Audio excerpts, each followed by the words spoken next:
Moscowitz here. Michael D. Shaw is my guest. Hello. And thank you, Mike. Um, you're very well lit today. You got good lighting there. I don't know.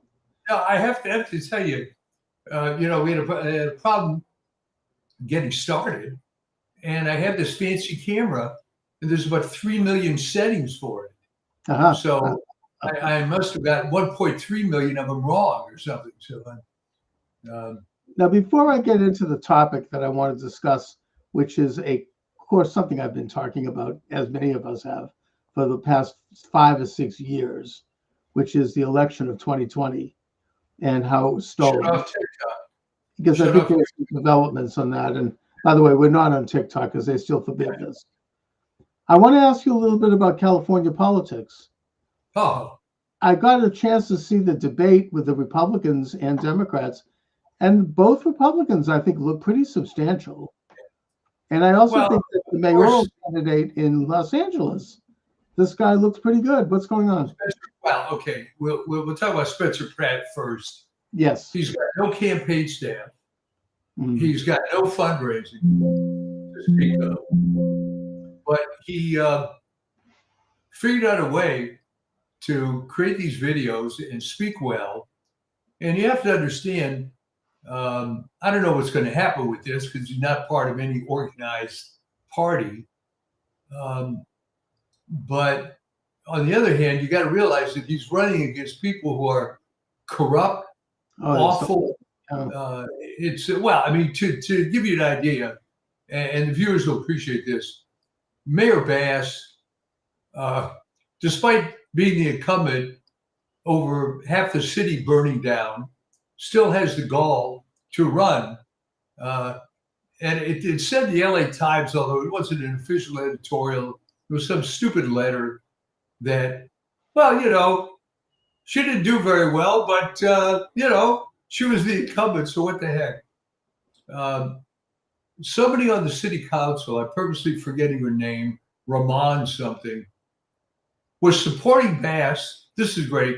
Supporting Bass until the day before she could declare herself. And now she's running. Aha. She's the one I saw, I think, on the debate. Yeah. And the two women were awful.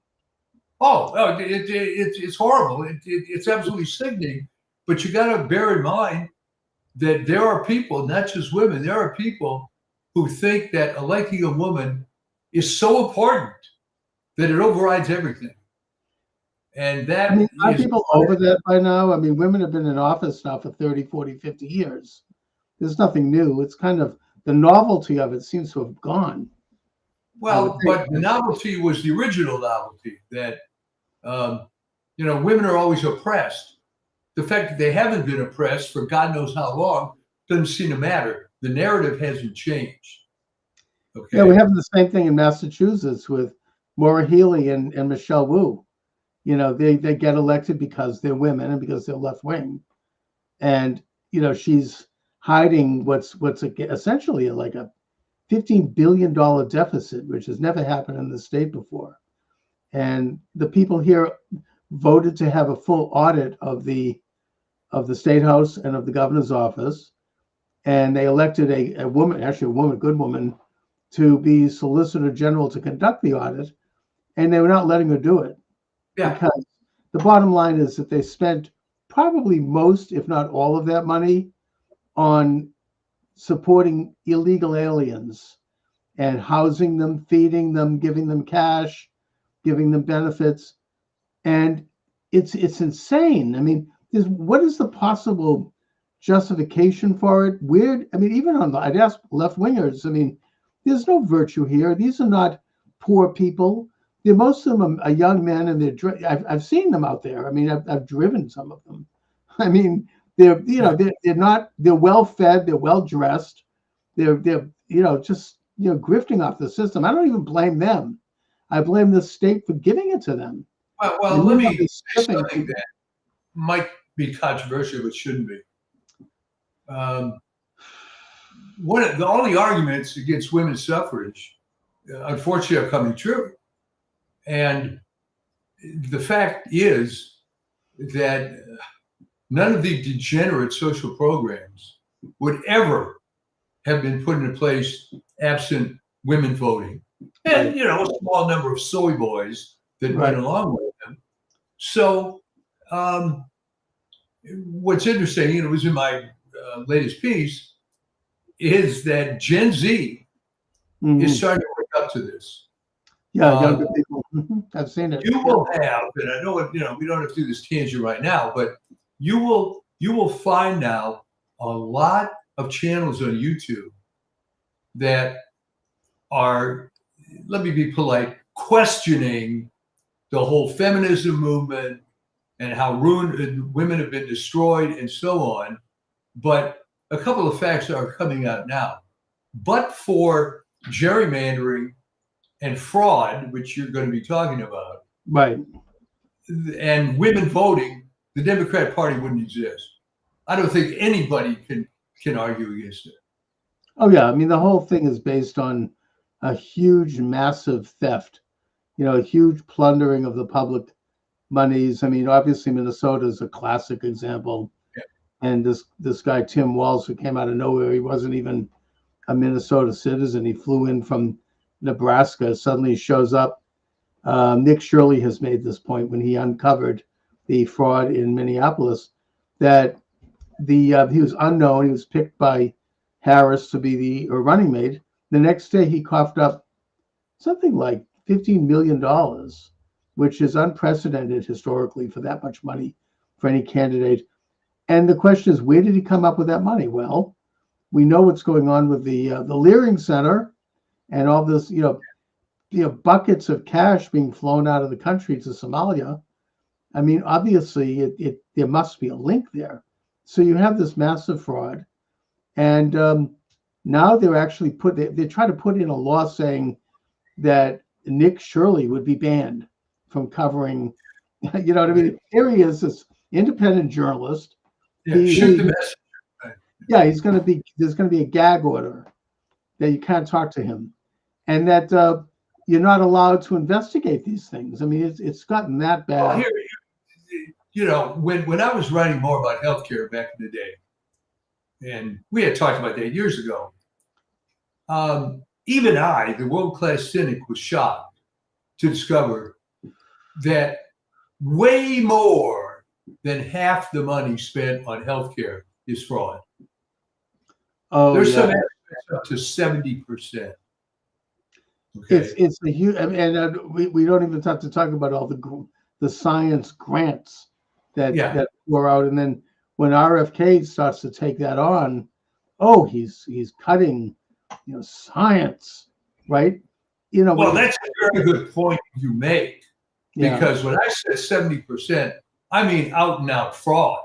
Now, if you want to redefine fraud to include what I have called in many articles white man's welfare, which is paying for all these useless research projects, you're in a whole new ballgame. Well, it's all money that goes into helping preserve this elitist, kind of infrastructure that really started in during the Wilson administration. Part of the 16th Amendment, which is direct taxation, was tax exempt status for these so-called foundations and nonprofits, so they could park all of their money into these things, hire these layabout sons and daughters of these multi-billionaire leftists, so they can have some kind of a job, and after they graduate college and after they get phony degrees that also were put in place to give them credentials. And then they used a lot of the lobbying efforts to influence government to then kick in public money. They have whole departments at colleges, how to get grants, how to raise money, how to write these things. And it's become this massive, huge, rotten, corrupt system. Oh, right. I mean, it took on a life of its own, really, starting in the late 50s, early 60s, where the idea that, we're competing against the Ruskies and whatnot, so we've got to pay for quote unquote research. And if the public had any notion of how you could cut 2/3 of the NIH budget, and it wouldn't hurt anything. Of course. Right? Oh, yeah. I mean, and we could go into other things like the Department of Education. Something like, what is it, 420 billion with a B dollars a year. Do you think that has actually done anything to educate a single child in this country? They could take maybe a fraction. Maybe it's like, I would say maybe, I'm being generous to say 10%. I'd say probably more like 5% of things that they might do that could have some value and roll it back into another agency. They don't need, I mean, Marco Rubio brought this up when he deep sixed USAA, USIA. I mean, I remember he was being grilled in Congress by that scummy senator from Maryland, the one with the cocktail party with the Maryland man outside in El Salvador. I'm ashamed that I had ever voted to endorse you. And Rubio shot right back, goes, I'm proud of the fact that you didn't. Shows I'm doing a good job. And then he went on to list all of the expenses that USIA was paying for. It was like circumcisions in Kenya, and there's this garbage. I mean, it's like, it's absurd. And well, I mean, you're talking about the Department of Education, and now we're raiding fraud. I guess. I suppose you can make a point that if you put X number of monkeys in research laboratories, they may come up with something useful. But I defy anyone, and contact this show. I defy anyone to name one thing the Department of Education has done except create thousands of jobs for bureaucrats. Well, that's just... I have very good friends in the LA School District, and it turns out that there's an entire facility in downtown LA devoted only to complying with federal BS. It's a whole center, the Bimini Center, that's the name of the street. And what they're doing is producing reports. Now, plus, they have their PR firms, they've got the consultants, they've got all this money pouring into like quasi-public agencies and subcontracted to private people that surround these things like bees around on honey. I mean, even I could speak to this a little bit. When I ran for Congress, people started to like buzz around. They wanted to get on we could do marketing, we could do PR, we could do this. It's a whole cottage industry, and you're vulnerable to it because you want to get these things done, and suddenly they're shelling out all this money everywhere. It becomes like it's like, I suppose you could compare it in the private sector to the wedding industry. You're getting married, you feel vulnerable, so you go out and you're going to spend thousands of dollars on a wedding dress and flowers and caterers and special centerpieces and this and that. It's a whole industry that sort of facilitates it, and everybody makes a lot of money. But that's fine. That's private. We're talking here about massive public. But I want to get back to our subject. First of all, before I get on to the stolen election, I want to just ask you a couple of horse race type questions. Can this guy win in Los Angeles? absent fraud, he's got a decent chance because everybody hates the other candidates.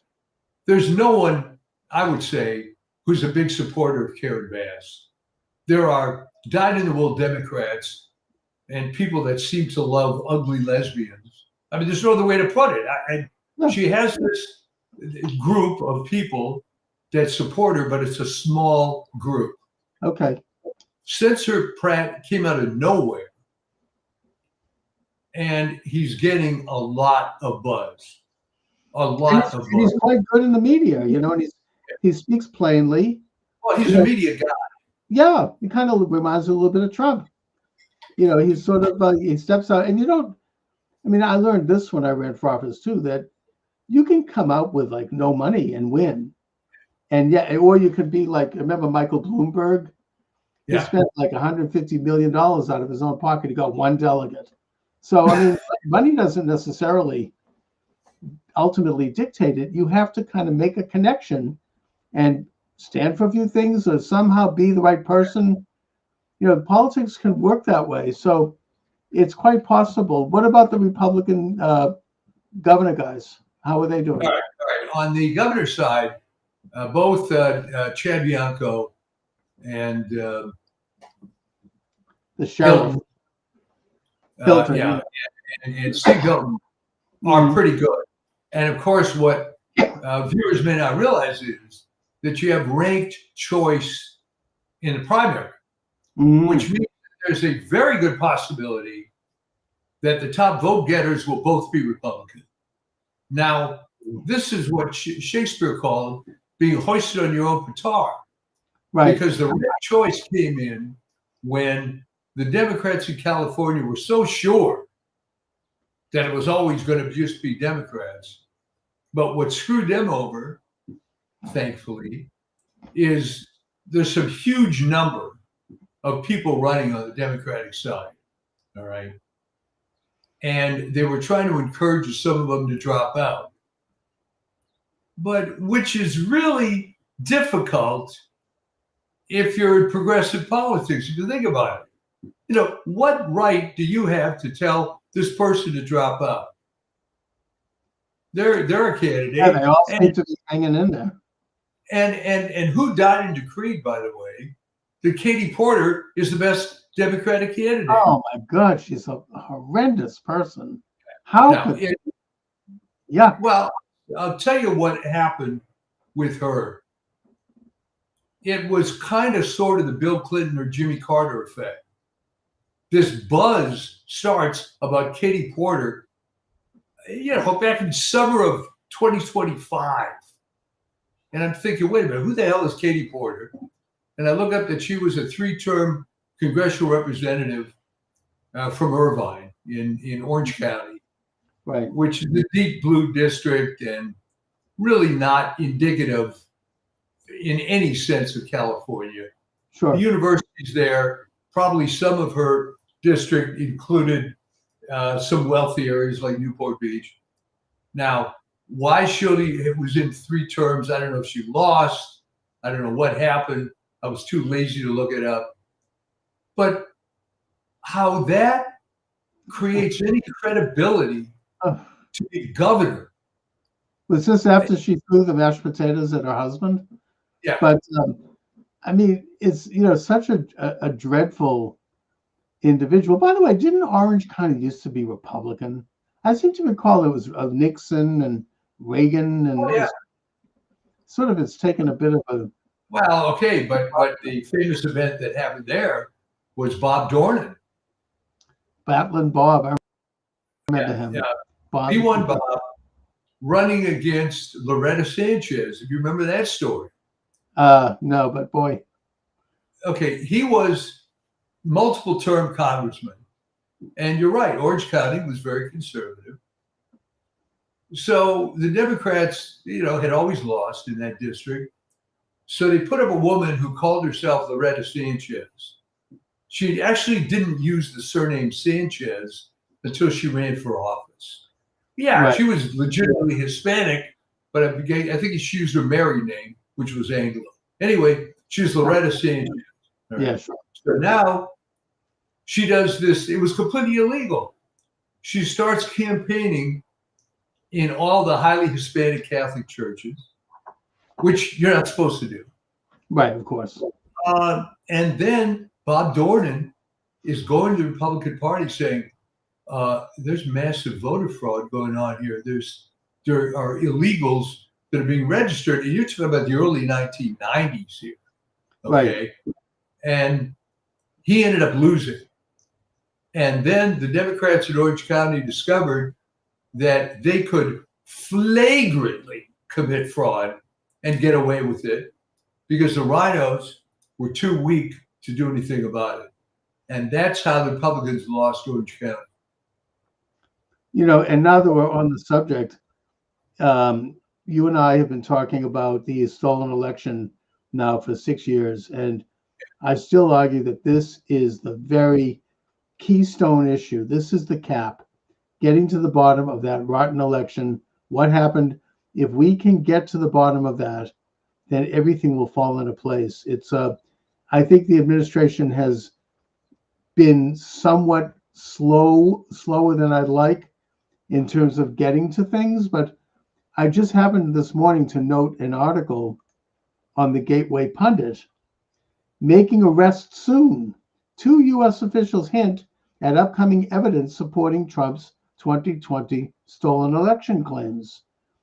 And it talks about Monica Crowley, she's government chief of protocol, says the administration will, quote, soon unveil evidence supporting claims that President Donald Trump won the election. He did win in a landslide, and we will soon be able to give evidence about that, she says. However, Crowley did not elaborate. I mean, I don't know if this is just talk. Then Kash Patel weighed in. He says the collaboration with prosecutors at the Department of Justice and their Attorney General, Todd Blanche, declaring, we, quote, we are going to be making arrests, and it's coming. And I promise you, it's coming soon. He said this on Fox News with Maria Bartirano. And there's evidence coming out, things we've been talking about for years, about Fulton County in Georgia. They now, I think that they've impounded 350,000 ballots that were not supposed to be counted. There's no point of origin. Maricopa County in Arizona is moving forward with fraud. Even Wisconsin, apparently, where people have been put in jail, including this judge, for questioning the election. Michigan, there's movement. Even Pennsylvania, there is movement to get finally toward a little closer toward the bottom of this. And if that happens, there's going to be some squealing. There's going to be some screeching. I mean, people were put in prison and demonized, debanked. Look, that's why I lost my YouTube channel. I mean, people, you couldn't even talk about this issue. Oh, I understand, but consider what they're up against here. The entire news industrial complex. There's two issues, all right? 2020 election and COVID. Yes, Anybody exactly. with a functioning brain knows, the COVID pandemic was a complete disaster. Everything they did was wrong. Fauci should at minimum be in jail. The drug companies, Pfizer should be shut down, all right? But the problem that you have with this is it's, in the extreme case, all right, what if you prove the 2020 election was all stolen? Problem is, Chuck, fait accompli, all right? It's pretty clear Obama was born in Kenya. There's more and more stuff coming out about that recently. That's an old story. Hillary Clinton brought that one up. Okay. So here's the point. Fait accompli. So it's going to be like... If I could just interject, because at the time, it was a hot potato, mainly because you had this regime in power with Biden and calls for like decertifying delegates. That was a little hard, because I mean, they didn't want to, it would literally mean that the government would be taken back. And that might have been a little bit of a bridge too far. But the fact is that all of these people are now gone. And now Trump is back. And I think that we have facts on the ground where it can now be done. And it has to be done because that whole infrastructure is still in place. They're still doing it. Now there's some new information coming out about Smartmatic, which was connected to Dominion software. I mean, I know that she's not well liked, but Sidney Powell was right about Dominion. I mean, and apparently they're interviewing Maduro in prison, who's talking about Dominion having its origins in Venezuela and influencing elections all over the world. The whole thing, maybe Trump should make her the new attorney general. I'd love that. But the fact is that there are several streams, there are several avenues that are being looked at.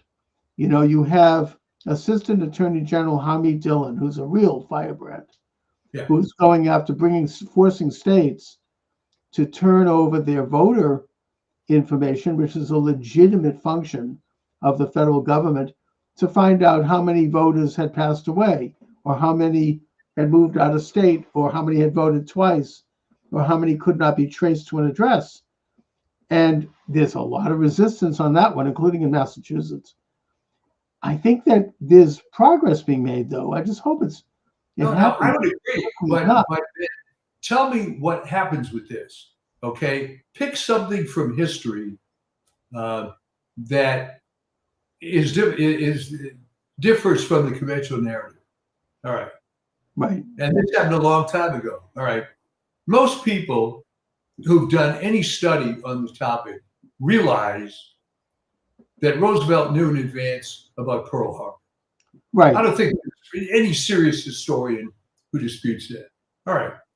Here's the problem. What are you going to do about it? And are you going to now put footnotes in textbooks with an asterisk?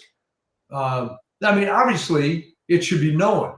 But I'm saying that sometimes stuff is just so awful that it's part of the lives of people. Right. It becomes part of like the real true story of Martin Luther King. You don't get into it. He's, it's like I remember Sam Blumenfeld said to me, he's been lionized. He's been saint. He's like a saint. You have to move on because that's too late. That's happened. But in the case of this is unique because this goes to stuff happening now. This is this is a live issue. It's not just history. I think what's going to be very important on this, you can find all the bad people, and you know who they are. But I think the other part of it is you have to viciously attack the news media without pity. Oh, yeah. And they're all covering it up. I mean, I know people who literally had covered this up and still do. And they're still demonizing anyone who questions. I mean, it's so un-American and it's so, undemocratic, actually, that people are being still like subject to like an auto da fe if they question that election all these years later. It's like the ultimate taboo. It's and the media, they obviously they were in on it, at least implicitly. They chose to because they hated Trump so much that they just said, we're gonna roll with this. And I think what's happening here, unfortunately, is human nature, where maybe you and I are the exception, but most people love authority, no matter how corrupt it is. Right. So when I was writing articles, again, back in the COVID time, all the reverses by the CDC, I wrote a whole piece about, well, after these lies, how can you ever believe anything the CDC says? Ever. And I would get letters. Well, that's the premier health and blah, blah, blah. So apparently it doesn't matter that you were getting wrong information. It doesn't matter that you're putting your faith in a corrupt institution. That's still massa up there, and we have to abide, So the problem that you're going to have, even if this stuff comes out, is that, well, you're right, but I got to watch the news with Lester Holt. And your head just explodes. I really, look, you're right onto it. I mean, people do love authority. They revere it. They don't question it, even in this country. And, they forget, they don't understand who they are as individuals under God, not under the government. I mean, it's, this country, we have forgotten the nature of our system. We've basically become like, to use a biblical example, when the tribes of Israel begged Samuel to give them a king. There's a tremendous speech in there from Samuel, who he says, "You want a king? He's going to have your sons sent out to war where they're going to be shot and killed, and he's going to turn your daughters into prostitutes, and he's going to do this, and he's going to take your farms, and he's going to take your land." and they're like, we don't care. We want a king. Yeah. He says, well, we're going to be like every other nation. We want to be like the other nations and have this Yeah. powerful figure sitting up on a gold chair, where they can lift him up and like, oh, and but you have to read that. It's in the Book of Kings or the Book of Samuel, probably. First book of Samuel. First Book of Samuel. Thank you. And it's the same principle. It's yeah, but I mean, isn't that so? So you just wonder. There seems to be nothing that can happen to media other than people tuning out at a very slow rate. I mean, yeah, CNN is going down the tubes, and Disney, but you know, the thing that I explain to people is the problem with companies going out of business and why it takes so long is if you have a huge cash flow, you can fake it for a good long time. All right. mm-hmm. You got a lot of money coming in. I mean, ultimately, you may be losing money, but you can downsize at a slower rate. Again, look at the studios. It's hitting them with all the dreck they've been making. So by human standards, it takes way too long for the consequences to be paid. But I think it's going to happen. I think you're right. You think it's going to happen? I mean, it seems like that piece I just read in the Gateway Pundit, Kash Patel, he knows where everything is buried. Yeah. He wants to get it done. I mean, now you have Joseph DeGeneva has come back as assistant in the Department of Justice, and now that they've gotten rid of Pam Bondi, looks like they're starting to really make steps there. They're starting to move. I mean, Comey's been indicted. People say, well, he's been indicted for that. I listened to MSNBC make fun of the fact that he's been indicted for putting seashells on the beach. Really? I mean, okay, even if they want to trivialize that, which it's calling for the death of the president, obviously, by a former head of the FBI. It kind of reminds me of Al Capone, right? After a lifetime of crime and a lifetime of murder and everything you can imagine, he ends up being convicted on a technicality of taxes. They found him on like something with the IRS. That's how it has to be done, and they're going to find that and do it. But once they get it, and they can, and it seems like they're pretty careful. I think that Kash Patel and this guy Blanche and these people are really making sure that these cases are completely solved. People not realize that Comey was indicted in a highly liberal district. Right. And that grand jury, by the way, was seated under Biden, just to make a note. This is not, I mean, this is Todd Blanche made this case when he was asked about why is Trump going after? No. The system is moving forward. Maybe not as quickly as we'd like, but it's happening. And, I understand, I heard a comment offhand about the reason why Brennan isn't being brought in. It's because he's, you're talking CIA, you're talking deep state. You want to lance that boy. Look what happened to JFK. I mean, right? You just, that's really like, that's like, playing with a nuclear bomb. And that he's already like sending little warning shots over the bow with Trump, according to this guy, in that he's releasing information saying, oh, well, Trump, the Iran war is going to continue, and Trump lost the Strait of Hormuz, and he's going to stay in there, and it's going to be bad.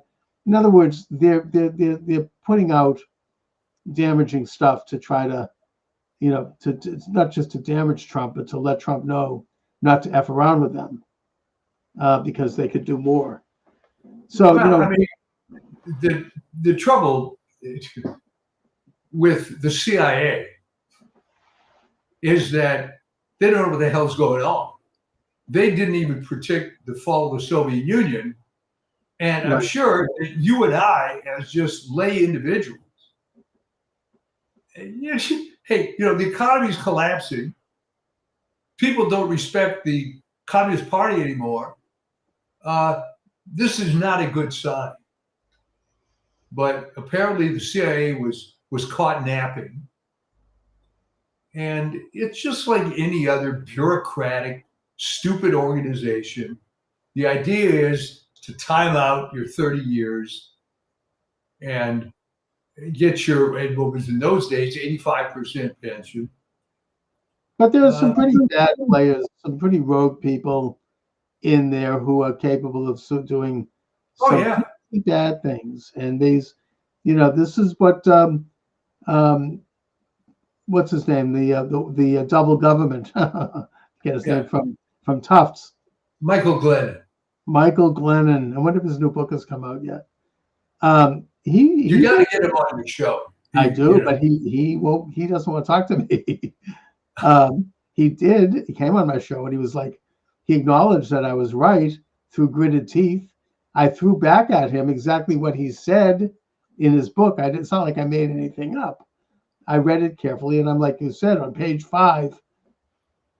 No, he didn't like it. So I've had that happen before. But I think he's right.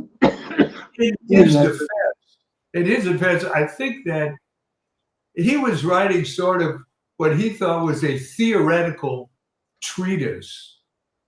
And he didn't expect you to, take it seriously and draw the obvious conclusions. The impression I got was he was writing sort of a Lord of the Rings fantasy kind of thing, but you read it and you understood what he was saying. Yes. And that, I think, blew his mind. Yeah. And also I think it might have been somewhat of a limited, what they call a limited hangout. Yeah. They released just enough, little bit of dirty laundry, just to get people feeling like, oh, well, but the big story is hidden.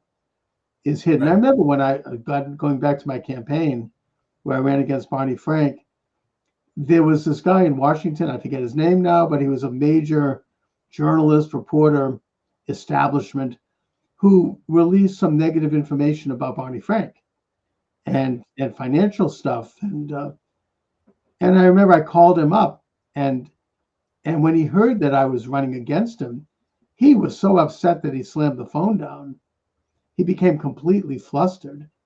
Really? Because they just didn't think that he had any opposition. So they felt like, he's in a safe seat. No problem.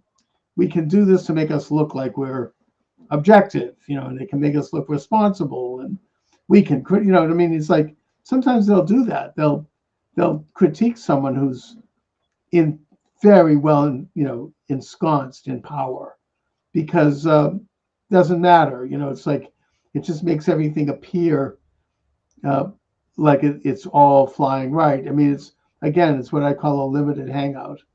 So I think that's what Brennan was doing, because he's Glennon, because he's like an insider, if there ever was one. He was chief counsel to the U.S. Senate during Obama's administration. He's a close advisor to Bill Clinton.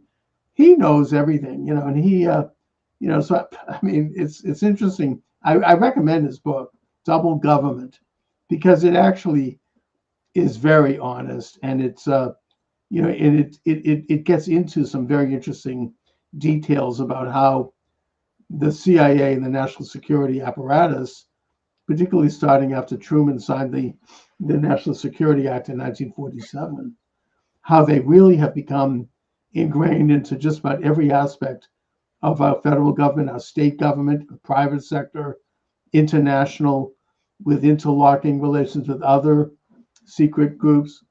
And it's kind of the world's modern, not to take on a little tin hat here, but it's become the more modernized and scientized secret society establishment, going back to the Illuminati.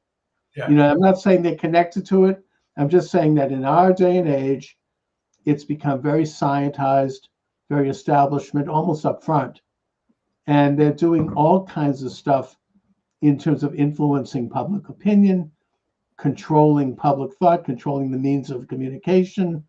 Obama signed a law that basically got rid of what's called the Munt Act, which basically allows the federal government to openly and willingly engage in propaganda. In other words, they're now allowed to lie.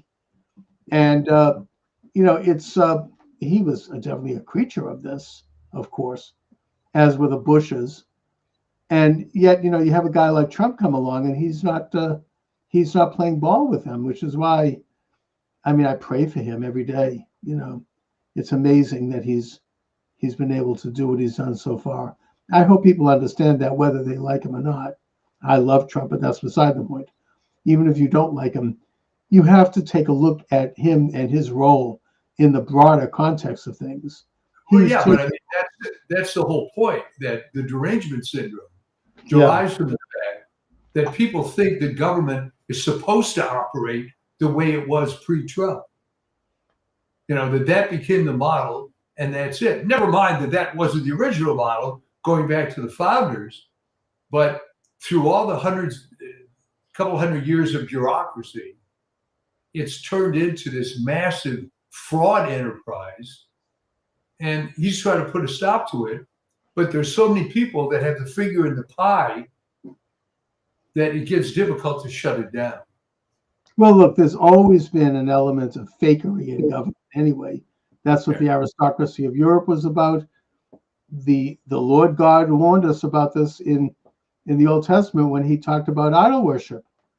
The idol was a false god. It's he called it a graven image that was basically propped up by the powers that be, or the powers that ought not to be, in the government, the pharaoh, the emperor, and that it would do whatever their bidding was. It was all sort of this fake power structure that would control people's minds and control societies. But I just want to, kind of wrap it up by noting that you've got two substantial Republican candidates for governor in California. I've seen the debate. I think they both could actually make it. I don't know. It depends on how far gone California is. I don't know. But here in Massachusetts, we also have two pretty decent Republican candidates for governor. And they both have brought up issues like, by the way, the sanctuary state business has cost this state how many billions of dollars in taxpayer money? And the governor, Maura Healey, who is just corrupt as hell. I think people thought maybe she'd be a little different than your typical Massachusetts Irish political figure. Not to anything. Why? Because she's female, right? Because she's a lesbian woman. That's right. Oh, maybe she thinks a little outside the box. No different. In fact, just as bad, maybe not worse. But her whole campaign so far is Orange Man bad. These guys support Trump. These guys are part of MAGA. That's her entire campaign. That's all she has to say for herself. Other than that, there's nothing but corruption and, Well, that's all that's happening in California. But the question is it going to work for them? I'm going to fight Trump. Exactly. That's like Adam Schiff. Oh my God. But the point is that going to work for them? Are people that stupid or that cowed? Has the deep state been able to brainwash people to such an extent that this kind of thing will work? They seem to think it will. What's I think going for the Republicans is that the California dream for many people has become a nightmare. And it's not enough to say Trump bad anymore. And, maybe there'll be enough people that see through that. We have had Republican governors in California. It's been a while. Even Schwarzenegger was better. And by the way, we have to support all Republican candidates, including the rhinos, because if the Democrats take back either house, or God forbid, both houses, Trump will be in prison. He'll probably be killed. They're going to impeach him. The rest of us will probably be in prison. It's going to be, they're open about this. They want to stack the Supreme Court. They have a list of enemies. They're probably going to turn Washington, D.C. into a state.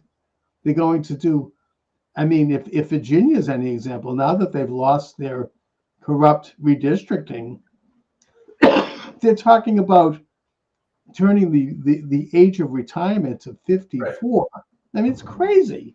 Well, the good thing about that is that they're getting so desperate. They're doing now this mad scientist stuff, right? I mean, it was the fact that they couldn't get through on racial discrimination. Now they're trying age discrimination, and people are going to wake up. That's outright insane. I mean, people have to retire if they're over 54. First of all, who are they going to appoint? You know, if they're going to appoint someone who's 53 and they'll be in there for 12 months. I mean, what the hell? Well, that's what I'm saying, Chuck, that this is so stupid and so desperate. Yeah.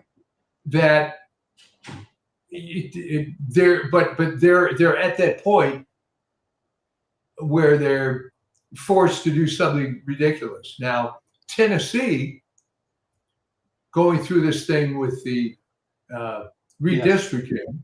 Yes. The huge irony, which is never in the media, the quote, black congressional district in Tennessee has been represented by a Jewish white guy. Yeah, Cohen. For several terms. And now a black conservative woman, by the way, a Republican, is going to come up. And that'll be a beautiful thing. So anyway. So it's, if you just look at the fruits, right? Judge them by their fruits, as said by the greatest Jew of all time, right? Exactly, in the Sermon on the Mount. You could see this stuff happening. Yeah. And I think they're played out. There's always going to be, as you call it, the 25% imbecile vote that's going to be leftist no matter what. The same people that are cheering Comrade Stalin while they're in the firing squad. But beyond those people. Well, those people, that has never really been more than maybe at most 30% of the country, probably closer to 20%. And if they could get down to that, then they become irrelevant. And that's, God willing, that's what'll happen. I mean, let them screech. They'll end up having AOC as their candidate. Anyways, so Mike, great column in your Substack. Oh, thank you. Well, that was really based on talking to these people, and I was when I made that comment about it, I was truly surprised that woman, who's maybe 27 years old, works in healthcare, actually knew that there was huge female opposition to suffrage, but I added the irony of the Ida Tarbell, which she was an opponent of suffrage, but if anything, she was progressive, right? And what was interesting is that one of the points of not having women vote was this idea that women, were social reformers and had a moral authority because they sort of stood above the fray.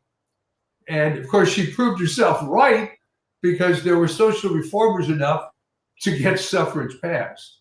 So apparently, and another paradox on that one is that the women's rights movement, the suffrage movement of the 19th century, people like Susan B. Anthony and Lucretia Mott and Elizabeth Cady Stanton, they were all anti-abortion, but that's another subject. Oh, absolutely. Absolutely. That's been rewritten, right? So, Mike, your Substack is listed on the show. Well, thank you. I'll get there. And as always, it's been great talking to you. Thank you. Yeah, well, same here. And we'll do it again next time. Onward and upward. Thanks a lot. All right, next week. Okay, thank you. Okay, Charles Moscowitz here. Welcome to the program. Michael D. Shaw is my guest. Michael, thanks for joining me as always. Always a pleasure. Now, the good news today is that Tina Peters is free. I don't know if you follow Yeah. this, but Oh, yeah. it's a situation where, talk about a political prisoner. She was maybe, hopefully, the last of many who was swept up after the coup d'etat of 2000. Um, and her imprisonment was particularly irksome to me because here she was a county clerk, election clerk in Colorado who saw some serious abnormalities, let's put it that way, Right. with regard to the vote on election eve of 2000, as did a lot of other people. And she brought it to the attention of her supervisor. She also brought it to the attention of the media, which I think they despised. And she was told by this really rotten, corrupt attorney general there, Jenna Griswold, to illegally destroy all of the records for that election. So she basically photocopied things before doing that to keep evidence, and she turned it over. And the answer to that exposure was not an investigation, but rather that she was charged with serious crimes and she was sentenced to 9 years in prison. Now, the most egregious part of this was that, and you can see the testimony of this, was that when she appeared before a local judge, he basically said in pretty clear terms that she had to go to prison because of her speech, that because she had contacted, I think it was Steve Bannon, among other people, and had talked about what she saw as serious improprieties in that election, that she was advocating this conspiracy theory that the election had been stolen and that that is not permissible and that that's why her sentence would be so long. In other words, this is like what they would do in the Soviet Union. She was punished for political crimes. This was a 75-year-old woman. She'd had recovered from cancer. She was a Gold Star mother, never had been a problem in her life, never had a record of anything, maybe outside a parking ticket. And meanwhile, this really Nazi-like Attorney General Jenna Griswold, another one of, I mean, I can't, I'm not on YouTube, so I can say this. Another one of these rather attractive young white women in positions of power who is crazy and who's corrupt, like Jocelyn Benson. I know I pick on her in Michigan, who was obviously involved with some real fraud. She actually released publicly the codes to election machines across the state, something that is a felony. She could serve time for releasing any one of those, but she released something like 30 of them. And yet, nothing is said about that. And she's on record. You can see her on tape saying, well, we know that Tina Peters was supporting the pillow guy, which, by the way, is Mike Lindell, as if that's a crime. And by the way, Mike Lindell right now is ahead in the polls as the gubernatorial candidate in Minnesota. Well, let me interrupt for a second. I mean, yeah, those are all the correct details, and it's deplorable. But what always bothered me about this case is why it took so long to get this resolved. I mean, she was definitely a victim, and a victim of attacking the establishment, which, by the way, I mean, to be honest, occurred during the COVID pandemic as well. Anybody that spoke up against that. So she proved, sadly, that if you go against Big Brother, you're going to get screwed. And they made an example of her. And I was really sort of surprised that other than people giving lip service, nothing much was done. Well, I mean, it was too long, but President Trump did pardon her, except that that pardon was ignored by this corrupt regime in Colorado, and they just thumbed their nose. I mean, there was people like camped outside the prison. I mean, I think that there was. I mean, what can you do? I mean, that state is so far gone. For what the reason, I don't know why Polis finally buckled and decided to release her. They were trying to kill her in prison. I mean, she was mugged. We're talking again about a 75-year-old woman here, and harassed and put in a solitary confinement. They were torturing her. They were like, Well, Colorado is a great example of one of these states where the overwhelming, once you get out of these rotten cities, it's a fairly conservative place. But the trouble is, even in a ruby red place, let's say like Wyoming, you go to the cities and it's blue hell like any other city.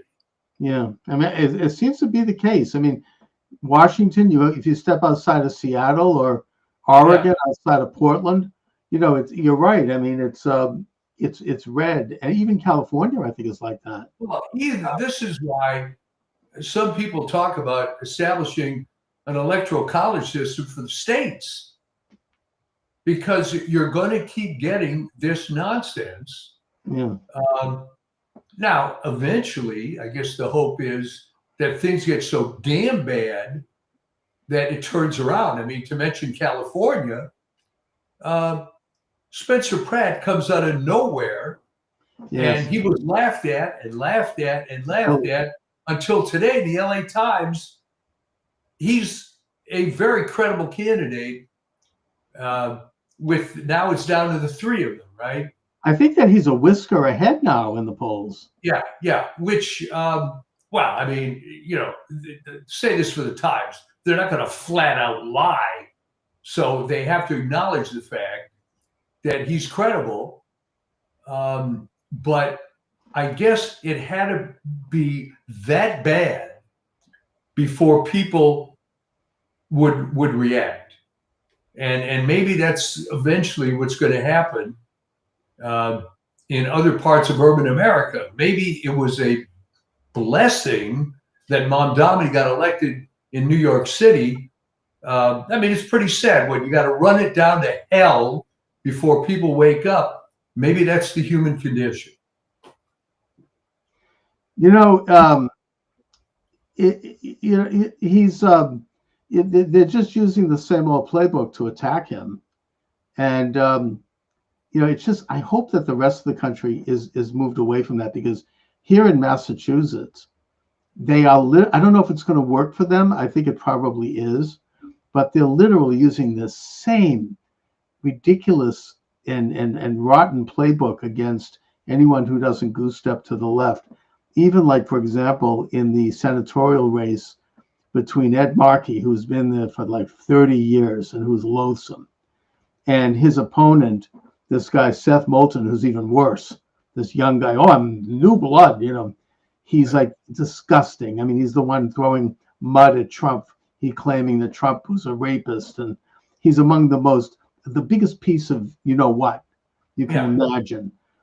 And yet the one comment in his entire life that he made that actually had a shred of honesty was he expressed concern over the fact that his young daughters were playing in sports with boys who were posing as girls, and that he was concerned about their safety.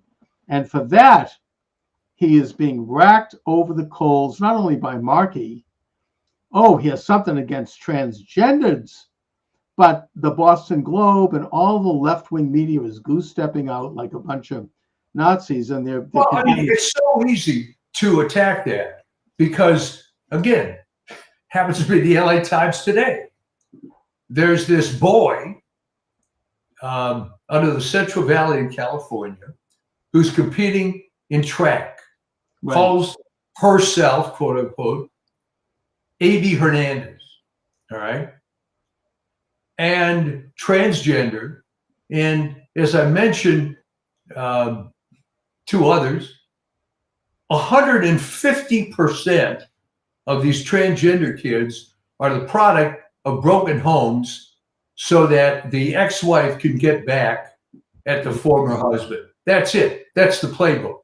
Okay.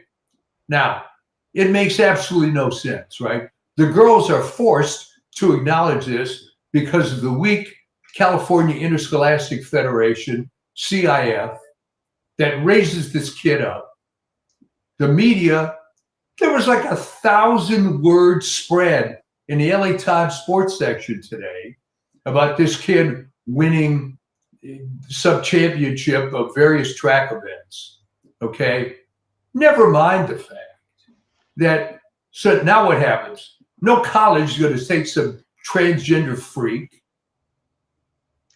So I mean, what was the the LA point here? Times speaking glowingly about the fact that because she is a former he, that they had overcome oppression and all that kind of crap, and how brave it was, for she, the new she, to go out and do this. Of course, when one of them is involved in a shooting or a serial murder, all of a sudden it's they don't talk about it. But well, I don't really know why the left has taken this up as a cause, because it's remarkably unpopular. And it would be a great deal. I wonder if it is in Massachusetts, though. I mean, I'm really worried about that. And even like on a local level here in the Boston City Council, this city councilor criticized, came out in favor, I think wrongfully, of a salary increase for the city council of Boston, saying that if we don't increase the salary, we're going to end up having situations like, what's her name, Alyssa Fernandez, who was convicted of embezzling and blackmailing and all kinds of, fraud, went to prison for it, but she happens to be non-white. And so because she made that comparison, we don't want that to happen again, now she's being branded as a racist. And it's like, and she's talking a mile a minute to try to say, oh, no. I mean, why can't she just say, hey, I got nothing against Fernandez because of her race. I have something against her because she's a criminal and she ripped off the taxpayers of our state, of our city. But they can't do that. Instead, there's this narrative that's so locked into like it's granite, it's like stone, that everything has to be viewed. Maybe it's critical theory, I don't know, but she now has to apologize and she has to bow. And these are liberals, she's about as left wing as anyone else, because she made this comment, and somehow because this woman happens to be black, that means she must be racist. I mean, is that still flying? I mean, I don't know if it is, and I think it is still in Massachusetts. Well, it still works, because most people are basically stupid, lazy, greedy, right? So this is the easy way out. No one's going to stand up. I mean, look at how stupid this is. If Seth Moulton himself came out against this stuff, obviously nobody is in favor of this. Okay, it's now he's situation by the Boston Globe for doing that. He came out with it. Now he spent the next year backpedaling and like, oh my God, I didn't mean it, and he's talking a mile a minute to try to. Well, he could have been attacked. This could have been used by the Republicans in Massachusetts to take this guy out.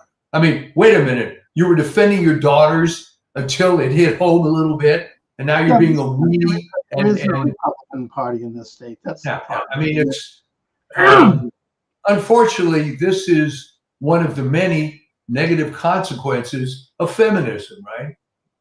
That the most important victory of feminism was no-fault divorce, which has created this entire situation. Sure. You can look at all kinds of statistics. The one that, I mean, forget the transgender crap. The one that really makes the point is that, okay, these women get their divorce. They end up cohabitating with their boyfriend, and they're 8 to 12 times as likely to be in an abusive relationship, right, compared to a married relationship. Right. So at some point, people are going to come out finally and say feminism is a colossal failure. It was promoted to advance Marxism, if anything.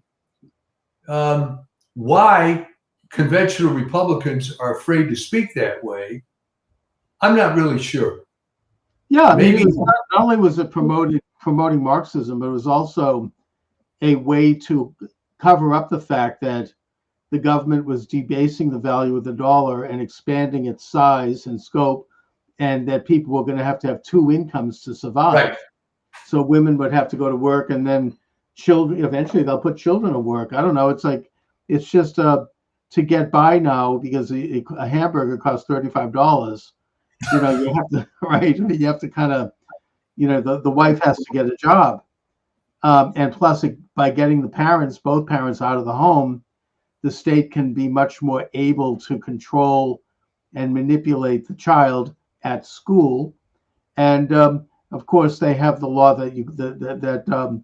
or at least the understanding, I don't know if it's a law, that allows the school to transition a child without telling the parent. And that's a big cause for the left. Well, I mean, okay, supposedly that has been outlawed, but the problem is that, you know, go ahead and prove it and act on it. Okay. Well, the fact that every single Democrat voted against that law, it's really, is it that they've become so Marxist and they've been so infiltrated that they wouldn't even support a basic understanding that protects children? They're afraid of their own shadow. Okay. Most politicians are corrupt as hell.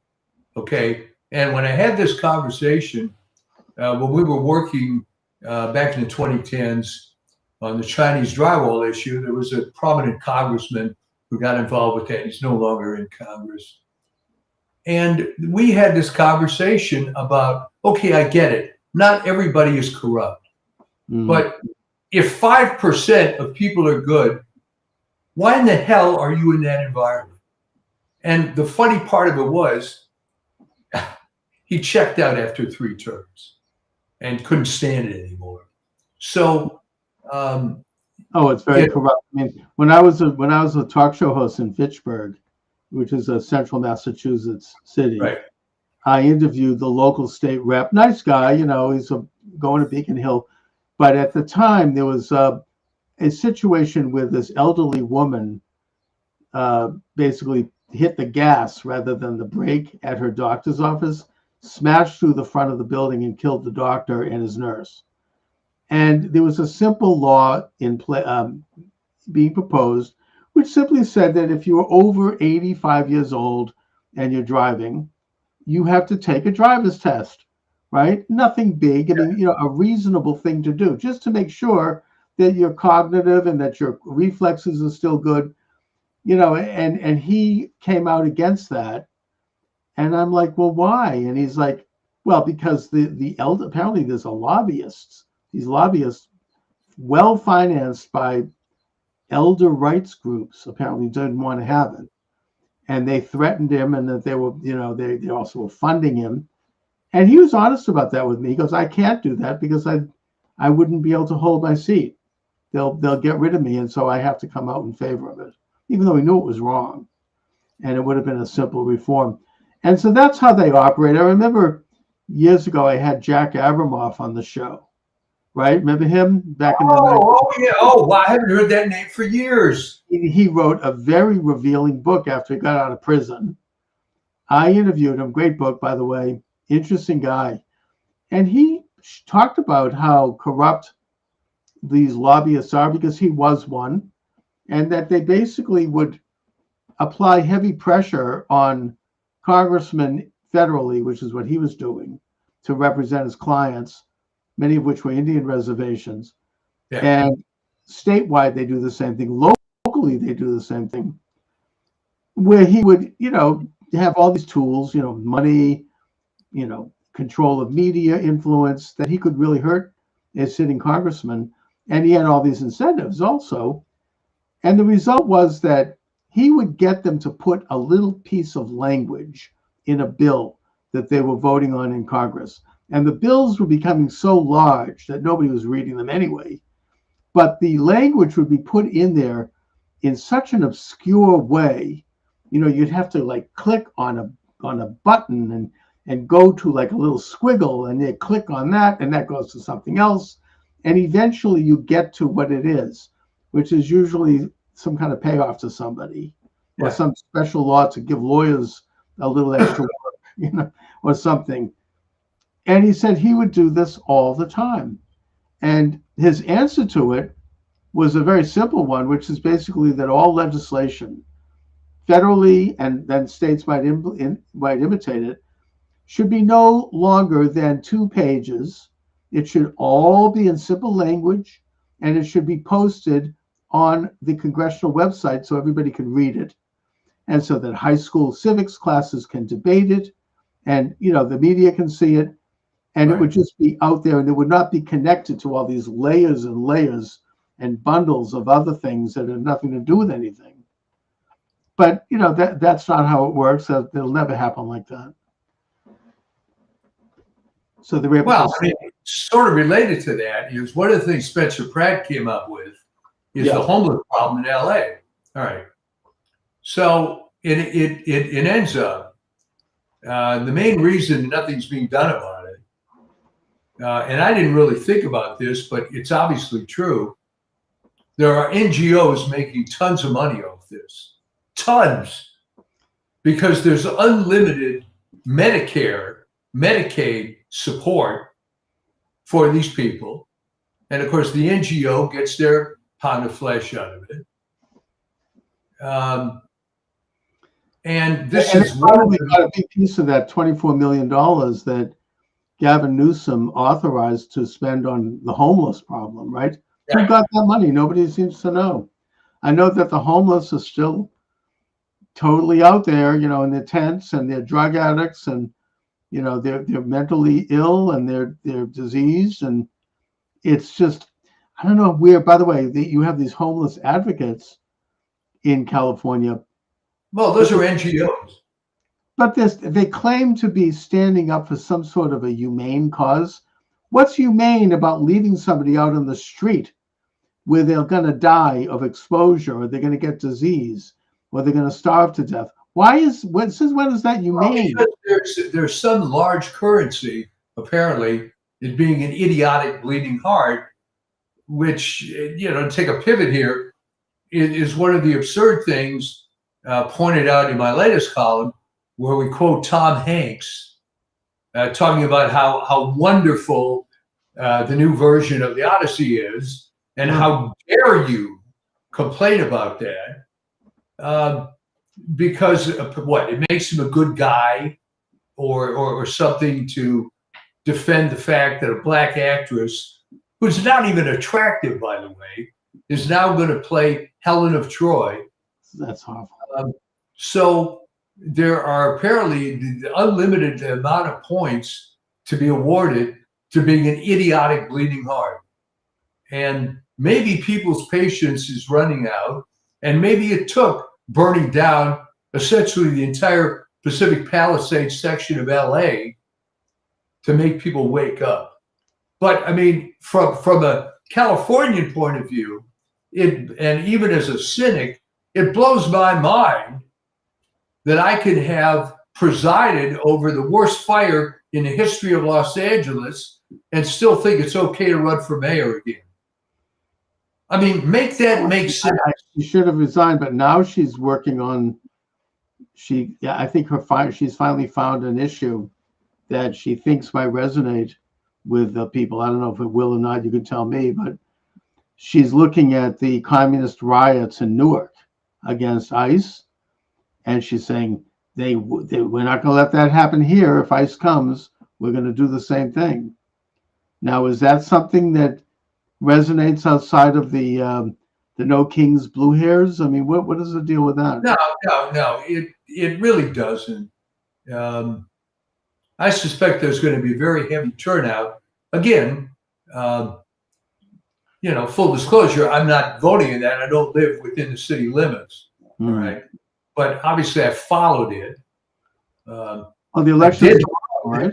Within the city limits for many, many years. I understand. And it's dominating all the press coverage here, but it's become absolutely pathetic.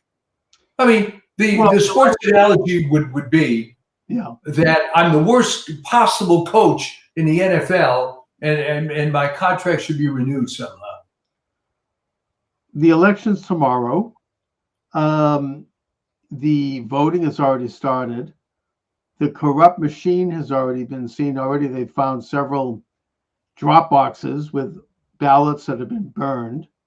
Yeah, I don't know if that what that means, but the whole rotten, corrupt, voting stealing machine is in place. This is why Tita Peters was put in prison for pointing this out. And so I wonder, I mean, is that going to be in full gear tomorrow? I mean, what's going on? it's very hard to say. I mean, there are enough people who are mad about what's going on. And I would say this, there could be a high enough turnout because remember, this may be called a quote primary election, but if one candidate gets 51% of the vote, they're elected. Then they win. I mean, So, are people going to actually vote for Bass? I mean, does she have, even among the left, I mean, other than maybe a Hollywood numbskull like okay, but consider someone who's so brainwashed that it is not physically possible for them to vote against some woman that checks off so many boxes. Okay? Right, She's a pro-Castro communist. She's ugly. She's black. And she's a lesbian. How can you possibly vote against that? Seems like once they get into power, they never leave. Spencer Pratt was able to capitalize, sadly, on the fact that his own house got burned down in Palisades. Yeah. And it has that publicity that it should have. If you drive along Coast Highway, it's a burned out wreck. It looks like a freaking war zone. All right? Right. They haven't done a damn thing. And the only thing they could say about Pratt, interestingly, is, well, he's renting like very expensive hotel to live in. Like, first of all, so what? He has the resources. He's got a wife and 2 young children. What do they think? He's just going to leave them on the street? It's not relevant. I mean, that's, that there's a crime being successful. I mean, his house was burned down like a lot of people's. Well, I mean, of course, the other thing, if you want to get into nitty gritty details, he's staying at the Hotel Bel Air, which is very luxurious and expensive. But I promise you, he's not paying the daily rate either. If he's going to be there on a monthly basis. It doesn't matter. I mean, of course he should do that. He's got a family. What do they expect him to do? Put up a tent? I mean, this is, he can afford to not do that. Like, it's a criticism of like wealth, actually. This is a communist thing. Like Mitt Romney was attacked. He was rich. They kept exposing the fact that they've shown pictures of his house and he's got this and he's got that. And Romney was so mealy-mouthed, he didn't really answer to it. I mean, in a sense, one of the really launching moments for Trump was when that scumbag, Chris Wallace, one of the worst. Thank God he's gone. Oh, really, really bad. He actually said to Trump early on when he was starting to run, "Aren't you afraid you're going to be compared to Mitt Romney with your wealth and your fancy homes and your cars and your..." And Trump's response was so amazing. He goes, "Actually, no, Mitt Romney isn't really rich. I'm rich." It's like, yeah. Yeah. It's sort of like he turned the whole thing on its head. It's like this in this country, that's not, it's a virtue to be successful. He earned it the old-fashioned way. Didn't rip anyone Chris off. Wallace was terrible, but it was another case of the son is even worse than the father. And I hated Mike Wallace. Yeah. So Chris Wallace came along. But he didn't end up real well either, right? He went, I believe, to another network. I forget what it was. You probably remember. And that didn't happen. Now I don't know what he's doing. And he completely tanked after that. He was just so loathsome. And the way he badgered Trump, during the debate, it was just so ugly. And Oh, just the worst piece of I guess you know. that didn't work out for him. No. But so tomorrow is election day in California, Right. and it's just it's a nail biter. I hope that they can be. I mean, if Pratt wins, I mean that could be huge. Well, I mean, let's not forget the governorship. Well, that also, I think that the two top people are Republicans. I believe so. I believe so. No, I mean they both seem legitimate to me. I mean, I don't know. It's Republicans. What they were trying to do was raise up Javier Becerra. Oh yeah. Because if you look at the ballot, I was going to mention this, there are 61 candidates for governor in California. And probably 59 of them are Democrats. Right? Some are no party affiliation. Right. They're just like crackpots. They're like local. Yeah, so they're fine. They're on the ballot. Becerra was raised up as the hope. And the first name on the ballot, by the way, is Eric Swalwell. Well, once he was dropped out. Yeah.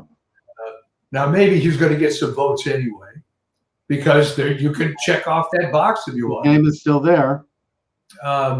Katie Porter was promoted some months ago as being this great candidate until she was actually exposed as being this miserable, loudmouth, nasty broad.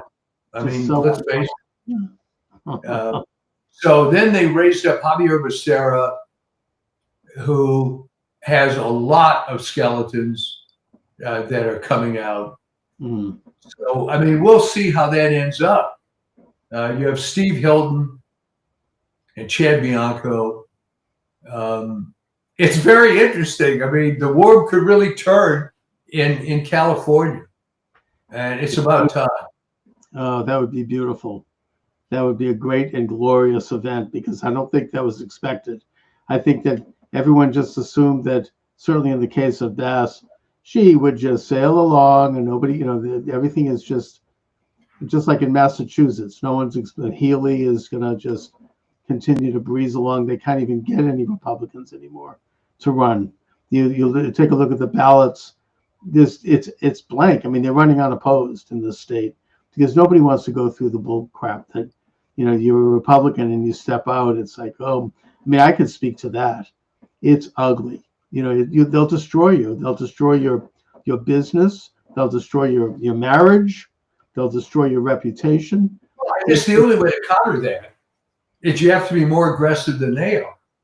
So when Spencer Pratt, you have to be like Mitt Romney, who had the money to do it, and who had he was really, I mean, even though I'm not a fan, I mean, he was very careful about how he went about things, and they really couldn't do anything to stop him, even though they tried, but it was very obvious and very weak, their attempts. No, it was pathetic, as a matter of fact, when he made the comment, which was totally valid, that he has binders full of women that he would choose for these various jobs in the federal government.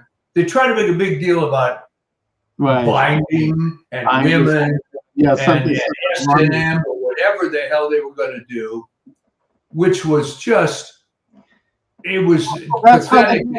That's how they play ball here. I mean, everything comes down to, he made a comment about his opponent, who was a woman, saying something that he said he felt was unbecoming. Now, I don't remember what it was, but it was no big deal. Somehow, oh, this is how he treats women. Yeah. Women are unbecoming. And then you had John Kerry's wife, Teresa Hines, who's about as rich as you can imagine. She's the Hines fortune. She trots out, oh, it's anti-woman, and we're going to rally women. It was just pathetic, and it was just they really had nothing going. I don't know if but they still play by that playbook. That has to be stood up to, and you have to say, hey, Spencer Pratt is showing that's the technique, and ironically, the mayoral race in LA is officially nonpartisan. Right. And he's running as an independent. Oh, but they kept, I think it was not the guy that took over from Lester Holt. What's his name? Tom Yamas.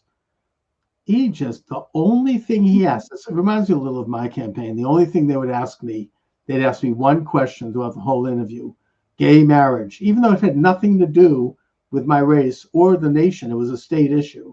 And I kept pointing that out. In the case of Yamas, he just pounded away. Oh, you're a supporter of Trump. You like Trump. Trump is with you. If we vote for you, it's like a vote for Trump. He wouldn't let go of it. And I think that Pratt handled it very well. He goes, look, I'm running for mayor. I'm not involved with national politics, but I'll do whatever I need to do to help my city, no matter who's president. You know, it's not really all that relevant. But you know, that's the playbook. I mean, it still is. Well, you know what? It isn't working for that guy because, as it is, he's married to Katie Tur, and no, I'm sorry, the new guy who's doing the national news. Yeah, Tom Yamas. He took over from Lester Holt. No, his name is like Ducatus or something. Oh, okay. From the other network, yeah. Yeah. They all seem to be married to each other. It's very incestuous. Yeah. Right? I mean, you take a look at all these people. They're all, you know, I mean, and they're all like in and out, like revolving door between, you know, the Democratic Party. You know, look at a guy like Stephanopoulos. I mean, right? Who's Clinton's chief of staff. Now he's head of what, NBC? I mean, it's all like a revolving door.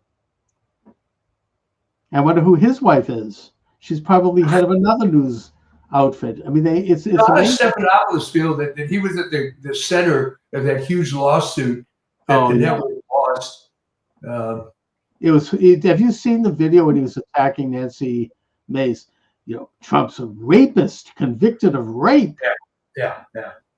I mean, you know. Well, the thing there is now, of course, it's coming out that E. Jean Carroll is being heavily investigated. Oh yeah, very bad person. Crazy. And you know, it's probably the biggest. This is probably the single largest case of political prosecution in modern history. To pluck that woman out of nowhere and to come up with that cockamamie story. She was obviously somebody who's mentally unstable. She had made the same accusation against many other prominent men, including Les Moonves, the head of CBS. She accused him. She's accused, and she has all these weird fantasies about rape, and she's weird, and you know, she's like one of these classic, you know, blue-haired radicals. And now you have Hoffman from LinkedIn financing the whole thing, and she can't remember the year it happened. She appears on the cover of a magazine claiming to wear the dress she was wearing that day, when it turns out that dress, according to the designer, wasn't created until a year later. So then they just dropped the part about the year. They can't remember the year. And the story is so preposterous anyways. I mean, the idea that Trump, this prominent, well-known New York figure, everyone knew who he was on television, that he would walk into a public place like Bergdorf Goodman and he'd need to rape this woman. I mean, it's preposterous. This is, you know, one of the flaws of the jury system. Oh yeah. And in fact, it came up with the death of Mark Furman, who was involved in that case. And Ann Coulter wrote a big article about it. Wasn't he like with OJ, right? I think. Yes. Yeah. It was the OJ case. And what they did was it created this nonsense about him being racist. Right. But as I pointed out in a comment that actually was liked by 100 people or something, that the whole issue there was that the LA County District Attorney was an imbecile who moved the case from Santa Monica to downtown LA to achieve more notoriety. And then what happened with jury selection, they were able to somehow impanel a jury of people whose average IQ was like 30 or something. And there was no possible way that in the normal sequence of events, Sips would have gotten off. But that was just an outrageous failure on the part of the jury system. Yeah, I mean, I think it will open the country's eyes to how corrupt that could be. Now, do you think that there's a possibility, it occurs to me when I'm thinking back at that case, that the prosecution, I mean, more the defense, I should say, that they could investigate the background of the jurors even before they were picked and figure out, kind of like, it's like running stats on people. They do this now. Without a doubt. And that was corrupt as hell. Okay, something that isn't well known. The question came up, why does Simpson need all these lawyers? All right, Robert Kardashian was added to the defense team so they wouldn't be able to ask him how he was able to get the gun out of Simpson's house. All right? He made a trip to Simpson's house with a briefcase, put the gun in there, and sequestered it away. All right? He added nothing to the defense and would just put on there so he wouldn't be able to testify. That everything going on with that was insanely corrupt. The evidence was overwhelming.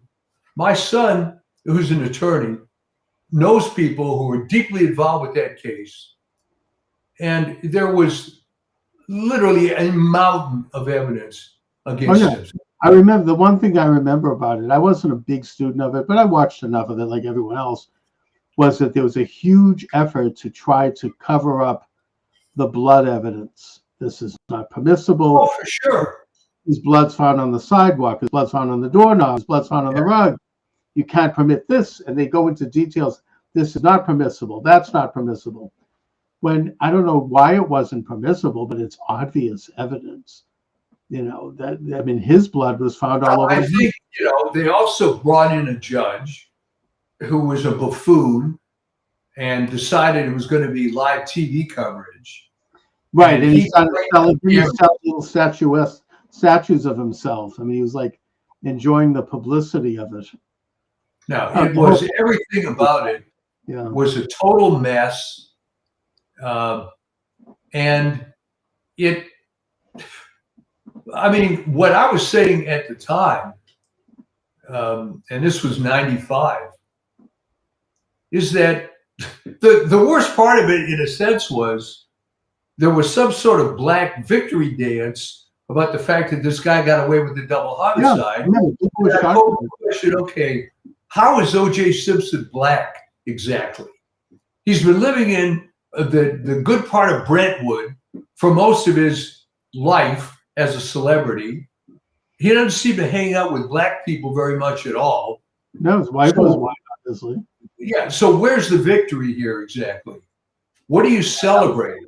That was absolutely horrendous, and the whole thing did shake the confidence of the jury system. I mean, going back to Trump, I remember when the trial, when they took basically an alleged misdemeanor that would have been a campaign violation, and they turned it into a felony just for that case. 34 felonies. Then they split it into 34 pieces, and he got convicted on all 34.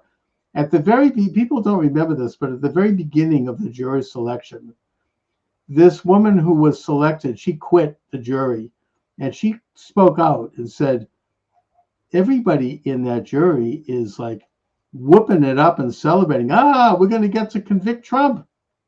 It's like, this is, they were all just lapping their chops and rubbing their hands together with joy. I don't know how the Trump people let them get through, but it was a very corrupt jury, and it was in, I think, the Upper West Side of New York. And the judge, I seem to recall, wasn't he the one whose daughter was making a fortune selling? Yeah. I mean, the whole process sucked. Before you blame the defense team, they have a limited number of members of the jury that they could reject. And my take on it was that, hey, they were all bad. They were. It's like, so what are you going to do? I reject Tweedledum and Tweedledee. You're still going to be left with all the bad ones. It was horrific. It was totally ridiculous. And Eric Trump covers this very well in his book Under Siege, by the way, which I really recommend. He was there with his father the whole time, Yeah. and it was just a complete farce. Um, Getting back to Tina Peters, Oh yeah. I think that now that she's out, she looks good. I saw her speak to Steve Bannon on their TV station. It's God bless her. I mean, thank God she's free. I mean, and she was like saying, "Look, I'm going to take 2 or 3 weeks to just recover my health and relax, but after that, there's more things coming up." And that, I mean, I think that Trump should take her into the White House and protect her. I don't know, Mar-a-Lago. I worry about her because her story is going to really be hopefully another step in the direction of blowing the whole lid off of this rotten coup d'etat, this color Well, revolution. I hope so, but here's the negative side of all this. Yeah. How much more of this crap is out there that just isn't exposed? Well, it is getting exposed gradually. I mean, it's been out there all along. We all know about it. And it is, I mean, there are people testifying right now in Fulton County, Georgia, that something like 500,000 ballots showed up at that corrupt so-called Republican Secretary of State there, who, by the way, has been lost his office, that Raffensperger. And there's recent exposure in Wisconsin now that Trump was ahead by 120 votes. And then the next morning, 125,000 votes show up in a briefcase. I mean, it's all coming out. There's this guy he was from New York who flew into Wisconsin at the time. I forget it. He had like a hyphenated last name. It's in my book. I can't remember offhand. He shows up at the Green Bay Municipal Building and he's given the keys by the mayor or by a public official. Goes in unwarranted to where the ballots were kept and he's fiddling with the ballots. I mean, there's a huge evidence blocking the windows in Detroit. Right. I happened at the time, I'm not going to mention how this happened, but I had the opportunity of being on a Zoom call with the Secretary of State, Benson. And I'm not going to get into why I was, but I was. I wasn't supposed to be there. I didn't do anything wrong. They didn't know who I was. They thought I was one of them. And it was people all, we're going to win with, Michigan and on to the Peach State, she says. And we were allowed to send in one question. And I sent in the question, which is, and they read it.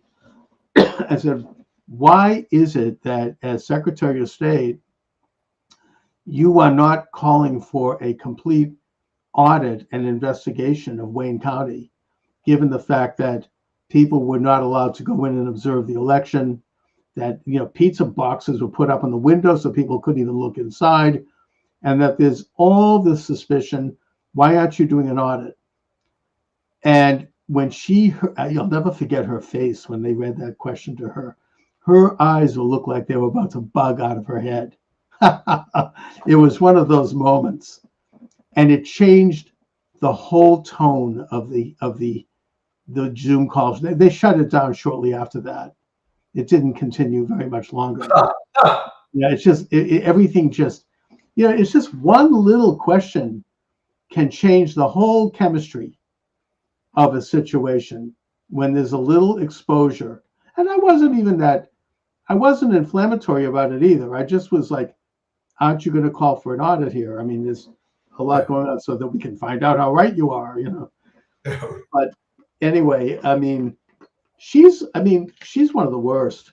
And it's another, I know you're not supposed to say this, but she gets financed by the Southern Poverty Law Center, which of course we now know was corrupt and was, not only are they worth something like $100 million, but they're sending in instigators in places like Charlottesville and they're paying people. I'd like to know who they were paying. I wonder if it was not Nick Fuentes, but that's another story. And that's who put her in office. And I think the same thing is probably true of Jenna Griswold in Colorado. I mean, they get these people who are just corrupt, but yet who are very pleasant looking and young. And it's hard to criticize someone like that. She's so blonde and she's so pure looking. You don't think of somebody like that as being underneath the hood, being a crook and being a corrupt. Well, I don't know. You go back to the Old Testament, and there's a character named Jezebel that comes to mind. Yeah. Good example. So exactly. Been around for a while, It's an old trick. And I think that the deep state actors who as long as we're at it, what about Delilah? So that's exactly, very tempting, very beautiful woman. The deep staters who stole that election knew exactly what they were doing when they would put those people up front and they give them awards and they would let, oh, you're going to be on television, you're going to be, and they would do their bidding. And I think that's exactly very calculated. That's exactly how it worked. And, Kamala Harris, I don't think is very pleasant, but nevertheless, cut of that same cloth. Yeah, well, what happened again locally is that I don't know that she and her husband have split up, but they're now living in separate locations. Oh, they are. Yeah, Kamala moved to somewhere in Malibu, and is she running? Dougie is staying in Brentwood. So they'll have to run against AOC. I don't know. The Democrats seem to be locked into. They haven't learned anything, Well, that's the good news, but we have to take advantage of it. Now, even Josh Shapiro is finally not completely afraid of his own shadow anymore. Right. And God forbid he's defending Israel a little bit. Well, yeah, but that's a no-no for the Democrats. That's not going to fly. That's off the table. They can't. Well, I think it may be a trial balloon for him to say, maybe it's time, Joshy boy. Rahm Emanuel, who also happens to be Jewish, he threw Israel under the bus on with Bill Maher. He's like, oh, we're going to cut all funding, going to cut all military aid to Israel. Absolutely. So he knows which side of the talk about miserable turncoat traitors. Oh my God. Yeah, but he wants to run for president and he's open about that. And so he knows how that's going to happen in the based on what though? I guess obviously anybody can run for anything. Right. Well, what did he bring to the table? Exactly. Oh no, he was the mayor of Chicago, did a very bad job, has been in government all his life, never really had a real job. No. Famously said you can't let a good crisis go to waste. Good crisis go to waste. But no, meanwhile, his brother, who you don't hear about too much anymore, Obamacare, was all in favor, but everybody over 75 should just check out. And, with the Corey scores and the rationing and right, Emmanuel, what's his Ezekiel Emmanuel. Yeah, all these guys they have Hebrew names. It's interesting. It's just among the worst. So who do they have? They've got a rather shallow bench, as it were. There's not too many people in the bullpen warming up. I don't know. There doesn't seem to be much talent. And if they could if Josh Shapiro grows a pair and decides that, maybe his future lies elsewhere. It was criminal how he was bypassed for the vice presidency. It was. But he said very little about the fact that his house was firebombed by one of these radical leftists who was calling for the destruction of Israel. And he can't back away from Israel because he actually, I think for a brief period between college and law school, he served in the IDF.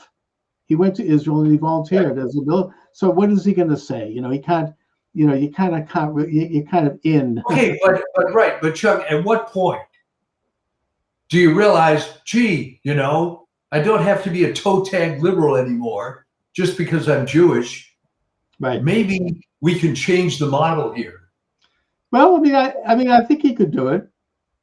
He's probably he's sort of, at least publicly, has an image of being somewhat of an old-fashioned, Kennedy-style lunch bucket Democrat. He's Yeah. not some radical. He's more moderate. At least that's the image. I don't know if that's who he is. I mean, Obama had that image too when he ran. I mean, it's all, you can't believe anything that people are saying. I mean, it's all like posturing. But I think that maybe that's going to be how they'll sell him. And it's certainly a little bit more believable than Kamala or AOC. And yet they do seem to have taken over the high ground of the Democratic Party. Oh, without a doubt. And I think that they have to pay homage to them. And I think AOC actually is thinking of running for president, apparently. And she's even though she's about as dumb as a turnip, I mean, she can't really talk about anything. It's almost as bad as Caroline Kennedy, who even she was just blown out. I mean, she ran briefly for the U.S. Senate, and a couple of liberal media figures gave her a softball interview, and she couldn't say a word. That was so painful. She's like, she couldn't even speak, and her son is this wacko guy. I mean, crazy, weird. He's running for. Yeah, but you know what? I have to say this: the apple doesn't fall too far from the tree, in that Jackie was no brain trust either. No, she wasn't. Something. And everybody forgets somehow. Yeah. That she came across. Of course, the term didn't exist then. If you look at old videos of Jackie Kennedy, she comes across like a valley girl. She does. I saw something recently where she did this tour of the White House, and it was pretty embarrassing. I mean, she just seemed very vacuous. No, the press fawning over her. Yeah, I mean, and remember, I was 13, 12, 14 years old during that period.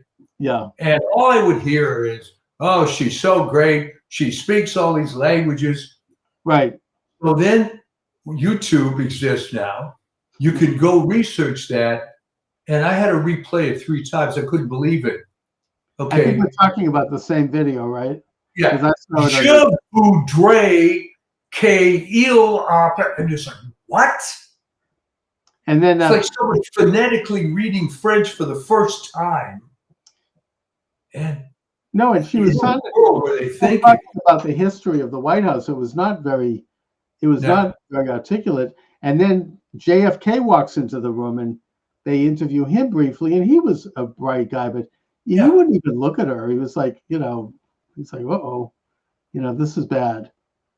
Yeah, well, you wonder what the story was behind that, because, of course, he was married before he married her. Oh, was he? That was, yeah. Oh, yeah. Well, a woman who turned out to be a Nazi spy, right? Yeah. Something like that, So, and speaking of JFK, of course, today is the 100-year anniversary of the birth of Marilyn Monroe. So let's not. And I did a chapter on that in my book about assassinations. Some of the stories around her death were pretty hairy and pretty, torrid and talk about murky and. Well, she was really a tragic figure. Yeah. In that she had a difficult time making it in Hollywood in the first place. Then she had her run.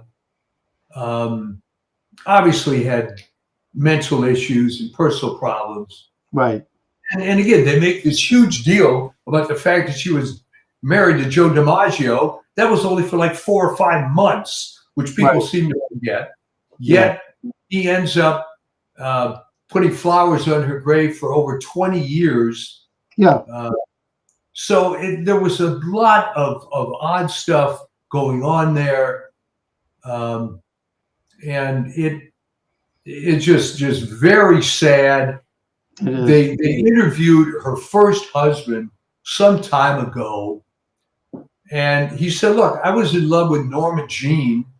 I don't know who this Marilyn Monroe person ended up being. Right. And it was pretty touching. Yeah. I mean, to her credit, in a way, it's interesting that she created this persona, Yeah. and out of really, I mean, she was kind of, not a bad looking woman, but not anything incredible. Right. And she developed, I think, quite consciously, this incredible persona. Right. Actually, it's pretty amazing. I think the same thing was true with Elvis Presley too. They developed Yeah. this. Good analogy. Yeah. Yeah, I mean, and look, I mean, I kind of admire that. I mean, they actually, it's kind of, there's something about that that's very American. It's like, I'm going to take something I have a vision. I'm going to take what I have and I'm going to make it into something else Right. that's very defined, and that they created this public image which was very powerful, and it was, she was very self-made. So I admire that. I mean, I admire her for doing that, but she also was very much exploited, and I think Elvis was too, for that matter. Yeah. He was surrounded by people who were, didn't have his best interests at heart, and it's sad. I mean, and they both were great talents. They really. Well, of course, my oldest grandsons had a birthday last month, and just for the hell of it, I sent him the happy birthday video that Marilyn Monroe did. Oh, that's nice. Of course, he obviously didn't understand all the stuff behind it. Right. But they created certain, I think, a positive image in the world. I think they contributed something. Both of them did. And it was really their own doing, that they had this vision for themselves, and they pulled it off. It's just that I mean, it's hard to be involved in that kind of power and that kind of fame, probably. That it's very corrupting. I mean, I think that I remember a comment made by George Harrison, actually, because the Beatles met with Elvis, and it was a very kind of like stiff, kind of awkward meeting. But Harrison said, I feel sorry for Elvis because he had to stand out there and do this all alone. He didn't have anyone to relate to. He didn't have anyone to compare with or talk with that was experiencing this incredible thing. Whereas we had each other. At least we had four guys. We were all going through the thing together, and we could all sort of, laugh about it and talk about it. So I think that was true. He was very isolated. I saw recently the documentary on Elvis with concert footage. I forget the name of it. It was a small movie, just came out, and he really was brilliant. I mean, he was just had some quality that was extraordinary, and he was really very humble, very much himself. He kind of knew who he was. He didn't put on airs. He had a vision for what he wanted to do, and he even though he was going downhill, obviously, he still stuck with it right to the very end. I feel bad for him. I mean, he really didn't have any friends who could talk to him about anything. I mean, he's very isolated. Same thing with Marilyn Monroe. I mean, she was surrounded by vultures, particularly Kennedys. I mean, talk about exploiting someone. Oh, yeah. I mean, my God. I mean, they passed her around, and it's an ugly story. I don't even want to get into it, but I do cover that briefly in my book, Assassination. Well, I mean, think about it. What was her escape plan? And how do you leave that world exactly? Yeah. How do you suddenly now become Norma Jean again? I don't know. Well, I mean, you get caught up in it, and it's very alluring, and it's you become addicted to it. It's like a drug. Well, the cliche that I use, which would have applied to Diana, I think, is what you're going to have to do is move to a small town in Montana and marry the local veterinarian or something, and just fall back into that, and you're not really in a media location. And like Kim Novak did. Yeah, I think people have done that. They said, I've had enough of this, and they retire. Donovan, the folk singer from England, did that. He's like, I'm done here. I've done my thing. I'm finished. And he had like a manager. He was like at the top of his game. He had all these top hits, and his manager like literally got on his hands and knees and he begged him, please don't do this. Don't do this to me. He said, you just walked away. I've had it. I've had enough. I mean, so people can, they can do that. It's happened. Well, it I has. mean, The other one that did that famously was Deborah Winger. is that right? Yeah, she walked away.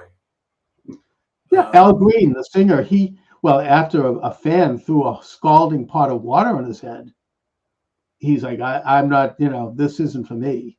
I'm done. So, people, it's not something you have to do. I mean, you become part of this machine and they just, they market you like you'd market a can of peas. I mean, it's just that simple. Anyway, but politicians generally never go away. Right? They just continue to reinvent themselves. And they especially liberal politicians, they never. Oh, look at Chuck Schumer. Oh my God, yeah. When is it going to stop already? That's who they have. And you've got. I mean, I think in the case of Barack Obama, he's still exercising power behind the scenes. He's still undermining Trump, just like he did when he was before leaving office, when he set up that, the whole Russia thing. There's now testimony that's been released on that.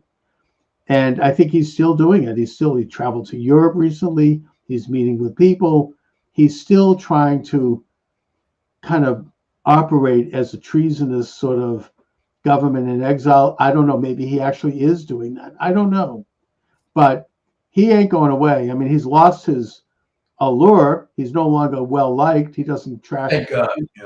Yeah. I mean, he's that is off the rose is off the stem, but he still is wielding this behind the scenes machinations, these powers, and very, very dangerous man. Anyways, of course, we know Biden. There we go. But I'm so happy that Tina Peters is out. Thank God.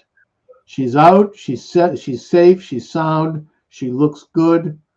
That really bothered me. And I'm hoping that that's just another domino in the direction of getting to the bottom of that whole rotten coup d'etat that occurred on election day and eve in 2000. It's just, I mean, I've been following that story ever since. And it's just, I don't know if we'll ever get to the bottom of it, but that is, to me, is where a lot of bodies are buried. And that to do that could really open even a bigger door in terms of how corrupt and how controlled our system has become. Anyway, so Mike, what do you have coming up on your Substack? Well, we're going to try to be more frequent with these things. I got a couple of ideas I'm working through, and I always try to get it ready so that it's been published a couple of days before the Monday show. So great. Okay. And it's, as you know, you just got to get into the habit. Right. And when I was doing once a week, that was just part of my routine. Well, I mean, I tend to work well under deadlines also. I mean, I like to have a date which something has to happen, and it focuses my energy. Yeah. So good. All right. So we'll keep doing that. In the meantime, enjoy June in New England. Yep. And good luck for tomorrow's election. Oh, yeah. Boy, that's going to be interesting, right? Yeah, exactly. Let's hope. So all right. Take care. We will see you next time. All right. Bye-bye. All right. Welcome to the program, everybody. Charles Moscowitz here. Michael D. Shaw is my guest. Mike, I really want to get right to the issue at hand. How could this have happened? It looks to me, from my perspective here in Boston, that the election is being stolen in California. I blame, in a way, the Trump administration and all of the people there who know how this happened in 2020, who understand the mechanism in place, and they really didn't take initiative. Now you have the U.S. Attorney now, Asali, investigating. Why didn't he investigate months ago? Why didn't he investigate a year ago? All of a sudden, it's a bit late in the day to have an investigation as the votes are being counted 2 weeks after an election. What say you? Well, that's exactly right. I mean, it's only gotten worse and worse. I think what they're trying to do is steal the mayoral LA situation away from Spencer Pratt, Mhm. but they will give us Steve Hilton running as the opponent of Becerra. So the problem is that nobody wants to play hardball. And as I mentioned too many times on this show, that really started with Bob Dornan getting, quote, defeated by Loretta Sanchez in an obviously stolen congressional election. And the Republican Party was afraid of its own shadow, as if apparently Latinos are in favor of voter fraud or something. I mean, it made no sense at all. It's just complete weakness. The only hope is that Spencer Pratt himself will fight it. What makes it even more stupid, and many of your viewers may not know this, is that Rahman already conceded. Exactly. Not only did she concede, but she was crying. Yeah. And she did, oh my God, how could this happen to me? Yeah. Well, I think the reason that it's been done is that the powers that be realized that Pratt would probably defeat Karen Bass.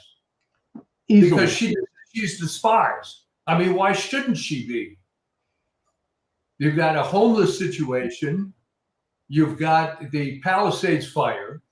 I mean, there were other fires, but technically the Palisades was really the only one that was part of the city of Los Angeles. She's remarkably incompetent, and they're freaking out because this would be the case of, how much does DEI count for? How bad can you be and have DEI still win? So the only hope is if she did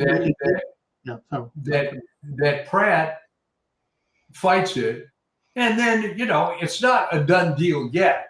I mean, what you're reacting to is that there was this sudden surge, right, in the counting. And let me be clear, this was raised by Steve Hilton, by the way, right, who's the governor, that in the little country of India, where they will routinely have over 800 million votes to count, they do it in one day. So what the hell is wrong? And yeah, it's not just California. It's happened in other Democrat strongholds. And I think now the fight really is, they know it's inevitable, that the fraud is going to be exposed on a grand scale going back at least, and you know better than I, maybe you can comment, at least to Kennedy Nixon, probably before that. I think it goes back to Jefferson, but putting that aside, this country has never really gotten it right when it comes to elections, and other countries do. I mean, it's even like Mexico, they do it all in one day. I mean, even Iraq, remember they had people with a finger, like with the ink. I mean, it's like, but it's really a disgrace, and it's a embarrassment for this country that we just, even though we may be the cradle of liberty, we have not yet gotten elections right. And in this particular case, however, I think that California is unique. I think it's the only state, not only in this union, but I think it's the only government in the world that allows for votes to be counted up to a month after election day. Yeah. Am I wrong? Well, I don't know of any other place, but I mean, California, if people have to be reminded, was not a one-party state up to at least 2011. So they're just massive fraud. But here's the other thing that happens in the face of, let's call it evil. People don't want to deal with it, all right? The best example I can give is COVID-19.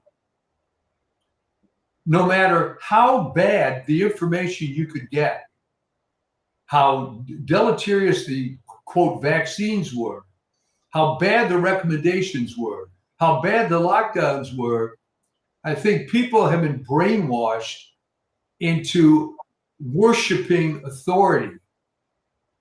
And let's face it, Chuck, that's the very first thing you learn in school is how to take orders. And it is conditioning, but even in that condition, which is, I think, quite accurately, not only the condition at this point of most Americans, but historically of most human beings, going all the way back to the days of the idol worship. We're taught to follow orders. We're taught how to see, how to hear, how to yeah, think, how to walk. We're basically conditioned to only see things through a very prescribed and narrow alley. But even in that context, it seems to me obvious that this one is really like, phew. I mean, to have her being pulled over like this, who would have voted for her? Even like, other than a real hardcore, hard-bitten leftist, cadre. I mean, are the average Angelinos going to do this? I mean, they're going to vote for Bass? I mean, it sort of made no sense. All right, believe me, uh, Karen Bass is left wing enough. So to raise up this woman who was essentially unknown, even within her own council district, there's got to be some, very dirty money behind this, Brian. Well, she's another Mamdani. You have these leftists taking over cities all over the country now. That seems to be where communists are starting their takeover. You've got Seattle with that whacked out mayor there. I forget her name. And some other small. I mean, even here in Boston, we have somebody that's running for for I think he's running for Congress, and it's just his entire platform is just Orange Man bad. That's it. I contacted him about it actually, and I said, "Do you have anything else to run on other than Orange Man bad?" And he responded to me with one of these vague, "Oh yes, I believe in goodness and apple pie and motherhood." This is crapola. We want to have a policy that's great. Which policy? Just policy. They talk policy. The guy in Maine also. No one wants to talk policy. They all want to talk about my beating up my girlfriends and my Nazi tattoo. The point is, okay, maybe somebody should ask him a bit about policy. What does he stand for? No one gets to that. But anyway, getting back to Los Angeles, there was a big vote drop. I think it was probably about 5 days after the election, something like 19,000 votes. Pratt got 0. Yeah. Big donut, literally. Now, well, here's my explanation about that. Yeah, that is a gigantic, let's say, middle finger to everybody. Okay, statistically, that's not possible. Exactly. I suppose if you and I went around and canvassed, who's everybody that wants to vote for Rahman, and give us your ballot. I mean, there's no possible way that in a random collection of ballots you're going to get 0 for Spencer Pratt. No, even in a gathered, someone is going to vote for him, and the fact that they would do this like that, I mean, they're not even pretending. It's absolutely flagrant. They'd sprinkle a few of his votes in there just to sort of pretend. Well, but this is it. I have a late friend who's a big Catholic apologist, and he said that one of his theories was that God and Satan, I guess going back to the book of Job, have this relationship where the evil side has to expose themselves in some way. Okay. So, we're going to give you something so absurd. Here's 19,000 votes. There won't be any for Spencer Pratt. I mean, hey, God, how much more can I expose myself? Right. Right. Well, they always do this. And we've talked about this. And I mean, I've done enough programs with the tin hat on to talk about this one, that the occultic, internationalist, illuminated left, they will often do they'll do something in public as part of what they do. And most people don't see it because they don't know how to see it, but they will do it and they'll flaunt something. I mean, something that comes to mind, I mean, Bill Clinton, when he was governor of Arkansas, he'd have sex with his hookers on the steps of the State House. Right. Maybe he could have gotten a hotel room. No, he wanted to do it because it's part of the ethos. I can do this. He's like waving a Bible in his hand and coming out of church so he could go into the Oval Office to mess around with Monica Lewinsky. It's part of the thrill, I think, of it. It's like it maybe gives them a sense that they're alive, that they need to do something blatant. They need to show their hand publicly. It's like I am all powerful. I can do whatever the hell I want. No, and by the way, I have so much power that no one's going to talk about this. It's not going to be reported. So watch this. And then they'll do something crazy. And And the thing is, he got away with it. That was the point. Yes. Which reminded me of when I was in high school. There was a guy who hated this particular teacher, and there was a term paper that had to be done that had to be 20 pages long, whatever. So he showed me this thing before he turned it in.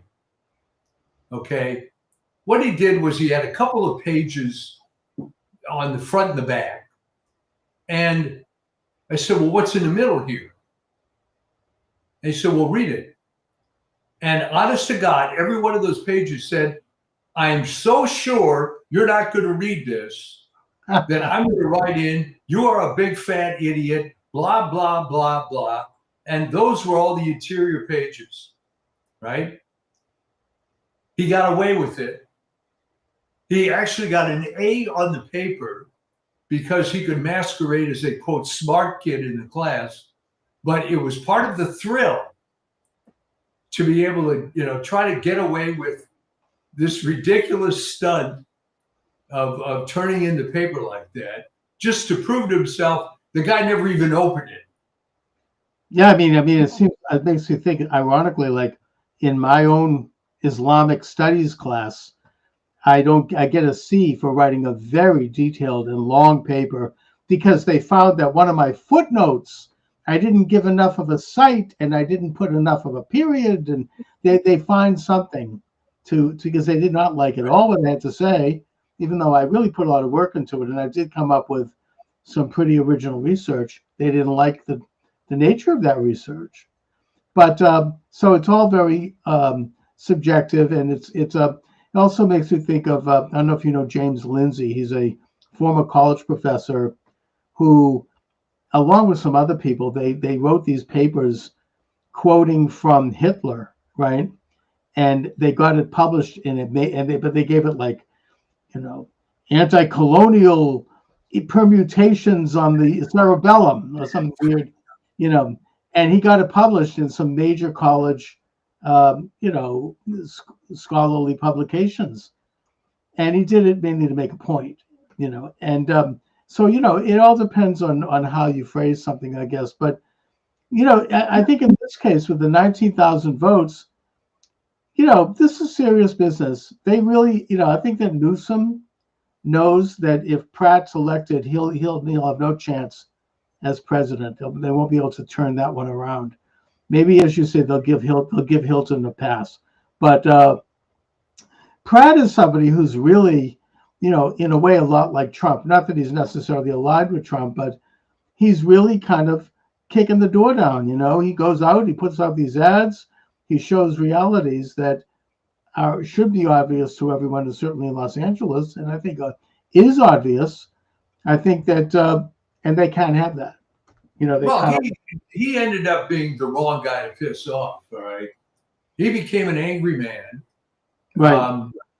It's bad enough that his house in Palisades burned down, but then you have plenty of time to contemplate what's going to occur afterwards, right? I mean, it's been a few years since these fires.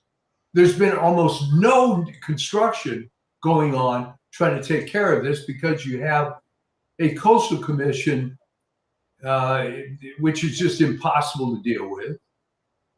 The idea was, and let's face it, I mean, people were saying this at the time, that the commies in California wanted to wipe out all the private property owners in Palisades so the beach could go to, quote, the people. All right. somehow they forgot about the Malibu colony and all the property that David Geffen owns in Malibu and so on. But Right. I think that it may even be a good thing if you look at it. If Pratt gets thrown out like that, now you got a severely pissed off guy who knows how And to. hopefully a pissed off electorate. Yeah. I don't know. I mean, what people are what do people say? Without a doubt. I mean, people, this wakes people up because this hits very local. It's not that this guy came out of nowhere and wasn't getting any votes. You see this, last second turnaround thing. And of course, it's going to be the same mantra. Nobody can prove voter fraud. Okay. Well, how am I supposed to prove it? Exactly. It's just nothing can be proven. It's evidence. It's obvious. It's like self-evident. But even some of the liberals are holding their noses on this one. I mean, I noticed that statistician Kornacki I think it's on NBC, CBS. Yeah. He noted that there hasn't been that every time the votes are counted after Election Day, 99% of the votes are Democrat. He's noted that. I mean, I think that they're almost like it's even too much for them. And but again, I mean, as I started, where is and where was the Trump administration on this? Well, I mean, the trouble is that you really have no opposition. And good question. Where's the Trump administration? But to make an excuse for him, it's like, what? Do I have to do everything myself? Mm-hmm. Where's the Republican Party in California? Where are the people that supported Spencer Pratt in LA? And, again, I mentioned that Loretta Sanchez fiasco. It's like they're afraid of their own shadow. Well, gee, if we complain, then maybe the Democrats may not like us. Well, here's a newsflash. They don't like you. There's nothing you can do to make them like you. It's not going to work because they're all brainwashed and stupid. What other explanation is there? You got a mayor who's a complete disaster. The fact that she even had the temerity to run for a second term is bad enough. And the fact that she might win is absurd, right? So there you go. That's the state of the electorate.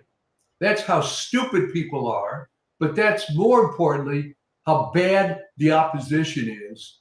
They're just going to take it. All right. They don't want to support Spencer Pratt because, gee, they may piss off some moron working for the LA Times, right? Gustavo Arellano may say something bad in his column about you. That's what you're looking at here. And also, it's not the electorate, it's the fraud that's really doing it. It's obvious. Spencer Pratt himself has now pointed out that this latest drop coincides with the exact number of homeless people who were harvested. You had these so-called nonprofits, these NGOs, just like they did in 2020. They go out and they start harvesting votes from homeless people. They go on the street. I don't know, the big homeless tent cities in Los Angeles, and they just gather up names, put the ballots up. In 2020, they did this in nursing homes in Wisconsin, where people even had already passed away, and they were still writing their names. I mean, this one woman said, "Look, my father passed away on September. How is it that he voted?" It's like it was really obvious. So, and then in Atlanta, they did it with homeless. I think that's obvious. I think the group behind that was Stacey Abrams. And then when a lawsuit was brought up, it was heard before a federal judge who's Stacey Abrams' sister. So, the whole system was rigged. Now you have, 4 years later, 6 years later, again, it's happening again. It's happening now in California. I mean, it happened last election too. I think Trump won so overwhelmingly that they couldn't stop it. Well, unfortunately, that's the only way that it can work under these circumstances is that you have to have such a lead that the fraud is impossible. But Right. the other thing is that until people can get to the point that they can recognize evil and not run away from it, this is going to go on. And the worse it gets, right? Because the Democrats know that without fraud, they're done. They're done. They might get 20% of the vote of the hardcore commies, but the normal people who are voting, they're not going to get. So it's all based on fraud 24/7. Again, do the COVID analogy. Not too many people were willing to accept the fact that a vaccine that will hurt you is being promulgated. That was just too much to bear. And it's to this day, they can't deal with that. Plus, they continue to defend idiotic things like the masking and the social distancing, and they continue to condemn FDA-approved drugs like ivermectin. And I mean, you still can't talk about this on TikTok. I mean, I even on Twitter, I lost my Twitter station for some reason. I don't know what I said, but probably something about this. It's still forbidden. President Trump himself said recently that he noted that whenever you talk about the election steal of 2020, they shut off the cameras. He couldn't get an interview. For years, he finally got an interview with his daughter-in-law. That was the only person that would interview him. I mean, this is a subject that's banned. It's just that simple. And here we are, 6 years later. Well, I'm gonna look at it from the long view. Okay, you can't keep up this charade forever. Okay, and the thing that may save us is it's very, very hard to BS these younger generations, because remember, they were born into alternative media. All right, they weren't sitting there with Walter Cronkite and Ed Murrow and all these left-wing apparatchiks. Right? Scott Kelly. Well, that's another. I'll get into that in a minute. But the thing is that here you have, apparently, according to U.S. Attorney Bill O'Saley, who is now investigating, you can register to vote the same day in California by using your gym membership, by using a prescription card for prescription drugs, your a credit card, but most troubling, insurance cards, when California is giving free insurance to illegal aliens. So that's the vote that came out for Hillary Clinton in 2016. Millions of people, and I think that was pretty open. I'm not even saying this is a conspiracy. There were organizations openly registering illegal aliens in California. Millions of them, right? Well, as I'm fond of saying, how far back you want to go, all right? Right. I think the basic issue here beyond the fraud is that someone thought it was a great idea to have universal suffrage.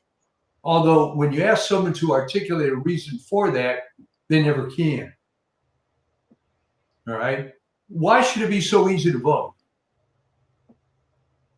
Okay. No, and of course, and the whole, the voter registration, the act in Congress, it can't get past, the Senate, mainly because of traitors like Thune.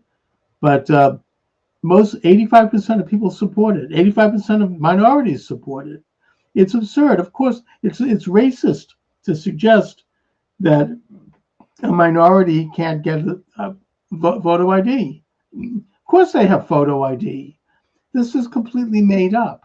That's a great example. You can't get, a six-pack of beer without photo ID. Well, again, that's a great example of how stupid this has become. Okay, for me, the core issue is there shouldn't be universal suffrage. But from that stems now the fact that, you shouldn't even have to show ID. So you can't really make an argument that you have legitimate elections unless they're absolute landslides. Because the fraud, but even the example I always use is, I think most people are aware that there was massive fraud Kennedy-Nixon, even to the point that Eisenhower recommended that Nixon fight it, but he was too much of a wimp to do it. Right. So what are you going to do at that point if the very guy that was cheated is too wimped out to fight it? Then all you can say is, hey, you know what? Good for him. He didn't do so. Spencer Pratt is made out of. I don't know. He doesn't seem to be like a tricky dick guy. Okay. Remember, the difference is Nixon always wanted to be one of the cool kids.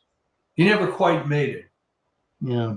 Everything he did in his rotten political life was to try to be one of the cool kids. Yeah. And it always backfired. And they ended up screwing him in the end. Yeah. I mean, I think also Nixon was kind of told by somebody, "You'll have your turn in 8 years," and he accepted that. But in the case of Pratt, I don't know what he's going to do. I mean, I think that the U.S. attorney is investigating. You have, let me see, I took some notes here. Well, remember, Chuck, we have a few months here before the general, and I don't think Pratt's going to take this lying down. No, and plus California, they recently didn't they have a mayor in a city adjacent to Los Angeles. Apparently, Arcadia. Yeah, evidence that she was working with the Chinese spy, right? I mean, you had Dianne Feinstein. That's a slightly different issue. She was legitimately elected. I believe. But who knows what she was doing in the to further the interest of the Chinese communists? Not to mention Dianne Feinstein's driver. He had been a communist spy for 30 years. It's just California. Well, she represents, Dianne Feinstein represented everything wrong with California. All right, we come back to this story occasionally on the show. Dianne Feinstein, for those that don't remember, and nobody would remember, was the vice mayor of San Francisco when George Moscowitz was assassinated. Right. Yeah. So she came out of nowhere and created this political career for herself, and took very much advantage of that. Well, she's the woman and liberal, and stayed, as senator for 500 years, until she just about died while on the Senate floor, almost literally. Yeah, I remember that. What did she ever do that was any good? I mean, she was. I would argue that she's not as bad as Adam Schiff, who actually is quite active and quite evil. Well, right, but I guess you could counter that argument and say Feinstein just showed up and was senator for a million years. Schiff has a bad agenda that he's working on, and then you go back to who are the idiot voters that vote for this guy? All right, how could that have happened? I mean, was that just a case of Orange Man bad in California? Because he was one of the primary. Him and Swalwell.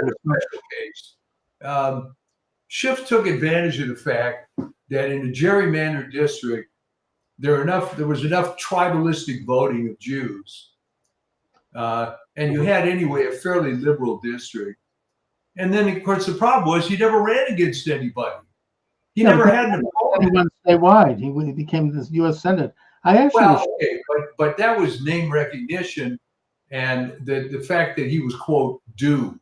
I mean, if you look at the career of Henry Waxman, it was the same thing. Literally, there was never an opponent to Henry Waxman. But his name wasn't exactly good. He'd been censored by Congress.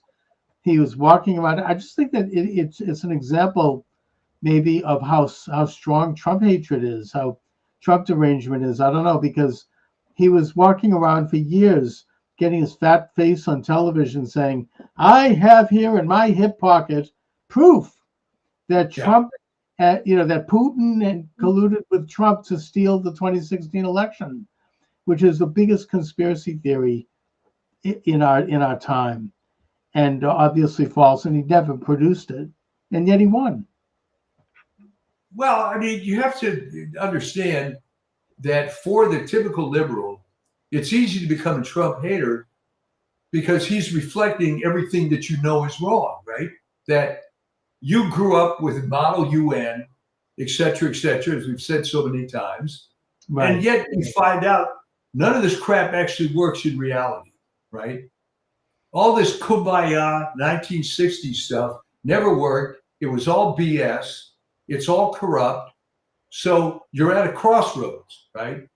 Do I admit at age 55 or whenever you come to this realization, hey, everything I stood for was wrong, I'm an idiot? Or do you take the other road?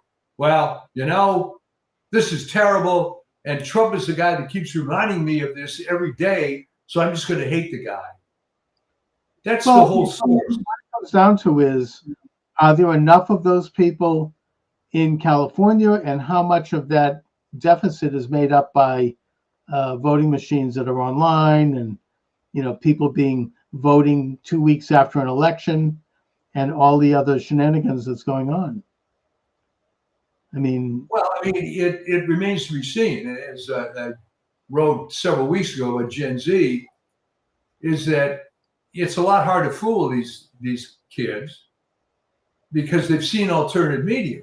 I mean, one of the excuses, I guess, you could make for the boomers being stupid is that they grew up with limited media, right?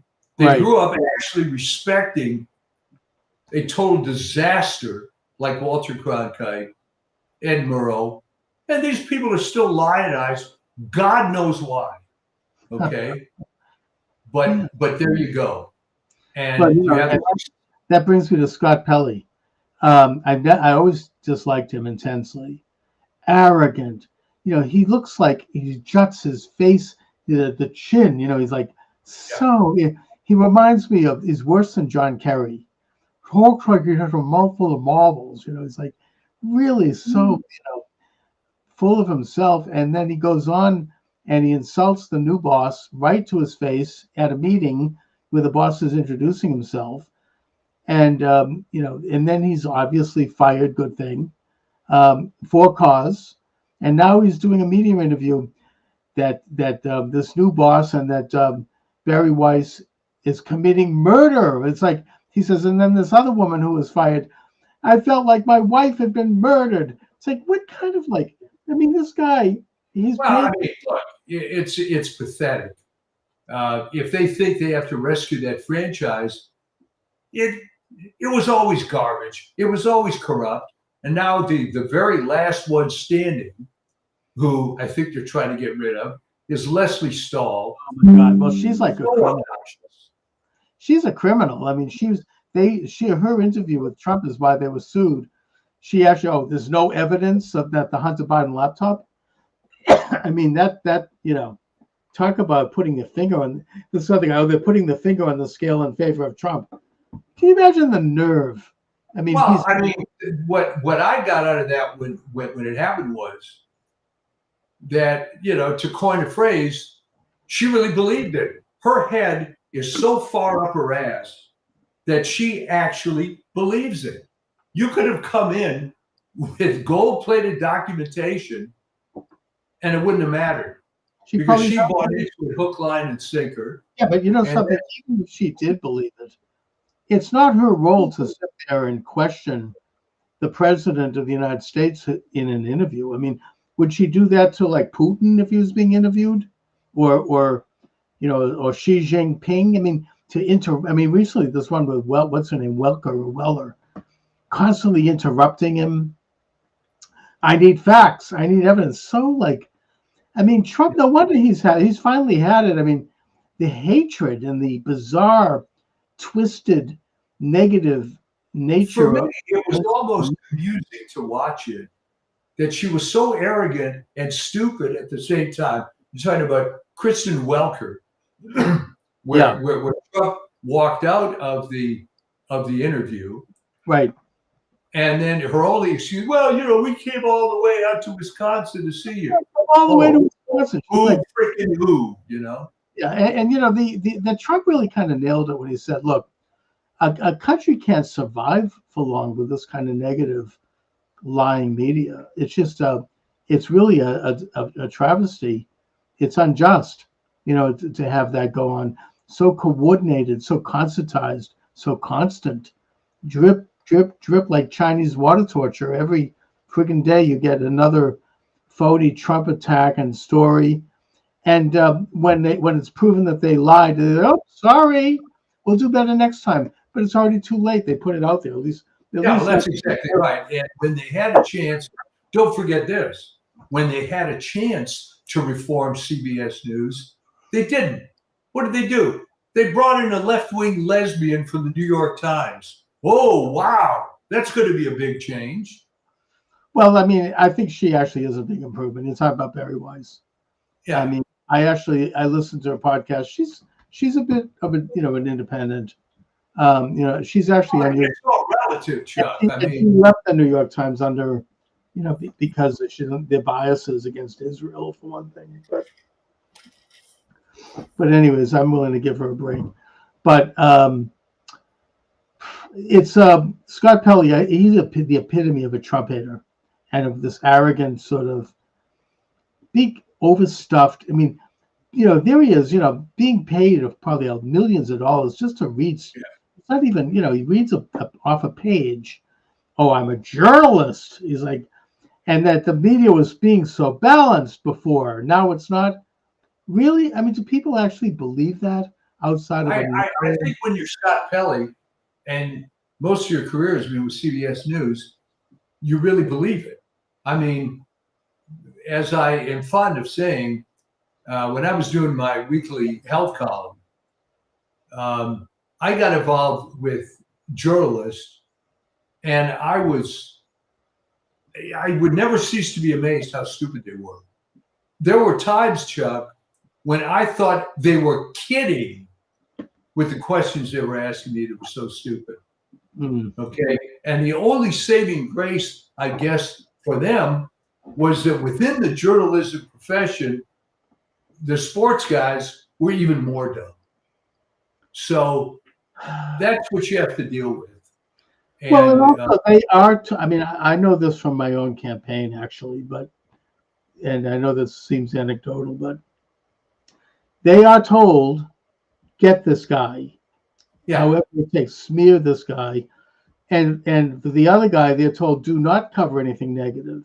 They get, softballs. And I mean, that's certainly how the Boston Globe operates. And I think it's how, 60 Minutes operates. It's so biased. So why would some bright-eyed kid at a J school, why would they want to take that job?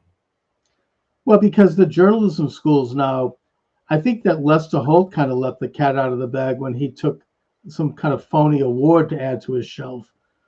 When he said, hey, we're no longer pretending to be objective journalists. That age is over. We now have to be activists. We have to advocate. And so that's what they're taught.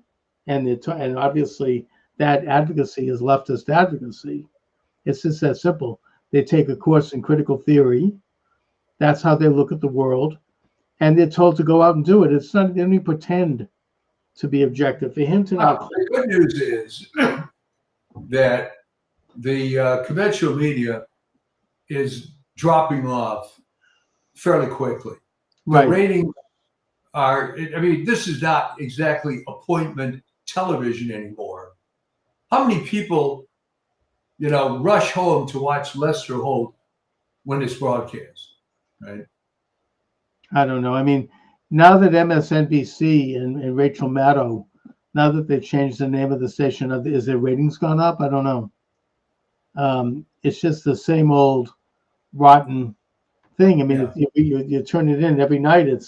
I listened to a few minutes of it because, as we like to say, I have to. Do it for you. I'm so glad you do it. I'm so glad. But it's the same old thing every night. I mean, here in Boston, the Boston Phoenix eventually went out of business because even the liberals and leftists got tired of it. It was the same thing every week. literally, it's just dressed up differently. And I think that in the case of Massachusetts, once Deval Patrick was elected governor, who was one of the worst and one of the most left wing, their purpose was over anyways. Who needed them anymore? Why remind ourselves, that how left wing we are? We have it. We've accomplished it. And also, Rush Limbaugh was in Boston the most popular talk show host in the state for years, for decades. Okay, but let me ask you this: where would you have to go to find the archetypal Trump-hating left-wing Democrat? If you could produce one and you had one chance to do it, where would you go? They are suburban, well-to-do, mostly over 70 women, white women. That's who it is. That's the demographic. My mother is an example of this. Right. There's absolutely dripping with Trump hatred. They have no idea why. They'll scream. I remember, we talked about Welker's interview with Trump and how hysterical she was. That isn't even as bad as they were during his first term. It was even worse. I remember Savannah Guthrie interviewing during the election. She was literally screaming. I mean, literally at the top of her lungs. I mean, these women are like, they're not sane. It's like they're out of their minds with rage. And it's getting so miserable. I mean, they at this point they're stopping the building of this ballroom. Really? And then so they concocted this phony story that is somehow anti-women because the east wing of the White House had to be knocked down. First of all, just for the record, I think the last first lady to even step foot in that room was Pat Nixon. Since then, it's been used for storage. It's been used. It's gone downhill. It was used the same reason I use my back porch, to keep paper goods, right? To keep extra, plastic spoons. You know what I mean? It's like to keep toilet paper. I mean, it was a storage room. There was nothing in there. No first lady. And then you have Jill Biden, of all people, titling her book about the East Wing of the White House. What she calls it? View from the East Wing, which is supposed to be a shot at Trump. I mean, every word of that book is a lie. I doubt if she ever stepped foot in that East Wing. I think it was since Rosalind Carter. I mean, the first ladies set up office in the West Wing, where the power is. They want to be near the Oval Office, especially Hillary Clinton, to keep an eye on Bill, while he's in there. Who knows what he's doing? But they concoct these crazy narratives, and so miserably they've actually stopped. I think they've stopped him from building it. Can you imagine? I mean, that thing is financed entirely from private donations. It's a gift to the country. They stopped the revamping of the Kennedy Center, even though there are rats there now, and the place is falling apart. Well, I mean, this is what I was saying earlier, that he's just reflecting everything that they don't want to see, right? Yeah, the Kennedy Center may have been good years ago, but it's become a dump. He's trying to fix it up. This whole ballroom thing, it's the same deal. They don't want to give him a W, right? He just can't win anything, and they're losing grip on the pulse of America. It's going to take longer. It's going to take a while, but again, nobody rushes home to watch Lester Holt or this Dukakov guy, whatever his name is. Mm-hmm. Nobody cares. There's going to be, as Michael Savage called, the Upper East Side women with hysterectomies, were the ones you're referring to over 70, whatever. But the demographic is dying out, and it's too bad. But believe me, when I was at my 60-year high school reunion, and I met this one woman that I hadn't seen for a while. She was at some of the early reunions. And I turned to my wife afterwards and said, "Still a Bolshevik. Damn, she's what, 78 years old, still a Bolshevik. Unbelievable, right? I had the same thing at my 50th reunion. The same old left wing. If anything, they've gone further left. That's that's our demographic. It just is. These old, they're just dripped in it. These old blue stockings. Those are the people behind the French Revolution.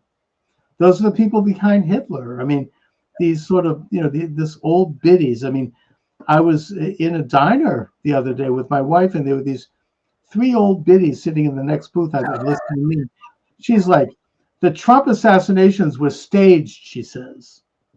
Like, oh, this was made. I mean, talk about getting into really like. This makes Alex Jones look like a saint. I mean, these conspiracy theories.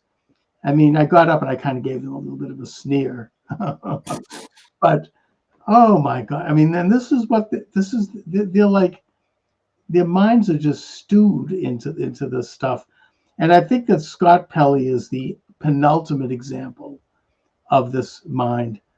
And but the only thing that aggravates me is, again, when I see these federal judges stopping fixing the Kennedy Center.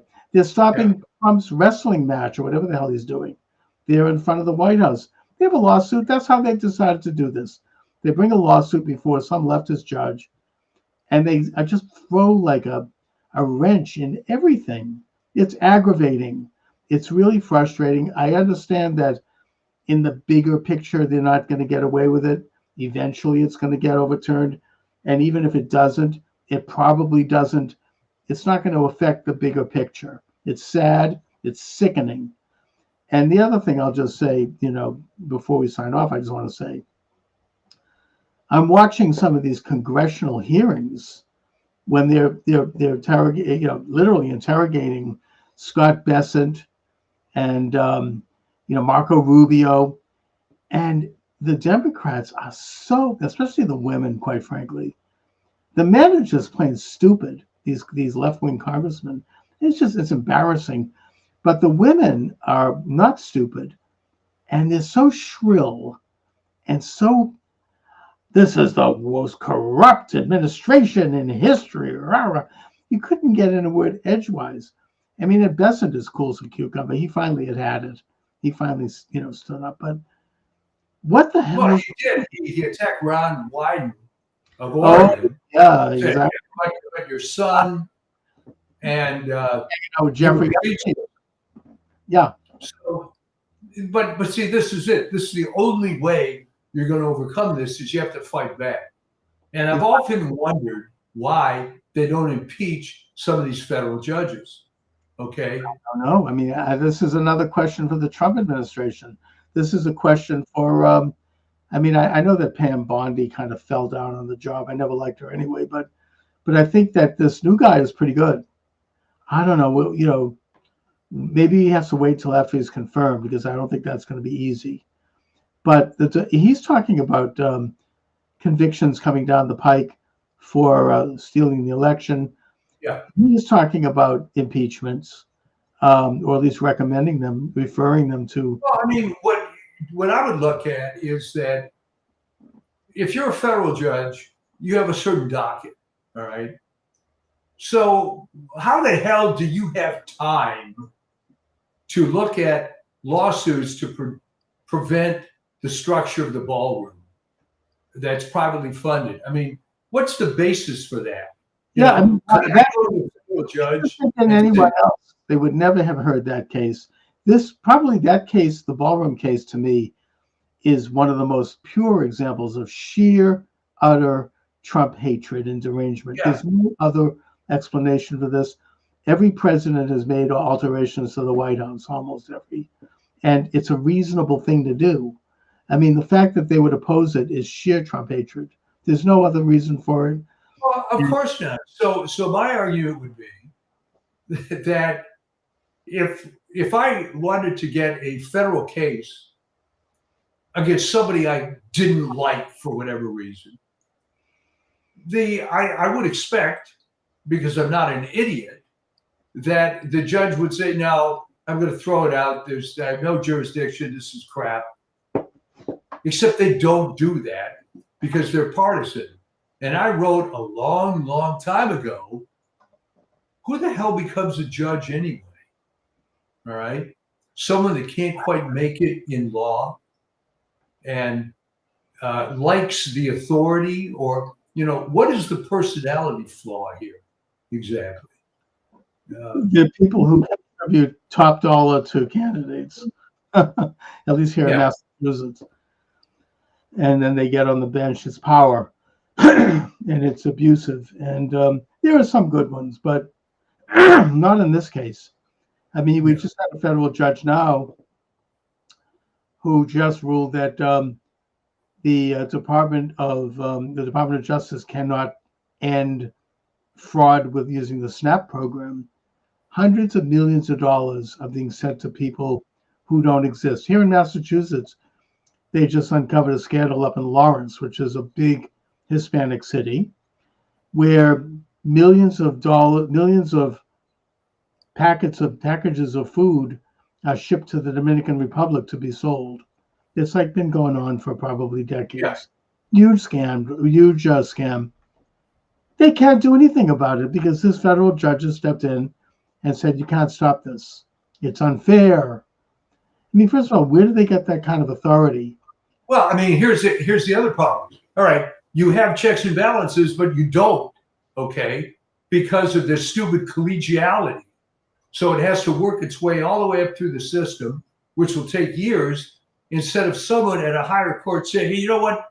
Shut up, dumbass. You can't do this. But the system is rigged, unfortunately, in favor of fraud, just for that reason.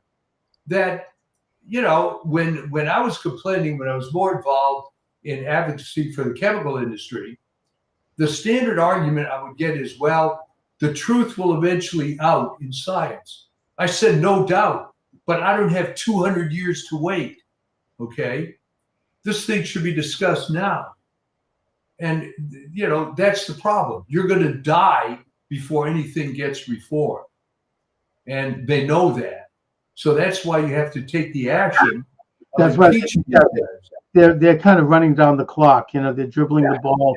They're burning, as Steve Bannon says, they're burning daylight. They're just hoping that this whole thing blows over. I'm not saying progress hasn't been made, but it's frustrating to see. I mean, it's frustrating to see the work of exposing fraud. Now you have, I think, J.D. Vance is ahead of it. He's going to do. I think he'll do something because he wants to run for president. And he has some political motivation. But what's his face? Shirley, he's still doing these incredible exposures. Nothing is done. California passes a law that apparently is forbidding him from even reporting on things, I guess. Something. Well, that's not going to go anywhere. I mean, it just exposes how corrupt the system is. And people are finally starting to wake up to this, I guess. Because, this is another one of my big points. The notion of inductive reasoning is always suppressed. Okay, What do I mean? Well, when I was a kid, a guy could be an auto worker. His wife would stay home. He'd own a house and 2 cars. They'd have a cottage on the lake and take a 2-week vacation every year. All right. Now, inflation has gotten to the point where it's dual income. Many people can't afford homes, et cetera, et cetera. All right. What happened?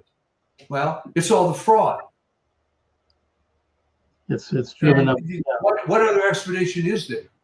Okay. Yeah, the price of energy went up, and this went up, and that went up, but you can't discount the massive amount of fraud. Okay, it's been suggested that 70% of the Medicare budget is fraud.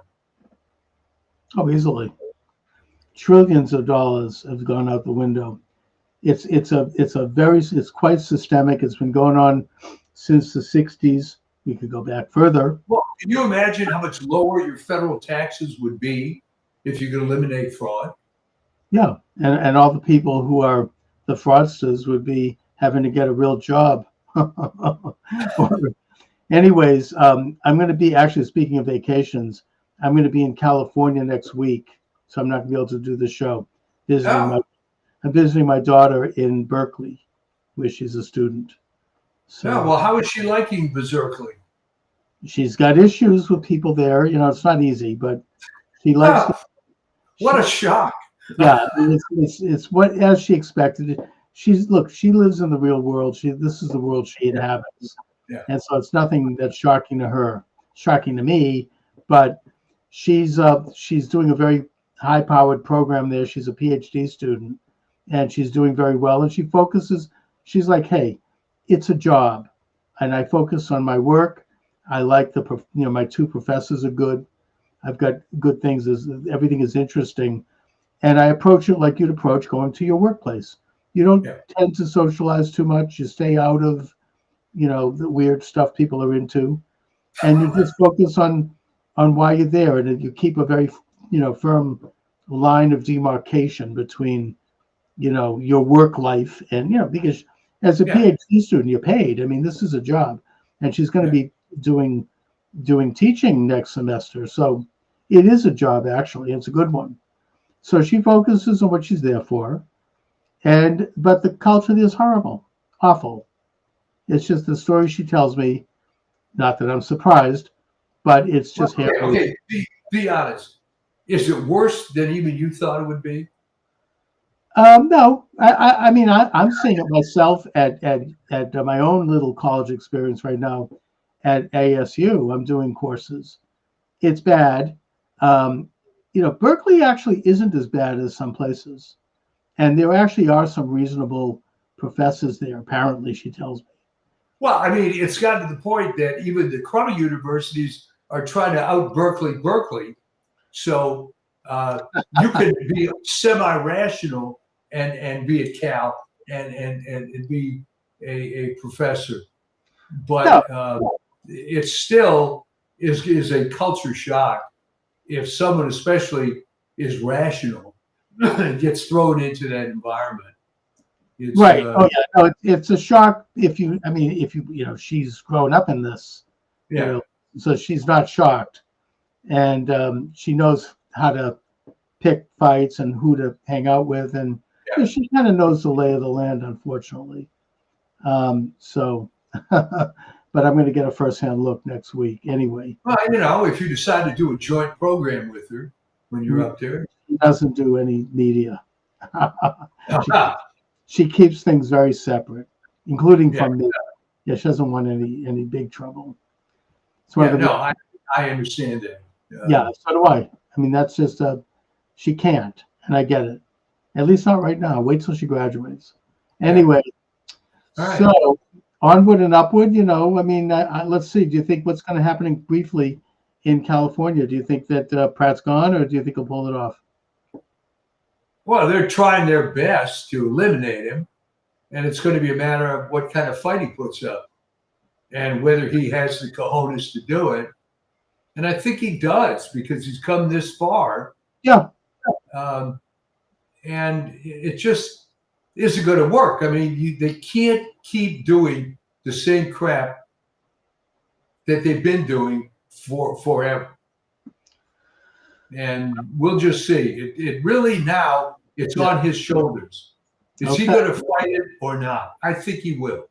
Well, that's the big question, and we'll know next when I come back. Anyway, Mike, thanks a lot as always.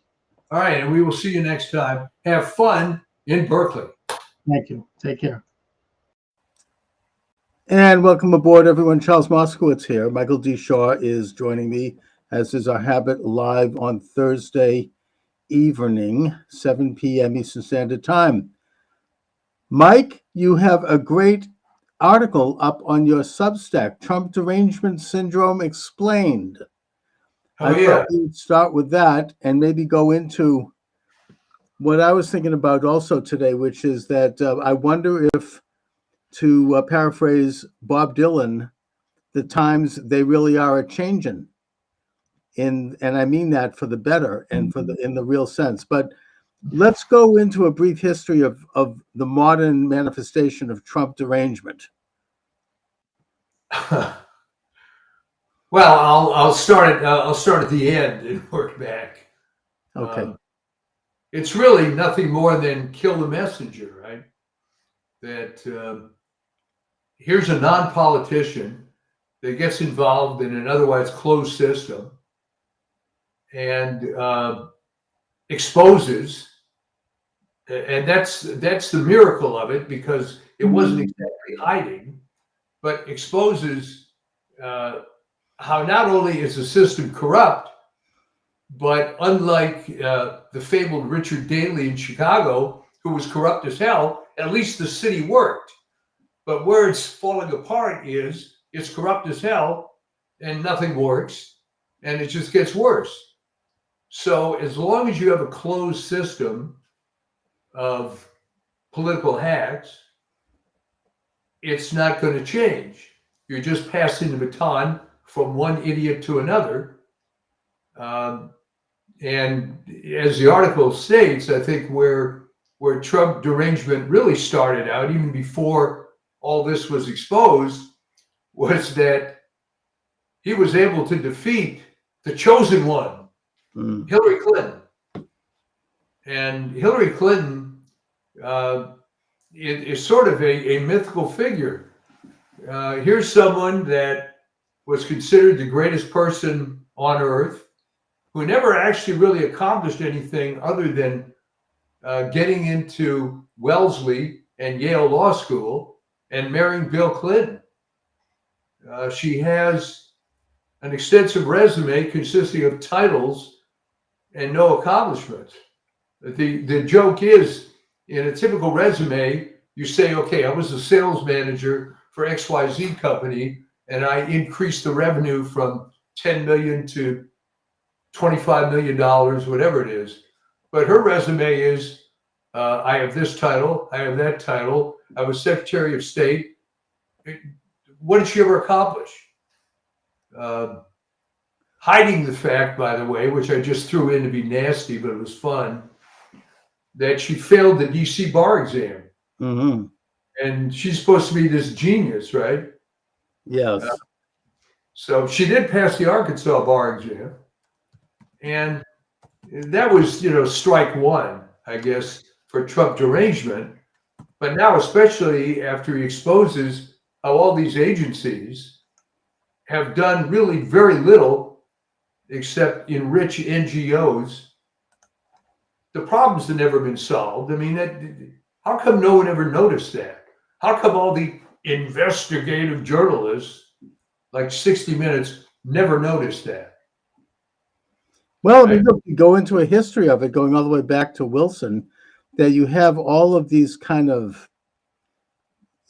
aristocratic European-style leaders in this country, starting with Wilson, who are just sort of the equivalent of heredity almost. I mean, they're figureheads. It's everything that, I mean, I recently completed a class in the American Revolution, and there's a left-wing professor who claimed that this guy was even criticized by the left. It was so ridiculous. But the American Revolution, the founding fathers were just secretly British aristocrats and British monarchs, but they wanted to replace the British ones with themselves, and that all their talk about liberty and equality and freedom and property, that was all propaganda to fool the masses, and that they were just transferring over that system.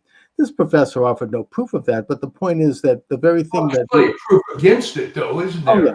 But I mean, my point is that the very thing that he was talking about from the left is exactly what was happening in this country, starting with FDR, starting with Wilson. We have all of these well-credentialed people with their phony British accents who really have never accomplished anything other than that they can hold their head up in a certain way on television or just whatever.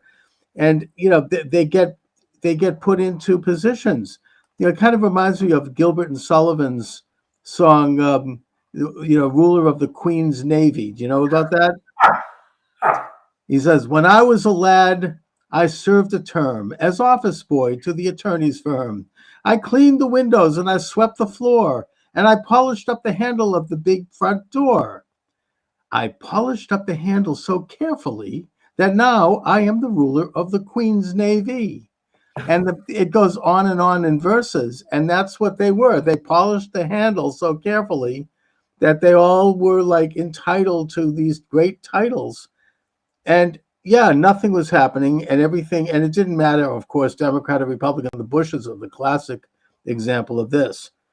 And now you have a guy who's like sticking up a stick in the hornet's nest all of a sudden and coming in and saying, look, we want to basically restore the sovereign right of the American citizen and return power from this rotten uniparty oligarchy to the actual people under God. I mean, which was the idea of the American Republic. And they are absolutely gone out of their minds.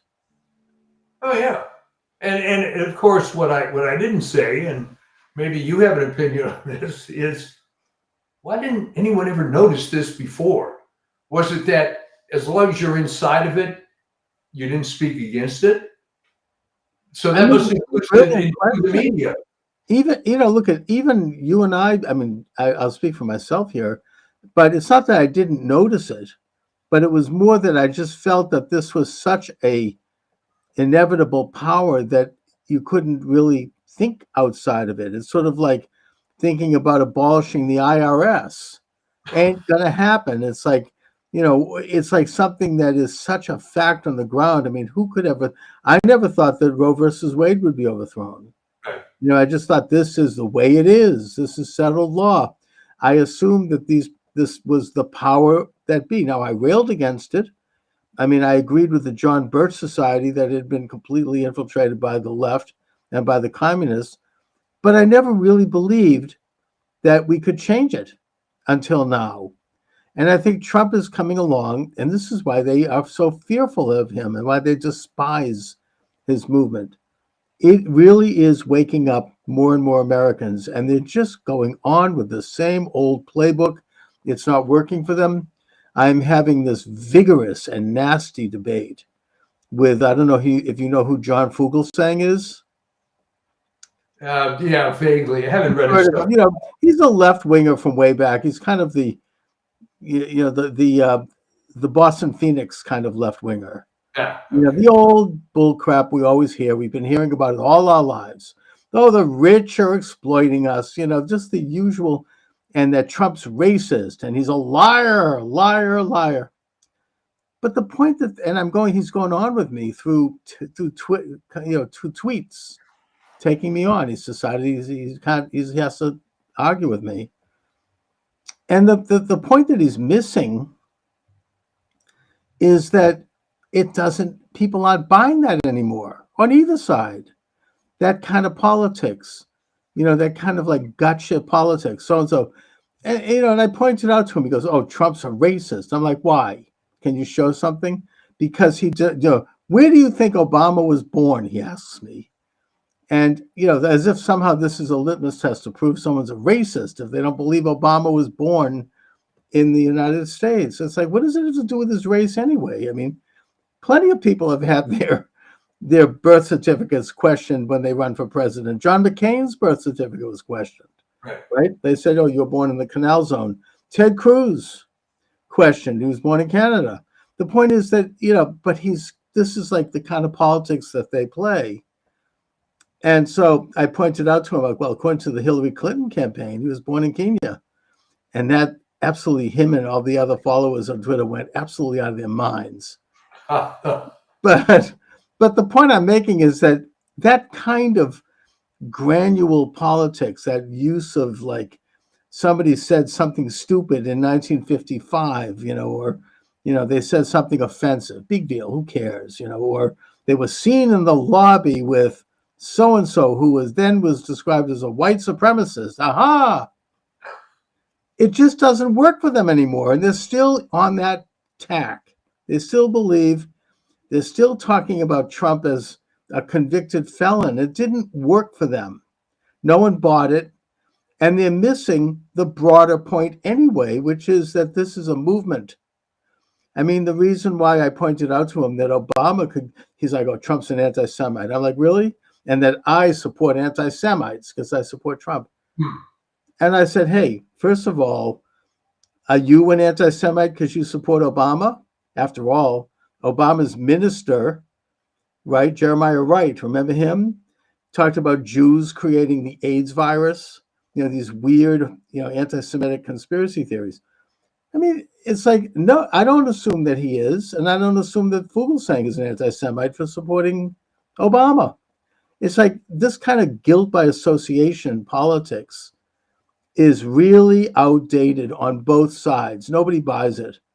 Yeah, And it's completely outdated. And on the left, again, it goes back to that piece about Ethel Rosenberg and the Model UN. That this is the thinking that they've had. So now they have to shoehorn everything into it. It just doesn't work anymore. I mean, frankly, it didn't work that well then, but now it's comical. Oh, it is. And of course, you get a guy like John Fugelsang who assumes, and is to a certain extent rightfully, that this is only going to be used as a weapon in the hands of the left because the right doesn't do this, and because the left controls the high ground of the media, and they're going to trumpet that, but they're not going to look at the same phenomena occurring on the right. I mean, you want to talk about racist language? Did they ever investigate Biden? I mean, really? Going back to when he was a senator? No. Because I guess that's okay, because after all, he's on the right side of history. But the point is that as a weapon, they're continuing to hold on to that, I think. I think he represents that view. And that remains the mainstream of the I think that's dying out. I agree. I mean, it's not relevant. Nobody cares. It's almost dying out the wrong way because your friend David Hogg now is operating from the point of view that they're not far enough left. And they have to primary people that don't toe this communist line somehow. Right. And this is the same policies, the same practices are being done by people like AOC and the whole establishment of the Democrat Party. But my point is that they have really, they've lost the bigger picture here, which is what the Trump movement is. And the fact that it's very much what we're talking about here. It's shattering the hologram that we've all been locked into all our lives. And it's taking a look at what exactly is the government doing. And they're opening the lid. They're opening the hood of the car. And we're seeing like Social Security. They say all of my life I've heard the Social Security system is going to go bankrupt. You'll never collect it when you need it. Yeah. So why all of a sudden Trump opens the door and Elon Musk does a little forensic audit and they discover that billions of dollars are going out to people that are over 120 years old, and that tens of billions of dollars are going out to illegal aliens and to people overseas who aren't even American, and to fake addresses, and to, the whole thing is just utterly rife with fraud. And this is portrayed in the left-wing media as cutting Social Security. Well, yeah. So the point is here they are pounding their chest about Social Security. They don't really, it's obvious that they don't want to hear this and they don't care about it, probably because they're collecting all the money. But I mean, and now we know it's also Medicare, Medicaid, unemployment. All these agencies are being completely defrauded and everyone is being ripped off. Unemployment, I mean, talk about a fraud. I mean, a lot of this ramped up during the COVID days when all this money started flying out the door in the tunes of upwards of hundreds of billions of dollars. And, they claim that they want to support good government and they want to save Social Security. Well, that's exactly what Trump is doing. He's saving Social Security. I mean, it's just all empty statements. And that's why I really hate the media so much. That if there were really any journalism, you think once in a while they would go after these stories, but they never do. It's like they're doing nothing more than supporting this rotten establishment all the time. How do they live with themselves? I truly don't understand it, right? If you're a reporter at a newspaper the pay is very low. All right. The working conditions are terrible. So maybe the solace you get is you get to see your name at the top of the article. All right, that's great. All right. Maybe you can actually write something that's not just utter bilge. Now, occasionally, if you saw this piece in the New York Times talking about that helicopter crash by But Reagan they Air Force. buried, you notice they buried that toward the end of the article. I mean, Yeah, it it was, was a 5,000 word yeah. article, and you talk about burying the lead. The last couple of paragraphs show the conclusion that she very likely did it on purpose. Did it? I mean, I thought it was just Yes, maybe that she yes. froze. That she's like, oh, she couldn't hear anything. How could she have done it on purpose? I mean, did she want to commit suicide? They're trying to figure it out. She disregarded orders and recommendations by others on the craft. The only explanation here is that in their zeal to push through DEI, not that there aren't other qualified female pilots, Right. they had to really push this broad through, and she was a psycho. All right. Maybe, I mean, So my first thought was maybe she's so indoctrinated into DEI that the guy sitting next to her who said, "You got to turn," she decided she wasn't going to listen to him because he's a man. could be. I don't know. I mean, you It know, doesn't make it any better. I mean, no, it doesn't. It's horrendous. It's evil. I mean, 65 innocent people. I mean, is a horrible tragedy, of course. so you ask yourself, and you as a student in the media, why in the world do the Times run this piece? Maybe just for clicks? Well, I mean, ultimately, it's like the Boston Globe. Eventually, ultimately, they Okay. have to tell some truth to maintain even a veneer of So you credibility. mean now that all the people are cold in the ground? Yeah, like the Globe will always release the bad news after the election, once they have their puppet in place. Then you hear about it, and they usually will do it like a few days before Christmas, and Yeah. they'll bury it into the story, just like the New York Times did here. The first half of the story, the upper flap, was all about some cockamamie analysis of wind factors or like time management or some irrelevant garbage. And then finally, toward the end of the article, they mention it. You have to understand how to read the New York Times. They always do this. The Globe always does this. They'll tell you the truth, but you have to really stay with it and go through an Well, insufferable. it's based on the assumption, which is generally true, that no one's going to read the whole article. Well, that's right, because you have to go through all this insufferable garbage to get to it. So most average people don't read that far. You can't. It's so dull. And so you have to, if you are really wanting to know what's going on, again, you have to know how to read these things. Like in my books, if I want to talk about something that's controversial, I try to find it in the New York Times, and you could go through reams and reams of Googling and digging, but you will find it. It's usually buried, and then you can cite it, and you say, aha, New York Times, page so-and-so, line so-and-so. But the point is that most people don't have the time or the inclination to do that. And so they don't get the truth, or if they finally get to it, it's so marbled with other stuff that you don't get the context at all. So that's how they roll. That's how the mainstream media rolls. It's as bad as ever right now.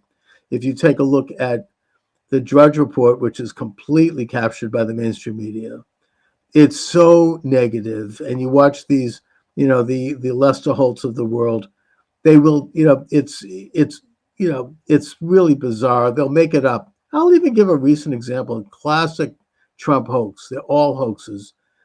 They showed a picture of Trump at the Pope's funeral wearing a blue suit. Blue suit, right. Right? And they said, you see, he's disrespectful because you're supposed to wear a black suit. Okay, fine. The way the picture is portrayed, you see about 8 or 9 other guys behind him or next to him, all in black suits.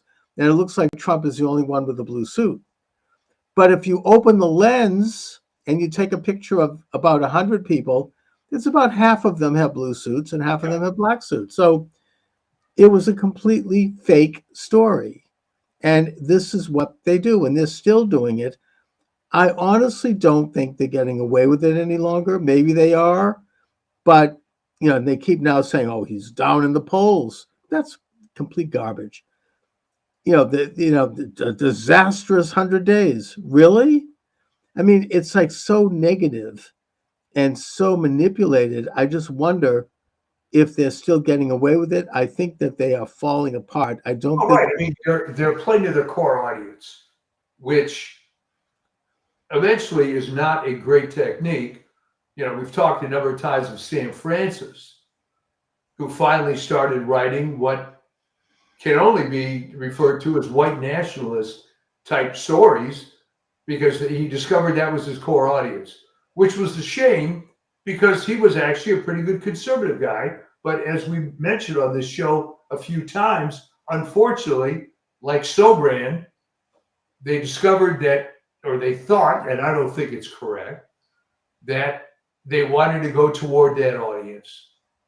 Sobran, Right. not much, but I mean, and Joe Sobran was, I debated him. I mean, and great writer, and he completely changed with that issue.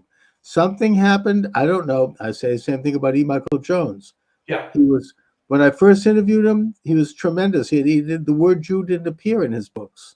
It wasn't even on the radar. I don't know if he wrote what he thought, but it was only many, many years later that all of a sudden he got this bug about the Jews. And these guys like Jake Shields. I don't know if you know who he is. He's World Wrestling Association, a wrestler. He's suddenly got on this anti-Israel thing, this anti-Zionism thing, and he's bringing in other wrestlers to do his podcast. He's a good podcaster, and he's like pushing this stuff. It's really ugly, and yeah, it's like he doesn't. I think that it's a similar thing. This is his audience, so this is what he thinks is going to work for him. I don't know what it is. And I've asked him to have me on. He says, "Oh, I won't come. He won't have me on because he wants me to know he hates Zionism, and that he doesn't want to do a screaming show." And I've said, "I'm not going to scream. I don't like screaming either. I mean, it gives me a headache. I'd like to have a respectful, rational conversation with you about this, and really, so we can each present our opinions and let the listeners decide." He won't have me on. But no. Well, the trap is that if you're producing content, it's very easy to think you've discovered some key to the whole situation. And certainly, you can find a lot of notorious Jews that have been involved in some very nefarious things. But right. to keep going down that road is going to distort your thinking, okay? Because there are just so many non-Jews that have been involved in these causes. Right. So unfortunately, human nature isn't always that easy. And in my own case, I've written a lot of articles, and sometimes you get to the point where you think you're writing the same article every time, but you can't try to lob on to one thing that's the cause for all the world's ills. It's very simple. Yeah, and that's what people do. It's the Jews or it's whoever. Now, But I'll tell you one that would be difficult to pass, and it's occurring right in your backyard. what's that? The Burlington School District Mm-hmm. is in the news now. I don't know if you've seen that. I have. What's going on with Burlington schools? Okay. Apparently, they engaged in an extremely invasive sex questionnaire for kids from 6th grade through 12th that you couldn't opt out of. Oh, that's nothing new. Is that recent? I mean, is this over the last week? Yeah, because that's happened before. They had the Lexington scandal. I don't know. They call it Fistgate. Leave it. We'll let people draw their own conclusions. This was in the 1990s, I think around 2000, 2001. And this father was like, he pulled his son out of the school and he complained to the principal, and it created a huge uproar amongst the school department. They had him taken out and put in handcuffs. This is a father, right? Yeah. And it became a big story in Massachusetts for quite a while. I should revisit it. It's been a while, but that kind of thing goes on here, where you have the school go in, swoop in behind closed doors, and they do this sort of sexually explicit stuff, and and then they disappear. They kind of like it's a change agent thing. Somehow the kids get the message that they better not complain about it to the parents. Well, what happened in this case was they said, "Oh, it was a mistake. We were supposed to send you the email allowing you to opt out, and I guess we didn't do that." Say BS. So you can make a pretty cogent argument about who the hell is running these schools. Why is it so important? How is that going to benefit anybody? What's the follow-up? As a marketing guy, fine, you can do a survey, what things you want, what new features you want in the product. But if I do a survey on kids, explicit sexual questions, all right, great. What are you going to do with it now? You're going to try to groom the kid? They're going to corrupt the kid. Look, I mean, I remember, attending a session with somebody from Planned Parenthood at my daughter's school. This was like maybe 10th grade, 9th grade. And they were introducing their sex ed program, which was very explicit and, highly sexual. And the explanation given by this woman who was the head of Planned Parenthood, and you should have seen this woman. Talk about bizarre. I mean, she had all the classic leftists with the Tourette syndrome going and the facial tics, and somebody who obviously was not very comfortable in her own skin. Her explanation was, look, sex is everywhere. It's on the subway walls, it's in the billboards, it's on television, it's in the media, it's in the news. Your child is exposed to sex everywhere, so why not have it in the schools? And my response was, well, that's all the more reason to not have it in the schools. Maybe it could be a refuge for the child to get away from all this smut. Maybe they could then go to a place where they could actually focus on real things like how to do arithmetic, maybe, right? Or how to, learn how to read using phonics, or maybe read a copy of the U.S. Constitution, learn a little civics. Do they really need to have this? I mean, this is like, it's like, it's kind of like I wrote this essay about critical race theory, the same deal. Does that actually contribute to something that's going to help a child develop a skill or to think cognitively on their own? It's quite the opposite. It's crumbling their moral compass at a young age when they're not really teach able them to be a victim if they're of the oppressed race. Well, that's critical race theory. Everyone's divided up into straight white men and everyone else. And the straight white men are to feel guilty for their success because they've exploited everyone. It's just warmed over Marxism is all it is. It's the warmed over dialectic, except they put in new figures to create this oppressor, and oppressed. But the point is that this stuff is dangerous for children. It's corroding their ability to think cognitively and their innocence and their ability to develop a moral code. Obviously, and that's exactly what it's meant to do. I have Sam Blumenfeld echoing in my mind. The late Dr. Sam Blumenfeld wrote a ton of good books about this. It is a deliberate and conscious effort to dumb children down. And he pointed out that it was a very unholy alliance between the right and the left, you might say, like the right being the business community, the Rockefellers, people who wanted to have a pliable population that would punch a time clock at the big factories back in the 1930s. That kind of economy isn't around anymore, but back then they wanted massive employers showing up, punching the clock, and they sit in there for 8 hours. And then on the left, you had people like John Dewey, the father of so-called progressive education, who was a socialist and who wanted to dismember a student's ability to think independently and cognitively, and replaced that with what he called fusion. In other words, a move toward collectivism and world order. They both were working on the same cause. They wanted to create a person that would become a, quote, human resource, as opposed to a human being, Yeah. a resource for someone else. And they would all be happy and move along not knowing this. I mean, the most modern example of that, of course, is Klaus Schwab, right? From the World Economic Forum. You will eat the bugs, right? I mean, nobody will own It's anything. fun, though. That's what's coming out is that he was pretty corrupt. Oh, yeah, And sure. They all. he was forced to resign. But the silver lining in this over-sexualized education of the kids is that it forces the parents to get involved with this at a younger age. I mean, I happen to be talking to my 11-year-old grandson, and he was making fun of the way that they're trying to ramrod this stuff in the classroom. Great.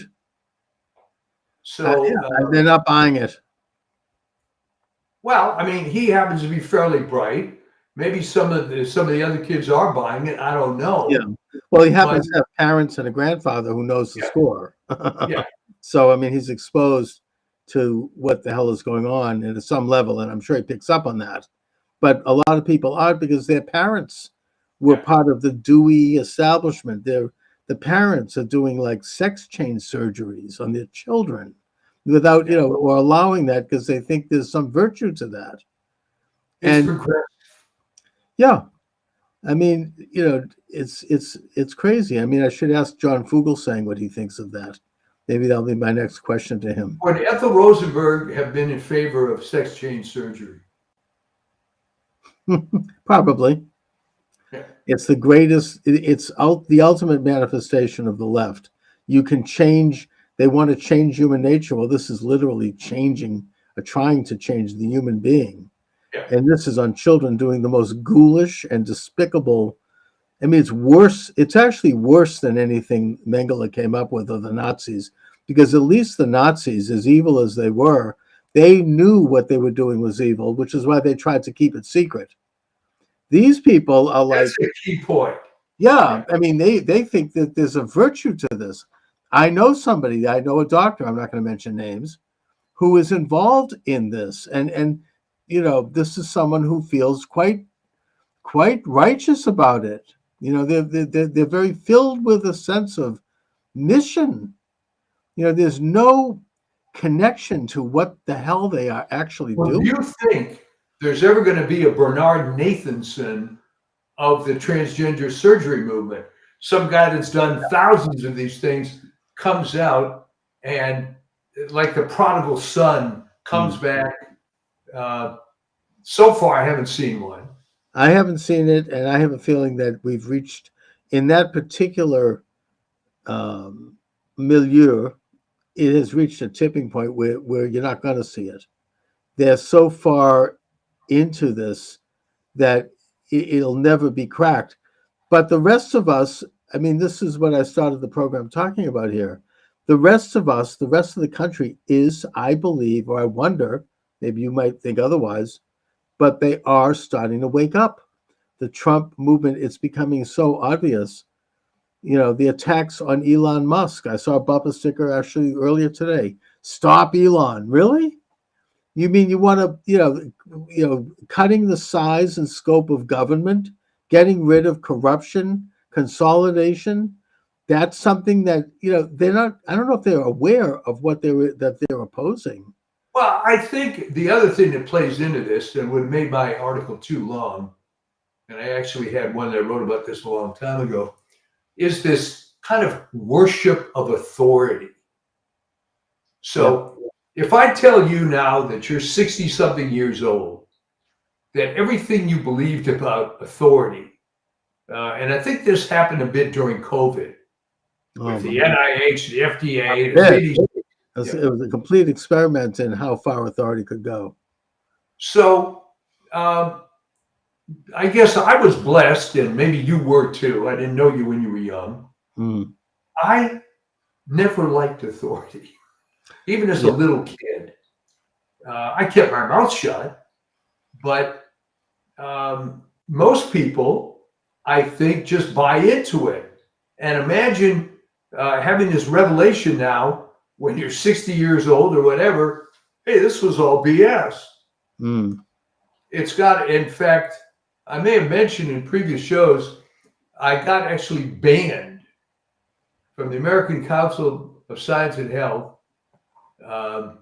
because I had the gall to suggest that Tony Fauci was a fraud. Yeah. And I was thrown off, can't comment, can't do anything, which is fine. I got off their mailing list, whatnot. But for someone to still be defending Tony Fauci at this late date is absurd. And I was extremely disappointed, by the way, when I pointed out to some of my friends there. I'd written articles for that group. And I said, well, you know, Henry banned me and so on. I expected, frankly, and I was stupid, I guess, that my friend would overturn it. So no, I mean, it's just part of this giant establishment. And as it applies to healthcare, another thing that came out today was the DOJ is going to be looking into the miserably corrupt medical journal industry. Oh, yeah. Well, that was kind of exposed during COVID, right? New England Journal of Medicine, Lancet, writing that article attacking hydroxychloroquine, which we still can't mention on YouTube, by the way. You'll get banned.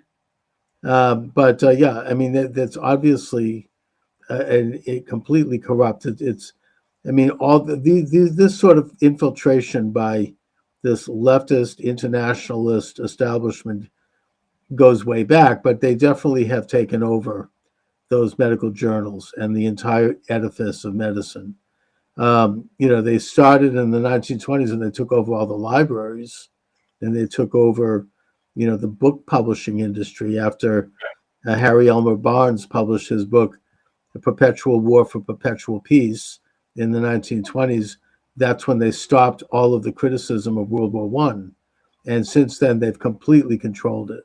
There have been some. Whatever happened to him anyway? He was branded an anti-Semite, and he was kicked out of the, you know, the public life. I mean, he was just complete, and he was one of America's most revered historians.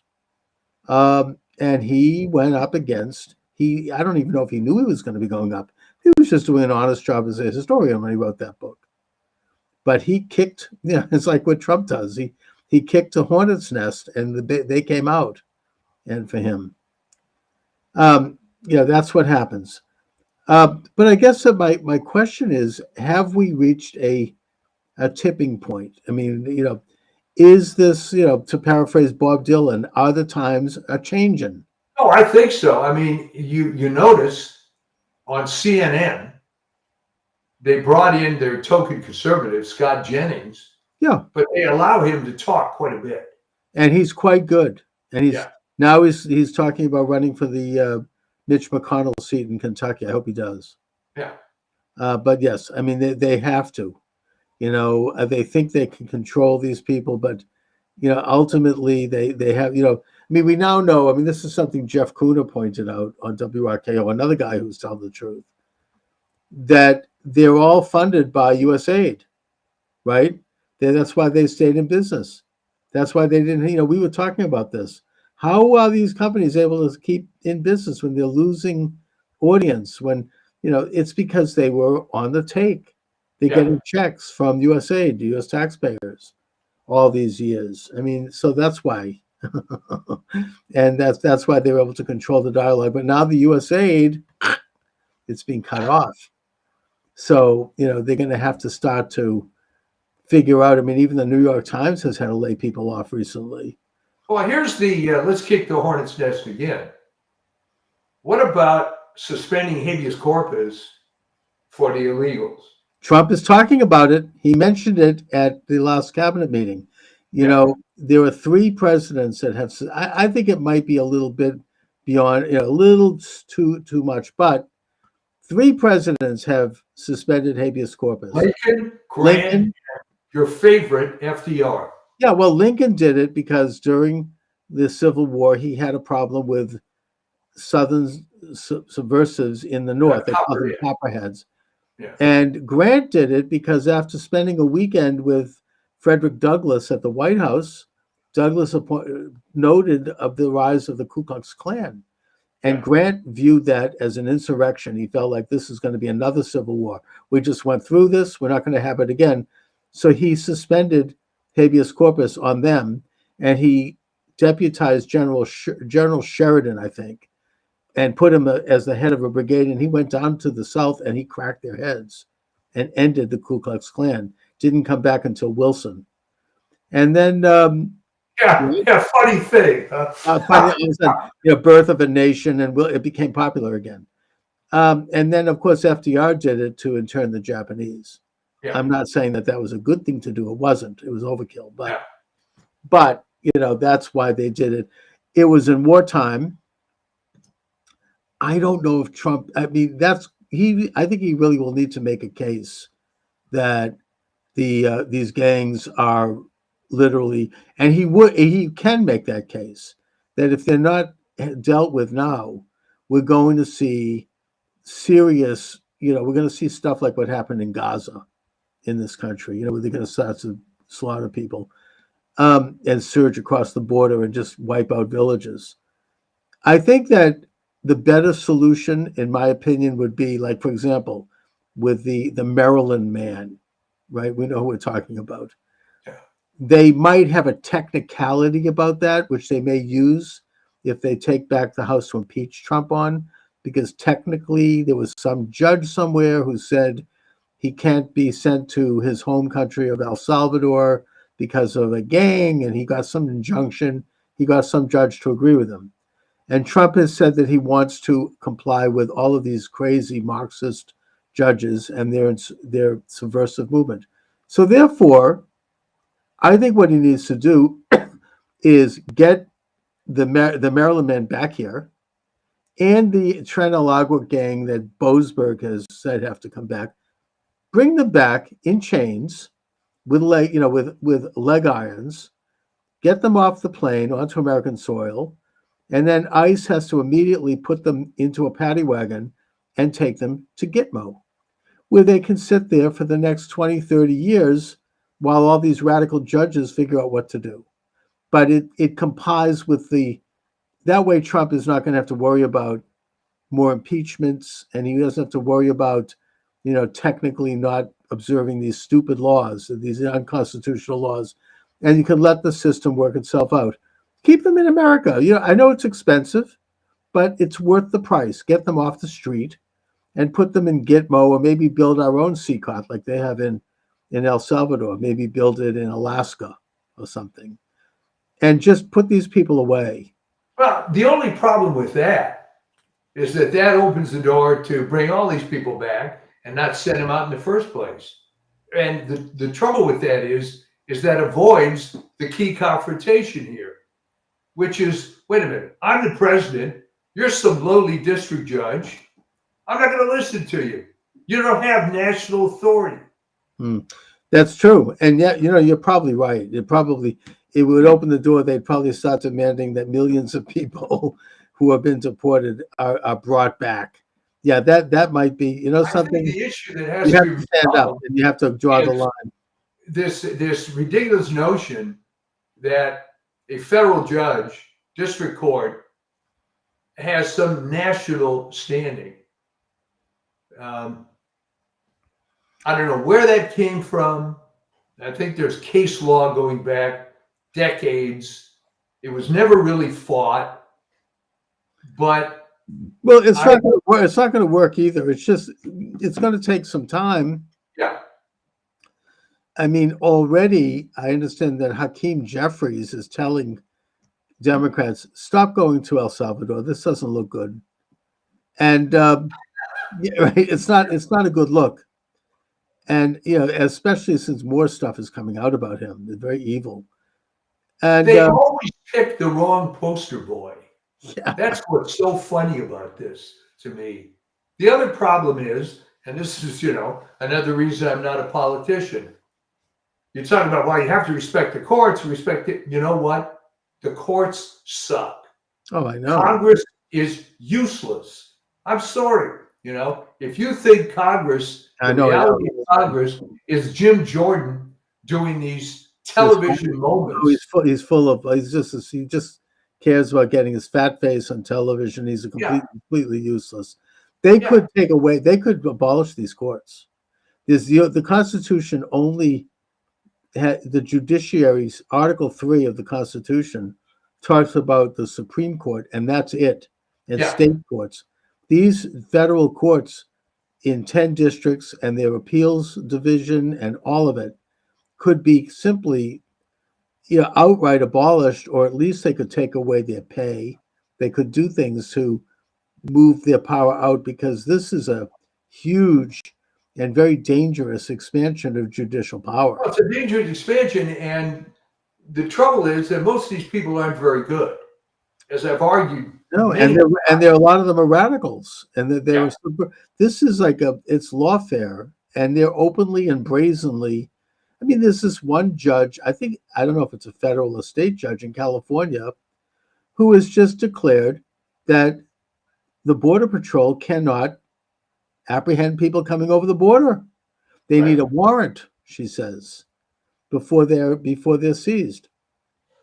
Really? I mean, that's You're supposed to know who it is that's coming and have the warrant pre-printed. This is such an outrageous. Yeah, well, that's what I'm saying. It's going to have to come to a head, all right? So maybe there will have to be a suspension of It's habeas. gotten completely corrupt. Yeah. And what people are taught in school, unfortunately, is garbage, all right? I made a study of, just for the hell of it, so I was writing articles about the so-called landmark Supreme Court cases, all right? They're all crap. Every single one is garbage, all right? And why they're raised up as some, momentous thing, it's all crap. It's stuff that it's some sort of psyop. I mean, you could take a recent one, like the reason Roe was defeated was someone was testifying against their own interest. She had already had the baby.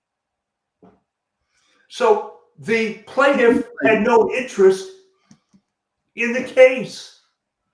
Why wasn't it just throw it out? The whole thing was set up. I mean, all our cases are set up like that. They recruit people. I mean, the Scopes trial. I mean, Scopes was recruited by the local ACLU. They put ads in the paper trying to get a teacher to challenge to take the fine and then sue the district, and that's what he did. I mean, they're great. They say it's great because they're reinventing and rewriting the Constitution and creating law out of thin air, which is why they think it's great. I mean, it goes back to John Marshall in the case of Marbury versus Madison, right? It was whether or not the Jefferson administration had the right to fire Marbury, who had been appointed by Adams in the last days of his administration, and that one of the byproducts of that case was that the Supreme Court received the ability to engage in what they call judicial review, that they could then, decide cases that really were kind of not of their business. The irony, of course, with Marbury versus Madison is that now it's been overthrown by judges who are saying, no, you can't fire people. I mean, the Supreme Court ruled that Marbury could be fired. Don't pass over that so quickly. All right. Yeah. Here is the landmark case of all landmark cases, and it doesn't have any standing anymore in reality, right? Exactly. It was the founding case of their greatest hero, John Marshall, the father of the modern judiciary. I mean, Jefferson also, I mean, he warned the country about judges who are out of control. He wanted to have Marshall arrested. I think he wanted to have him hanged. Marshall, left Washington. He was like on his horseback. That's why things were simpler back then. Yeah. Oh, well, back then they didn't mess around, but He would travel from city to city when Jefferson was in office because he was afraid he was going to be seized. I mean, I'm just saying that, it was kind of a separation of powers issue. But yeah, I mean, you can't have a judicial tyranny. I've come to realize that that's what Israel was dealing with. That's why there was this, and then George Soros stepped in and he started to agitate on the street, trying to have a color revolution against Netanyahu. Now, I'm not a big defender of Netanyahu, but nevertheless, he's the elected head of the government, and he was trying to do some judicial reform. That these people are making up these things right on the bench. They're making up. They're too powerful, and now I can realize that he's right, because that's what's happening here. That's what's happened in Brazil. You had that crazy Judge Moraes decide that Lula gets to get out of prison after he'd been convicted and installed as the new president, and Bolsonaro is going to be put in prison. That's judicial overreach. It's not constant. It runs against. They claim they're in favor of democratic principles. You can't get any less democratic than these unelected people who are there acting as kings. Yeah. So that's what we're dealing with right now in this country. I mean, we need to take a hard look at these revered institutions, and me being the cynic that I am, So I think at some point there's going to have to be a fight over this, because the empowerment of the judiciary, it goes back a long, long time. The famous Miranda decision. Right. I mean, even like Michael Glennon, the author of Double Government, talks about how the deep state, or what he calls the double government, have infiltrated the court system. He points out that Rehnquist, Chief Justice Rehnquist, was like Nixon's head of the chief legal counsel when he wrote up a memorandum basically allowing the CIA to destroy, to do all kinds of stuff that's unconstitutional. I forget the name of the case. I should have that here. I should look it up. But it was very draconian, and it was completely against the Constitution. It gave them the right to imprison people without facing their accuser or knowing even the charges against them. And then when Rehnquist was on the Supreme Court, there was another case that was based on this case. It was Laird versus someone. Laird was the Secretary of Defense under Nixon. I'll look it up. Melvin Laird. And Rehnquist said, "Oh, I don't remember doing this." When he was asked to recuse himself. Really? He wrote the whole thing. I mean, Glennon was correct in this piece where he points out that this is the double government. I mean, these people were connected to the CIA. They were connected to the national security apparatus in this country that wanted to expand its powers, and they were using the judiciary to do it. So we now have the judiciary being used in the same way they tried to use them against Trump during his exile. They were trying to put him in prison and bankrupt him and kill him.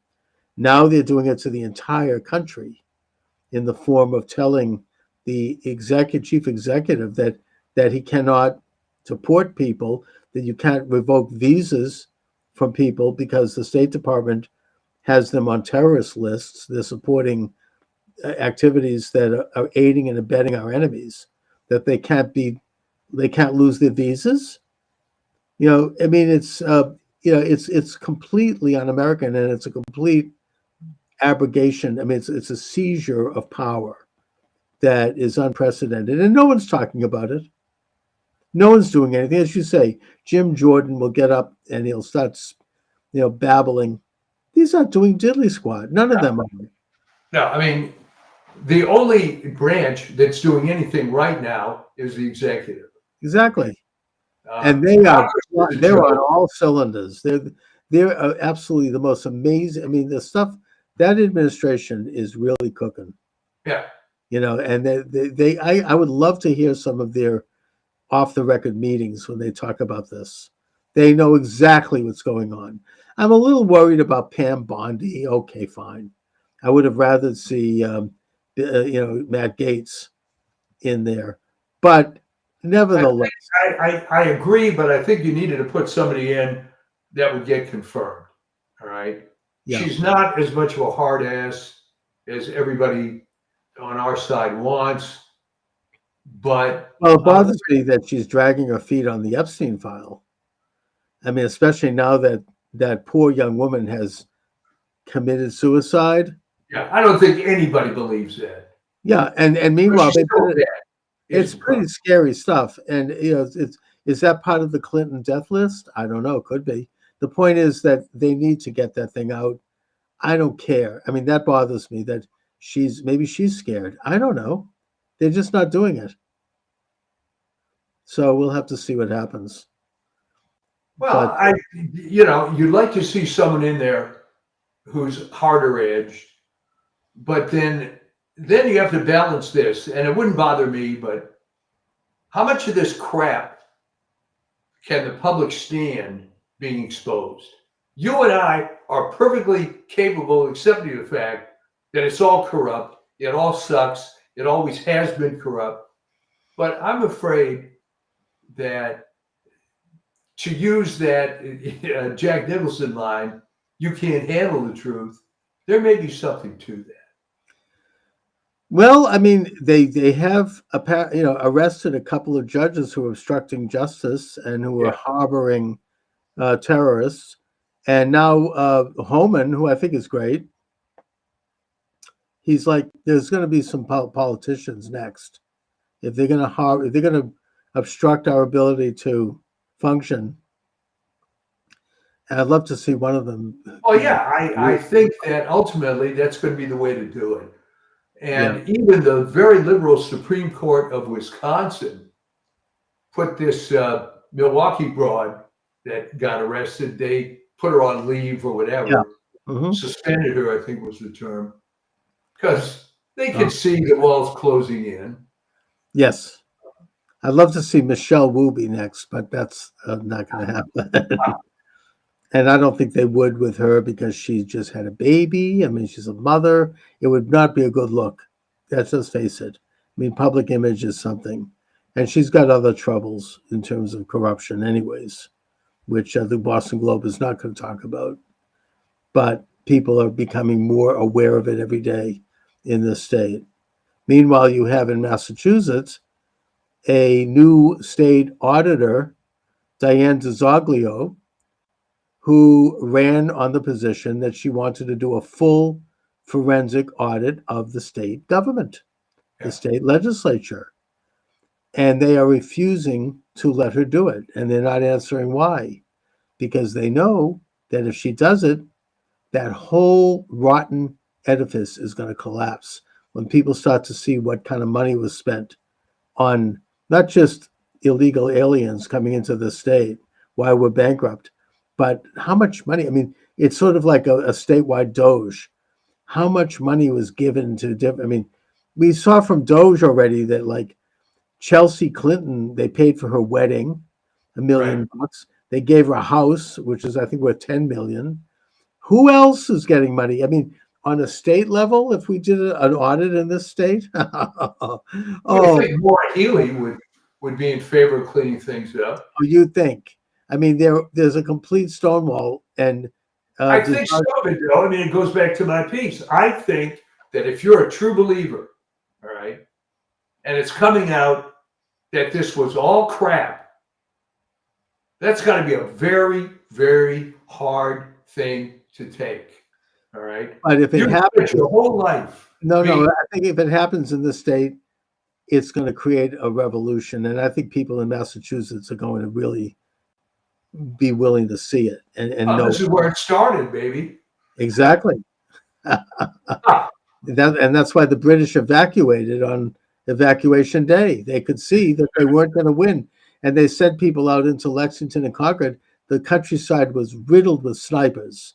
They ran back to Boston.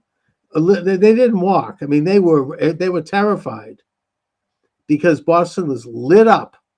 People in this state were fighting. They were like, we're not going to take this. And they know that that could happen again. They'll be driven so far out of town. It's so rotten here. It's been that way all as far as I can remember. And if DeZoglio gets, people, they're demonizing her. She just got a special, like in the last election, there was a referendum to do a full state audit that she sponsored, and it won substantially. We're talking like about 70%. That's big. Yeah. And they won't do it. They will not allow it. And they're trying to make her look like some kind of crank. They're demonizing her. It's not working.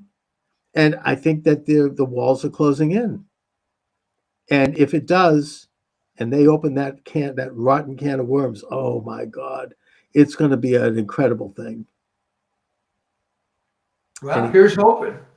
But Yeah. there's people just flat out corrupt, but Totally. there's also people that believe this. They honestly believe, like all your liberal friends, no, this is great, and this is the cause. And if you come back and say, no, it was the same thing during COVID, that I would encounter people that knew I was right, but refused to accept that the grand and glorious Wizard of Oz was wrong. Oh, yeah. I mean, average people were totally terrified by it, but there were people in the know who basically buckled under to that. My own doctor became a different person. She knew it was all a lot of crap. I mean, I talked with her at the beginning about it. We were both laughing about this. I mean, she has patients who she will never leave the house again. And then I saw her maybe about 9 months later, and it was like she was a different person. Yeah. Somebody got to her, and she was just all shut down, would not laugh at all, told me that I was wrong. That was that. And you spend 8 years going to medical school, you have a profession, you could lose your job. I mean, that's why a lot of people in the media won't talk about the election of 2020. They would never mention that, because they'll lose their job. It's that simple. You get used to a certain standard of living. You've worked all your life to get there. They don't have the courage to do it. And, Rush Limbaugh wouldn't even go to certain places because he'd lose his position. He knew that. I think he got a lot done, and I admired Rush. But there were a couple of areas where he would not touch because he knew that if he did, somebody could pull the plug and he'd be gone. It was that simple. So he worked within the system. He pushed the envelope, but he never quite crossed into certain things because he knew that he'd be gone if he did. It's that simple. That's a good point, because a contemporary of his, of course, was Michael Savage. Right. More hard-edged. And they pulled the plug on him. Yeah, he paid the price. Yeah. He's still great. He still does it. He's not quite at the prime of his energy, but he's still doing what he does. He still has a podcast. But they pulled the plug on him. Right? I mean, Newsmax, who was the head of Newsmax, his name escapes me right now, who wrote the book The Murder of Vince Foster. Yeah, I'll think of it in a minute. Ruddy, Christopher Ruddy. Ruddy. He did a 180-degree turn. Somebody got to him. Yeah. Now he has a very successful. Look, I admire Newsmax, but they won't go certain. There's certain parameters that they don't cross. It's just that simple, because they want to stay in business. They have to kiss up to a certain extent to this rotten international satanic establishment. Well, see, that's what happens. They want to grow their media outlet.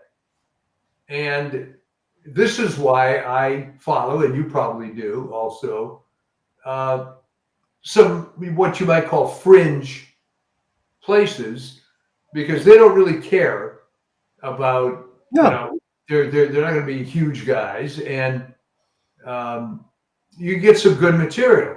And maybe they either get money from other places, they're independently wealthy, they don't care. And I don't even know the full story on a guy named Gary Michael Voris, where he had a pretty good thing going with a conservative Catholic thing, got shut down. He reemerged He moved from the Detroit area to Houston. Now he's Right. got Souls of Liberty. And it's a very nice combination of conservative Catholicism, political commentary. But you're right. You know, there's going to be a limit on Not how that, big it not can that be. this is a great source, but according to E. Michael Jones, Boris is a homosexual who is doing, grooming, and he's into all kinds of stuff. I'm not saying that's true. He was accused of that. He Yeah. admitted to formally being in that life. Right. Um, so he's got the prodigal son story. And I think maybe Jones is only bringing it up because I think he's criticized Jones. Yeah. So that can become like these people can get very, like personal and kind of attack. Well, that's why, and it takes a lot of effort, as you know. You've got to hit multiple sources to Right. form your own synthesis, if you will, of the truth. And it makes it interesting, and sometimes it's too much work. And you can't always get to it totally because you can't be in the room. You have to kind of use. I mean, this is I'm sorry to even bring this up, but Norman Finkelstein, the author of the Holocaust Industry, is very unpopular, very disliked in Jewish circles. He was partially right about that, but he had a huge fight with Alan Dershowitz, and Dershowitz accused it really nasty. He accused his mother of something. I don't know what it is, something completely ridiculous. And Finkelstein happened to be in a restaurant in Washington, D.C., and Dershowitz was there. And his friend said, "Oh, look, there's Alan Dershowitz. Why don't you go over and say something to him?" And he's like, "I don't think so." But eventually he did. Yeah. And he sat down and he goes, "Why did you say that about my mother? You knew that was not true." And Dershowitz said, "Because you were attacking me. That's why." But, it's like, that's what it comes to. Yeah. You're willing to throw a lie about somebody and smear somebody because, to win an argument or to stop somebody. But that's what they all do, it seems. That's like Michael Jones with Boris. I mean, they don't like, what he was saying, or they don't, whatever. So they'll toss something out, they'll just try to discredit them in any way they can. It's a dirty. Yeah, I mean, I don't know the full story on Boris, but he did suffer. So in fact, his organization disappeared, and he had to kind of reemerge again. I don't know the story either, but I don't think he deserved that kind of an attack. No. And to me, it gets into, rivalries. It's personal. It's like, people. I mean, Fugel saying this he's attacking me on Twitter. I'm a liar, he says, and I'm aligned with racists because I support Trump. Yeah. This kind of politics is just, I mean, it's really stooping. And one of the things with Jones and maybe with Boris is that maybe Jones thinks that Boris isn't anti-Semitic enough. That's probably, I mean, probably Boris said something positive about Israel. Exactly. And so he must be, that's right. Something that probably is what it is. So anyway, Mike, what's coming up? Great Substack. Well, yeah. I linked to it on the show. Again, the thing that makes it a little difficult to write these pieces, staying in the political realm, is, and I'm sure you agree with this, that you've got to come up with new material rather than just rewriting the same article every time. No, it's very hard work. And I've already gotten some comments on this thing, and we'll probably have to go another direction on the next one. And maybe the topic, which we created here, is what the hell's wrong with the other two branches of government? Executive is the only one that seems to be working now. So that's right, and they're working in spades, and I thank God. I pray for them every day. Oh yeah, and they are changing the landscape of politics. I don't think we'll ever go back to where we were, and the other side is losing. They are, retreating into this trivial kind of gotcha stuff. No one believes it. No one cares. So we said something stupid in 1989. Really? It's like, I mean, it's a waste. They're wasting everyone's time. Anyway, Mike, thanks so much as always for joining me. All right, and we will see you next time. We indeed will. God bless America. Take care. All right, welcome aboard, everyone. Charles Moscowitz here. Michael D. Shaw is my guest. Mike, you just as you are rolling on the air here, you posted a superb article on Thank your you. Substack, "Running Out of Victims: The Decline of the Democratic Party," where you trace the whole social justice victimhood edifice starting in the 1960s with the Civil Rights Act or with the Great Society and all of that. Brown versus Board of Education, actually, you note as the first major stride in that direction. And that now they basically are running out of victim groups. So give us a thumbnail on your article. Well, what I do is that, most people that observe what's going on have seen how this has developed. And again, if you're of a certain age, although I guess no one is of a certain enough age to remember Woodrow Wilson, but the point is that this so-called social justice stuff has been going on for a long time. And back then, it was probably all political anyway, but at least no one could argue with the victims, right? When von Hindenburg did it back in Germany, there was people that needed welfare and health coverage. Wilson was able to find various groups, but then it reached its zenith, as you say, with the Civil Rights Act, where the primary victim in that case was blacks, but that opened the door to an endless flood of victims.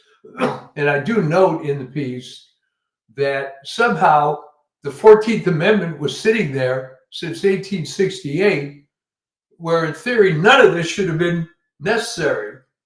But apparently it was, because one provision of the 14th Amendment apparently refers to local laws in essence.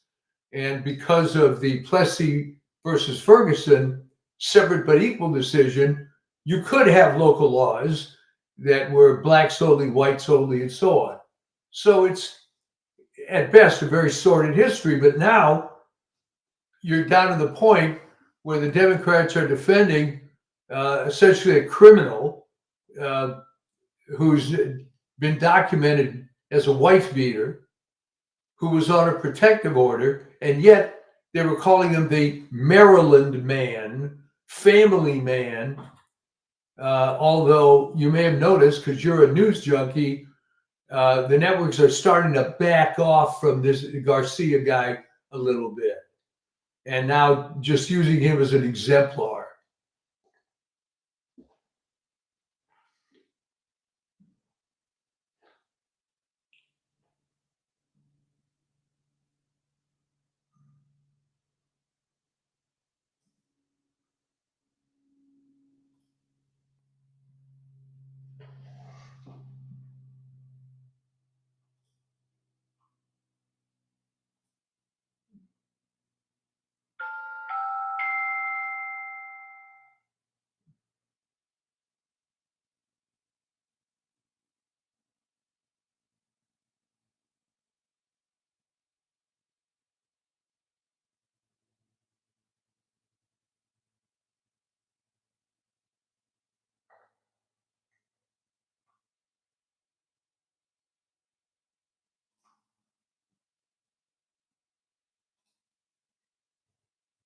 Chuck, can you check your mic?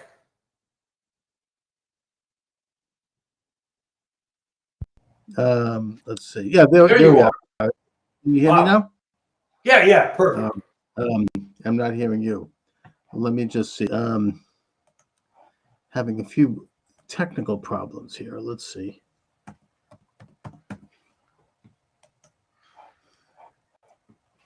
Can you hear me now, Mike? Let's Yes. see. Hello. All right. Hello. Yeah, I'm not hearing you, Mike. Are you hearing me? Yeah. No. Let's start all over.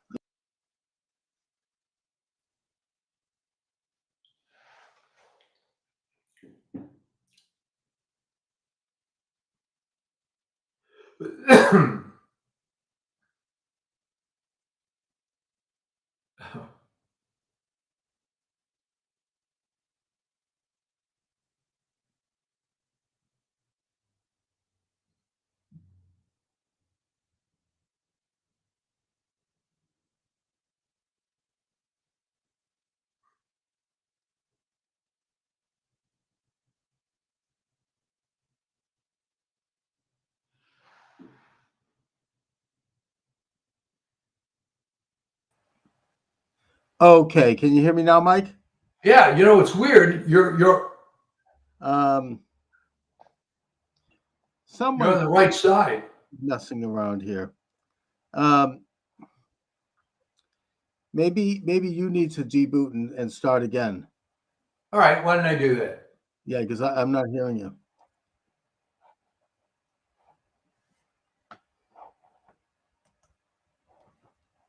We're having a few technical problems here. Maybe it's when I start talking about law. Okay, can I hear you now? I'm not hearing you. Hello? No, I didn't say anything. Not hearing you. Let's see. All right. Oh.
Okay, can you hear me, Mike?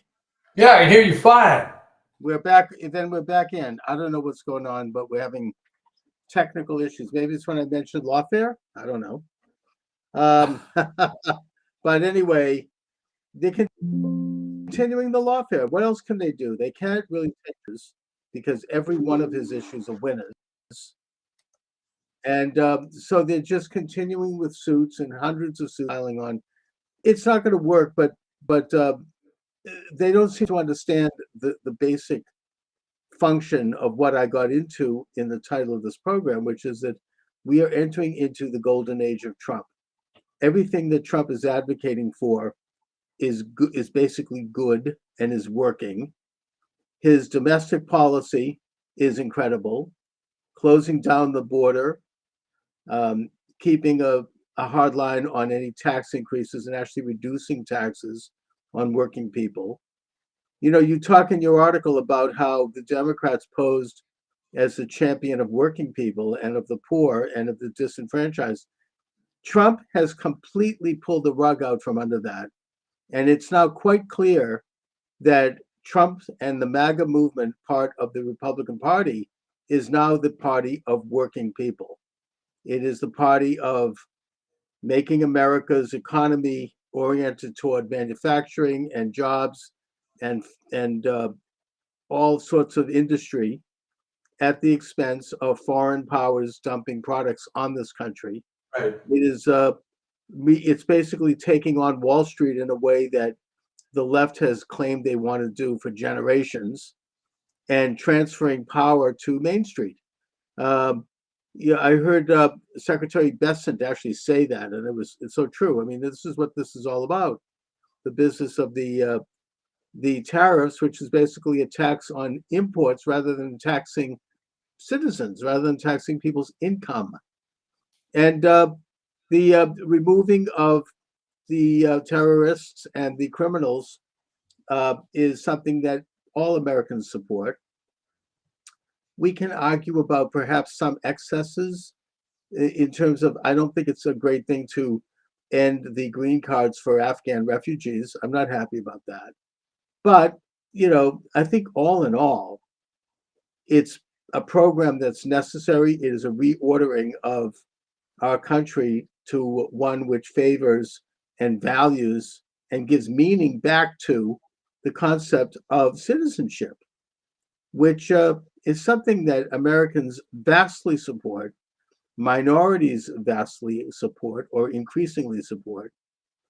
And I just don't think they have anything going for them, but yet they still cling to this old, tired yarn. I mean, you've got Bernie Sanders out there yelling about, taking on the rich. I've been hearing about that from them all my life. There's nothing new there. And yet it's even emptier now than ever. Oh, there's more than rich on the Democratic side, but here's what troubles me. There was a big hue and cry in the LA area when the Dodgers went to visit Trump. All right. And it was stated many times that Harris beat Trump by 30 points in LA County. All right. So I've got to ask you, yeah, there's obviously a lot of rich people in LA County, but there's a lot more poor people and a lot more middle class people. So when are these idiots going to realize what you are saying here, that the Democrats are not the party of the little guy? They're the party of the coastal elites, Wall Street, et cetera, et cetera. So why in the world should some Johnny Doorknob guy who is a wage earner in LA County still be voting Democrat? Well, I mean, I don't know. I mean, that's right. I mean, it's are they that insecure? They so much desperately want to be a part of the beautiful people. They're so afraid of the idea of thinking on their own and actually considering what's in their own best interest and maybe considering the better interests of their country. I mean, it's a very strange phenomena, but yet they do. You still have these lunch bucket type people who are still like railing against Trump. Now Trump still control. I mean, the enemy still controls the high ground in the media, and they continue to ramble in the most negative light. Right, but I'm talking about people that don't consume traditional media. Go out to my favorite example in your area. You go to Worcester, you go to working class Boston. I mean, what the heck? Are they voting Democrat? Yeah, I mean, I guess I think that I think there's going to be changes, and I think the reason that there's going to be changes is very practical. there were going to finally be some big exposures and scandals of these liberal Democrats. Just to talk about Massachusetts, you have a liberal Democrat governor, Healy, here, who is trying to raise taxes on just about everything that moves in a state that already is extremely expensive. She wants to put a tax, yeah, but it's going back to the worst time of Massachusetts. She wants to put taxes on prescription drugs.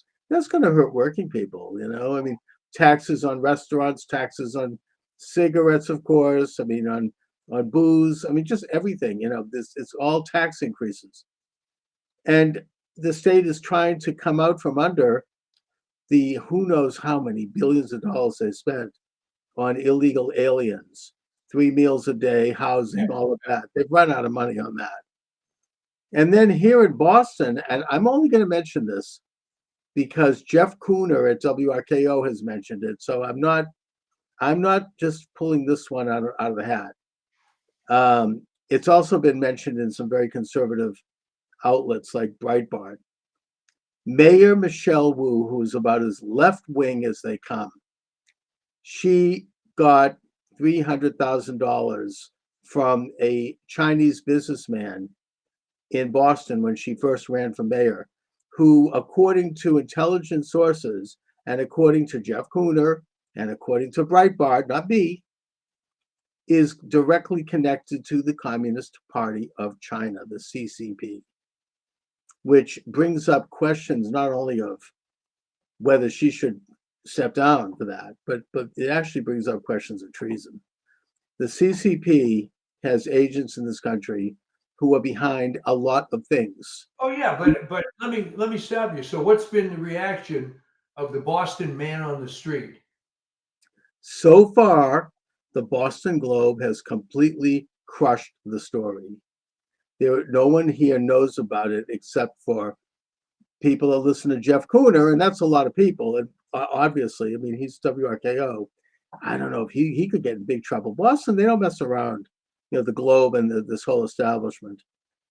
They're going to protect her and ring the wagon around her, unless, to use a Chinese expression, she loses the mandate from heaven. Chinese culture, it's very interesting. I just studied this in my history class. Chinese culture, going back to ancient times, they have this concept of the mandate from heaven, which is that the leader, the king, the emperor, whatever they called him, would have this mandate from heaven as long as everything was going okay. But when things started to go south, like there was an earthquake, there was a natural disaster, something, a famine, he would lose the mandate from heaven and he'd be gone. They would immediately bring in a new dynasty. So if she loses the mandate from heaven in Boston, and plus the fact is that her budget has gone up 50% and she's put on all this leftist stuff she's paying for. This group has to study why, I don't know, you talked about why lesbians drink, what happens to lesbians when they drink beer, or whatever. Is she lesbian? No. But, this crazy leftist stuff, DEI stuff, critical race theory garbage. And the city can't afford that. I think that the combination of forces may cause her to kind of topple on her pedestal, because right now she's high on that. She's like gold. And if that happens, the Globe will get rid of her. They'll just toss her out like the left does, right? If somebody's no longer of use. And her opponent is Josh Kraft, who is the son of Bob Kraft. I know you know who he is. Oh yeah. Yeah, New England Patriots. Not a bad guy, right? I mean, he's a liberal, but he's not a wacky leftist liberal. And I think that he's a formidable figure to step in. And so I think that you might see that. But right now they're in damage mode. They are covering it up. Boston is not seeing it yet in official conversation. And the one comment that she did make about it was that anyone who questions it is racist. Oh, of course. Yeah, Yeah. I mean, I think because this Chinese Communist Party businessman is Chinese, maybe I don't know, but I don't know exactly, or it's an attack on her as a Chinese woman. Who knows? I mean, the point is, it's not that's not going to fly. So, and All right. I Well, but why does the Globe have so much power since nobody reads newspapers anymore? the Globe has always had this huge power in Boston. It's hard to explain it, but Yeah. they really call the shots. It's just that simple in Boston and Massachusetts. They've done it for probably 100 years since the Taylor brothers, really launched it and became the dominant paper. I think in the 1940s, and they're very left, and they don't, and they do things their way. I mean, I've been following the Globe forever. I mean, the Globe doesn't even have. I mean, I used to like at least that I got a sense of Boston from the Globe, but you don't even get that anymore. I think they've lost a few pegs, but they still have this inside power. It's hard to really explain it. Maybe it's like the New York Times in a way. In fact, they were bought by the New York Times They were bought for $1 billion and then sold for what, 70 million? to Listen, to the owner of the Boston Red Sox, yeah, Henry. yeah. So it's like he's like a Bezos kind of a figure. But they continue to crank it out. I mean, they're not going to let it go. But I only mentioned Michelle Wu because it's only one of what I think is going to be a bigger national issue for Democrats and for this deep state and for these hacks. They're involved in some very, very corrupt things. You have Congressman, I forget his name, Burchett or someone, who is saying that all those billions of dollars that were filtered through Ukraine, and we're talking about like 150 billion, $200 billion. And then even Zelensky has said that he doesn't even know where the money went. I mean, that's not including his mansions and his huge. I mean, he's taken a few bucks out of it, but A few. yeah. But the point is that according to this congressman, I'll look it up, Burchett, I think his name is, that money has filtered its way back into the pockets of Democratic politicians, Democratic organizations, and that they know it, and it's all going to come out in the coming months. And when it does, we're going to see a lot of resignations. We're going to see a lot of people just scurrying out of here. I mean, so I think that they're really going to be very damaged by so many things that they're just not going to be able to keep a lid on. And meanwhile, they've got the far left wing of the party moving up and taking over. And this hilarious comment about AOC, right? She's going to be the new face of the Democratic Party. Senator Kennedy, who is hysterical, I mean, he's great, really great quips, was asked about this in a panel discussion on Hannity's show. And he said, great. I think that she's the perfect person to head the Democratic Party. AOC is why they need to put instructions on the shampoo bottle. Yeah, yeah. I just love that. I mean, she's just not bright. And you've got this guy Hogg over there who is supposed to bring in young people. He's the anti-gun guy. He's spending the money. He's like funneling money to his own political action group and paying himself a fat salary. But putting that aside, he is funneling money to candidates to take on Democrat incumbents that he doesn't think are left enough. So that party is like, I think you're right. I mean, they seem to be just going the way of the dodo bird. It's not, it's not viable. And their whole It's taking a little too long for my taste. I mean, what does David Hogg bring to the table? He happened to be at the school in Florida that got right. shot. That was it. Okay, No, it's bad. very cynical. They think they're going to bring young votes, just like they put Kamala Harris because they thought, oh, we need a black woman. Yeah, right. That's what that's about. They just think, oh, we're going to do an appeal. It's like George H.W. Bush picking Quayle. I don't know. These are cynical political moves. It's insulting to average people. It's like, oh, good, or even Al Gore picking a Jew. Now, I happen to think that Lieberman was a substantial senator, but nevertheless, oh, he's going to get the Jewish vote. No, it didn't. It's not. It's like it's cynical politics. Speaking of the Jewish vote, Josh Shapiro, his house, that was a big story for about a day, wasn't it? His house was You burned. noticed that too. Then suddenly it's disappeared. No one wants to talk about it anymore. And they, oh, this must be a Trump person. It never is. Turns out he was a, river to the sea, Palestine will be free person. Yeah, absolutely. Leftist and See, that isn't going to matter because Josh Shapiro is such a dweeb that he's going to stay with it. Oh, he's not going to say anything. And meanwhile, putting aside the fact that he and his entire family were almost incinerated. Yeah. Oh no, he's going to play the party game, and he's not going to talk about it. And it's all going to disappear. All get swept under the rug because it doesn't fit the narrative.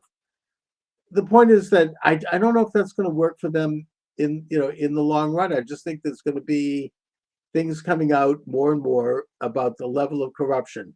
They're defending these huge. I mean, first of all, the money is going to start to dry up because they're cutting off the USAID, which was a huge kind of laundering scheme for not only the American left and the Democratic Party, but for left wingers all over the world.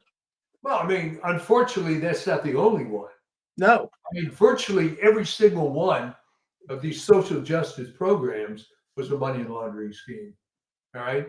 You find, let's see, we're going to help the poor people in Appalachia. So let's see, what do? We give $1.2 billion to some NGO, and they're going to do whatever with these people. I mean, come on. We haven't solved poverty. We haven't improved any of that. Where did the money go? Oh, it's an industry. I mean, the worst example is Lee Zeldin over at the EPA has discovered, what was it, $4 billion? They call it the gold, Biden's gold bar. Toss up the Titanic, as they got someone in a conversation, I think O'Keefe, that was going to go to these 4 shadowy, environmental groups that had just been set up recently, that had like about, a few bucks in a bank account, probably at a post office. One of those groups is run by Stacey Abrams. Of course. They're getting something. They were about to get, I think it was $4 or $5 billion, and Lee Zeldin has it tied up at Chase Manhattan Bank. He can't get it back, but at least he's stopping it for now. But you have again these lawfare judges. In this case, Chutkan, who was one of the judges on the Trump, raid of Melania's underwear draw. You have her saying, "Oh, they have to distribute that money." And I think where did the notion come from? Where did it start that some lowly district judge has more power than the president? It's where did that concept come? Unprecedented and unconstitutional. It's the Supreme Court has that kind of power, but those local judges, they're playing president. And the worst one is this Boasberg. Yeah, he is just. I don't know why. What happens to the third branch of government, the legislature? You get these windbags. Oh, they've been DOA for the longest time. I mean, as I tend to remind people, you can watch all that footage on YouTube of Jim Jordan and others, and John Kennedy, for that matter, questioning these judicial nominees. What they don't tell you is they all get confirmed. Well, I don't know if they all do, and I don't think that a lot of them do. They're not getting confirmed now because the Republicans have the majority. But right. I don't think there's much they could have done to stop it. But at least they muddied them up. But now they're in charge. I mean, you say Jordan. He gets his fat face up on Fox News. Yeah. Where he blah blah blah. It sounds wonderful, and nothing. He does diddly squat. Congress has been a joke for how long? I mean, ever since I was a child, I mean, at least Pelosi had some spine. You know, she would, right? I mean, I wish we could have that on our side. She would take, I mean, she would rip Trump to pieces, but we don't have that now. It's just nothing. There's no energy to it. They could take these judges, not necessarily impeach them, because I don't know if they have a majority vote, but they could remove them from power. There are constitutional procedures. Well, okay, but what would be wrong with Trump actually doing what the media accused him of doing, right?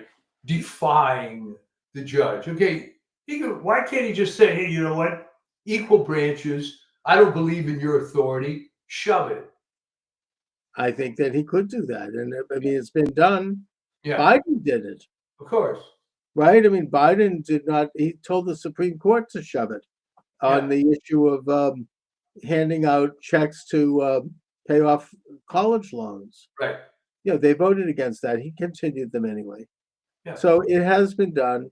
And somehow that wasn't a constitutional crisis, quote unquote. Right? Well, that's right. You never saw it in the media. So you come away from this thing every day because I subscribe to the LA Times for the same reason that you were watching Lester Holt. Okay. Right. So I can read it so you don't have to. Exactly. And I feel bad for the owner of that paper who's actually fairly conservative. The problem is you can't find a conservative journalist that's going to work on that paper. Every single story. I don't get a gig on that paper because it just doesn't happen. It's all same thing with the friggin' judges. I mean, they were all came up the ranks.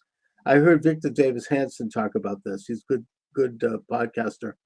That the law schools at Harvard and at Georgetown and Yale and all of them. I mean, Stanford, he mentioned, they were all taken over in the 70s by the left, and that they just promote, you have to kind of play that ball game to be up there. And they've all lowered their standards in terms of admission so that left wingers could come in. So you have these idiots now in these judge chambers. And that's what we have now. That's what Trump is that's what Trump is standing up against. And that's, this is the condition. I mean, he sort of inherited this. And going on for a long time. I know. And they apparently, it's now come out. I think it was a leak, or it was maybe O'Keefe might have gotten an interview. I don't know. That they have meetings where they talk about the next lawfare against Trump. Yeah. The judges, that is. Where can we do it? And they're shopping these things around to these judges. And they're in utter. It's a judicial insurrection. They're in complete defiance. Well, I think that what he has to do is bring this thing to a head. All right. He has to ignore this stuff, raise the very fundamental question: how does a district judge have this kind of authority? Which, of course, they don't. That's why they're district judges. They'll take cases in their district. But the notion of forum shopping to find, of course, now they're all left wing, but certainly the notion of forum shopping and then bringing some case that then is adjudicated on a national level is absurd. And I'm telling you, and I don't want to keep repeating myself, I've unfortunately been involved with the federal courts on a couple of cases, and the incompetence, it just blows your mind. It's bad news, and you're right. I mean, something they have to have they have to be challenged. Eventually it's all going to work out because ultimately the system works, but there's a limited amount of time. Well, that's it. They would always say when I was complaining about how the COVID thing was handled, well, science eventually proves itself. I said, well, that's great, but I don't have 200 years for the process to, run and through. Trump really needs another term in office. If we're lucky enough for him to want that, I don't know how it'll happen. One proposal that I've heard, which is pretty interesting, is that J.D. Vance will be the presidential candidate, Trump vice president. And on Inauguration Day, J.D. Vance will take the oath of office and then immediately offer his paper of resignation. Trump will then be sworn in as president. At that moment, right on the same day, at the same pedestal, and that he will then nominate J.D. Vance for vice president. That probably will be passed through in about a week. And he'll continue. I don't know. I mean, there's some other proposals. That would be beautiful, actually. Well, that was just sort of an update of the William Henry Harrison story. But Why? What happened with William Henry Harrison? oh, William Henry Harrison. He died about 30 days after. Well, no. What happened is he insisted during the inauguration speech. Apparently, it was raining. It was terrible weather, and they told him to bundle up, and he didn't do it because he wanted to look dignified. Right. So he got pneumonia and died a few days later. So he never served. Although there actually, I do a little piece on that in my book, Assassination in America. Yeah. There are questions about what happened with well, of course. William Henry Harrison. I'm not saying he was assassinated, but there was some things going on around him that made him unpopular with perhaps some of the same people that don't like President Trump. Let's just put it that way. But yeah, I mean, Trump needs a full period of time to affect what he's trying to do here. This is a revolution. This is like the American Revolution. We are getting rid of the tyranny that has taken over this country at all levels: economic, political, social, psychological, all of it. And we have a cabinet that I think is fantastic. I mean, I don't see a bad one in the whole bunch right now. I mean, maybe there's even like today or yesterday, Marco Rubio, who's coming in the thing like a lion.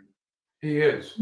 Yeah, I mean, and he was kind of he wasn't anything great in the Senate, but he's come into his own. I mean, the only one that people are complaining about a little bit, and I think with no justification, they're complaining about Pam Bondi and Kash Patel, not lining up people having in jail already.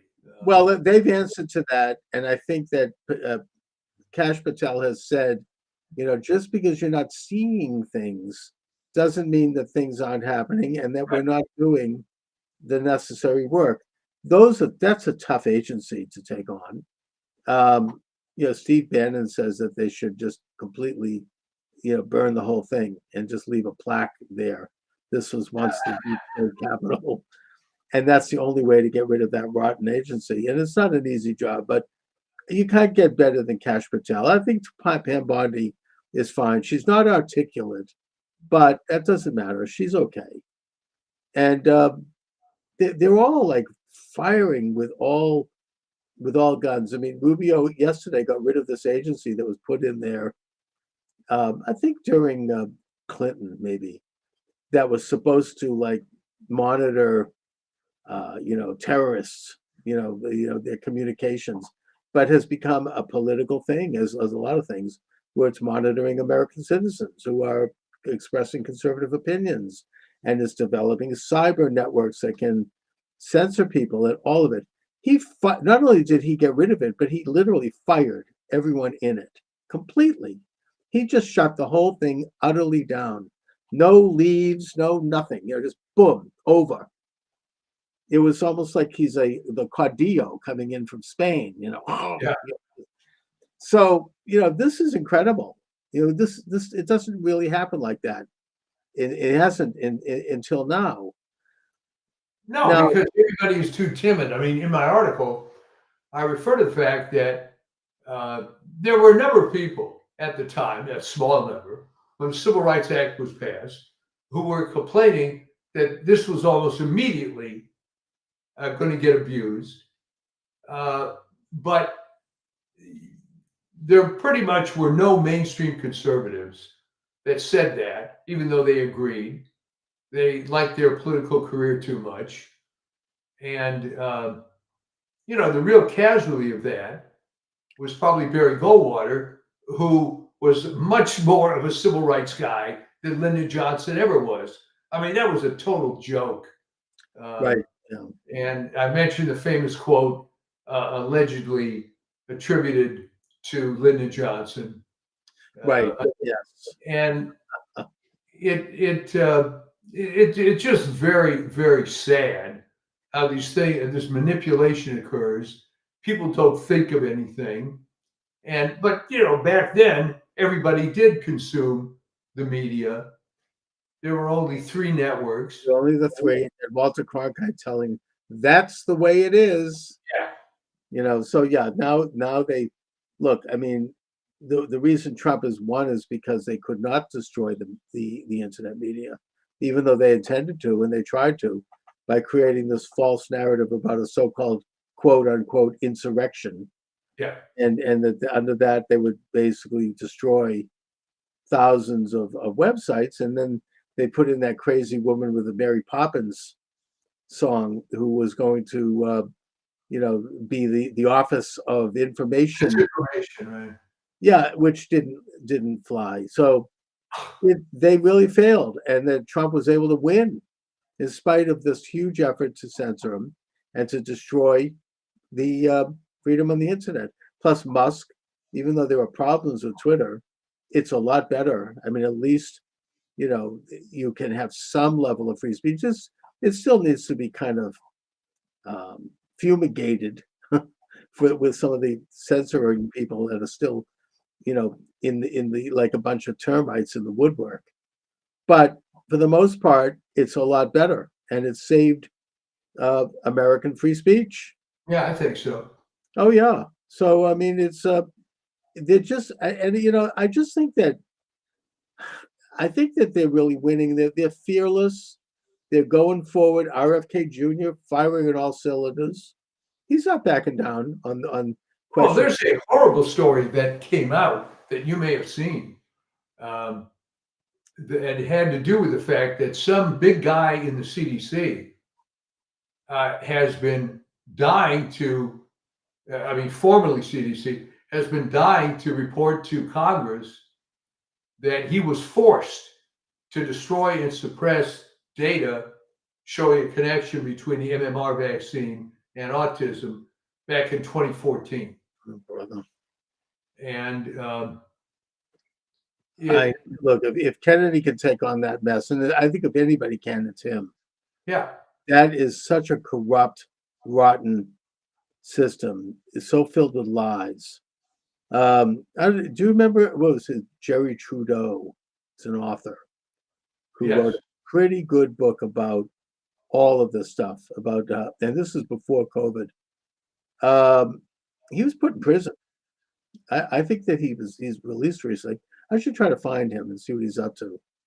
But for a while, yeah, tremendous book, and I read it. This is probably about at least 5 years ago, exposing all of this rotten collusion between the medical establishment and big pharma, and how they basically were, getting immunity for themselves through Congress.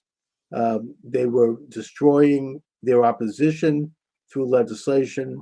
They were gaining monopolistic positions in drugs and in medical situations, which actually was promoting sickness because that's their business and they can make more money.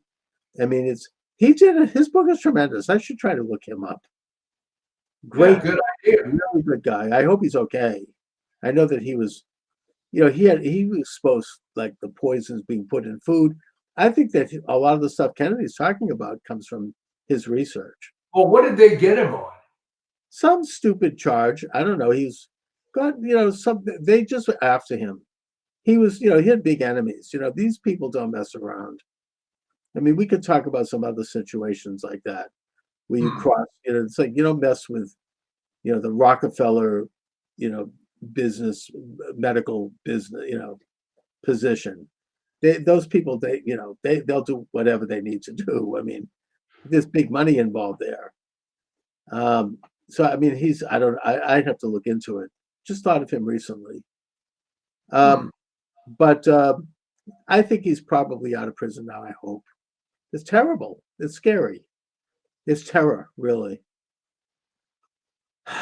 Anyway, they're firing on all cylinders, and Well, the other thing that's happening on the other side is that our governor here has filed suit against Trump for the tariffs. there's no ground. Saying- That's And a federal policy. That's not a state policy. I guess he's emboldened by what all these judges are doing. yeah. So he's trying to do this, but it's really completely cynical. He's just trying to build himself up for a Right. presidential run. Other than being the governor of the largest state, he hasn't done a damn thing. He's a joke. You know, not only that, but the tariffs are working. I mean, Yeah. now China is backing down. The European Union is backing down. They're reducing their tariffs. They're negotiating.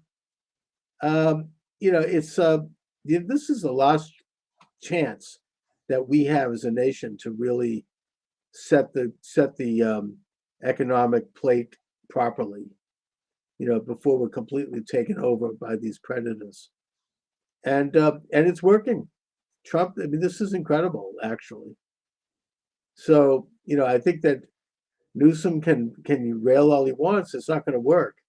Why they could send another congressman to El Salvador to try to release this guy to see how humiliating that was. I mean, he did a press conference. There was no one in the room. It was like empty. Yeah. It's really. I mean, to me, I think You're talking about Van Hollen, Dan Holland, yes. senator. Oh, is that what it is? Yeah. Well, he Um, made a complete and utter ass out of himself. It was ridiculous. And now, you know, I just think that what else are they going to champion next, right? I mean, it's, you I know, think he was forced to do it because the guy is a Maryland person, Garcia, okay. lived in Maryland. But I mean, what's the point of all this? Okay, that you kiss this ass to do this favor, to stay in this club. The only advantage is that apparently there's a lot of corruption and you can make a lot of money. Well, that's Do you just know that I was actually banned? Did I tell you this? From the American Council of Science and Health Mhm. because I mentioned that Tony Fauci was corrupt. And Oh, I don't know. I mean, what a surprise, right? So I was kind of disappointed of the non-reaction because I got friends in that group, and I emailed them afterwards and said, "Look, I got banned. What did I say that was wrong? Of course he's corrupt," and never got a response. So Shows how powerful he is. People are afraid. Well, I mean, that whole COVID thing, you and I both know yeah, yeah. how utterly, it was all based on lies, all based on corruption, all based on money and social engineering. It was one of the worst instances I can remember, and certainly in my lifetime, certainly in all of ours. We all lived through it. Well, it was the worst public health disaster of all time because we knew better. You know, it's not like when people were dying of the Black Plague and we had no technology. They knew exactly what to do, and they didn't. It was, and they still are probably never going to talk about this for the next 50 years. It just is. And it's still such a hot potato politically to talk Yeah. about Yeah. that I still can't mention this to people. You cannot criticize COVID or the vaccine, and there's still people walking around with a mask. It's you know, because they were so, I think people were so traumatized by the way this was done in the media and the way the media deliberately got on board with this, that it was a social experiment in that way. Yeah. How can we scare the crap out of the whole country and can we get results? You know, it's kind of like in the early 20th century, the Carnegie Center for International Peace, set up by Andrew Carnegie, who was an internationalist and he didn't believe in governments. He wanted a world order. Very open about that. Did some good things in terms of setting up libraries around the country and cultural institutions. But this Carnegie Institute, they held meetings because they were trying to ask, how can we create world socialism? How can we get the United States to give up its whole social milieu? I mean, its whole culture of freedom and independence and sovereignty and rights coming from God and not the state, and the rest of the world. And they came to the conclusion after a year of meeting that the answer was world war, and that this meetings took place about 2 years before the outbreak of World War One. Right. They also talked about creating, private banking all over the world as being in control of all the currencies. It was only a year after that that the Federal Reserve Act was passed in Washington and signed by Wilson on Christmas Eve when everybody was out of town. So, this is what the COVID thing was. It was today's version of that. How can we get Americans to give up all of their freedom through fear? Did it depress you how the alacrity with which so many Americans were so willing to give up their freedom? Well, at first I got it, even though I never bought into it.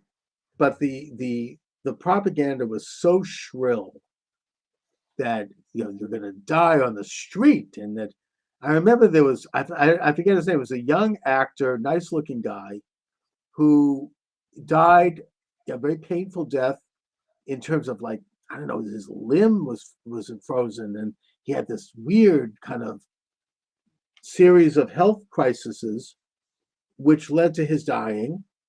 And they said, this is COVID. This is what's going to happen. Yeah.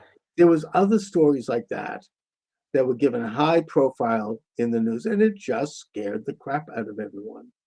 People didn't, they were afraid to go outside. It was very effective. It was brilliantly executed as a national, international piece of propaganda that they had planned in advance. There were meetings about it, how to do it, and they pulled it off. And I mean, look, I got that maybe for a few days, but then it wore pretty thin with me. I'm like, something about this. And then when I started to hear about hydroxychloroquine, I'm like, that's interesting. Why is that being suppressed? And then my TikTok was taken down. Yeah. So, it's like that's when I really smelled a rat. But average people, the Lester Holt people, they were just locked up in their house. I mean, I know people like this. My own doctor said to me, she didn't believe any of this. She said, I'm going to have people, my patients, they're never going to come outside again. Of course, then she completely changed her tune. She became like another person. After a while, I think that she has a career. She's a doctor at a very major institution here in Boston. I'm not going to mention which, but she wanted to keep her position, so she changed her tune. She was a different person when I saw her at the beginning of the pandemic, and she was with me all the way. And then I saw her maybe 6 months later, and it was like a different person. And she wouldn't talk to me at all. And it was somebody or something had gotten to her. She knew it was a bunch of crap, but she couldn't say it anymore. They all know. But here's the thing, all right? At what point is it worth it? So what she has to do is every single day go to her job, treat patients incorrectly, by the way, so you can keep some miserable job. I mean, why not be the doctor at a ski resort or something? What's the point? Well, she'd lose the license. I mean, here she invested 8 years of her life to become a doctor, and they just feel like, it's a selfish decision. I get that. I mean, it's easy for me. I don't give a crap what people think of me. But they're in a position where they have to care about it, I guess. It's really like they've got them by the, as they say, the short and curlies. Yeah. You're screwed. She wanted to continue her position there, so she basically. For me, that's very paradoxical. Is she You trimmed? want to continue your position, but they're not allowing you to actually do your job. No, they're not. They've become like functionaries. It's really awful and frightening. Well, okay, but then we go farther back. At what point did doctors essentially give away everything and now just work for an insurance company? When did that dynamic change? Because you could ask the same question. How would you like to have gone to school for 8 years, 10 years, whatever it is, and now be subject to some bureaucrat telling you how to run your practice? What's the point? There's occasionally someone would stick their neck out. Some very good doctors, as we know. Well, there's a way to stick your neck out. Now, And maybe there wasn't so much back then. I mean, Okay, I mean, let me say this, and tell me if it's the same in New England. All right. If you want to find a Caucasian American doctor, and probably even a minority one that was born here, you're going to have to go concierge. probably. I've noticed this. A lot of them are Indian, actually. Yeah. So there was that option, and before concierge came in, they called it a different name. But so there were ways out for these people. But if this person you're talking about is with some larger group, then yeah, they don't have the freedom. No. And it's And she doesn't have the wherewithal to take on the establishment. It's just that simple. I mean, it's not that she agrees with them. She doesn't, but she's not going to put her neck out. She's got her career. She's got her family. She's the mother of young children. She's just not strong enough or principled enough, frankly, to do that. And she knows it, and I know it, and she knows I know. But what can you do? And we don't talk about it anymore, and that's that. This is where we are as a nation. I mean, it's a great reflection. And of course, that's why they despise and fear Trump. He's a truth teller. He may exaggerate on stupid things, but on the real stuff, he tells the truth. And they fear that. Well, killing how many people is worth keeping your career? And then what is anybody's complaint against Joseph Mengele? Well, there have been some very courageous and great doctors who have blown the whistle, as we know, people like Peter McCullough and Robert Malone and others who are among America's most respected doctors. And look what's happened to them. They've been attacked. They've been threatened. Well, see, this is what I truly don't understand. Why is there any credibility of CDC, NIH, or FDA anymore? All right. How many free passes are they supposed to get? But I was saying this during COVID. I wrote this same sentence 3 or 4 times. All right. Why should we believe a single thing they say? And the only conclusion I could come up with is people are so browbeaten by authority from the time they are in kindergarten that it doesn't matter. It doesn't matter how many times teacher is wrong.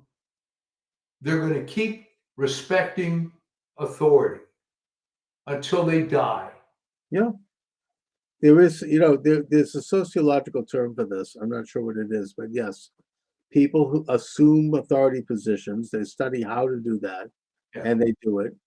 And it's almost like a sort of a state of semi-hypnosis. People accept it no matter what, and they turn a blind eye, literally, to what's going on. It's just it's breaking that hologram, if you will, breaking the matrix. Blue pill, red pill, right? I mean, it's just that simple, and it's happening. I don't think the CDC could do this today. I think enough people are woken up to it, and I think progress has been made in that way. Well, that's good. Anyways, but great article, Mike. Well, thank you.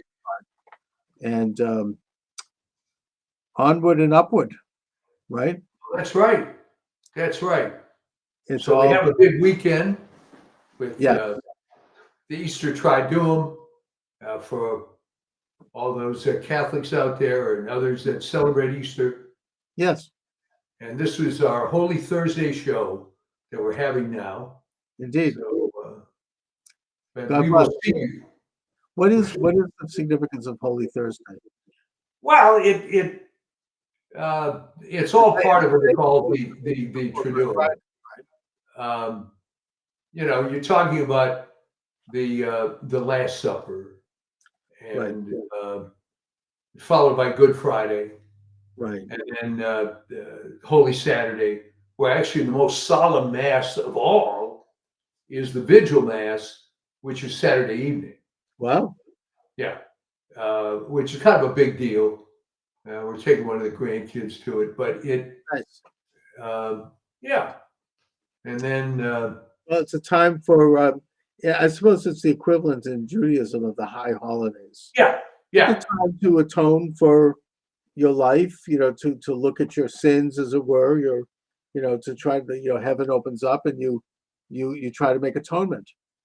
In Judaism, it's not enough to ask forgiveness for sin. You have to do something. You don't just ask for forgiveness. Then you you kind of make recompense. You have to pay money, or you have to do work, or you have to go to prison, or you have to do something to, it requires action. It's not just asking for forgiveness. right. And I always thought that was interesting as an approach. It was like when Bill Clinton, he did his "I Forgive Me" tour. Fine, we forgive you. Now resign. Yeah. It's like there's consequences. Well, evidently not. No. That kind of goes against the modern ethos. Now you just have to go out and throw out a few slogans and you're done with it. There's no action. You got to hand it to the guy. He based his career on Franklin Roosevelt, right?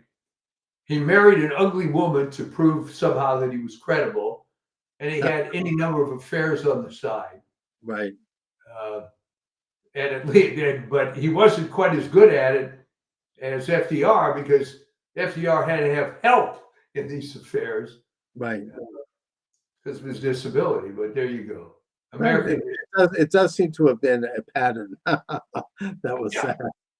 Anyways, but Mike, I'll talk to you next week. All right, we will see you next time. Thanks. Thanks a lot. God bless America. Indeed. All right, welcome aboard, everyone. Charles Moscowitz. Welcome to the program. My guest is Scott Miller. Scott is the author of The Most Dangerous Man in Washington. Good title, by the way. This book deals with a topic we all went through, one that I think most people now understand was presented at the time with a lot of lies and falsehoods that really resulted in a panic that was certainly worldwide in nature. It was almost like a massive experiment in social engineering, in my opinion. But either way, it's something that we're all still trying to think about and look at so we can take a lesson from it and learn in the future in terms of how to proceed forward. And that is the so-called pandemic of 2020, 2021. Now, Scott, just as a matter of note, my program, along with thousands of others on YouTube, was penalized at the time because I interviewed a doctor who was one of the most revered in America, who made the mild suggestion that pregnant women and children should not be getting the jab. And I interviewed another doctor who said that there were certain early cures, or at least treatments, for the pandemic, for the COVID-19 virus. I'm even not going to mention their names now because I'm running this show on a pirate YouTube station. So, but you know what I'm talking about. I think I know exactly who you're talking. Specifically who you're talking about. That's right. So what we have now is most of the things that we were banned for have now been basically admitted and acknowledged. Even the famous scarf lady, Dr. Birx, has acknowledged that early treatment. Yep. It could have been saved thousands of lives who unnecessarily were lost. So, Scott, why don't we start with your story, how you got involved in this as a doctor, and how you came across the issue in the early stages. So I'm a PA, and I was a single owner, single practitioner in I had my own pediatric practice in Southwest Washington, and I'll try and make this part brief. But on March 12th, of 2020, which was my birthday, the country shut down, and Fauci, and then later Birx are standing up saying that there's no cure. And not only is there not a cure, there's nothing we can do apart from shelter in place and hide from humanity, which doesn't make any sense, right? He later did an interview in like Vanity Fair or something where he brought up vitamin D when we knew early on how critical, because when you look at latitudinally where people like in the Northwest, I ran thousands of vitamin D panels and most people are deficient, and it's critical for the immune system. So on March 15th of 2020, I came across an article out of Italy, and it said COVID pneumonia and the melatonin connection, which intrigued me because I only knew melatonin as, released from the pineal gland, our sleep aid. Mm-hmm. And I'm reading through this article, and it literally broke down why children didn't get sick, why they're pretty much immune to severe illness, even moderate illness. And again, this is early on, and I'm like, what? If this is being put out, how come no one's talking about it? Mm-hmm. So I read through the article. There were like 120 references. So I clicked on every single reference. So for the next 2 weeks, I just immersed myself in everything I could find on SARS, MERS, and then what I was reading from this article. And I realized, wow, this is something that we can mitigate. And then about 3 weeks after that, the study out of Australia came out with ivermectin, the in vitro studies, which I had been using in kids for over 10 years. And I thought, well, this is a no-brainer. And then I realized I had already been treating COVID patients in my clinic, the parents, with using budesonide. Dr. Richard Bartlett had talked about using budesonide in the ER, right? Mm-hmm. And the results I was seeing were astounding. And so it wasn't illegal to treat at the time. So I just started treating people. And what I was seeing was within a day or two, their symptoms were resolving. And I'm like, well, so I started sharing this information. And then, and the other aspect was having a pediatric practice. I watched the devastation of the pediatric population when they were sent home from school, isolated. It was such a psychologically traumatic event for them. They weren't allowed to play with friends. They were told they were vectors of disease, and it was crippling them. So I ended up being asked to speak in Olympia at the Capitol on a freedom movement and things. I got in a lot of trouble for that. And so anyway, so I had been treating, I think the first person I used ivermectin on was in April 9th of 2020. And it was immediate. I mean, the next day they were better. And it changed once the rollout of the shots happened, like towards November, December of 2020, January of 21, it became much, much more difficult to treat because Delta, But so it got to a point again. So I ended up treating thousands of people across the country. They're reaching out from every state. And then I ended up being asked to advocate for people in the hospital. And fairly early on, and I realized the doctors didn't care about facts. I would share information with them. I would email them information. And it hit me, like, that's when I realized they kept using the word checklist and protocol. Mm-hmm. And I'm like, this is a problem. So we had to figure out different ways to get people out of the ICU and out of the COVID wards. And anyways, all in all, what ended up happening was they considered what I was doing to be perpetuating the spread of a worldwide pandemic, and that I needed to be shut up. So they did an emergency suspension of my license. You were accused of spreading a pandemic because you were using ivermectin? No, my words, my language. Oh, your language was that's right. Yeah, I was cautioning by advocating an FDA-approved drug that has been on the market since 1970 to treat viruses. Your language was somehow spreading the virus. So in writing the book, because and I've read, probably 10 different books on, like the war on ivermectin, these different books. And I was asked by some colleagues that knew I have a fairly unique experience because I was fighting so many different fronts and trying to, opening schools and critical race theory and hospital management and trying to block mandatory vaccines. I was writing medical exemptions so kids could go to college, parents could go to work. And it was just, Washington State was tyrannical. And so when I was asked to write the book, I initially just went back to I journaled everything. And there was a lot of anger in it because so many people were devastated by it. And what you said, if we would have done early treatment, it wouldn't have been thousands or tens of thousands. No, Maybe, I mean, this now 5 years later, they're admitting this. Yeah. So I mean, I know of a doctor who she treated her husband with ivermectin, but did so quietly.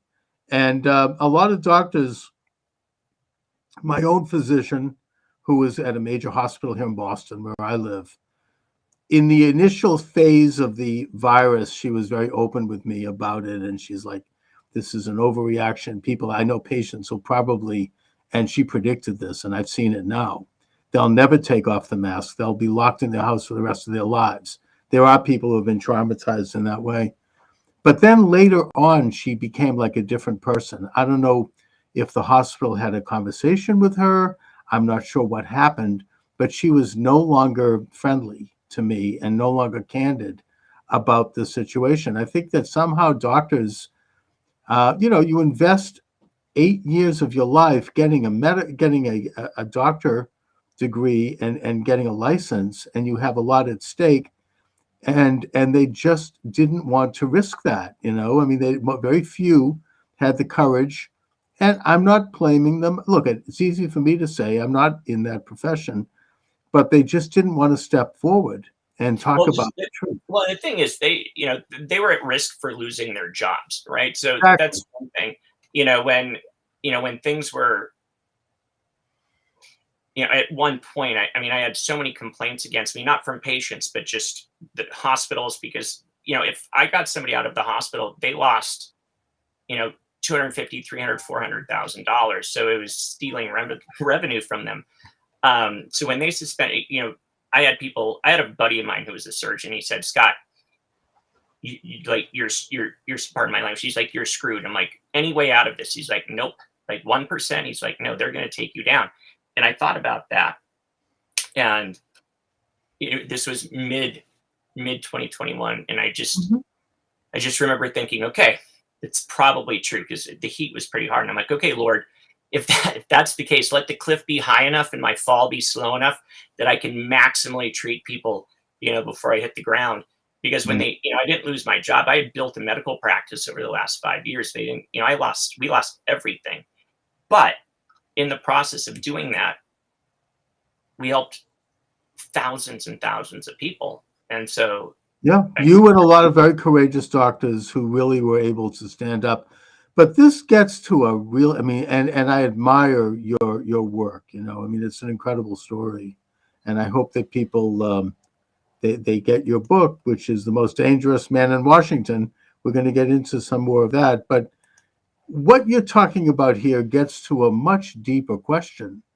Why was this happening? Why were doctors being threatened to toe this line? Who was behind this? I mean, why, this is obviously some kind of an agenda. I'm not here to weave a conspiracy theory because I have no idea.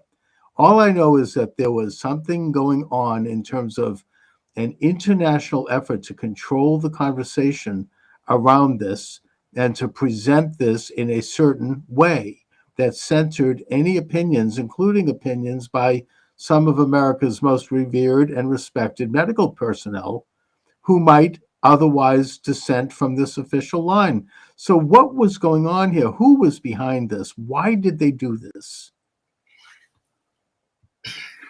I'm going to say something first, just for context, where on March 18th of 2020, you wouldn't get reimbursed for a telemedicine visit. On March 19th, you got full reimbursement for a telemedicine visit, where it's like HHS just flipped the script. So So, which for all intents and purposes, it allowed all the doctors. I mean, we're talking about pediatricians that do newborn exams that are now doing them over the phone.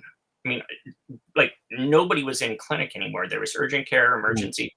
And so, you know, I look at from a medical industrial complex standpoint, what was the primary agenda from the very beginning? Bill Gates said it, and Anthony Fauci said it. It was to inject all 7 billion people on the planet with the new mRNA technology. I mean, they told us that early on. So what was the agenda? Well, and this was before they rolled out the mRNA technology. But they were already telling us that. So they already had that in the can, so to speak. That's not. Yeah, I mean, this was a beautifully, I mean, horrifically, but elegantly planned. You know, they had the Agenda 2030. They in 2019 they had that role playing event where I mean, The Simpsons talked about it with cat fever. I mean, like, Yeah, and there were several movies that were made at that time. I remember one. I don't remember who was in it other than Dustin Hoffman. That kind of foreshadowed this. I mean, that this dread disease is going to be breaking out, and they call out the army and his National Guard. And I remember at the time, people on the left side of the political spectrum, like Andrew Cuomo and de Blasio in New York, and the mayor of Chicago, they wanted martial law. They wanted what actually did happen in Australia, which was a complete, fascist seizure of the government, where people would be basically put into camps who didn't agree and who actually strode out into the street without wearing a face covering. And fortunately, Trump did not do that. I fault him for other things. I think he could have stood up to Fauci and Birx, and I certainly think that it was a mistake to roll out that vaccine so quickly. They kind of appealed to his weak point, which is flattered him, I guess. I don't know, but the point is that there was an agenda to really shut down small businesses, churches, mom and pop stores, whereas the big guys stayed open. And it was even more sinister than that, in that all of the so-called blue states, New York, New Jersey, Minnesota, Illinois, they placed COVID-19 active people into nursing homes. Now, there's a word for that, and that word is genocide. How did they explain this? And that's one facet of it. And I've an intimate.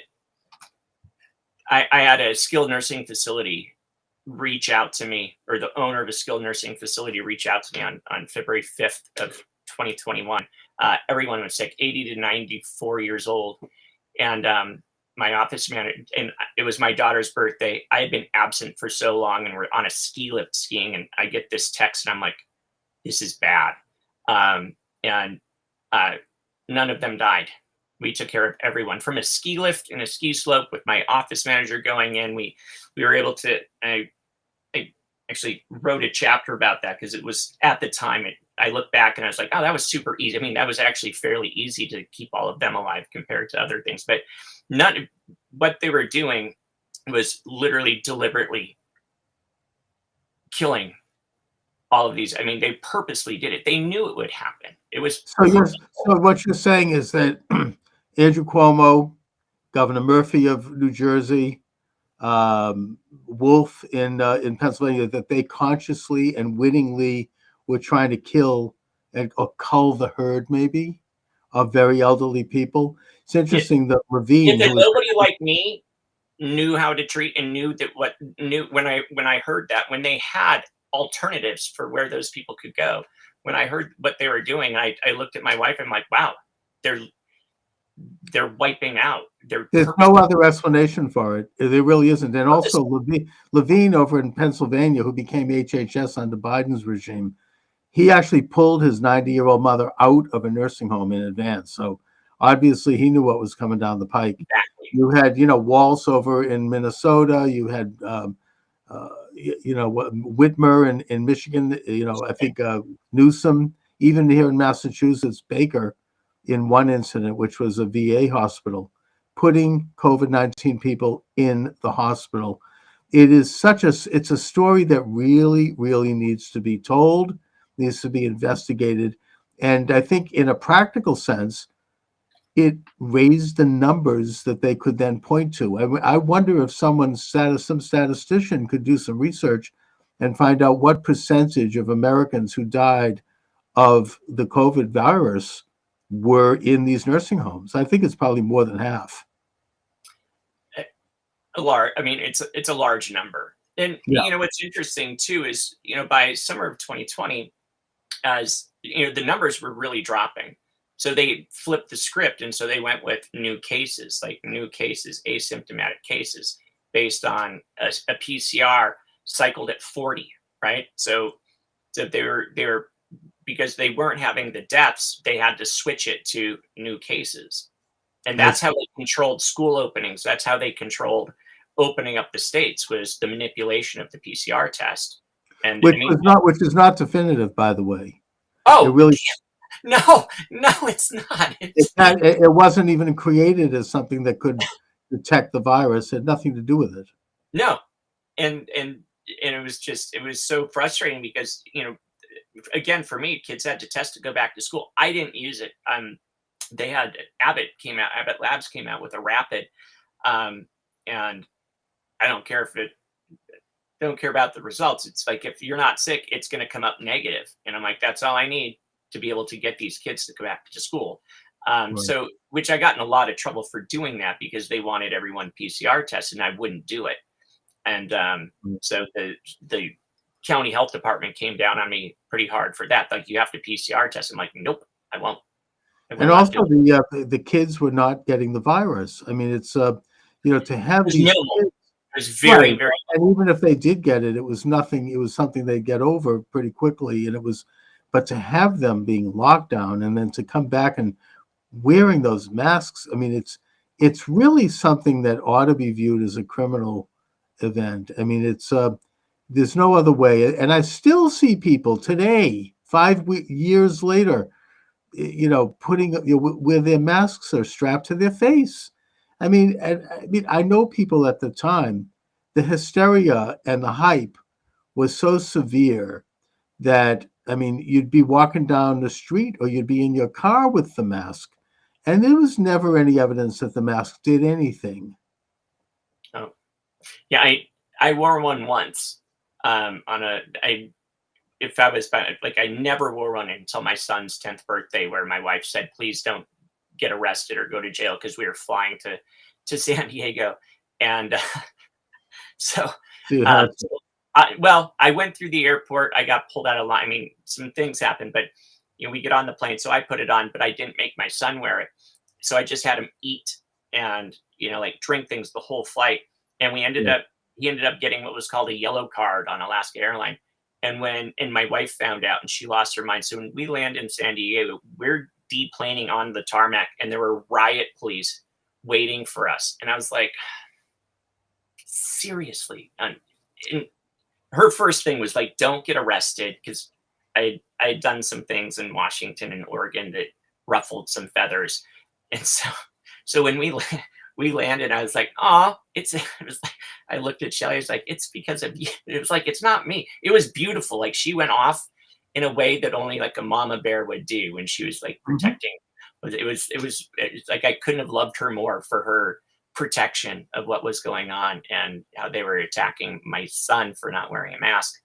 But it was such a tyrannical thing. And and then it's like, we sweep it under the rug and we move on. And because you were quite brave in the way you operated. I will acknowledge that I did not have that kind of bravery, only because I was surrounded by people who I love and who are my family, who were complete devotees of this radical agenda, who believed all of it. And so, I mean, I had to kind of work with those people. I don't consider it brave. I just couldn't, because if so many people were looking, because I had a decent presence in the community. And so if I did that, if I put on a mask to, and I'm just saying personally for me, and because for in my position where it was so, there was such a hyperbolic thing on it, that if I put it on for convenience to avoid confrontation and somebody saw me do that, and then I'm speaking out again about truth and freedom and just from a medical standpoint, because I knew it did nothing. Well, for a while there, I think Fauci was recommending for a couple of days people wear 2 masks. Oh yeah, And then, and goggles. And then there was this special N92 thing, and there was. I mean, my family was on board with all of it. It was a big problem, and walking to outside for a walk with the mask on, it was just crazy. And then then we bring it up toward the end of 2020, when and not to get into another subject, I'm not going to go there other than to say that the government did the largest junk mail in history with ballots. Okay, millions of ballots all throughout. Barack Obama, I forget who the congressman who passed away, and Barack Obama gave a speech in like June or July of 2021 where Right. he was talking about voting and voters' rights and the need for mail-in voting, and I was like, oh my! Like when I heard that, I was like, you knew it was coming down the pipe. Yeah, it was like they're going to hijack this with fake mail-in ballots. Oh, it was the biggest mailing in history. Mail was showing up everywhere. People, I mean, we got half a dozen ballots. It was all over the country, all over the world, probably. That these crazy ballots are just everywhere, and not to get into a subject here, but 15 to 17 million of those ballots did not show up for Harris. Okay, what happened? Where did they go? Were they voters? I don't know. It's never been looked at. But the point of the matter is that at this time, when you had this mass mailing of ballots and where people were told not to go to vote, you had the virus on the wane. I mean, it was already on its way out. Things were starting to get back to normal. The idiocy of it was that people were allowed to go to restaurants and they could eat, but they had to wear the mask as they walked to the table, and they were only able to take it off when they were eating and then put it back on in order to get out of the restaurant. I mean, it was so idiotic from a scientific standpoint. But at least people were starting to go out again a little bit, and then the vaccine comes down the pike. Now, the vaccine, even in the best context, it was to deal with a virus that has basically disappeared. So they started talking about like another virus that's milder that was supposed to be there. But this vaccine wasn't even there to deal with that. And yet they launched under the new regime this directive that everybody would have to have the vaccine, and that you would have to prove you had the vaccine with a card that would allow you to go into businesses and restaurants and stores and colleges and banks. And if you didn't have the card, you could be denied entry. And eventually, I think it was fairly open at that point, that this card would become digitized. In other words, you're going to have a digitized health card with who knows what kind of information on it to start with, medical, whether you had the jab, but that could eventually be used to put on anything they want to put on. That is the end of freedom. I mean, Dr. Naomi Wolf got into this on my show, and she did a lot of incredible research on it, and other people as well, that this was the end, and yet it was stopped. And it was stopped by one group of people, the Canadian truckers. They stopped. And at the time, just to get into it, I mean, we just in Boston had a new mayor elected, Mayor Michelle Wu, who one of her first acts was to say that you had to show the COVID card in order to go into a public venue in Boston. And, most people ignored this. And even like some of the liberal suburbs like Somerville, they didn't do it, only Boston. But when the truckers hit the street, that put a stop to it. That ended it, because they brought the economy of Canada almost to its knees, and it was spreading. It went to Australia, New Zealand, United States, France, even Israel. people started to, say, we're not going to do this. And so it ended that whole regime. Everybody backed away and the whole thing was over. Of course, they were demonized. They called them Nazis. They shut their bank accounts. But those people had courage.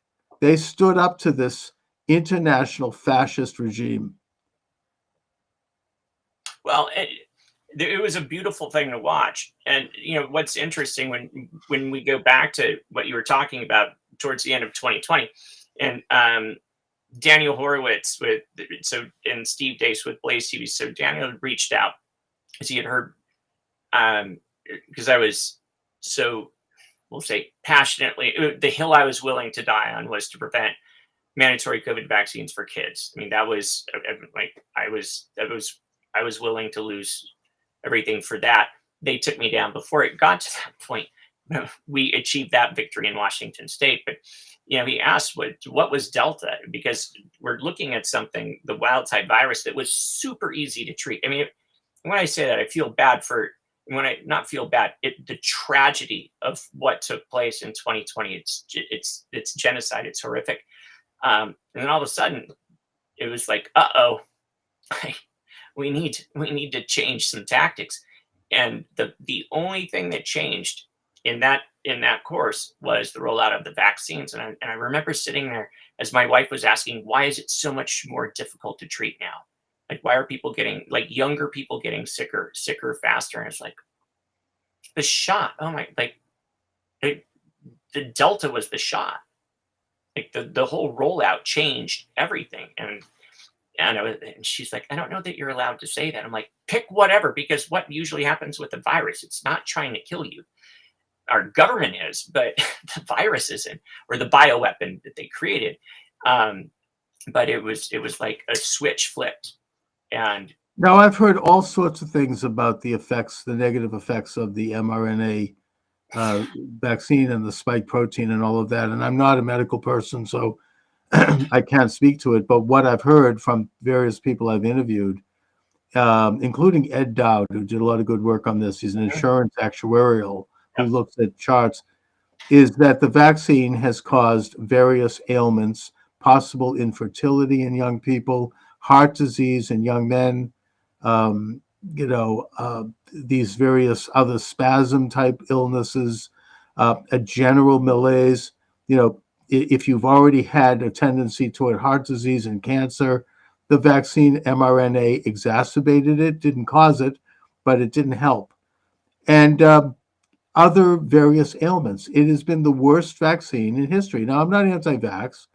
I mean, I think that, the polio vaccine is good. It's been around since the 1950s, and it's proven to be effective. It's not. But hold on, they changed the definition of vaccine. And vaccine, we were told, Joe Biden said 100%. And he said this, it's 100% effective in preventing, right? So if we have a definition, it's like, I cured you, yet you're still sick, then that word cure has no functional meaning, right? The word has to matter. A vaccine is preventative.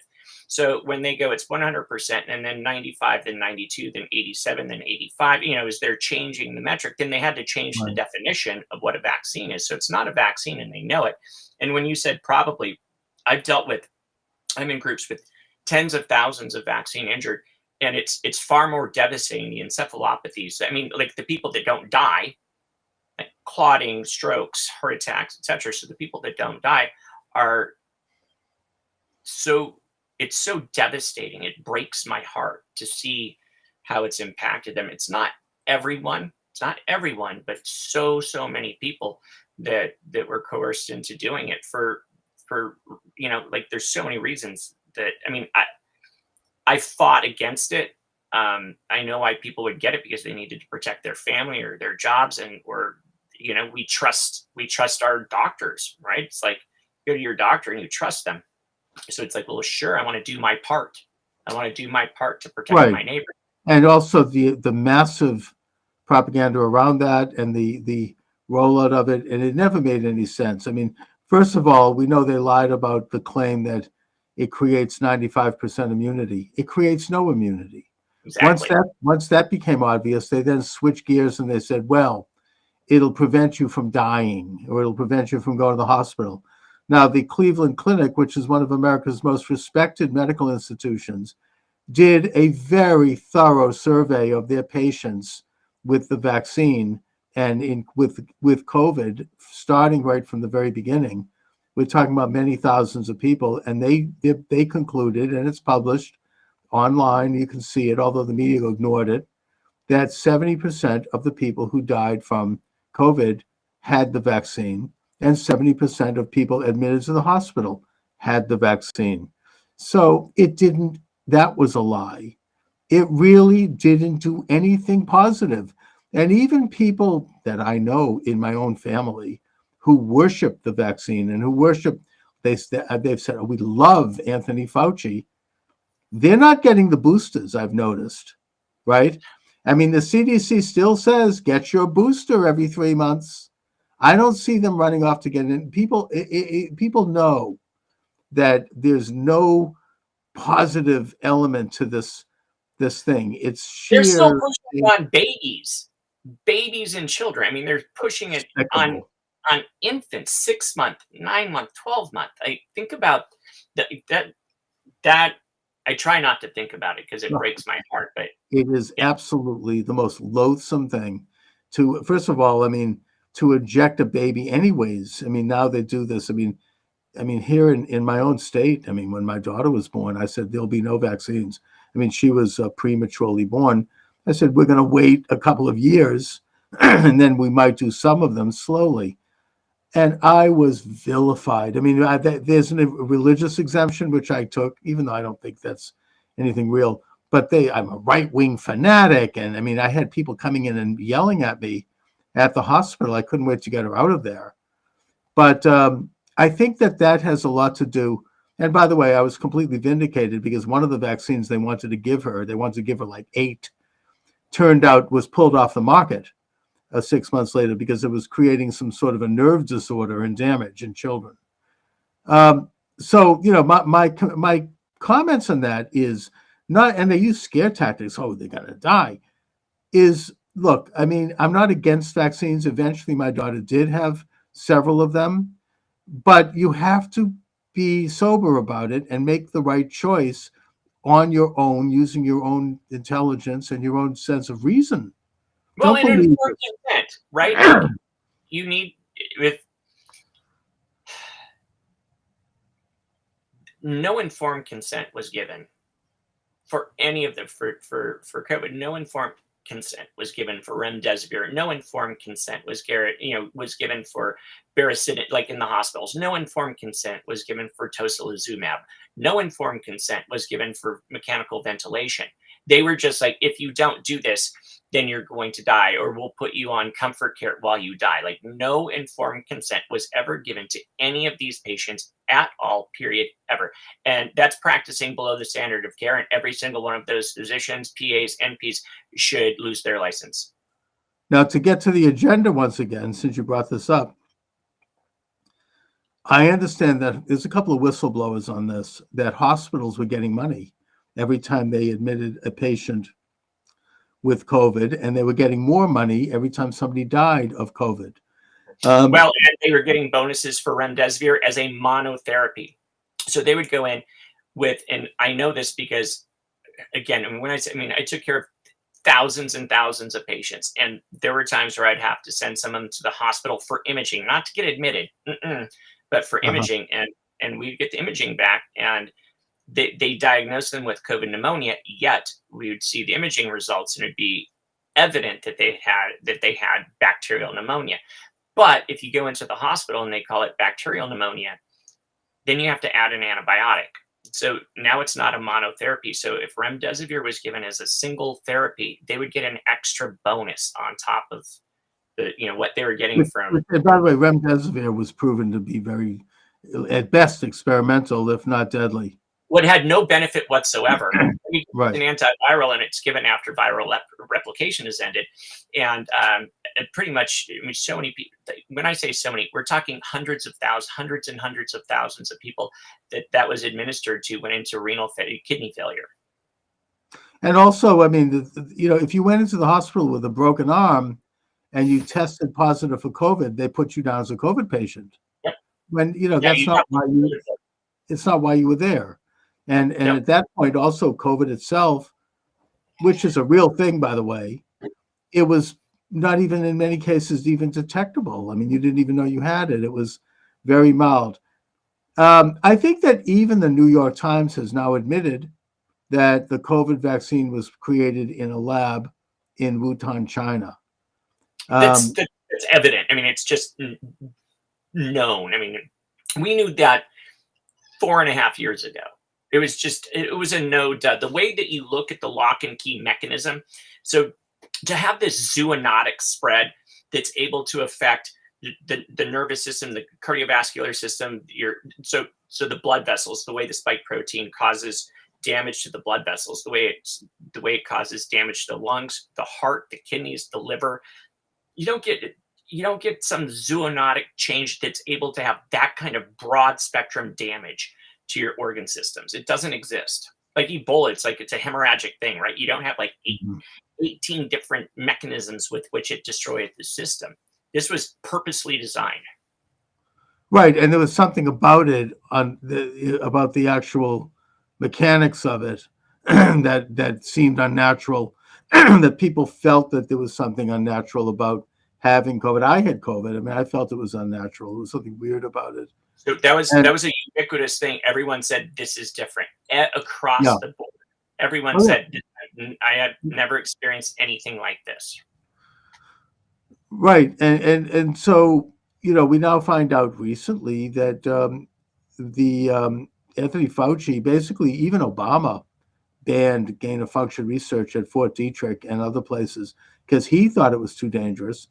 So Anthony Fauci and the NIH and apparently USAID, with a lot of money, was doing the gain of function research behind the back of two presidents, Obama and Trump, and doing it in China, communist China, our enemy.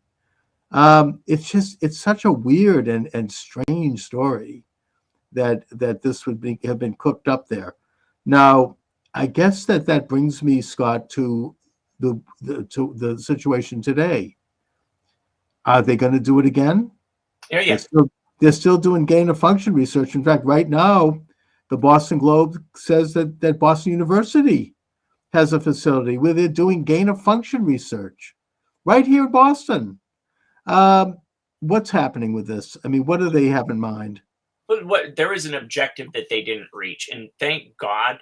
Like seriously, when I say it's not some euphemistic thing, like thank you God that there are enough Americans that got to a point where they're like, because we had every faction of media, like literally everything that they could employ. I called it the virus of the media because it was putting the fear in everyone, and it was like obey. And the way they did it was, obviously clever, because when it's not.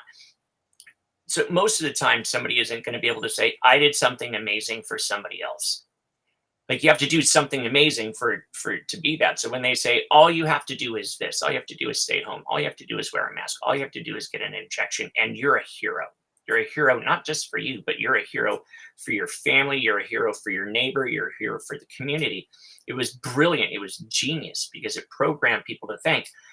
And then for people that were like, I don't know about that, the ostracization of that. Oh my God, they were like Hitler.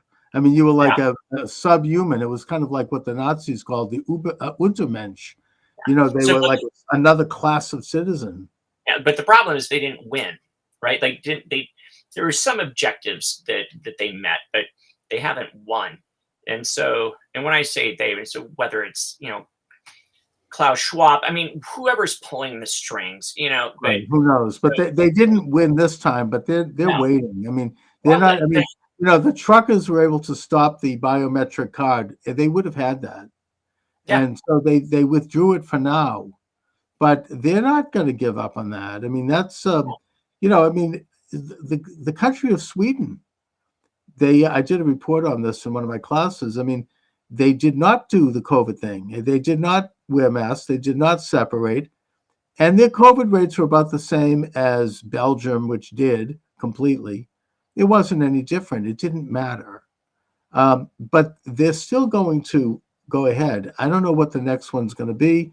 They tried monkeypox for a while, but nobody bought that because allegedly that only happened to gay men who engaged in certain practices. And so most people are like, okay, fine. I mean, that's not me. Or they're now talking about like another bird flu coming out of China or something. Some kids, some young men ate a bat or something in Africa. And so there's this situation in the Congo. So I'm wondering, do we have enough courage at this point as a society and as citizens to stand up and say, I'm not playing ball. I'm not going to do it. So they took us by surprise. It took me by surprise. I watched, dudes in trucks with a gun in the back window with a Marine sticker get out and put a mask on. I'm like, no, dude, what the, there has been a reawakening, and I mean, they're going to have to hit us a lot harder. And I think there's several things. I mean, if it weren't for my wife and my faith, there's no way I would say, first of all, if it weren't for my wife, because she supported it, she backed me and she supported me. If she was going against me, or if she thought I was insane, or why are you doing this, then there's no way I could have achieved and helped the people that I was able to help. So it started with having that support.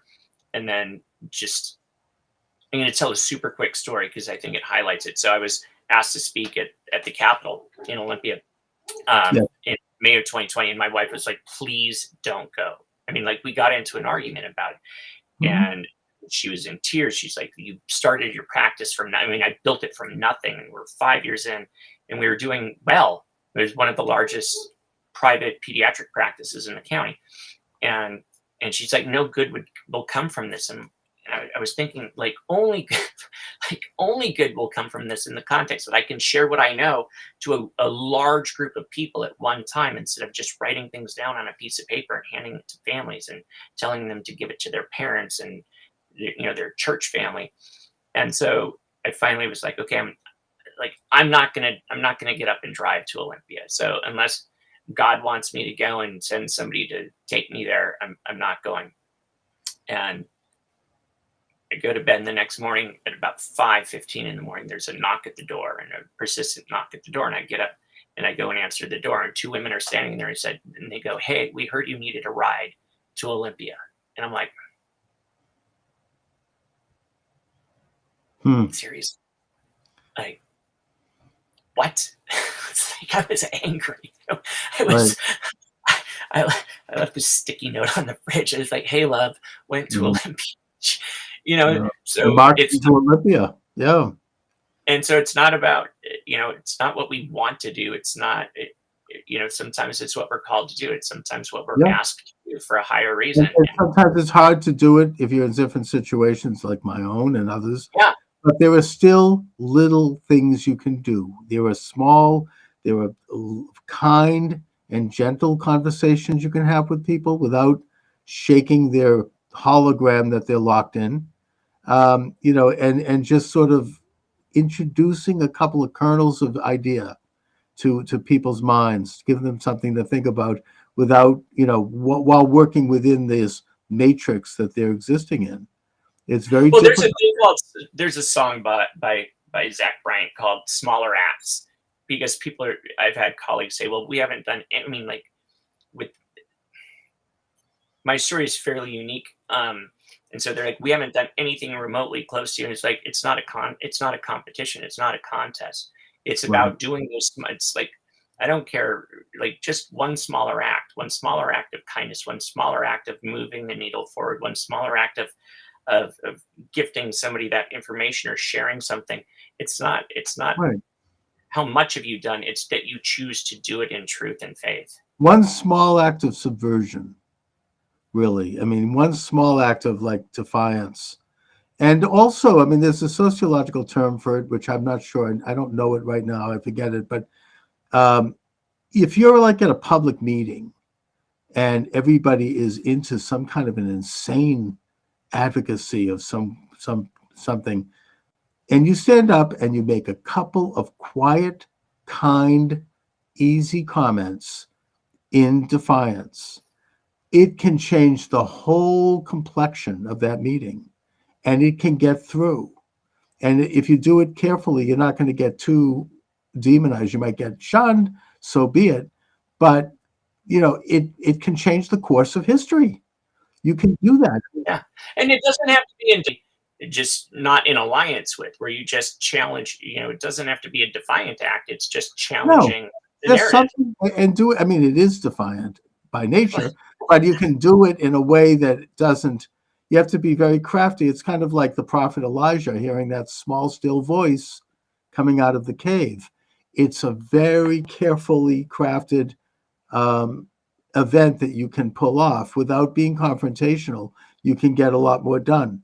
But on the bigger picture, sometimes you have to be confrontational, because everybody's when you're dealing with people who are fully witting and conscious participants in this evil kind of experiment, you have to call them out in any way you can. I mean, they don't deal in niceties, and that takes a lot of courage. And just understand what you're getting into and understand what might could happen, and you have to weigh and measure the effects.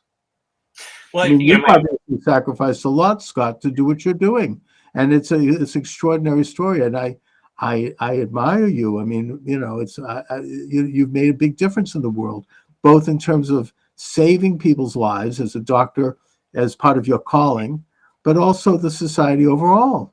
Writing this book, bringing this out, these things do matter. Again, I mean, the book is The Most Dangerous Man in Washington. I was told it's good.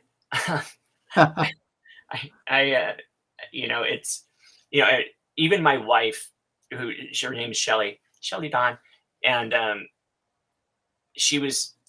there's aspects that she can't read. Like, she's like, I can't read this. I'm like, that's cool. But she was reading a chapter, and she came out as I was sitting here writing, and she was like, what? She's like, Scott, what?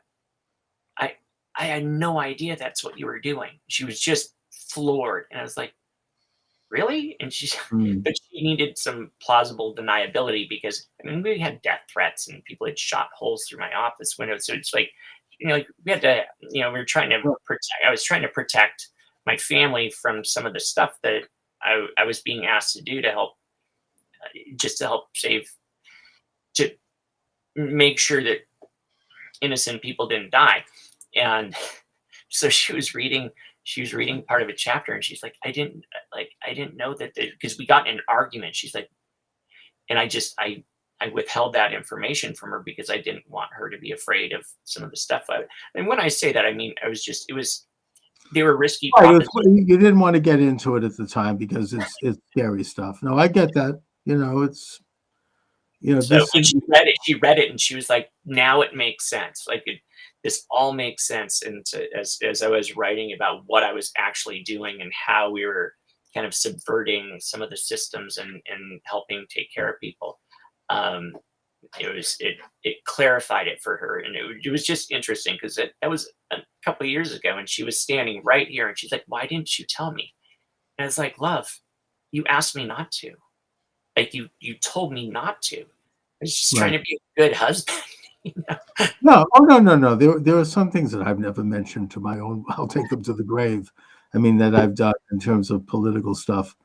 It's just the way it is. It's protecting the family.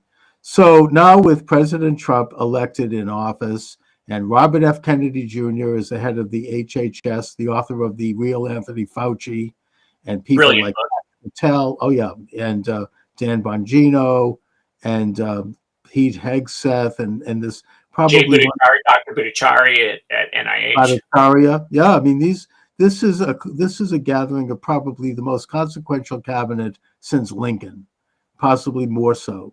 And I feel hopeful. I hope that they understand their mandate and what they were elected to do. And it's going to take a lot of courage to go ahead and do it. Believe me. I mean, the people that their opposition, they don't play, they play for keeps. It is a very ugly fight. They still control the media, which is diminishing. The only thing they have working for them is that they're carping about cutting the size of government as if there's something wrong with that, and demonizing. And it's not flying. I don't think the American people are buying it. It's people are sick and tired of all the lies and the gaslighting that we've had in this country, really starting with COVID. I mean, it goes before that in terms of the. It's what opened. It's what pulled the curtain back. It's the big kahuna in terms of lies. I mean, we know they lied about, Trump's perfect phone call impeachment. I mean, that's politics. But this one hurt people, and people died. People couldn't see their grandparents in the nursing home, and this people lost their businesses. They've lost their marriages. They've lost their lives over this. And I think this one children couldn't go to school, right? Like children. Yeah, who knows the long-term effect of that? On our children. I mean, I think that this one, it's not going to be so easy to drop this one down the memory hole. We're not. We're starting. I mean, I think we're just starting to really look at this and find out what the hell happened here. I hope that heads roll. I mean, just personally, although if they want to have Anthony Fauci and them just march off with their awards and their money and let them just go away, that's fine. I'd like to see, personally, I'd love to see him hang. But, that's whatever. The point is that I think people understand who these people are and what happened, more so than ever before. Well, listen, I look at, like 9/11 never forget, right? And it's like every year, 9/11 never forget. Yeah. Osama bin Laden. It's like Fauci, I like bin Laden. The truth behind that Osama one. bin Laden is a nobody compared. I mean, as far as a terrorist, Anthony Fauci is the greatest mass murderer. Or it's not just him, but he facilitated. He and Birx, Deborah Birx, is actually like her involvement in getting the states to shut down schools and businesses was far more impacting than Fauci. I mean, she's the devil. She is such a sinister, devilish human being. Of course, she did have to. I should remind people that she did have to leave in disgrace early because she called for everybody to cancel Thanksgiving. Can't go to Thanksgiving. Right after that, she gets on an airplane, goes to her family Thanksgiving, big party, and fortunately, there was someone at that event that dropped a dime. And so she ended up having to resign the next day. But yes, I mean, these people are satanic, in my opinion, every one of them. I mean, putting people in the nursing home. But the what? I said there's certainly no light in their soul. No, these are people who have no conscience. They are dead to, they're like walking zombies. I mean, it's absolutely despicable. And of course, they've always been with us. They've been with us since Mephistopheles. I mean, but the point is that now it's never before have they come out so openly and so brazenly. And I think that enough people see it that they're not going to forget it, and that we're going to continue to expose it because every generation deals with this, and it has to be called out and called out very carefully and very thoroughly. Anyway, Scott. Yeah. And listen, thank you so much. And thank you. So since I'm gonna plug the book a little bit. Please, hold it up. I didn't mean that way. No, why not? It's so The Most Dangerous Man in Washington. And again, that was the Attorney General's office. I was just a regular dude trying to care for my community. So I'm honored that they said that to me. But it's like I said, I've had people say it's like a relation because of how my wife and I had to navigate the challenges and the struggles that we had. And I wrote quite a bit about. It's not a political book. It's not a book against the medical industrial complex. It's a book about a nobody like me that was just simply caring for children that got thrust into a situation that I never could have possibly prepared for, even thought that it was like, God, like seriously, why do you think I can take these on? And the stakes just got higher and higher and more challenging and more challenging. And I admire, I admire what you've done, and You're Thank you. like the Minuteman standing in the breach. It's really an incredible story, and it's one that we ought to understand. You're not going to get awards like Fauci with the left. They always they weigh each other down with all their awards and their worship. It's because they don't worship God. They worship each other. They hold up idols. And we don't do it for rewards. We do it because it's right. Because we can sleep better at night, and we know that in the bigger picture of eternity, we're going to be rewarded. And because we know that we're doing truth, we're talking truths, and that does make a literal difference. Anyways, Scott, stay in touch. I really appreciate your time. Great book.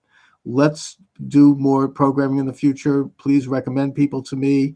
I want to get into this more and more. And I have been, but I want to continue. And I just, I'm kind of like speechless. I really appreciate the work you've done. So thank you. That means a lot to me. Truly. Thank you very much, Scott. Right. All right. You too. Have a great night. Thank you, sir. God bless. All right. Thanks for joining me, everyone. Charles Moscowitz. Welcome to the program. The movie in question is Beneath Sheep's Clothing, and my guest to talk about it is author Trevor Loudon. Trevor is a New Zealand author, speaker, political activist, blogger. He was vice president of ACT New Zealand, a classical liberal and right libertarian political party from 2006 to 2008. The author of 5 self-published books on U.S. politics. Trevor, thanks for joining me today. It's an honor. Always good to be on. Thanks, Charles, for having me. Trevor, before we get started, I have to ask you about this New Zealand story with this haka, which took place in the parliament. It's something that, in spite of myself, I can't stop watching it. It's fascinating. And what is going on there, briefly? What's happening with that? Well, we've got to see the head of the ACT party, which you mentioned I used to be the vice president of, is David Seymour. And I knew him very well when he was the head of Young ACT when I was the vice president. And he's introduced a bill defining the rights conferred to all citizens under the Treaty of Waitangi. That was signed in 1840. It's like your Declaration of Independence. It was a founding document of New Zealand. And what it was the Maori citizens, a native race, transferred sovereignty over New Zealand to the British Crown in exchange for British citizenship. Okay. Mm-hmm. They became citizens. Now, the left, the communists, ever since then, have been trying to say, no, this was a partnership. Maori are equal partners to everybody else. Maori should have 50% of representation in government. Maori should have 50% of this, 50% of that, 50% control of the airwaves, the seabed, etc. So David Seymour's Act law was to basically codify the rights so that Maori and everybody have exactly the same rights as everybody else. Nobody has special rights, which I 100% concur with. That's the principles that America is founded on. But the left spins this as though this is a horrible bill taking away the rights of people. No, it's not. It's stopping communists. The Maori Party is a communist party, effectively. Is stopping communists getting leverage over all of New Zealand society, way out of proportion to their numbers. So that's what it is. It's a complete scam. And David Seymour was calling out the scam and saying every New Zealander should have exactly the same rights, no more, no less, regardless of your ethnic origin, which I think you and probably all of your listeners would agree with, Charles.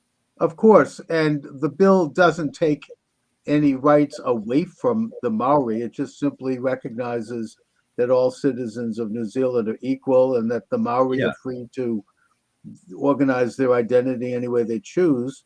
Doesn't change anything. It just it doesn't give special group rights to any particular group. It just stops Marxists using race as a wedge issue to get more powerful themselves. Like, for instance, they were pushing things, and it happened in some places that Maori, who are 15% of the population, would get 50% representation on government boards. So this is a great way to blackmail people. Oh, we're on the Waikato Water Board. Well, if you want to build a new pipe, you'll just have to give a couple of $100,000 to our Maori Resource Centre. And then it's ending an endless stream of scams, of special privilege, of affirmative action. But the left-wing media, of course, says, oh, this is taking away rights from people. It's like saying if you arrest the mafia, you're taking away their rights. Do the Maori have a particular geographic part of New Zealand, or are they well distributed throughout the country? They're well distributed. Well, look, the further north you go, the more Maori it gets. Like New Zealand is about 1,000 miles long, 2 main islands. When I grew up in the South Island, Maori were probably 2% of the population. If in the far north are probably more like 40% of the population. I see. The further north you go, the more Maori citizens you find. But they are everywhere. Every community has Maori citizens. And the other thing, I mean, this gets into a broader question of the indigenous issue, which is something the left is, I think, using on an international scale as a leverage to try to undermine sovereignty and to use people. And just to go to that briefly, my understanding is that historically, the Maori people and the British arrived in New Zealand roughly around the same time. It wasn't like they were there first, and if they were there first, it wasn't. We're not talking about a long period. No. The Maori arrived about 1,000 years ago from the Polynesian Islands, so they were well established by the time the British came. The British established formal sovereignty in 1840, but there'd been British communities there for about 60 years before that. A lot of Massachusetts whalers were there, by the way. There's a lot of Massachusetts blood in certain communities in the northern, because the sailors had to have something to do in their time off, you know, and so there's a lot of Massachusetts ancestry in certain parts of the North Island. Just like a lot of Massachusetts people are in Hawaii. They settled here. Exactly, because of the whaling industry, and that's whaling industry and also missionaries. Yeah, European exactly. Missionaries. Well, that's exactly the same pattern in New Zealand. And the Maori are basically the same Polynesian race as the Hawaiians. They're the southern reach of the Polynesian diaspora, which went to Hawaii, Tahiti, and many islands in the South Pacific. But look, you're right about this being used internationally. The communists call this the nationalities question. It was devised by Stalin. It's where you don't have a working class, you find ethnic minorities, religious minorities, racial minorities that you can instill a sense of grievance in and use them as revolutionary cannon fodder. So this is the Hawaiian independence movement. It's a Marxist movement. The La Raza movement, which wants to return the southern states, southwestern states to Mexico. Sure. The communists who worked in the black community in America and the Native American community for decades. So this is a common thing. Wherever there's minorities, there's Marxists stirring them up.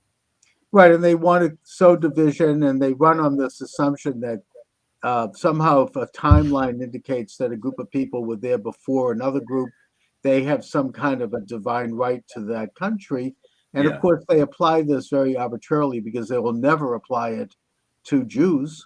To Israel, that's different. That's different. Yeah, to their homeland of that tiny little swath of land that we call Israel. I want to bring things to politics right now, and I feel remiss if I don't talk about the fact that after the resounding victory, thank God, of President Donald J. Trump to serve a second term, he received both the electoral vote and the popular vote. It's interesting that all those states that were trying to get rid of the electoral college by signing a pact saying that all of their electors will go to whoever wins the popular vote, they're now going to have to send all their electors to support Trump. Yeah, including isn't that a California. sweet injustice? Isn't that sweet justice? Yes, and also that Republicans have taken both houses of Congress, and it does look like we're moving toward a significant realignment politically, one that is as profound as any, going back to the Reconstruction after the Civil War. Yep. But they are causing a lot of problems in these miserable final weeks of this lame duck, illegitimate, illuminated, radical regime. They're trying to trigger World War III in Ukraine. And I do think that that's obvious. Now you have green lights for the Ukrainians to fire advanced missiles into Russia and place landmines. And it's all happening in these final weeks. I think that they're trying to embroil the United States into a world war, which will, of course, make it difficult for President Trump to fulfill the mandate that he called for, which is to bring about a negotiated peace in that war. Do you think that is the case? Well, look, I'm a big Ukraine supporter, so I'm glad they're getting these capabilities. But yes, Right. Look, Biden didn't. The Ukrainians have been pleading for 2 years to be able to strike back into Russia when they've got troops massed across the border ready to attack them. They're not allowed to attack them. So now Biden has given them some limited capability right at the end of his term. I think this is basically to take a card off President Trump's table. Basically, there's nothing to do with helping Ukraine here, though I'm glad they have the ability to defend themselves. This is all about sabotaging President Trump. Well, that's right. And I think that both sides want a negotiated peace at this point. And I don't think it's realistic for the Ukrainians to expect Russia to return Crimea or some of those eastern provinces. So there's going to have Russia wants all of Ukraine. Russia's not going to negotiate. Well, that's right. That's why there has to be a negotiated all peace. of Ukraine. So there is no negotiated peace. Okay. Really, in my opinion, because Russia said quite plainly, we want all of Ukraine, not just the parts we occupy, all of it. Right, but they're not going to get all of Ukraine because they're not going to negotiate till they do. Well, that's just it. There has to be painful concessions. A war can only end with a total victory by one side or painful negotiations to result in the compromise. And I think that Trump's position is that to protect Ukrainian sovereignty, there's going to have to be, and to stop the war and the killing, there's going to have to be a painful negotiated peace. And that's sort of where I am with it. But let's go on to your movie. It's not mine, it's Julie Bieling's movie, but I'm interviewed in it. You're interviewed in it? Yeah. Well, let's talk a little bit about the movie, because it gets into a topic of how much communism and communist ideas have infiltrated our liberal Western democracies, and something right under our eyes which we don't see. It's imperceptible, but yet done in the broad daylight. So yeah, well, look, the movie is Beneath Sheep's Clothing, and Julie Bieling did it. She was a missionary in Russia not long after the collapse of communism, and wrote a thesis on how the Russians suppressed, how the Soviet communists suppressed religion, specifically the techniques they used. And she found that when she got back to the States, she found that the Democrats were using exactly the same tactics against Christian churches and conservative Jews, Catholics, etc. here, even Mormons. And so what she's done, the movie basically showing us how we're in a communist revolution. That's what we're in right now. Now, Donald Trump has put the brakes on that, and he's going to reverse a lot of it. But we got to understand that's what we're in. Right. We're in a 70% completed communist revolution. They have our education system. They have Hollywood. They have sport. They have most of the universities. They have the Democratic Party, the unions, and they're trying to consolidate their power by winning one more time and legalizing 30 million illegal immigrants, so who will then vote Democrat religiously. So we're in a We're in a revolution. Donald Trump has is putting the brakes on, but they ain't going away. They're going to be fighting tooth and nail, and I mean violently, lawfare, everything. And Julie's is the best movie I've seen out there that actually makes it real to people that that's what we're in. You know, that we can understand that this isn't just stupid Democrats or silly liberals. Open borders, the indoctrination of kids, destruction of the energy industry, all of it is communism. All of it is a manifestation of the American communist movement, which is allied to various foreign communist movements. Yes, I mean, well, more philosophically, I think that Whittaker Chambers got it right in his book Witness when he noted that communism is the world's second oldest religion, and that it goes by different names at every generation, but what it is essentially rule by man, as opposed to the sovereignty of a creator of the universe, with man under God having a limited sovereignty. And that every generation has had to grapple with this idea. It really, in the modern times, was launched with the French Revolution.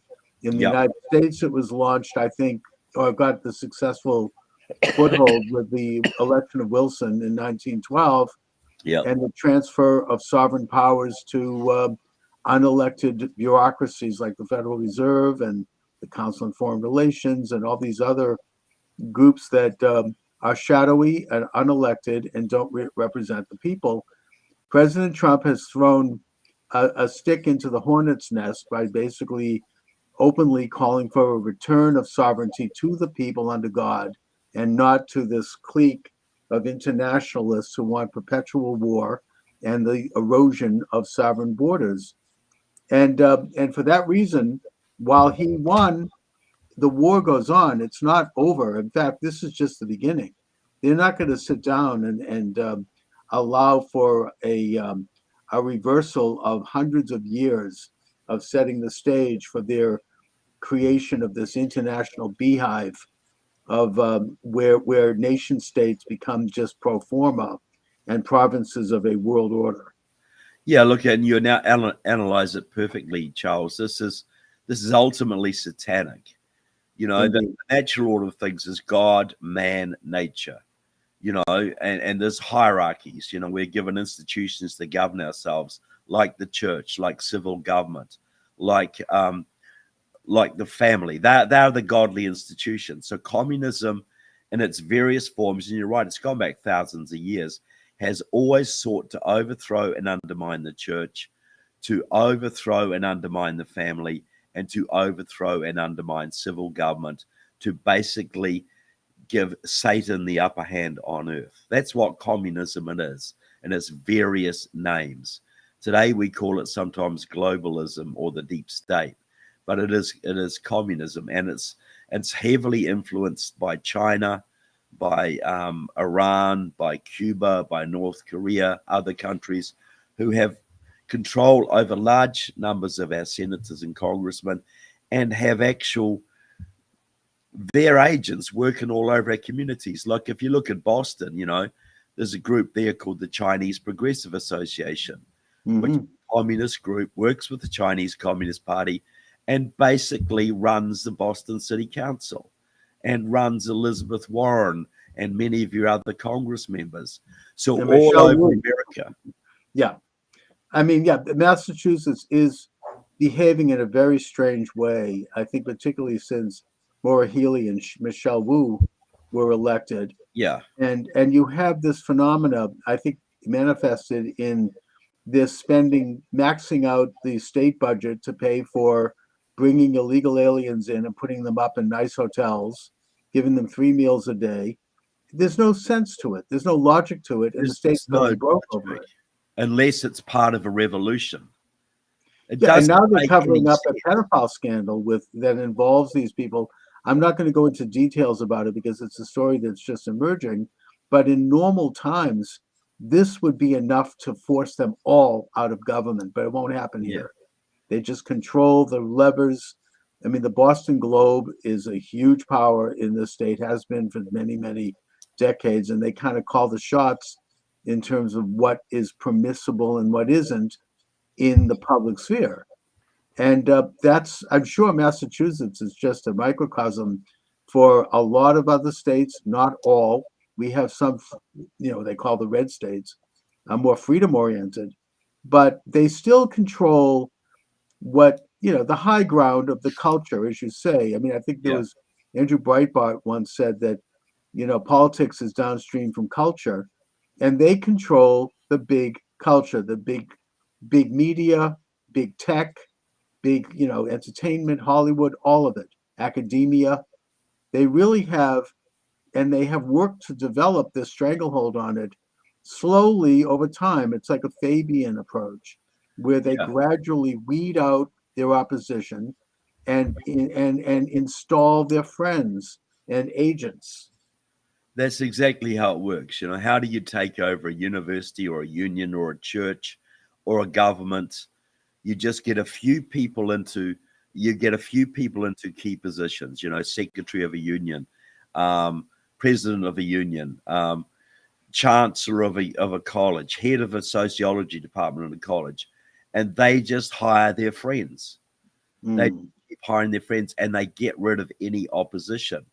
And that's in 10 years, you could take over a university or a church or a labor union.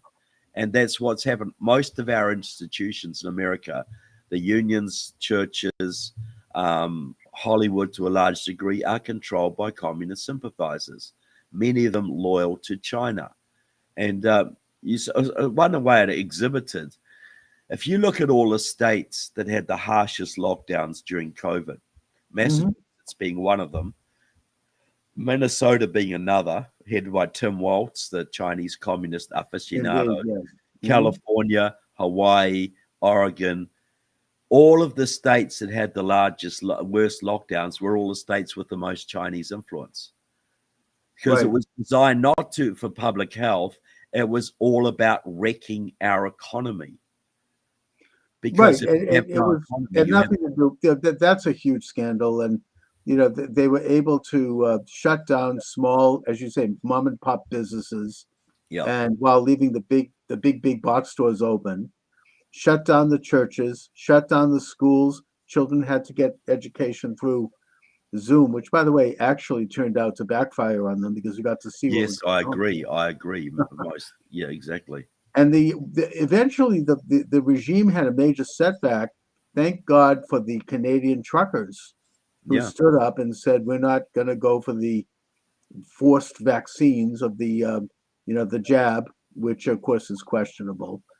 And the whole regime collapsed. Here in Boston, Michelle Wu, our new mayor, talk about maybe communist associations. Oh, absolutely. She is I mean, very heavily tied into the communist movement. You couldn't go into a store or a restaurant unless you showed your card proving you'd had the vaccine.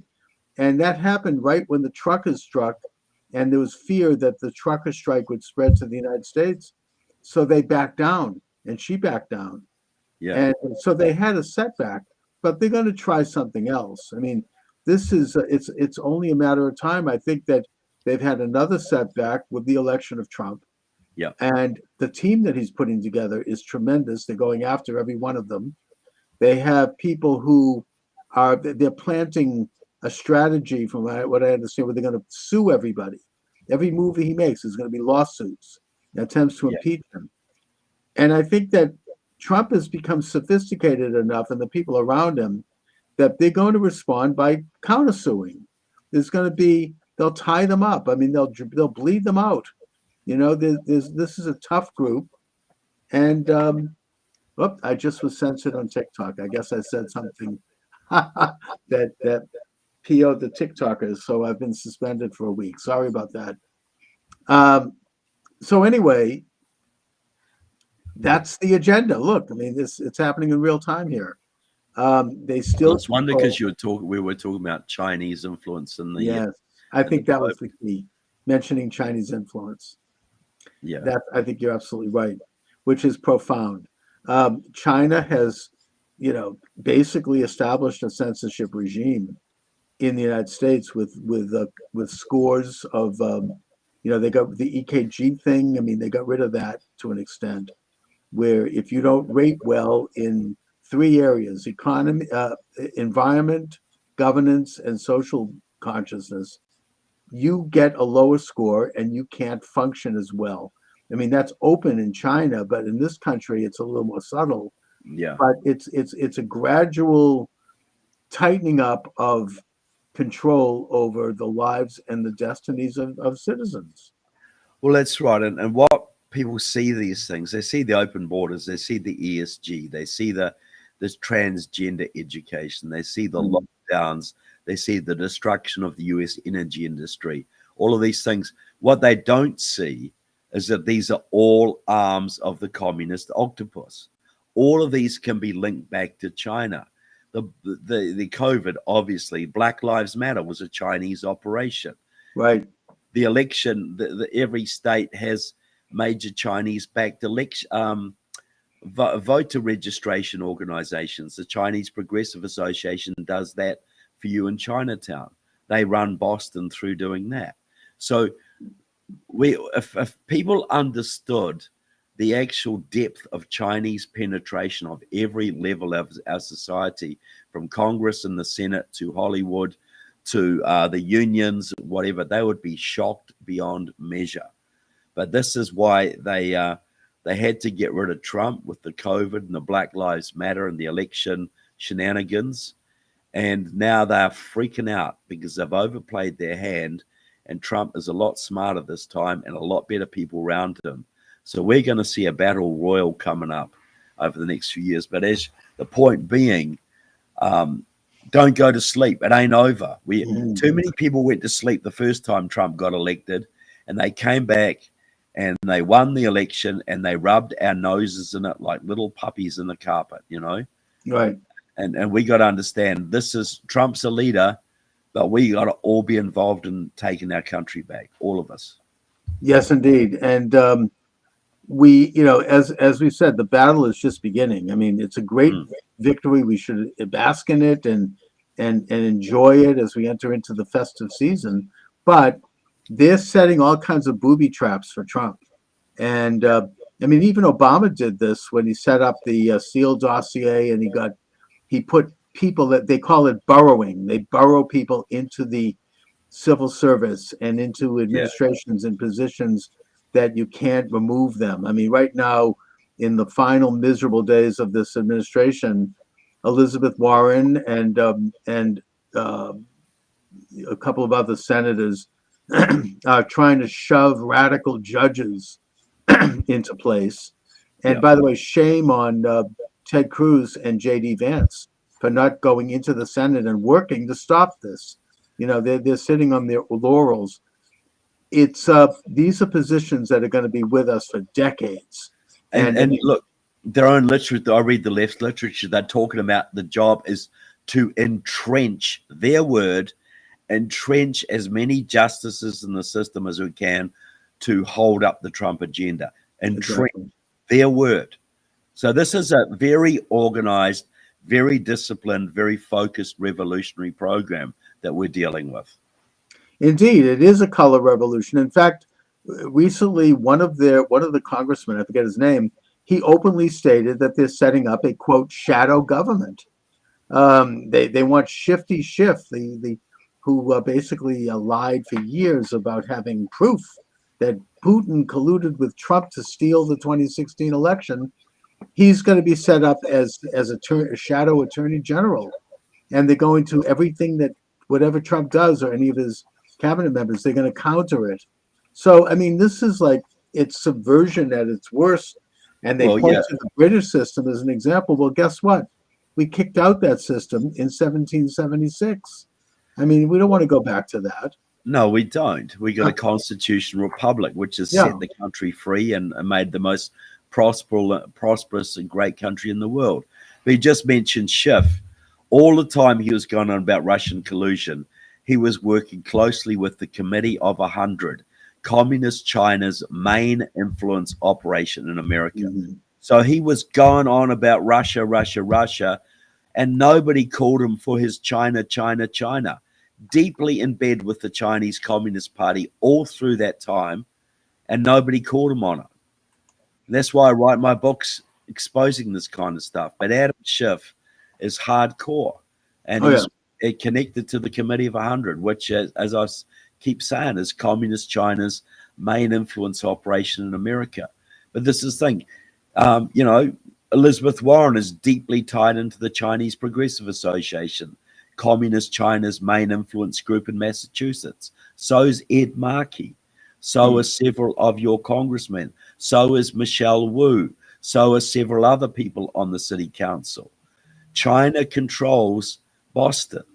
You know, China controls San Francisco, LA, Boston, I believe Portland, Oregon, certainly Honolulu, and many other cities around the country, the Twin Cities as well. And so we got to understand how deep this is, and the battle that Trump's got on his hands, and that we have to play a role in this. You know, what we can do is exactly what you're doing right now, Trevor, which is to identify, expose, and then oppose the nature of this conspiracy. And I use that word openly because they call it that themselves. I mean, Yeah. the entire communist edifice is by nature a conspiracy. They don't operate. That's what they call themselves. Yeah. Oh, yeah. They're not operating out in the open. I mean, they're not. They are subverting institutions because they know that if they came out in the open, they would be kicked out so quickly their heads would spin. So they do it through, you know, careful, subversive, well-studied means of changing perceptions. People that are involved in this, some of them don't even know they're involved in it. Yeah. You know, it's very, very tricky and very difficult to detect, which is why it's very important, especially now with Trump coming to power, that we get into identifying the nature of this. And by the way, your blog is called the New Zeal blog. I really recommend. TrevorLoudon.com or New Zeal blog. Yeah. TrevorLoudon.com, New Zeal blog, shining the torch for liberty. You get into American politics. You have your book is Stealth, Kamala Harris's Communist Roots. That was something that I think people did become aware of that one. Well, that's the book just behind me. You can see it just there. Stealth, Yes. Kamala Harris's Communist Roots. But that is not just about Kamala. That's about the movement that made her, the communist voter registration groups, the massive communist infiltration in California and other states. So, yeah, I recommend that. But you know, Beneath Sheep's Clothing is a must-see for everybody too, you know. Yeah. People I mean, the reason they couldn't steal the election this time around is because the Republicans at least learned some lessons from last time, and they were able to field thousands of volunteers who worked the polling places, who sat in the counting rooms to make sure that there were more eyeballs on those absentee ballots. They couldn't do a mass mailing of absentee ballots this time around, but they couldn't pull it off. But yet they still are counting in some places. They're still trying to do rear guard actions.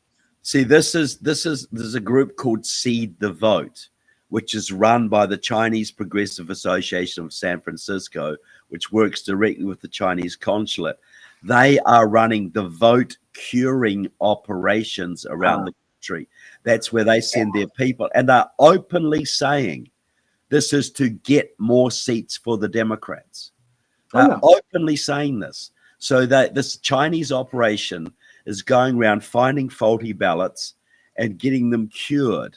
But they only get them cured and admitted if they're Democrat ballots. If they think they're a Republican ballot, if the person who did it is a Republican, they're not going to cure theirs. So they're still trying to steal seats. They're still trying to steal state Senate seats and congressional seats around the country right now. This is China. There's still 3 seats they're counting in California. And of course, you have in Pennsylvania the attempt to steal the Senate seat. One of the electors, one of the election officials there actually openly admitted that they were counting illegal ballots. And she said, I don't care because everyone breaks the law anyway. So even their communistic governor has come out, Shapiro, and has put a stop to it. It's just so obvious that they can't do it. You should be going back and throwing out all the ones that have slipped through. Yes, they should. And also, we do have now groups on our side like Turning Point USA, You've got Charlie Kirk, and you've got others who are curing ballots for us. So, I mean, they've learned some lessons. They're going out and doing, voter harvesting now, because that's how the system works. We all voted early this time around. We didn't wait for election day. We didn't fall into that trick. They still stole Arizona, but the stealing has been met on the field by people who are playing that same game. And I think that's been very important. Although now that President Trump has won, I hope that he doesn't forget about the fact that we need national reforms on voting. We need national voter ID. We need to have paper ballots, get rid of the machines.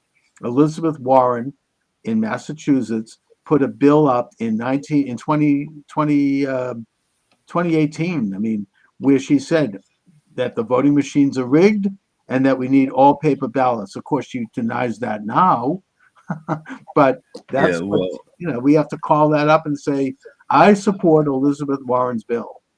And I do too. Yeah. But that's the thing, isn't it? All these reforms have to be put in place, and people have to go to jail for committing vote fraud. Oh, absolutely. And by the way, it's not voters who are stealing your car or stealing your ballot. Yeah, I mean, this is a crime. It's a felony. It's not individuals committing voter fraud either. It's election fraud. It's ballot fraud. It's organized, hardcore. It's like an organized crime issue, and I want President Trump to set up an organized crime unit, federal government, that goes and does RICO lawsuits against the organized ballot crime operations in Boston, in New York, in Los Angeles, in Chicago, and you start finding the low level people, and you say, we've got you for vote fraud. You get 2 years in jail, but you can go free if you rat on who paid you, and you go up the chain and you find the people at the top and you put them in jail. And if you do that, vote fraud will be gone. It'll be over. I think that's an excellent program. I mean, those rotten big city machines have been in power by these means for several decades now. That goes back to the 1960s. At least, and we're not going to fix the country unless we fix that problem. Oh, I totally agree with you. That's the first priority, returning the voting system to one man, one vote. And the integrity and sacredness of that system has to be restored. So, Trevor, just briefly, let's talk a little bit about this movie again that you're here to promote. What will people expect to see if they get this movie? What they'll expect to see is understanding that communism is alive in America, and it's way more powerful than they think, and it'll show how it's done, the ways this is manifesting, because we all see these weird things going on, whether it's open borders or transgenderism or the attacks on the energy industry, whatever it is, but we don't understand that it's cohesive, that this is part of an organized program by our enemies to bring us down. So the movie features me, James Lindsay, Alex Newman, and a whole bunch of other people some of whom lived under Soviet communism and are talking what they saw back in their own country. They see is exactly the same that was happening in our country until the last election, and still is happening, though now more on the defensive than it was. So look, it's a great movie. It's very, very gripping and very educational. And I want millions of Americans to see it. I really do. And I don't make any money off it. I was in it because I believed in it. And I just want people to see it. And now more than ever is the time to learn these these messages, these lessons, and to examine your local politics, your state politics, and when you see strange things going on, like governors saying, I'm not going to allow illegal alien criminals to be deported, or I support sex change operations for children, or any of these other things which are hard to explain, you know that there's something rotten underneath, because these are not things that people elected our government to do or to allow. These are not stupid people. They're saying crazy stuff, but they're not stupid people. These things only make sense if they have an agenda to weaken and divide the country in preparation for a revolution. And you got to look at it through that lens. And beneath sheep's clothing will help you to understand that lens, how we actually look at these phenomena and see the connections between them. I can already see the battle lines forming around the issue of deportation of illegal aliens. Yes, absolutely. And I think that the Trump administration is going to focus on, first of all, supporting the worst people. I mean, certainly in the first year, criminals, fentanyl dealers, drug dealers, violent criminals. And also, I think that there's going to be a massive self-deportation, because they're going to cut off the money. They're going to cut off the fancy hotels and the dinners and the credit cards. Even Mayor Adams in New York is already starting to do this, which is why I think he's under attack. 100%. He's actually shown a little independence, and I think that's going to be the Trump strategy. But their strategy is going to be to try to resurrect all of this old demonization. Oh, he's separating families and the children in cages, and we're going to hear all that kind of propaganda. Yeah. How do we respond to that? Well, I think like Leo Hohmann is, you don't apologize for it. You said these people are criminally in the United States. They are taking the place of legal immigrants. There is no justice for this, and for the integrity of the American system, and for a lesson to all of those around the world who want to cheat that system. These people must not be allowed to enjoy the fruits of their criminal activity. And when I say criminal activity, jumping the border is a crime. Exactly. It's not just everybody who is here illegally is a criminal by definition. They've committed immigration fraud. Law and order. Yeah. And the idea that they would be flown in by the Biden people, that shows how Biden, I think, to the degree that he had any scruples or brain left, was very compromised, probably by China. And 100%. Yeah. He's China's man. He's been China's man since at least 2001. He was Russia's man since the early 70s, and Iranian's man since the late 70s. But but this, look, allowing the borders to go wide opening, having 10, 15 million people streaming across the border, that's not stupidity. No. That is a deliberate program to alter the United States on a permanent basis, to swamp the conservative voting base, to cripple the hospitals, cripple the education system, and economically destroy us. That only makes sense if it's malicious. These people are not that stupid. Oh, no, it's quite deliberate. It is absolutely deliberate. The goal is the social transformation of America on a permanent basis towards socialism. You imagine, had Kamala Harris got in and she legalized 30 million illegal immigrants who then voted 90% Democrat, that was their goal, to have a one-party state that could never be thrown out, ever. You'll never get close to getting it. Once you have a communistic government in place, it's very difficult to get rid of it. I mean, look at Venezuela. We could look at the Soviet Union. It took almost 100 years to get rid of that.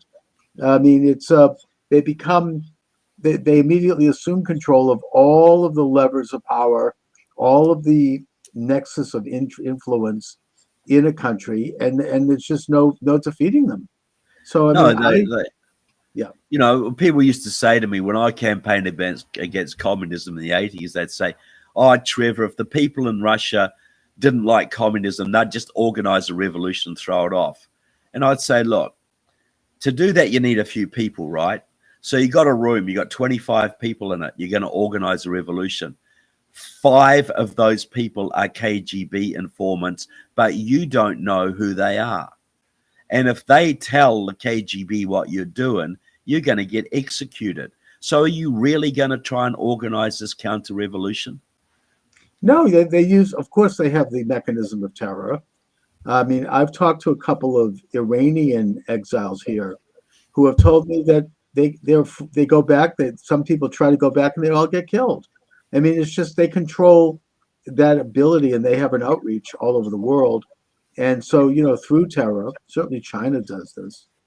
China has in colleges the Confucius clubs, which keep an eye on Chinese students, making sure they're in line.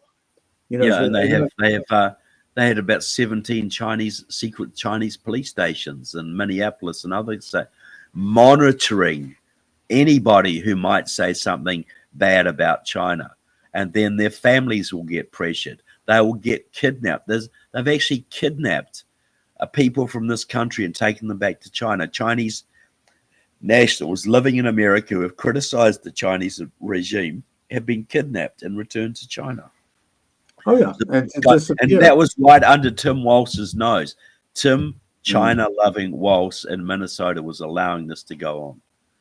Yes, and it's something that, I mean, we can see how China even handles its own citizens. People disappear if they run afoul of the Communist Party.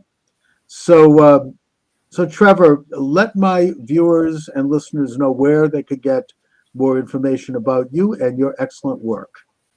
Yeah, trevorloudon.com. That's my website. All my books are available there. And Beneath Sheep's Clothing, you go to beneathsheepsclothing.com or go to Amazon and look it up and get a copy. Excellent. There. Trevor Loudon, as always, I want to thank you for joining me. Great conversation. Always a pleasure.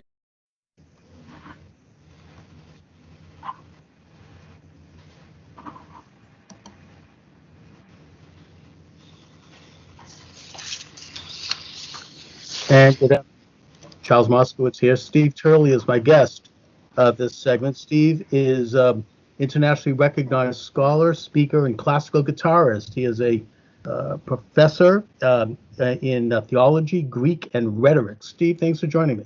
Well, it's my pleasure, Charles. Thank you for having me. And Steve, you certainly have a gangbuster of a YouTube channel going. I've been watching it. Very, very good. Oh, cool. Thank you. Now, you bring up a very interesting premise in that you seem to believe that we are entering into a, you might say, renaissance of Western Judeo-Christian culture in the United States and maybe around the world. And I think you peg that to not to the pandemic itself, but that the pandemic is an opportunity to advance such culture. So talk a little bit, if you will, about your premise there. Yeah, thanks for that, Charles. Yeah, so what I saw prior to the pandemic were a number of dynamics that scholars tend to call post-security politics. It's a very interesting term. The nation state that's got structured, not to get too nerdy, but the nation state that got structured around the 17th century, that really in many respects, like Yoram Hazony, the Israeli scholar, argues, was more or less modeled after sort of a biblical cartography, so the Israelites, the Hittites, the Canaanites, the Egyptians. Well, prior to the 17th century, in many respects, the world was kind of run by empires and imperial structures. And after sort of the fall of the Holy Roman Empire, we started breaking up into what we now know as the nation state. And there were three advantages to the nation state. We had a sense of border security, so we could stay safe from marauders, We had a sense of economic security, so we can find jobs and provide for our families. And we had a sense of cultural security, so that our religions, our customs, our traditions could be celebrated and revered and give our lives a sense of meaning, so we can flourish as human beings. What globalism has done over, say, the last 4 decades or so, what scholars have noticed is it's smashed those three securities. It's opened up our borders into basically a borderless world.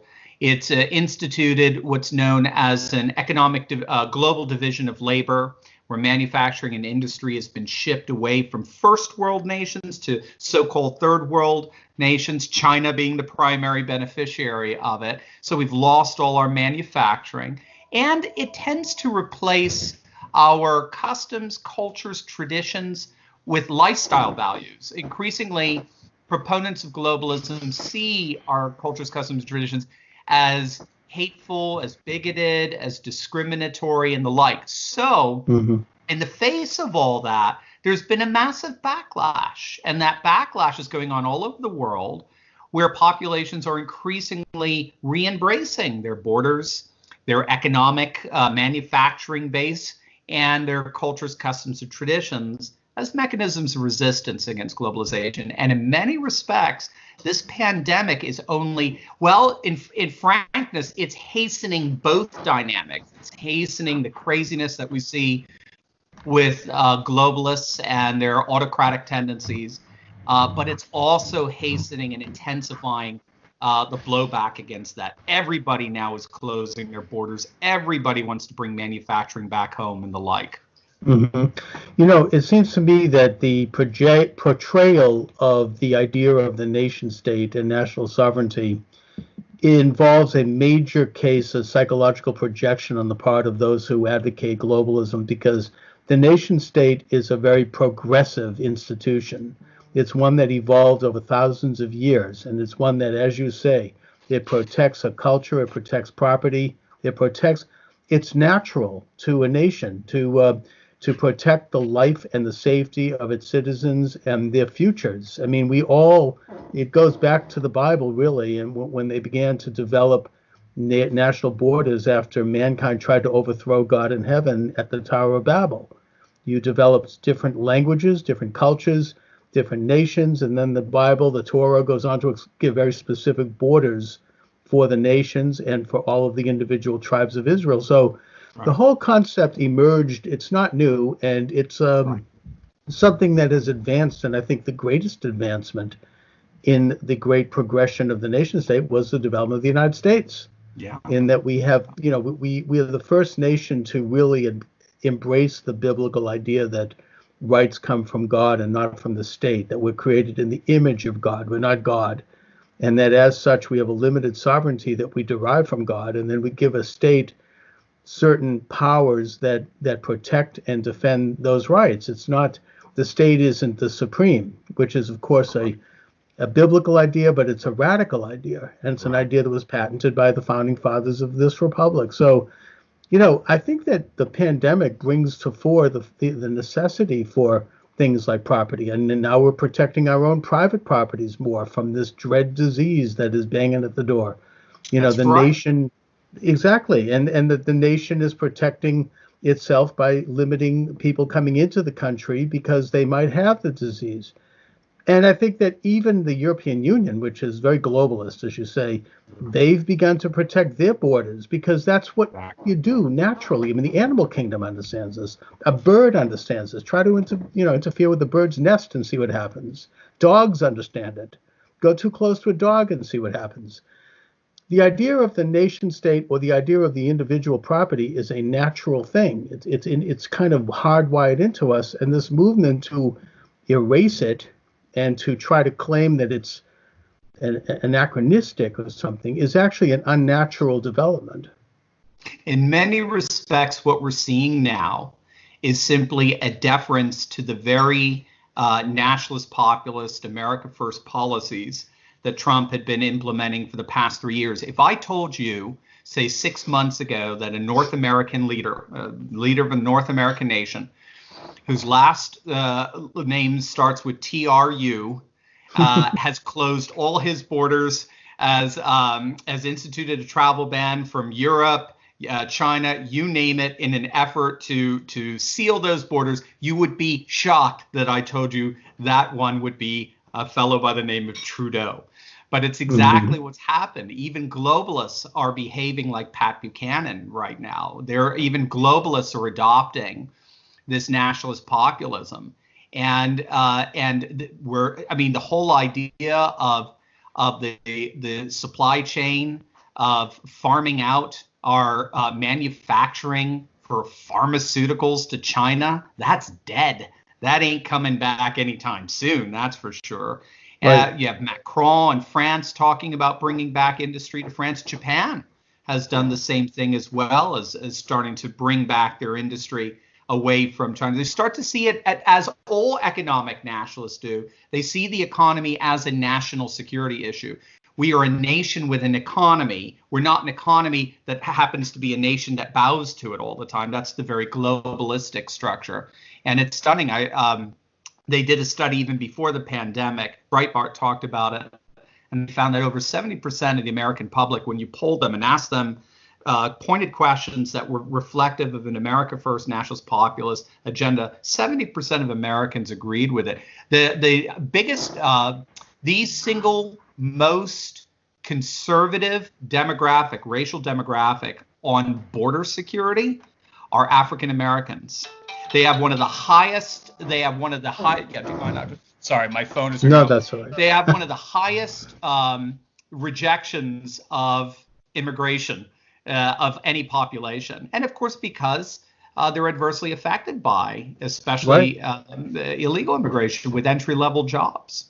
Well, labor and minorities have always had an interest in reducing immigration because it cheapens the value of labor, and it cuts back on opportunities for minorities who are trying to get a place at the table, so to speak. Right. And I think that we can see from the situation that a nation state has the right to decide who enters the national home in the same way that you and I have a right to decide who enters our private home. It is a normal, natural thing. It's a good thing. You don't have to explain it. It's just one of the basic building blocks of any nation. I mean, you try to enter into a communist country. I mean, if you're not wanted. I mean, it's sort of, the left is now criticizing Trump because they say he didn't do enough in terms of stopping flights from China in the early stages of the pandemic. They're saying, "Oh, you still let people in." Well, hello, they were citizens, and that at the time, I remember they were screaming about the fact that he doesn't like Chinese men and women. Right. That's It's called motivated. xenophobia. Yeah. Exactly. So it's all very situational for them. Yeah. But the fact is that, it's just a normal, natural thing for any sovereign nation to do. These are the functions of sovereign nations. And I think it does certainly put globalism on its heels. The latest thing I'm hearing is that now, it's sort of a last-ditch, desperate attempt by the globalists that anyone who criticizes globalism, this is a euphemism for anti-Semitism. Yeah. Hello, I happen to be Jewish, putting that aside, but as a Jew, I mean, Israel is a sovereign nation. I mean, the United States, I mean, this isn't an anti-Jewish thing. It's, are Jews supposed to be globalists? Some of them are, some of them aren't. But, this isn't something that is inherent in Jewish understanding at all. If anything, it's the nation state is the primary idea. Exactly. And again, Yoram Hazony has been one of the major voices in that, a wonderful, wonderful scholar. He runs the National Conservative conferences. They just had theirs in Rome right before the pandemic. And of course, they had all those horrible anti-Semites like Viktor Orban and the like speaking there, as they're all, of course, laughing at such an assessment. Yeah, one of the funny things, there's some scholarship on this now, where they're finding that, in point of fact, people like Geert Wilders and a number of nationalist populists in Europe are extremely pro-Israel because they see the danger of Islam, and because Islam, in many respects, the Brazilian philosopher Olavo de Carvalho actually argues we have three globalisms going on right now. So the first globalism is the one we're all familiar with, the Western liberal globalism that tends to be very economically driven. Then you have the Chinese globalism, which of course is Marxist driven, and that's getting hit hard as we speak. Thank God for that. But then you also have a religious globalism, which is the Islamic globalism, particularly via Iran. and their expansionist tendencies. They want to take over the world. They haven't been able to figure out how to do it. But nevertheless, nationalist populists in Europe tend to recognize that. And they tend to see Israel as a beacon. And of course, Israel's probably, when all is said and done, the most nationalist nation on the planet right now. In many respects, the commentators are saying the left doesn't even exist in Israel. The best they have is a center. The best is what's the white and blue party that just got formed. Likud is your consensus party, and then of course you have all the Orthodox third parties, as it were. There's not even a left anymore, really, in Israel. So the nationalist populist right, particularly Trump, of course, have looked at Israel as actually inspiration in the midst of all this, especially as they're trying to fight their particular globalist enemy, which is militant Islam. Right, and I think that Israel has always reached out an olive branch of peace to Arab and Islamic countries, saying, we're an example of a nation that has created our own sovereignty. We got rid of the British occupiers, and we want to urge you to do the same for your own respective nations. So, now you have Trump coming into office, and he's using some of the same rhetoric, of course, that was used by the Bushes and by Obama and Clinton, except he means it. And everyone knows that they didn't. They were full of it. They were just saying it for the bubbas, He talked about, protecting the borders, and he's doing it. He talked about better trade relations with foreign countries, and he's doing that. And economic relations that favor the United States and our labor and our industry, and he's doing that. So that, to me, is the thing that is leading the globalists to really take a very strong-fisted attempt to have him removed from office. And that includes several attempts at impeachment. I think there might be more coming down the pike. I pray for Trump. This is the enemies of Trump are the enemies of our sovereign nation right now. And I think we need to understand that. And I say the same thing to liberals who may not be aware of this, and even leftists who are not cognizant of it, because we all have a life in this country. We all have a family, and we want to have a future. And do we want to have that future under our own? It's sovereign nation. That's democratic.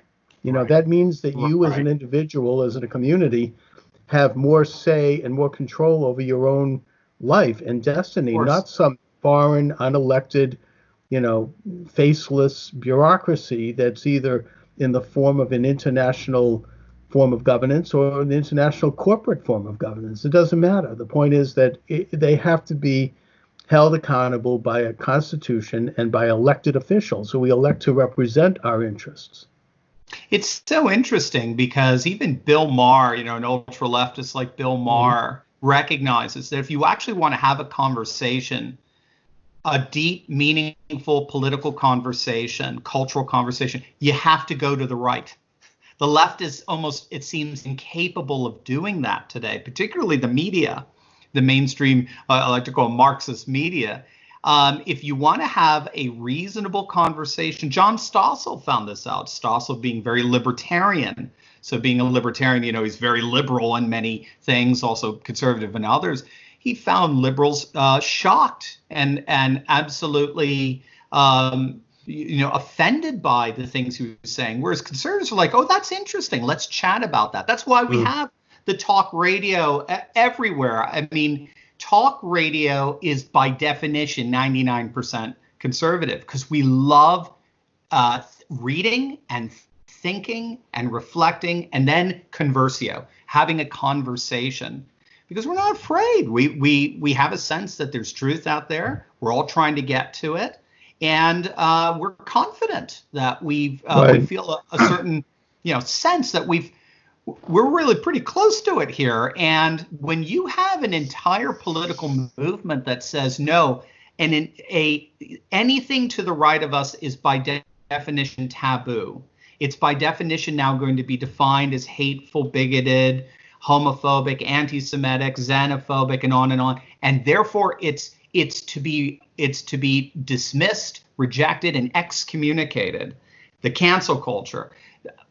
How is that even remotely democratic? How is that not the very authoritarianism they try to denounce us for. We're the ones who want democracy. We're the ones that want referendums. We are the ones who want more say over what happens in our nation. And we want to do it through conversation and a normal democratic discourse. So it's crazy, but that's why we get to have these great conversations. That's right. I mean, it's a major case, again, of projection, because the left is very solitary and conformist in its views. Their arguments have more to do with degrees of how fast they want to go or personality disputes, but not on ideology. I mean, the ideology, whether they're conscious of it or not, tends to be the same. Their hatred for Trump is that he's actually challenging that view. And the hatred in the media, and you talk about this on your YouTube channel, Steve, and you do so quite eloquently, it is really unprecedented. It's really open to the point where they really are no longer professional. I mean, they'll do a story based upon one anonymous source, which is unthinkable before Trump. And then, of course, the next day when it's disproved, they then take it down and go on to the next one. And it's just this constant barrage. I mean, and the hatred is so palpable. I mean, I was listening to Michael Smerconish, who's a big-time left-of-center radio talk show host in Philadelphia. He's been there for about 30 years. And early in the administration, when the atmosphere was almost like Frankensteinian, I mean, people were showing up with torches, and the rage was just on the street. He made one mild comment that praised President Trump about something he had done, and it wasn't even a big deal. It was some technical thing, and he says, we have to give a little credit. And then he got such hate mail, and people were going to boycott his sponsors. I mean, people that had been sponsoring him for 20 years. And it was so bad that he had to back down, and he had almost like retracted. The atmosphere is like it's like a carnival. It and is. I think that it might have lessened a little bit because a lot of people, I mean, the average person who dislikes Trump is not like that. They have legitimate complaints. I get that. Or they don't like his personality. That's fine. But this derangement is something that I think what they're weighing and balancing now is how far do they want to go with that, because if they expose it any further, it's going to sink them. So what do you see happening with the upcoming election? I mean, I'm actually very concerned, not just because of the pandemic, but because of the forces that have arrayed against Trump. I mean, these people aren't going to take no for an answer. Absolutely. Yeah.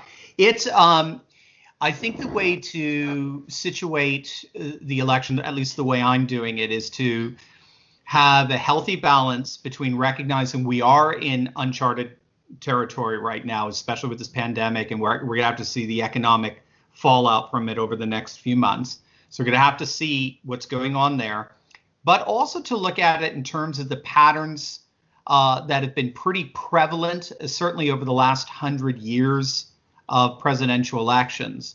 Now, for that, I tend to be very impressed with what's called the primary model by Helmut Norpoth of the University of Stony Brook, because it's an algorithm that has studied elections since 1912, which is the first year that the candidates had to go through a primary. And what he found is he found a pattern. The pattern he found is that the primary is the election in microcosm. So you look at the candidate who wins the most votes, particularly in the early primaries, you plug that data in to this algorithm, and then out comes the algorithm's determined winner. And he found it lined up with every single winner all the way up to 2016. Wow. I think there was one exception. I forget where that was, but that was the pattern. There was that's your ultimate poll, right? Your poll numbers. Who tends to win those elections? Who tends to win those elections are usually the incumbent. It's a twofold pattern. It's usually the incumbent.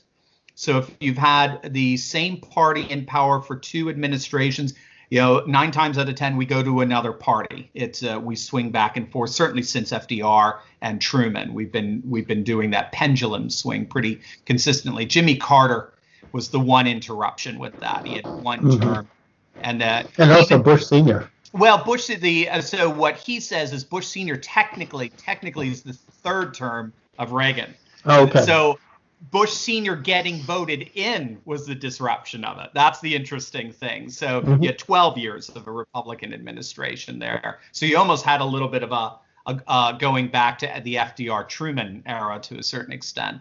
So so Trump had that going for him. And then when he ran the numbers for the primary, Trump is setting records in terms of voting turnout in Iowa, in the caucus, in New Hampshire. He got 3 times the amount that Obama got the last time an incumbent was running for re-election in 2012. So he ran the numbers for Biden versus Trump in terms of the primaries. And he gives, based on that, plus with the pendulum swing, he gives Trump a 91% chance of winning re-election.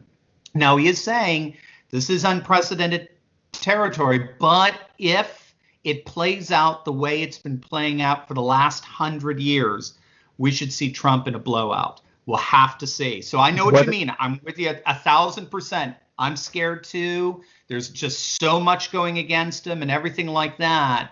But Norpoth is standing by his prediction, and he was right in 2016. Yeah. Did he do this before the pandemic? So he did it before the pandemic, and then if you go to the website, primarymodel.com, he has a caution on there. He says, now that we had this outbreak, I'm going to be watching to see if there's a massive disruption in Trump's poll numbers. If he goes down to 15%, he'll probably say, all right, forget it. My primary model isn't going to be applicable to this anymore. So he's been watching the poll numbers. And of course, I mean, his polls go up and down, but of course, the Gallup polls have been pretty impressive. Trump has positioned himself as a wartime president, and his support among Republicans has remained absolutely solid. So his support among independents is around that 50%, 60% mark. So he seems to be doing so. Helmut Norpoth has since said, the one thing he said is we just gotta, the last thing we gotta watch out for is just the economic data that comes out this summer.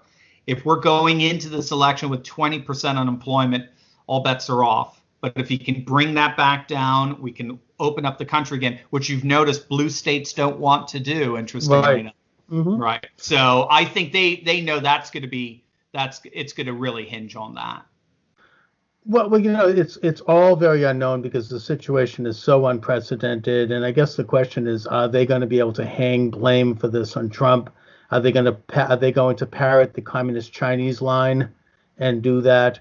I think that in my opinion, we should be grateful. And I pray to God that Trump's president during this thing, because if we had the liberals and the left in office, we'd probably have concentration camps right now for people who step off the lawn. I can't even imagine. Take a look at some of these states. I mean, like Oregon is now, moving the opening date up to August 1st. I mean, it's and they only have like a couple of hundred cases. So it's not, it does show the authoritarian nature here. And we could go through other states.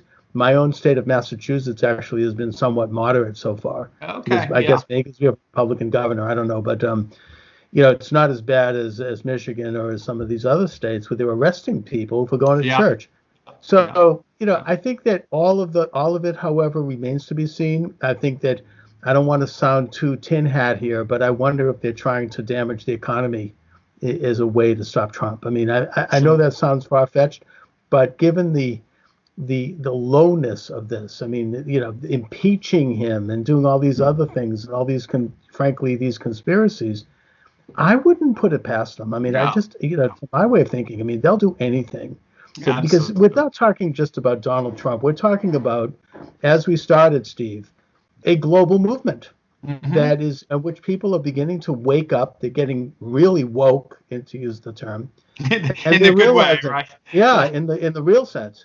And they're realizing that they want a government that protects their rights, not takes them away and decides to grant them on whim, and that they don't want to have this global entity that doesn't care about the individuals and the communities in their own nations. I mean, these things are basic common sense. And I think that the international community, what we talk about, the globalists, they don't want people to wake up to this, and they want to stop it.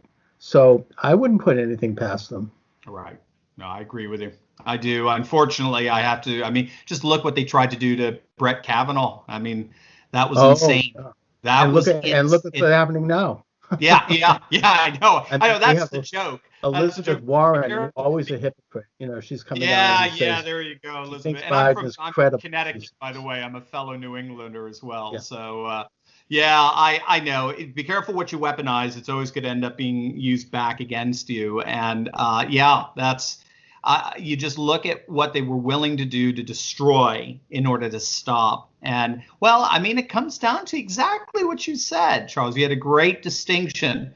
We can disagree. We're all for disagreement. That's fine. It's derangement that we have an issue with. Exactly.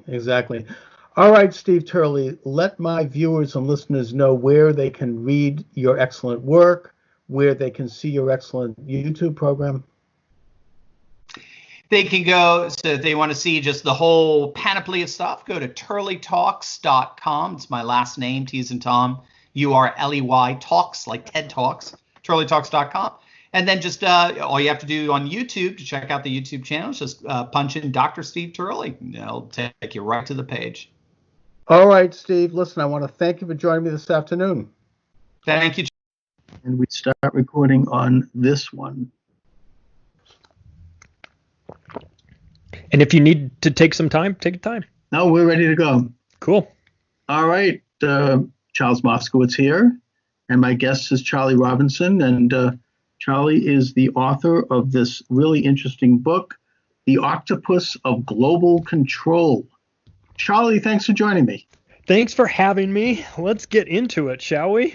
Shall we? Why not? First of all, what led you to write this book? Oh, man. So it's funny because there should be some deep, complicated story about it all. But really what led me to write it was a very simple question. A conversation I had with my mom. I had discovered some new great conspiracy topic that I had gotten into, and I was filling her in on it. And she just, and she's always such a good sport, and she listened to me about these crazy things. And afterwards, she just said, "This is all great. You've got all this information about all these different topics. What are you going to do with it?"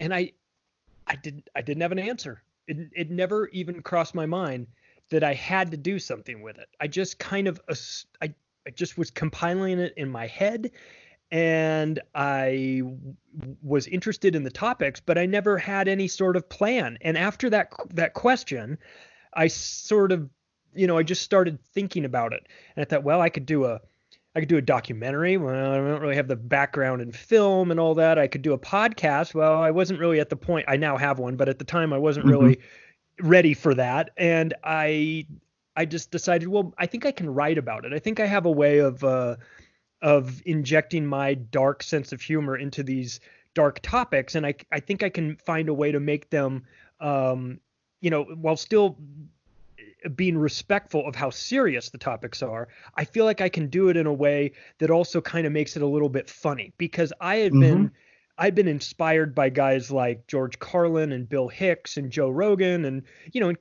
comedians, and Jon Stewart, that comedians that had understood the political slant, and they could tell you a story about it, and you would get the gist of the story, but you'd still find yourself laughing at it too. So I figured if I could find a way to kind of do that, that would be a good part. But then I also remembered that back, I don't know, I think this might have been 2006 or so.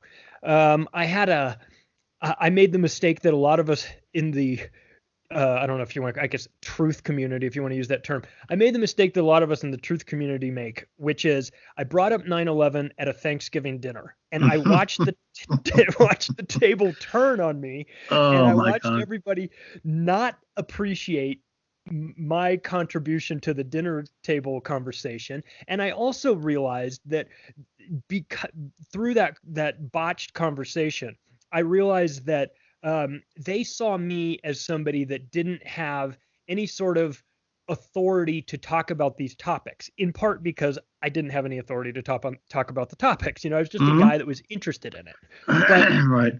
But I felt like you obviously you don't take your notes with you to a Thanksgiving dinner, but I felt like if I had that conversation again, what I would have done was I would have brought in the words of, not me, because they didn't value my opinion on it. This was my in-laws family at the time. They didn't value my opinion on it, but they did value other people's opinions. So so for instance, I felt like if I would say, if you heard Henry Kissinger say this, would you believe it? If you heard David Rockefeller talk about the New World Order, would it be more real? What about Bill Clinton? You like Hillary Clinton. What if you heard Hillary Clinton talk about it? So I started thinking about that conversation. And when I wrote the book, so the structure of the book was that, yes, I've got my opinions on these topics, and yes, I brought in a dark sense of humor, but then I also brought in quotes from over 500 different people that had like a front row seat to some of these events. Either they were involved in it, or they were witnesses to it, or they had some interesting take on it. So that's where I was able to pull in some George Carlin quotes and some Bill Hicks, but also Rockefellers, Rothschilds, and things like that. The format of the book is I'm talking about these 8 tentacles of this octopus, but then I'm also peppering it not with footnotes, but with quote footnotes. So I would talk about how they had this plan for a one world government, but then I would inject the quotes that was them talking about it, behind the scenes and everything. So that's how the book came about, and I wrote it in total secrecy because I didn't think I would finish it, or I wasn't sure if I'd finish it.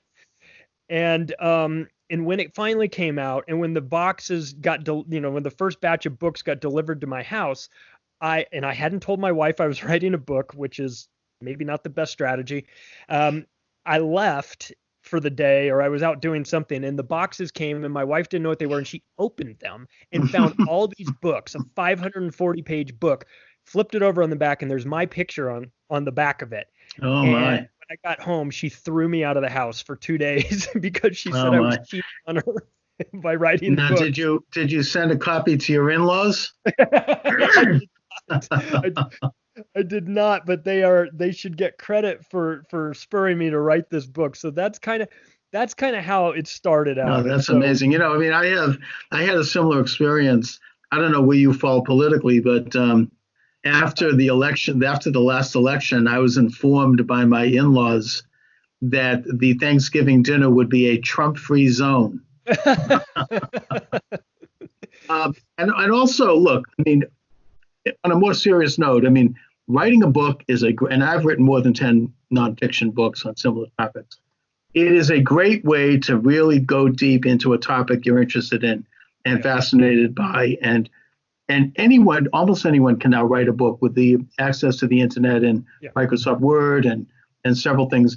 You can write the book. You can self-publish it if you want on Amazon. It could get picked up by a publishing house, which happened with me in 1 or 2 cases. And it's an amazing thing that what we have access to. Yeah. Now, I want to talk a little about the book itself and your premise. Sure. You weave together a very comprehensive look at what you call the octopus of global control, what I think we used to euphemistically call the Eastern Seaboard liberal establishment and its interactions with other like-minded establishments around the world. Yep. What do you see as the main nexus of, and in a sense, the brain of this octopus? Well, it's so the octopus concept was not mine. Obviously, it went on early. It's been around for a while. And one of the quotes that I used talks about. It's a quote from a guy named John Francis Hyland, and he talks about this octopus with its sprawling tentacles that have captured the state, the courthouses and the media and the banking and the government. And he's going on this long thing, and he says, let me be specific. I am talking about the Rockefeller Standard Oil interests. And when you get to the very end of this guy's 3-paragraph quote, he was the mayor of New York City. It was 1922, and if you would remove that and put 2020, his statement would have been as relevant today as it was 100 years ago. So what occurred to me was that this has been around for a very long time, and in the brains behind it is this group of banking. God, I hate to use the word elite because there's nothing elite about them in the sense of being good people. They're reprehensible people, but elite in the sense that they consider themselves to be above everybody else. So it's these banking oligarchic families that have been around, that have like the Rockefellers and Rothschilds, and they're less concerned about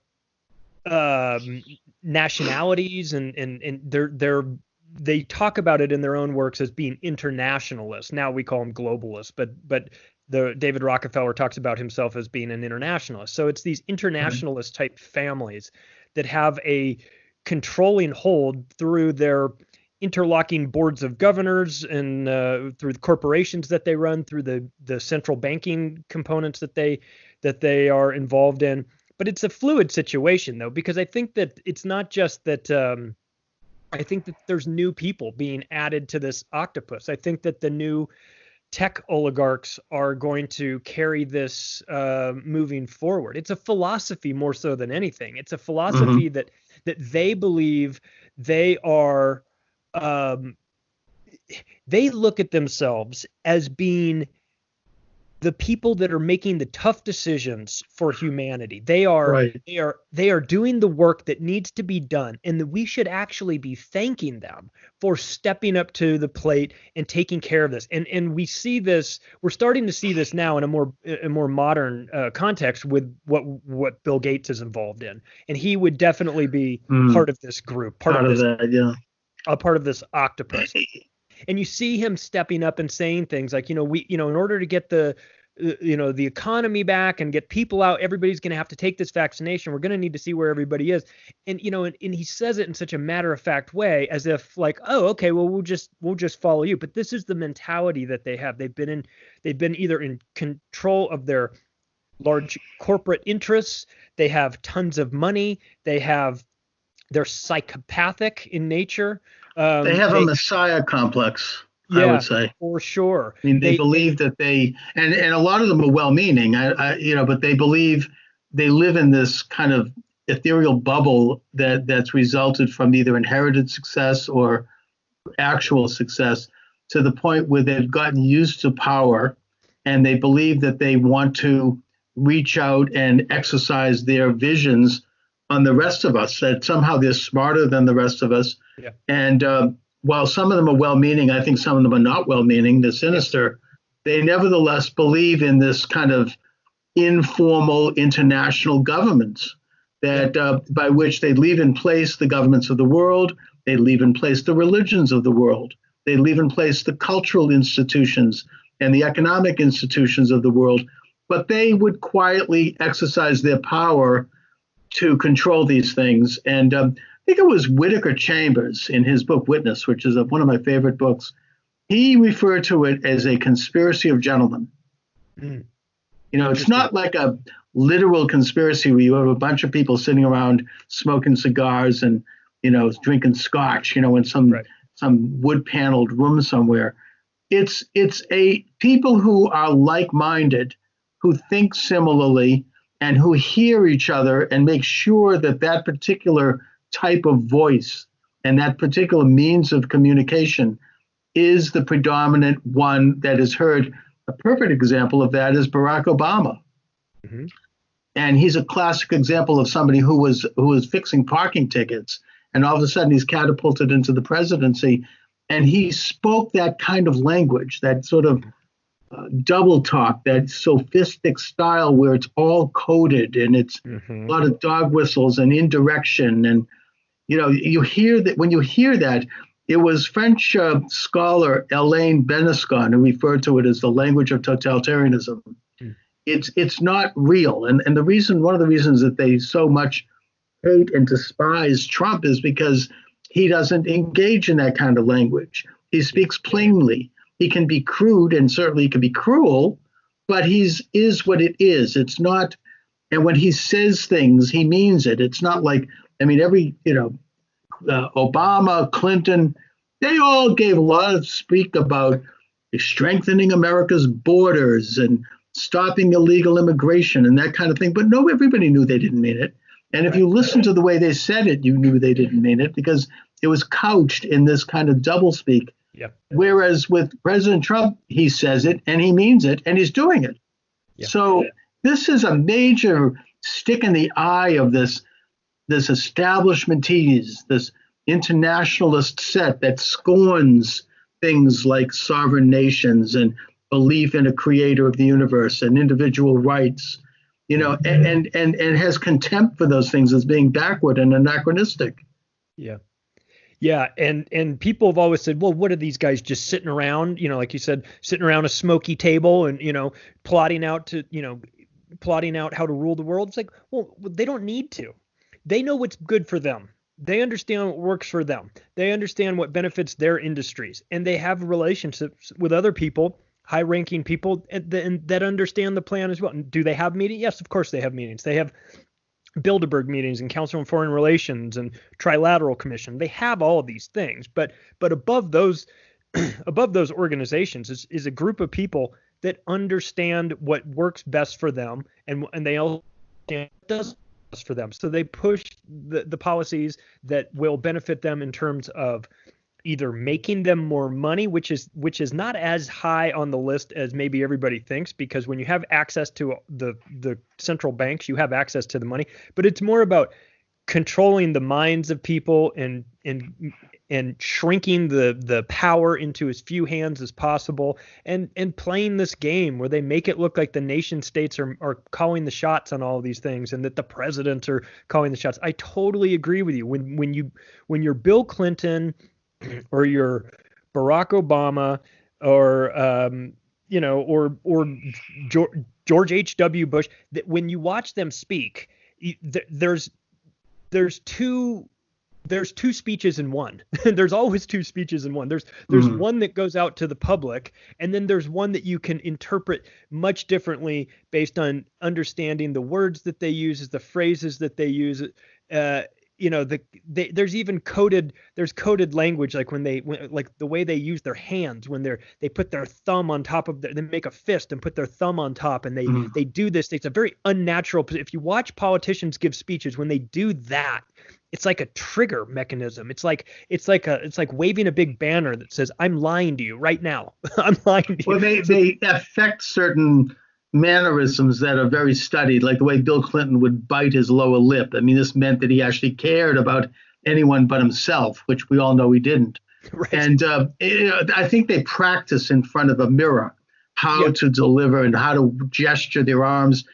I would suggest, and I don't mean that, I'm not trying to say here that they are the equivalent by any means, but I think that one of the public figures that they study as a matter of rote was Adolf Hitler. Oh, yeah. Right? Oh, I mean, sure. A master communicator. He knew how to, he would start, if you listen to his speeches, he starts very soft and then he gradually builds and builds. And by the end, he's screaming and gesturing. And it's an emotional, the tactics were very studied. This wasn't an accident. It was how to hypnotize people, it's like a form of wizardry. How to create a mass experience. It's something that Edward Bernays, speaking of Rockefeller, I think he was his brother-in-law. He's considered the father of marketing.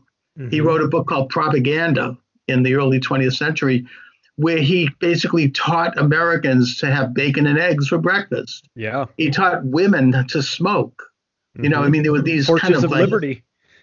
Yeah. To manipulate, it was to manipulate emotions and to manipulate people's behaviors. That was what it was all about. It's this is a very carefully studied thing. This is the whole art and science of psychology, in a way. Is, I'm not saying we shouldn't have it, but it's a study of control. It's a study of how to manipulate and control emotions, both control of individuals, but of masses, of entire countries. Yeah. And you're right when you talk about Hitler. If you watch his videos, some of his speeches, he'll step up to the podium and he'll stand there for like 2 minutes and not say anything. he'll just put his hand, fold his hands together and stand there and wait. And and the crowd is roaring. And after a minute, it starts to get a little calm. And after 2 minutes, it's silent. And then he starts very softly. And they even went so far. It's an interesting study because they would manipulate all the senses. Like they would manipulate what you see with bonfires at night. What they would have smells, they would have sounds, it was kind of like a multimedia experience. And people would get caught up in it emotionally to the point where women were fainting. I mean, Obama reminded me of that a little bit. I'm not saying he was like Hitler at all, but there was that same phenomenon, which was not something you generally saw in the United States, where women were fainting at his rallies. Yeah. Now, Trump is the opposite. I mean, it's very freewheeling and he's talking bluntly and, he doesn't look at the teleprompter. Sometimes he goes way off the edge and he needs to be reeled in a bit. But nevertheless, I've been to a Trump rally and it's a very real thing. No one's hypnotized. It's not like nobody worships Trump. It's quite the opposite. But they're into like worship of the state and of people and things that represent the state. And they exalt those things and they venerate them almost like they're demigods. And that's, I think, part of this whole program of international manipulation and control. Yeah. Yeah. And you see that come out of the Tavistock Institute in the UK, where I just kind of describe that as the culture factory. When people see the Beatles, and they come to America and they're getting off the plane and all those women are screaming and everything. Those women were all paid to be there. I mean, that was a Tavistock project that they put forth, and they use this. And so there's a psychology behind crowd manipulation, and what works for politicians can also work for rock bands. And Tavistock was very heavily involved in this. Guys like Dr. Alexander King, who was one of the creators of one of the founders of NATO and was highly involved in this. And so you get these really sketchy characters involved in these institutes and connected to guys like Bernays as well, who create a culture. And we have got to give them credit. They're very good at what they do. They know how to get us riled up. And that took, they took that to new levels. And then once television came about and became really mainstream, they went to work on television through the Tavistock Institute and the CIA to really use that to shape reality. And I think it's fair to say, especially given what we're going through currently with this coronavirus pandemic situation, that the media, in my opinion, is one of the most dangerous components of this whole octopus, because and they do their nightly like fear mongering atrocity kind of reporting and anything. But okay, my guest is Charlie Robinson, and the book is The Octopus of Global Control. It's available at Amazon and other locations. Charlie, you brought up the Beatles. That's a really interesting subject to me. I mean, look, I love the Beatles. Me too. I love their music. I think they were geniuses. But John Lennon was always the truth teller in that band. And he's the one who said politically, he goes, look, we've been made to be more popular than Jesus Christ. Yeah. And he got in trouble for that. He kind of went off the reservation a bit, but he was saying something there. I mean, he was like, this is insane. I mean, and he would do, when they would appear, he would make Hitler salutes on the balcony when he'd wave to people. And he totally was like letting the cat out of the bag. Yeah. With all of that. And then it also is worthy to note that the Beatles, as great as they were and as brilliant as they were, they introduced alternative Eastern religion, and they also introduced drugs. I know I'm going to get in trouble for saying this, but they glamorized drug use in the 1960s with their lyrics and their actions. And it was followed by other cultural icons as well. I mean, the Stones, of course, the Doors, various groups. And it was one of the contributing factors to the development of what Aldous Huxley talked about in his Brave New World, that he said in an interview just before he committed suicide in 1963, that the world was going to be turned into a drug-induced concentration camp, that we would all be on some kind of controlled substance. and we would become, servile to this kind of mass instinct. And so, you can't dismiss the possibility that the Beatles, certainly, maybe even others, might have been conscious and witting participants in this agenda. Yeah, and the work of guys like Mike Williams, the Sage of Quay, who's done a lot of research into the Beatles. Mark Devlin, who's written 2 books, Musical Truth Volume 1 and 2. He and I both spoke at an Acapulco a year ago, and I watched his presentation called No More Heroes, and it was interesting to dig into the background of not just these really famous musicians, but their families. You start to realize start to see that, like, Jim Morrison, lead singer of the Doors. Yes, his father was in the CIA. His father was the admiral of the ship that was allegedly attacked in the Gulf of Tonkin incident in Vietnam, which is one of, I mean, it didn't happen. It was an event that didn't happen. And so you start to dig into who are these people, and we see this now. We see this in pop culture with regards to, like, the Super Bowl halftime shows and the Olympics opening ceremonies. And we see a lot of the one eye symbology of the people, the famous pop stars that are covering one eye and all this stuff. And at some point, early on, hear that you conspiracy theorists are all the same, but look, it doesn't matter to me, but it matters to them. They are sending a message. And you talked about this earlier about how these important families are, that ritual and, the way they carry on a public event, it matters to them. It comes from their culture of ceremonies and like witchcraft and Luciferianism and all these things that they're really into. And it's, right. And it matters to, so we can be dismissive of it. My point is, we can be dismissive of all this stuff as just not at all, but it matters to them. And so maybe we should pay attention when you keep seeing the pyramid showing up in all of these music videos or opening ceremonies of the Olympics or the opening ceremonies of CERN, or, you're like, why are you having all of these? Why are you doing these crazy? Oh, we could do a lot of talk on this topic. I mean, I feel nervous going too far because I don't want to lose my YouTube channel here. Well, listen, let's get off it then, because it's a real thing. I think that probably people who follow me and follow you, Charlie, kind of know what we're talking about here. Yeah, there's plenty of other places you can go and get deep into that information. That's right. Sure. I could do it on my audio show, but I don't know if I want to do it live on YouTube. Yeah, YouTube's funny because about that maybe stuff. YouTube might be part of this. I don't know. I'm not saying they are, but you never know. Talk and about I appreciate unicorns and rainbows instead. So anyway, your book is really weaves together all of these various elements to show, as you say, an octopus of control. Yeah. And I think that the 3 pillars in this is the culture, politics, and money. Yeah. And I suppose the 4th estate is religion. Mm-hmm. And they tend to try to gradually, over time, control the high ground in all of these areas informally by getting into the system, working up the route line. I mean, a good example is the complete co-opting of American academe.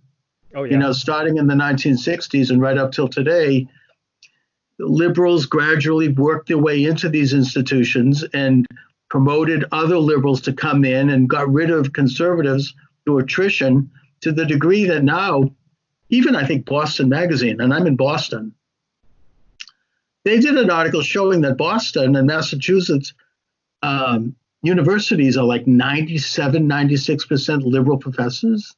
Yeah. It's like there's not a lot of diversity there. There's not a lot of dissent. There's a great deal of conformity. And at this point, it's become, really oppressive. And I think that students who go to these institutions, they kind of internalize these things, or they've already internalized them. And if they haven't, then they do so pretty quickly because they want to get through it and keep their head low and get their degree. You don't want to buck this kind of system. And I don't know, I'll just give an anecdotal situation. Back in 1998, I went to Tufts University and got a radio show as a citizen broadcaster. And I was conservative. And people there were mostly liberals, and they came in there with the blue hair and everything else. But we had a great time, and I would invite people in my show, and we would have debate and dialogue. And I had on prominent liberals like Noam Chomsky and Howard Zinn and others. And then I left that station, and I think it was 15 years later, in 2015, I came back and decided to do a show. And it was like Rumpelstiltskin waking up after having been asleep for 30 years. It was a whole different atmosphere. Nobody would talk to me. Eventually, I was reported to the anti-bias police. And then the newspaper did a story on me, calling me all kinds of names. And they moved my show to like 3 o'clock in the morning. Right. And it just was like a very kind of fascistic attitude. I mean, everything had changed. People were afraid. Nobody wanted to stick their neck out. You know, people didn't want to, you know, you're spending 60 grand a year for a college education. You don't want to get in trouble. They had this anti-bias Gestapo that could kick you out of school and could ruin your life. You know, if you didn't goose step to the politically correct agenda. Yeah. So I think that they've really taken, I mean, again, I agree this is anecdotal, but they really have assumed the high ground in academia at this point. Yeah, they've used tenure as a way to reward those professors that are towing the proper line that they want, and use it as, you know, the carrot for others to get on board. If you want, you know, it's kind of like the Supreme Court. You know, you give someone a job for life, and then you're like, okay, well, you know, then you lose all control over them. I mean, there's nothing you can do to them at that point. Where you're going to, you know, so you've got college professors that are rewarded with tenure for doing it the way that the university wants them to do it. Then you've got this insanity that has sprung up lately that you're talking about, which is safe spaces and all of this, you know, 57 different genders and all this stuff. And if you point out the obvious, that this is all ridiculous, then you're somehow you're always anti-Semitic for whatever reason, just because. Well, anybody that disagrees with the left is called an anti-Semite by the ADL. Right. And it's nothing to do with Judaism. I'm a Jew, by the way, and I think that they're one of the worst groups. I mean, it's ridiculous. Yeah, you know, if you don't goose step to the left, you're an anti-Semite, and they can put you under a microscope. I mean, black groups are doing the same thing. If you don't goose step to the left, you're racist. Gay groups, if you don't goose step to their agenda, you're anti-gay. I mean, it's ridiculous. It's how about I'm anti-insanity. You know, I don't. Yeah. I went to USC, which is, you know, in LA, and I got out of there in '95, and there was none of this stuff, you know. But I don't know why. You know, I have a daughter who's 8. When she decides to go to college, if she chooses that route, you know, I don't want her to be in a school that says, oh, somebody has called you a bad name. Well, we've got a safe space for you, because then you're starting to teach them that the world is filled with safe spaces. And like, listen, some of this is like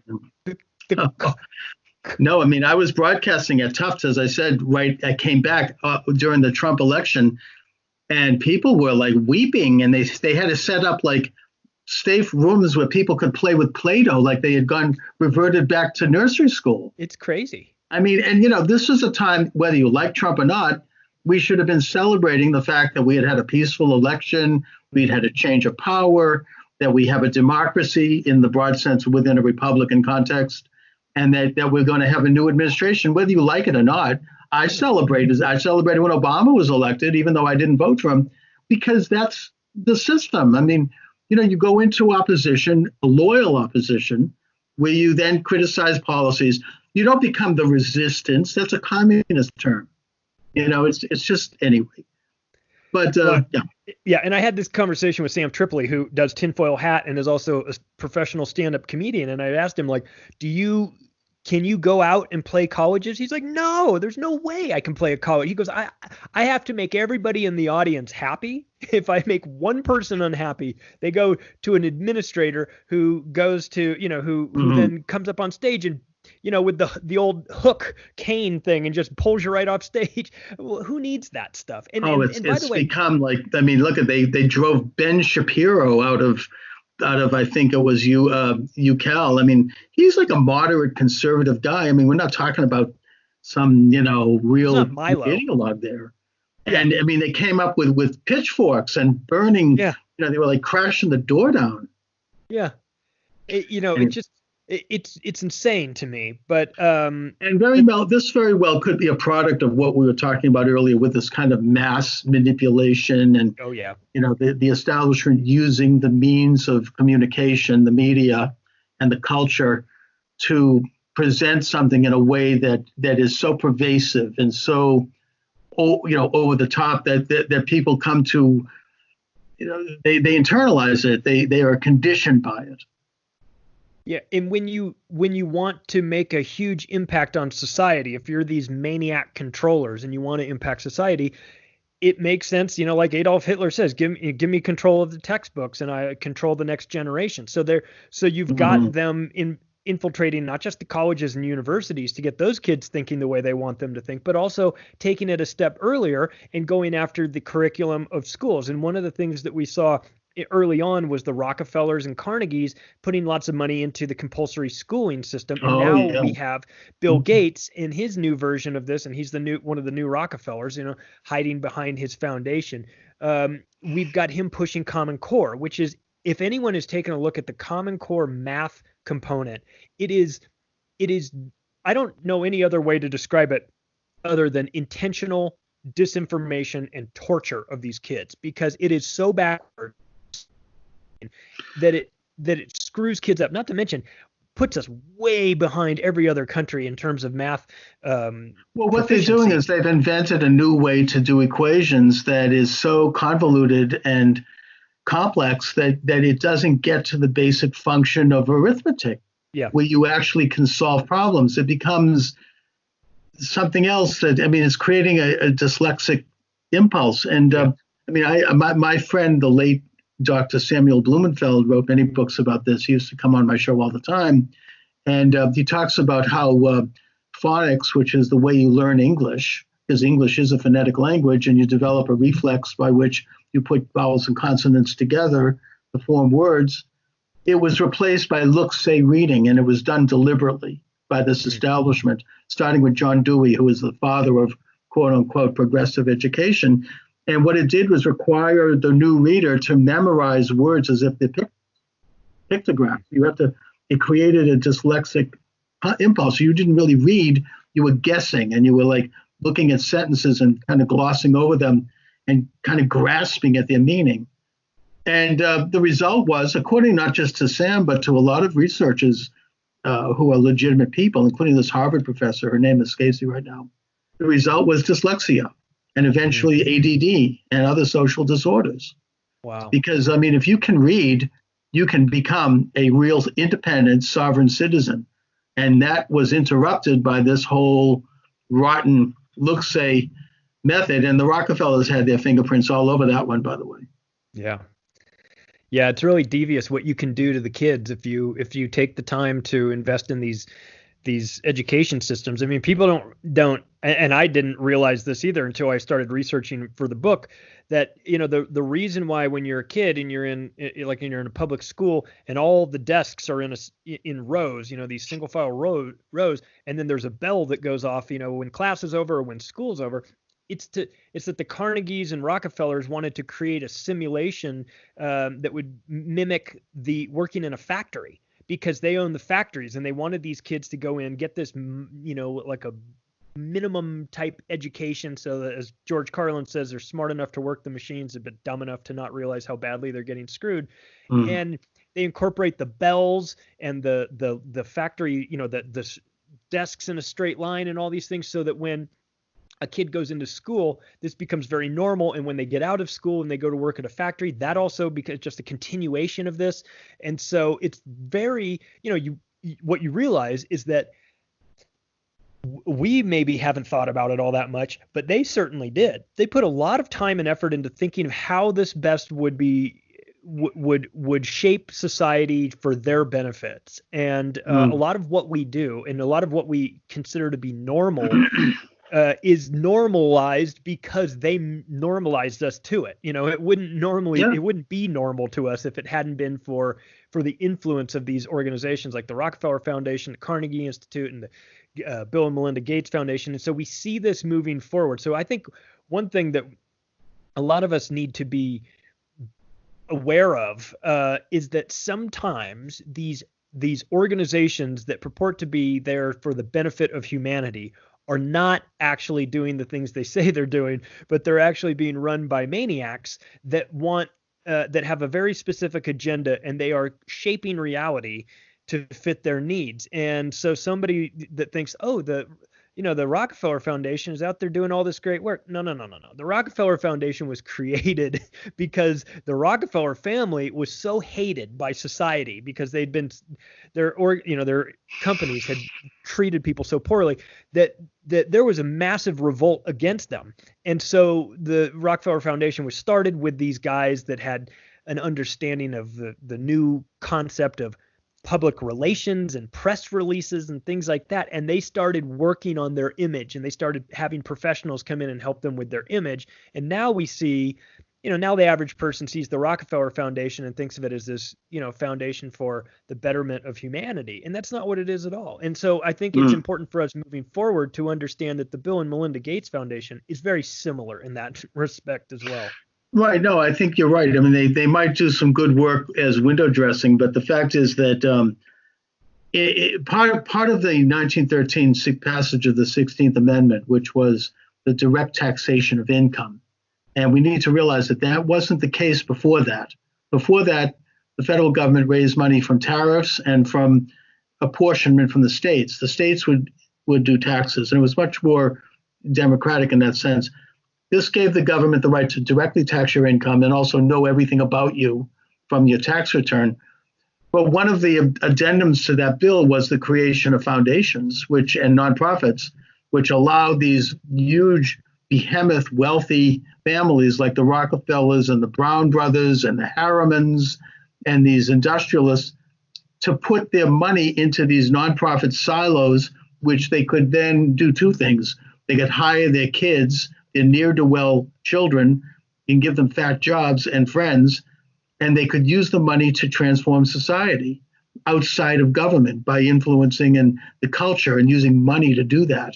Yeah. And the Rockefellers were part of that. They were a big part of it, but there's a lot of these foundations that have gone on ever since. I think a good source of information on this is David Horowitz from the Freedom Center, wrote a book about it a couple of years ago that really documents how enormous the Carnegie Institute, the Ford Foundation, all of these people, the incredible amount of money they have and how they wield that money to fix our culture in a way that fits their image of how we should be, I should say.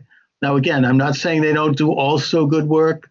I like the fact that they finance the Boston Symphony Orchestra. Why not? I'm talking about there's other aspects to it that are less visible. Let's put it that way. Yeah. Yeah, they've got to do something good, right? Or else no one will buy it. So right.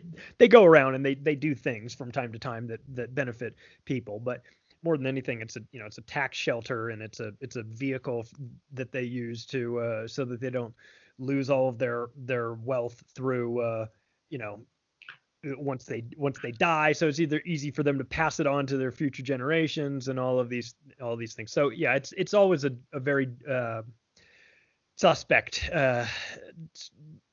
when you look at these large organizations that say that they're out to help humanity. Look, some of them have an intention to do good things. The smaller ones are usually, and they actually, I don't mean to be partisan about it, but the more conservative ones are. And of course, we knew that they were screwed over during the Obama years. They weren't allowed to get tax-exempt status, thanks to Lois Lerner, who pled the fifth about 50 times before Congress and who met with Obama and who made sure that suddenly conservatives were waking up and saying, hey, we could do this too. We can form nonprofits. We can create foundations. And they said, oh, no, sorry, that's not meant for you. But anyway, Charlie, I'm reaching toward the end of the segment. So sure. Where do you see the present pandemic falling into all of this octopus, if you will? How are they manipulating what is a real disease, by the way? I mean, this isn't a joke, but I mean, I'm fearful about these mandarins of the octopus, as you call it. I mean, and them manipulating the situation to suit their image.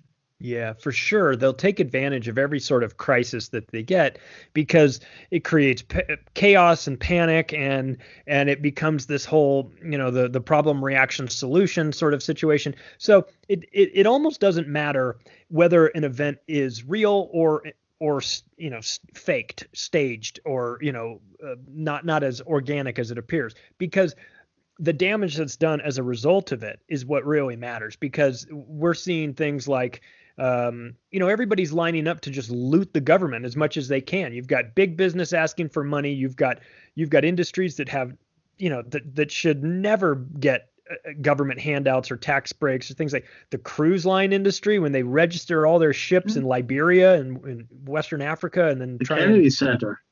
What's that? The Kennedy Center got $27 million.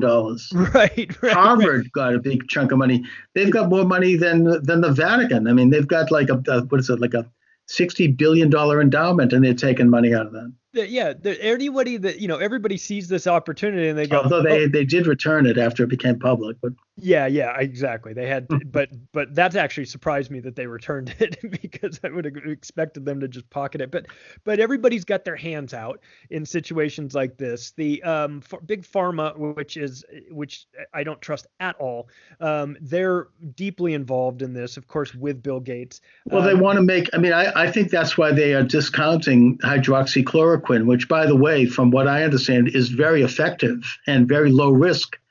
But the problem with hydroxychloroquine is it's cheap. It's been on the market since the 1930s or 50s, and you can get a 1 month supply for $20. Yeah. The drug companies aren't going to make money on that. No. So they don't want that. They want to have like these new expensive things that they can put on the market, and the stock price goes way up, and you've got these the vaccines, which are very questionable. Yep. And they end up really cashing in on it, and then raise the price of Medicare, and healthcare goes up because it all gets billed to the government. But anyways, Charlie, again, let my listeners and viewers know where they can get your excellent book. Oh, sure. You can get the book at Amazon. If you like the paperback version, you can get it at Amazon, or you can get it at barnesandnoble.com. If you like the digital version, you can also get it there, or you can get it at my website, which is theoctopusofglobalcontrol.com. And I have a podcast called Macro Aggressions, which is on Apple Podcasts and Spotify and iHeartRadio, and also on David Icke's new video platform called Iconic. So you can check that out. But yeah, anybody that wants to connect with me can do so through the website as well. And let's not go shape-shifting anytime soon either. No, we will not. We will not go shape-shifting. No, I like David Icke. Anyways, Charlie, listen, thanks for joining me. I'll put a link up to all of your sites on the YouTube channel as well. Awesome. Thanks so much, and Charles. I appreciate it. I appreciate you reaching out. All right. Have a good one. Thanks. You too. Bye. All right. Bye-bye. All right, Charlie, I'll send you a link to YouTube once it's up. Right on. I appreciate it. Thanks so much. Thanks for reaching out to me. This is fun. I love talking to interesting people. Yeah, me too. Thanks a lot. Thanks, man. I'll talk to you soon. Bye. All right. Bye-bye. All right. Thank you for joining me, everyone. Charles Moscowitz here. Welcome to the program. And my guest emanating from Israel is Captain Elkanah Cohen. He is the author of the new book, October 7th, The War Against Hamas Through the Eyes of an Israeli Commando Officer. Elkanah, thank you for joining me today. Thank you. It's a great privilege to be here. Well, I'm glad to really finally have someone directly from Israel who is on the front line of this whole situation. Obviously, we're all concerned about Israel, especially since this horrendous attack. And, certainly those of us who support Israel are. We're not talking about those who don't. But I'd like you to, first of all, start a little bit in our discussion on a more personal note and talk about what you went through on that day and how you dealt with the situation. All right. So before telling my experience, I want to tell a little bit about myself. Okay. So as you said, my name is Elkanah Cohen. I'm 27 years old. Mm-hmm. Most of my friends call me Kuno, which means that you are also welcome to call me Kuno. Thank you. newlywed, expecting father, and finally a student, also captain in reserve, and right now I'm in a break. And above all of that, love my country. And Yes. when you tell me to describe how was it for me, so I think October 7, not just for me, for everyone, was a shocking experience. That morning, I slept in my in-laws. I slept in their bomb shelter. I don't know if anyone knows, but it's not quite rare to have a bomb shelter in Israel. Almost every house in Israel have a bomb shelter. This was the empty room, so this is where we slept, me and my wife.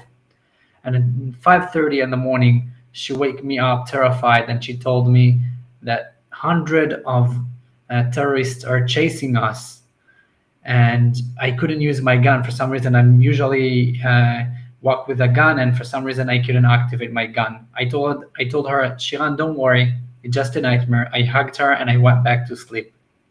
And hours later, I was awake by the siren and the missile, and I realized that something happened. To be honest, I went back to sleep. I sometimes here in Israel it's happened, unfortunately. Right.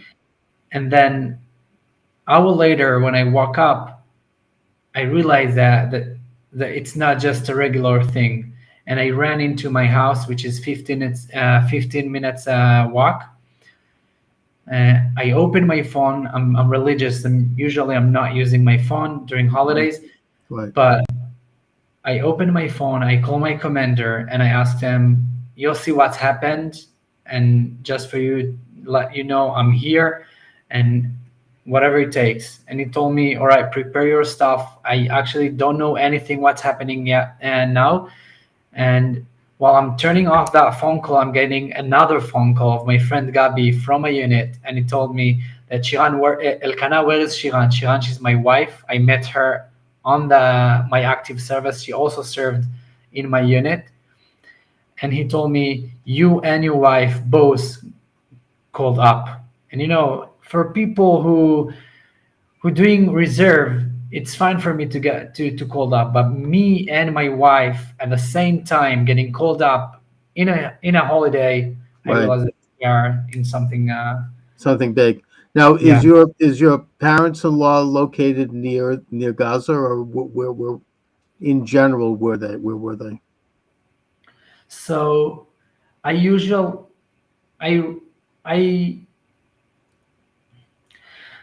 my parents live in the south, but not quite close to the Gaza Strip. There are, I think, 45 minutes drive, maybe a Right. bit more. But we didn't needed to hear from for our parents. Everything was burning here. Like I got phone calls. I've got,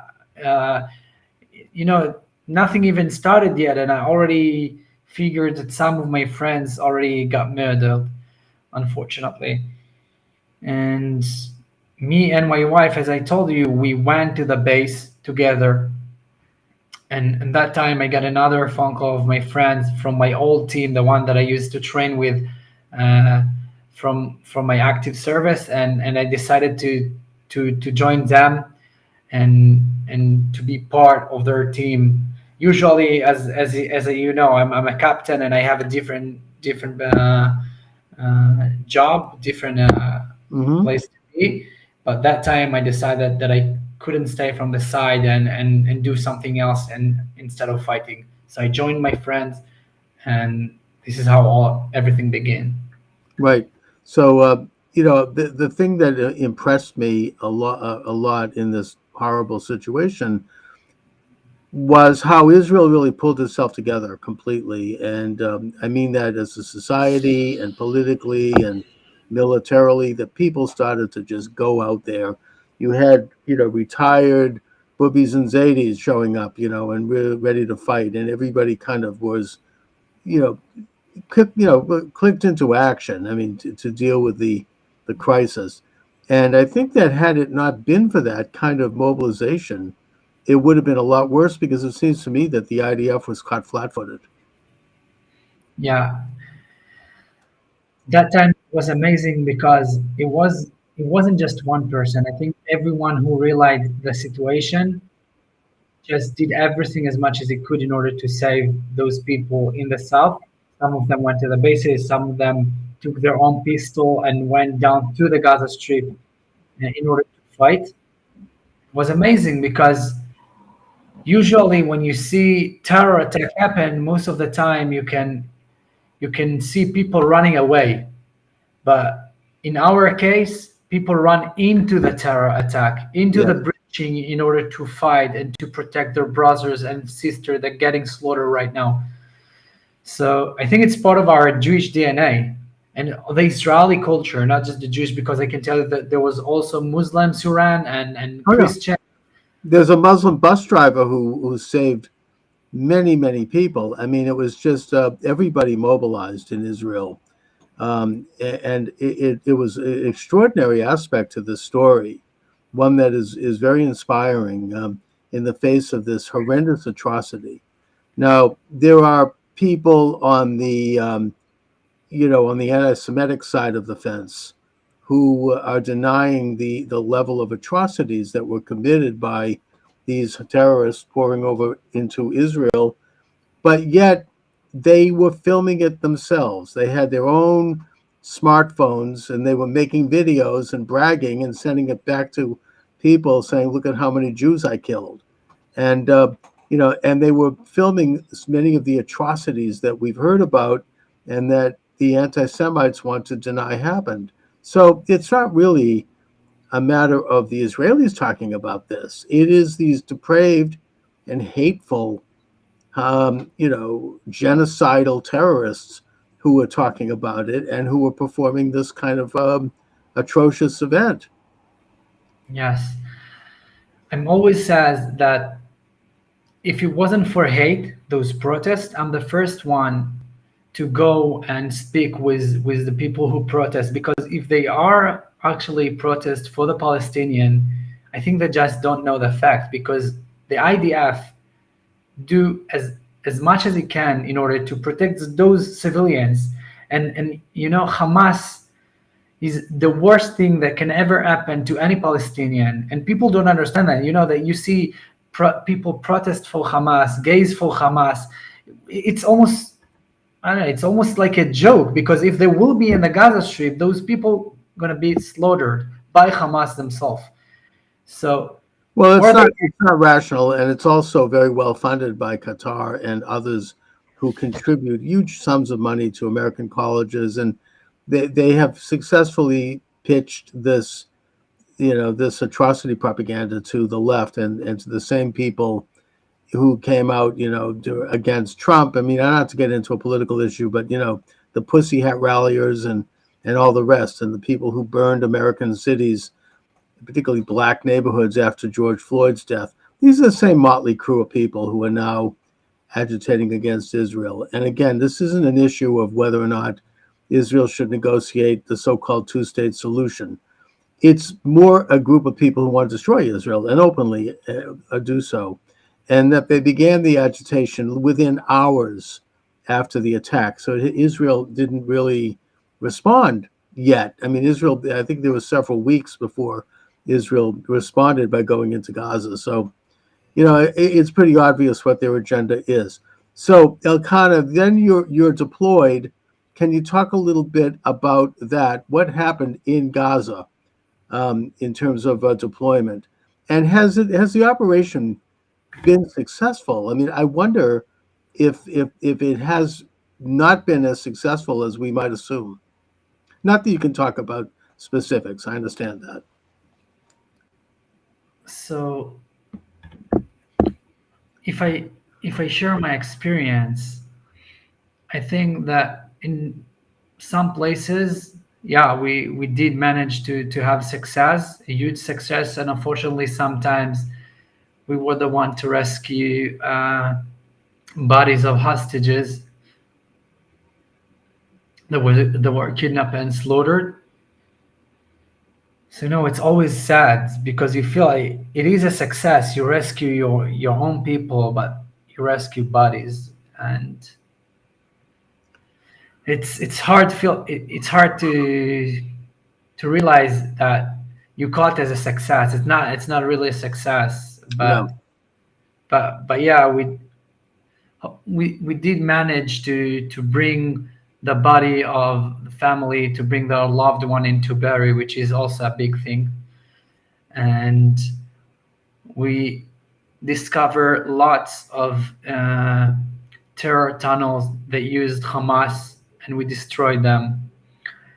And we figure that almost every house at the Gaza Strip, I don't know to speak for all the Gaza Strip. I can talk about the places that I've been to. Okay. And the places that I've been to, they were full with ammunition. The entire houses was full with ammunition. Right. Each house had a rifles, bombs on their baby beds. This is how they're educating their people, you know. Hmm. Once we went through a school and I found a notebook, and I saw the Israel map inside the books. It was in a historical or a geographic book or something like that. And when I read that, I said, oh, there is a little bit of hope because Israel doesn't exist on their map. But then I realized it's not that Israel exists on their map. There is no Israel. There was Palestine. Exactly. And Yeah. the shape of Israel. It's not just the Gaza Strip. They want everything. They want to wipe us out. Of course, putting aside the fact that they actually expropriated the word Palestine, which was the description of the Jewish state before independence. So you have a situation where Israel has to fight this very, very difficult urban atmosphere of war, where people are setting up their munitions and their missiles inside their own homes with their children right there, and their wives and children, their parents, their family. And they seem to be doing this deliberately because they want to see people. I'm talking maybe the Hamas leadership. They want to see their people killed so they can use that as propaganda against Israel and to kind of hook into some of these anti-Semitic tropes about the Jews as, you know, being somehow mean people and involved in atrocities. And they hide behind their own families as a way to do this. So Israel has to go in, unfortunately, in order to find the people who are killing Israelis and who are military targets. They have to go in and find them and try to take them out without hurting innocent people, which is almost impossible. Yeah, it's very difficult, and they're using that because for them it's a weapon. It is a weapon. Every footage and every video that they're taking, it's a weapon. They're using human as a human shield, and one of their tactical army that they developed lately. I don't know if lately they're using that for years, but through the war, I realized that what they've done if you remember, after the first ceasefire, there were hostages exchange, and they released some of the hostages. So we saw that what they've done, they put ammunition and weapons everywhere. And when we went back in order to keep fighting, we saw that those people was coming into their houses like they were innocent civilians. Then they get into the houses, they taking their AK-47, start shooting at you. They lay down their weapon and they going out like they taking care of their son. And unfortunately, they forcing us to think that everyone can be a terrorist. One of the time, a crippled guy on a wheelchair, and suddenly, miraculously, he stand up and pulling and a rocket. He built up I don't know how to say it in English, but he kind of a rocket, and he tried to shoot it towards us. So if you're getting to my mind, you can think about anyone that you see. You see a cripple, but you want to take care of them, and then he can stand up and kill you. Yeah, I mean and they deliberately set it up like that. They're playing up to basic notions of humanity when they send out someone like that. And of course, in violation of standards of war, they're putting on civilian garb and they're hiding and integrating within the civilian community while they're fighting. So it's a very difficult terrain, which is what's causing and I have to ask you this, the what is reported to be high casualty rates, because this is the main item of propaganda by Israel's enemies. So the UN recently downsized the numbers of innocent casualties, and admitted that they had gotten all of their information directly from Hamas, and they weren't checking it and double checking it. And they've also not included within those figures. They don't mention that probably a high percentage of them, if not half of them, were militants. So those are legitimate targets of war, and they don't mention the numbers of people that Hamas itself has killed. They found recently something like near a hospital, 20 or 30 body bags wrapped in black plastic. Turns out that it was Hamas who did this because these people were seen as informers for Israel. And it's not the kind of thing that Israel does. It just didn't look quite right. But yet that's reported as, oh, Israel is engaging in cruel activities and, atrocities. What is the actual, do you have any handle on what are the real numbers? Because, we are concerned about innocent people being killed. It's a very difficult situation, but, how does that actually break down? First of all, I don't know the numbers, but Understood. I can tell you from my experience, as I told you, that we're doing as much as we can in order to avoid any casualties. And sadly, sometimes Hamas put us in position which we cannot choose, because while he decide to shoot at us, I have to respond. By the way, a lot of the time, we're just taking cover because we don't want to take care of those people. And still, sometimes that's happened. It's war. And I don't remember anyone protest against Britain when they killed German people when they fought against the Nazis. Sometimes in war, there is casualties. And believe me, we did, and we're doing right now as much as we can in order to avoid those people. I want to show you a picture. But every interview that I have, I'm trying to talk about one of my friends that died or got murdered. And I want to show you an amazing picture of a friend of mine, Shauli Greenlick. Mm-hmm. And that guy, this is in Gaza. This guy unfortunately died several months ago. Yeah. And as you can see, he's an officer, captain as me. And during that time in Gaza, he saw a crippled lady and he decided to approach her and evacuate her from the place because, by the way, her entire family and everyone just ran away. They don't care about people. Sometimes we care much more about their children, much more about their parents, because they leave them out there and run away. Or they're using them as a human shield. But these guy, amazing guy, Shauli Greenlick, which is a truly amazing person. I can talk about him later if you want, but you can see from his picture that we care about those people much more than they care about themselves. Yeah. Well, I mean, the day they care about their children as much as the Israelis do about theirs, I think it was Golda Meir said something like that, that we'll have a peace. There'll be a move toward peace. So my guest is Captain Elkanah Kuno Cohen. The book is October 7th, The War Against Hamas Through the Eyes of an Israeli Commando Officer. It's available at Amazon and other sites. You seem to have covered the map politically, in that you have a blurb from both Prime Minister Benjamin Netanyahu and also from former Prime Minister Naftali Bennett. Why did the prisoner from Jabalia reveal to IDF soldiers that he had millions of shekels hidden in his home? It's a great question, and the reason will shock you. The reason he told us that he had millions of shekels and dollars in his house was we were needed to interrogate him and to send him into some interrogator in order to realize if he somehow connected to the October 7 attack. And right before we took him, he told us in Hebrew, by the way. And it's important for people to understand why they talk in Hebrew. It's because they're working in Israel. A lot of them, I think every person in the Gaza Strip have cousins or uncle that getting salaries and getting paid in Israel, and still they decide to do what they do. So he approached us and said in Hebrew,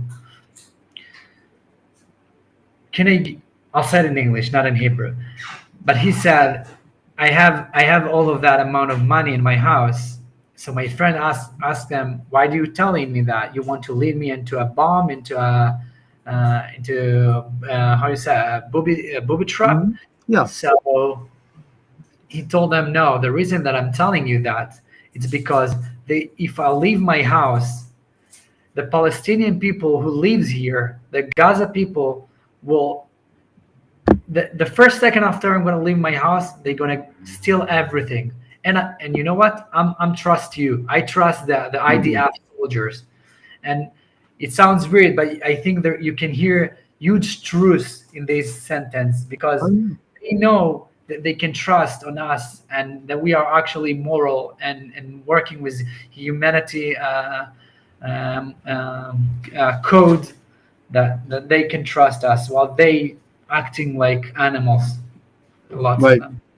Well, I mean, I think that maybe one of the things that's been learned from this whole war is that the Hamas, which of course Gaza was handed over to the Palestinian Authority on a silver platter in 1995 by Prime Minister Ariel Sharon, and Jews were ethnically cleansed from their villages, and their factories and farms were turned over to the Palestinian Authority, and money poured in from all over the world, including the U.S. taxpayer, to try to create a peaceful society there, one that could, and all Israel asked in return was just peace. They weren't asking for anything else.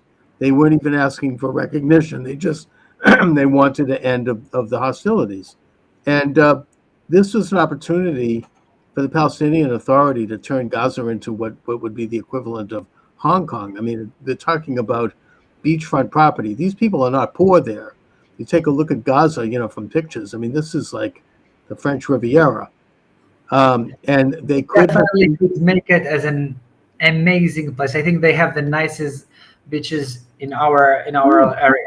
It's beautiful, and Israel handed it to them, and they could have created a peaceful state alongside Israel, but instead they took all of their money and they poured it into this war machine, this incredible network of tunnels, which it's unbelievable. I mean, the football field size buildings underground with tunnels that connect, hundreds of miles of sophisticated tunnels, and they immediately started to fire missiles into Israel, engaging in acts of war.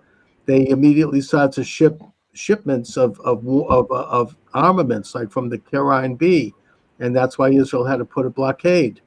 And they started to do other stuff, the flying in the terror balloons, the gas balloons to burn Israeli fields. And of course, eventually they showed up with the hang gliders with machine guns.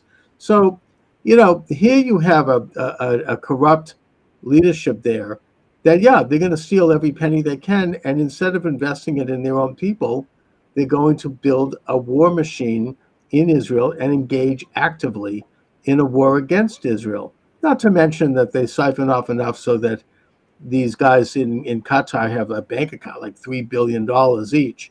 So, I mean, that's what you're describing here is kind of a manifestation of that. I mean, they're just going to grab everything. You're saying hardly. I'm agreed with that. Yeah. What's on the Hamas terrorist GoPro cameras? So one of the time, one of the soldiers in my division found a GoPro, and beside the fact that they were filming everything, as everyone knows, as you start in the beginning, you said people try to say they did that, but they document them themselves and put it online on social media. They did that, so of course that, but also we saw huge tunnels. When I'm saying huge tunnels, I'm talking about tunnels that shuffles. I don't know how to say, You mean like a D9. It's a huge tractors. yeah. Five I mean, it meter. looks like the Southeast Expressway here in Boston. I mean, we're talking about, like four, 2-lane highways, and this isn't. I think subway will look even smaller sometimes. Yeah. It's crazy. Yeah. They invest so much on terror infrastructure. It's hard for me to say Infrastructure. Yeah, absolutely. Well, that's where all the money goes, and that's something that I think should be clear. Why do you feel sick every time you eat meat? I think I will let the readers to search deeply in the book while they read it. That's in your book. Okay. The book is October 7th, The War Against Hamas Through the Eyes of an Israeli Commando Officer. So my guest being Captain Elkanah Kuno Cohen. So Kuno, what is going to be the end game here? I know that you're not prime minister, but I have you here as an Israeli, so I need to ask, since I can't get high-level people yet. I mean, it's going to take a long time, I think, to finally defeat Hamas. But is Israel going to do this job of completely pacifying Gaza? Because I think if they don't, it's going to be a future war. And if and when they do, what happens then?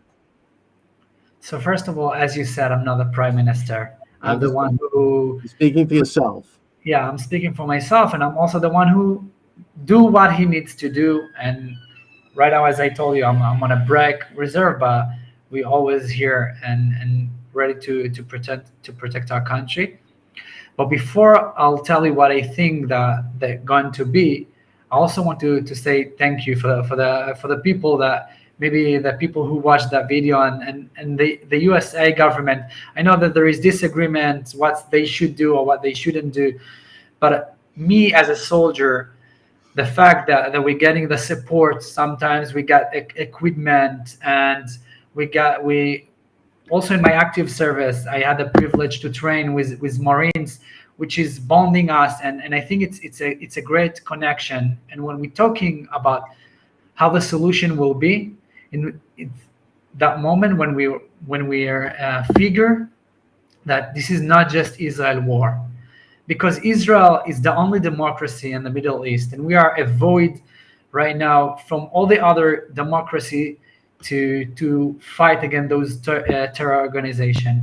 And how it's going to be end? I think it will be end by all the other democracy, and of course the US, to understand that we are here together in order to fight those people, and no second guessing, no too much hesitation, because otherwise all the terror organization, they using that. You said about the hospital. Well, they're using the hospital in order to fight.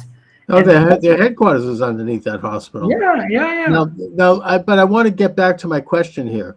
What happens to Gaza after the war? I mean, I don't see Israel. I mean, again, this is my opinion from the comfort of my Boston home here, that I can't imagine Israel allowing another Palestinian entity to develop there, because it's just going to be another repeat. Maybe down the road, they're going to just once again. I mean, if there's any lesson here, it's that Israel can't do that. I mean, I think that maybe there could be local election, municipal Arab governments, but I hope that at the end of the war, an Israeli could go to the beach in Gaza and order a shawarma at a beach stand and not worry, and bring his family. That's the way it has to be after this war. So what do you see happening there? Again, I'm not the prime minister, but what I realize that those people, the thing that they care the most, it's land. And I think that in order to show them that we are here and we are not gonna vanish, right? We need to take some of their land and to tell them, if you're gonna do more than that, more land will be taken, and it will be just after we're going to clear their entire educating system and all their leaders that support Hamas, because this is not, people say Hamas, but Hamas it's not the only thing. There is lots of terror organization at the Gaza Strip. So it's a code name for me, Hamas. But I'm saying we need to kill all the people that supporting our deaths, because whoever wants to kill me needs to be dead. Of course, this is a war, and these are military combatants. They've declared war against Israel. They've stated their mission, which is to destroy Israel. So Israel has every right, both from a practical and a moral standpoint, to fight back and to stop them by any means necessary. But my point is that once that's done, if you have Arabs in Gaza who want to live peacefully alongside Israel and who want to live with Israelis, then they should be honored, and I think they will be honored. But if you have those who want to continue to fight, they have to be stopped. And I just think that Israel has to maintain the upper hand there forever. I don't see them turning that region over ever again to anyone outside of Israel. Unfortunately, I'm agree about that. I really hope to, I'm looking from that standpoint. I mean, it's not going to work. What? I mean, it's a practical matter. How many times is it going to take where they continue to build up a war machine and continue to try to kill Israelis? It's like, if there's some lesson from this, it's that. And I think that from what I've heard in reports, there is an even bigger tunnel infrastructure and a more frightening and more dangerous system on the northern border. And I mean, unfortunately, Israel betrayed our Christian allies in Lebanon in 1990 when they evacuated south of Litani, and General Haddad lost his command, and the southern Lebanese army basically went into the Galilee. Now you have Hezbollah in control there, and I hope that Israel can at least keep them at bay, but I fear that Israel's going to have to do the same thing they did in Gaza. Again, you're not the prime minister, you're not the general, but I'm asking you as an Israeli on the street. As Israeli and someone who served, I just came back from a defense combat at the Lebanon border. Okay. I can tell you that for me, I don't see how nothing will change unless they all will be behind the Litani, because there is places in Israel like Metula. I don't know if you heard that. Yeah, the northern border there. Mm-hmm. Yeah, so they surrounded 320 degrees of Lebanon, and they getting missile and RP like rockets every day, which is crazy. And the border looked like some little kid tried to draw and he couldn't do a straight up line. Right. Border should be on by geographic and also something right, that you like can control. the River. The border right now, yeah. And when you have river and you have high hills to control it, it makes sense. But when they have higher hills than you, and you're surrounded by mountain that they control over your villages, it cannot be like that, because as you know, we don't shoot them. We don't want them to die, but they do that to us. So if we want to live side by side, that even if they want to kill us, let's say, we have to have the insurance that they can shut us every time they want. Well, I mean, Israel learned this lesson in 1967 when they took over the Golan. The Syrians were firing from the heights into Israel, and it's simply a matter of practicality that to protect the country from these enemies, and they're not going anywhere. They have to ensure that there is, as the French say, a cordon sanitaire to preserve the border. I just hope that it's done carefully and swiftly and with limited numbers of casualties on both the Israeli and the Lebanese side. And I hope that Israel is able to make an alliance with the Lebanese Christian government in terms of completely eradicating Hezbollah. I Um, wish for that, and people yeah. don't understand that. The IDF, and it's not the IDF. You know, when you say the IDF, it's like it's a big term. It's a system. Well, I'm not talking as the IDF. Everyone in my unit, we don't want to fight. No, We want, we are young people. of Some course. of us have families, expecting fathers.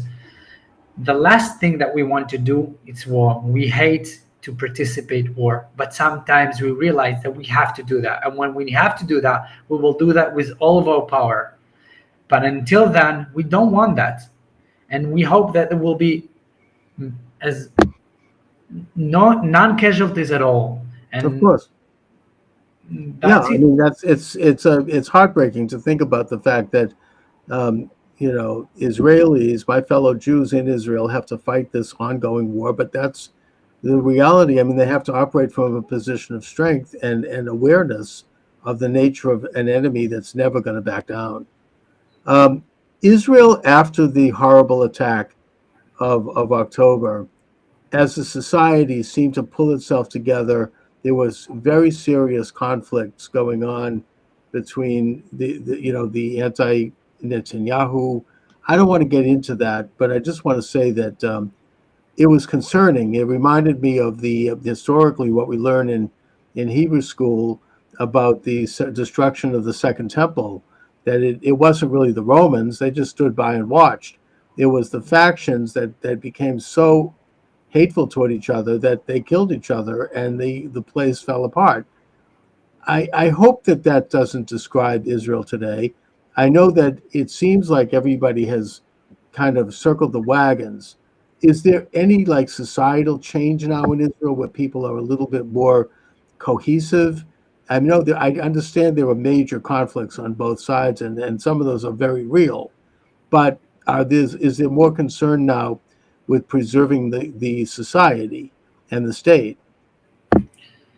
So you're right. At the beginning of the war, before October 7, we were super divisive, and I think this is what allowed our enemy to attack us.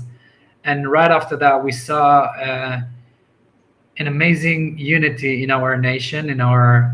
It's not just nation in Israel, Arab, Muslim, Christian, Jews, everyone got together. And unfortunately, I feel that maybe we're going a little bit on the wrong way right now. Okay. But I always says that this is the mission of all the soldiers. In between our units, even those we have people from all the stream of the Israeli stream, left wing, right wing. Right. We all can communicate, and we are trust each other, and I think that this is the mission of every soldier. They're coming back from a fight. You're finished, not finished. You need to go and to show that this is a possibility of living together. And I think also will be an example for the entire world, because right now you can see what happened in USA. It's the same thing. And I think people should realize that we can communicate. We need to communicate, and this is our only way to survive. Because otherwise, we will unfortunately get to the point that you just mentioned before the Second Temple Mount. Right. Now, Kuno, I want to kind of wrap it up by just asking you generally, because this is, I think, a major concern for those of us in the United States who support Israel. How are Israelis feeling now? I mean, after this horrible event, and I'm sure that it's affected a lot of things. It's affected probably tourism. It's affected the fact that, as you say, Gazan Arabs worked in Israel and they got salaries, and turns out that they were spying on Israel in some cases. How are people feeling? I mean, is there a sense of like optimism? And how are Israelis dealing with this kind of pressure? I think Israelis are great, and they have huge spirit. Of course, unfortunately, I can show you. This is my book in Hebrew, Mm-hmm. and unfortunately, I lost 26 friends during that fight. I write their name, all of them here. So I'm not saying that we're not dealing with a lot, and unfortunately, we're waiting for our entire hostages to come back. So yeah, we have some serious bad things that's going on, and we need to take care of them. But beside that, I think we have great spirit, and it's amazing to see how we survive over and over again. It's, we're talking right now about October 7th, but there was the Holocaust. It's not a new thing. Even the Egyptians tried to wipe us out. So I think one of the most incredible things about the Jews that we are here to thrive, and we have the ability and the spirit for that. And Yeah. and And we're able to persevere and even thrive and have a good time in the face of some very harsh and difficult circumstances that come up from time to time. And that's just the reality that we're in. It's an interesting subject. We could get into that. I mean, theologically, it's a big subject, so we'll have to leave it there. But I just want to thank you very much for joining me today, Captain Cohen, Captain Elkanah Kuno Cohen. The book is October 7th, The War Against Hamas, Through the Eyes of an Israeli Commando Officer. Kuno, is there any website that you'd like to share with our listeners, or any more information about you and what you're working on? Yeah, so if people want to pre-order the book, they can go into my site. It's elkanah-cohen.com, and they can also pre-order through Amazon. I'm also, by the way, on 29th of September, I'm coming to New York to give some lecture. Wonderful. People for some communities, and if people want to reach me out, they can call me. And I have all the details in my site. So it's elkanah-cohen.com.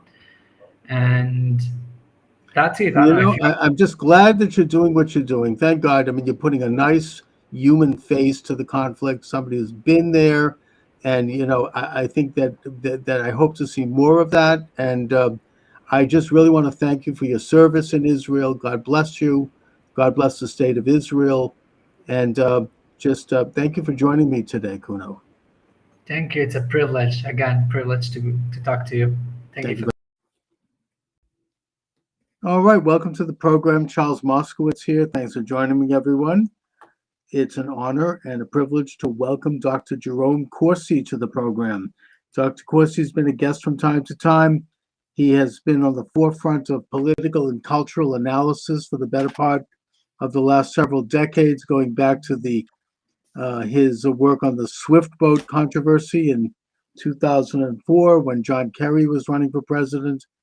And he's got into a lot of very important issues. He's got a shelf full of books. His most recent research in 2 books is on the Kennedy assassination, and his most recent book on the topic, which he co-wrote with David W. Mantik and others, is The Assassination of President John F. Kennedy, The Final Analysis. Forensic analysis of the JFK autopsy. X-rays prove 2 headshots from the right front and 1 from the rear. So, Dr. Corsi, let's go right into it. What are the latest discoveries with regard to the Kennedy assassination? Well, I'm going to start. First of all, Charles, it's great to be back with you. Thank you for the invitation. And I want to show you the cover of the book, and then we'll start there. Okay. Here's the cover of the book. I think you can see it now. Is it clear on the screen? Mm-hmm. Is it shared? Okay. So the title is The Assassination of John F. Kennedy, The Final Analysis. And I co-authored it here, as you can see, with David Mantik. David Mantik is an MD. He's a radiation oncologist. So he's been reading X-rays for cancer patients for over 4 decades. And he also has a PhD in physics. And his PhD was on a physics topic dealing with X-rays. Now, Dr. Mantik has seen the JFK skull X-rays from the autopsy in the archives, the National Archives, 9 times more than anyone else. and he has done optical density measurements, which means you take a odometer, which is a scientific instrument, and you can meter or centimeter, okay, millimeter by millimeter, sometimes a tenth of a millimeter by tenth of a millimeter. You can measure the amount of light coming through the X-ray, which permits you to really do a detailed scientific analysis of what you're looking at. Mm-hmm. Now, of the 3 X-rays that exist in the archives of JFK's autopsy from the skull, all 3 are, first of all, forged. They're not the originals, and they were altered to mask evidence of frontal shots. Right. Now, okay, so what you can see in the cover here, this is a Zapruder film. This is the frame. Right. JFK has just been shot in the throat. You can see his hands coming up to his neck. A bullet has entered the windshield from the front and it's hit him in the neck.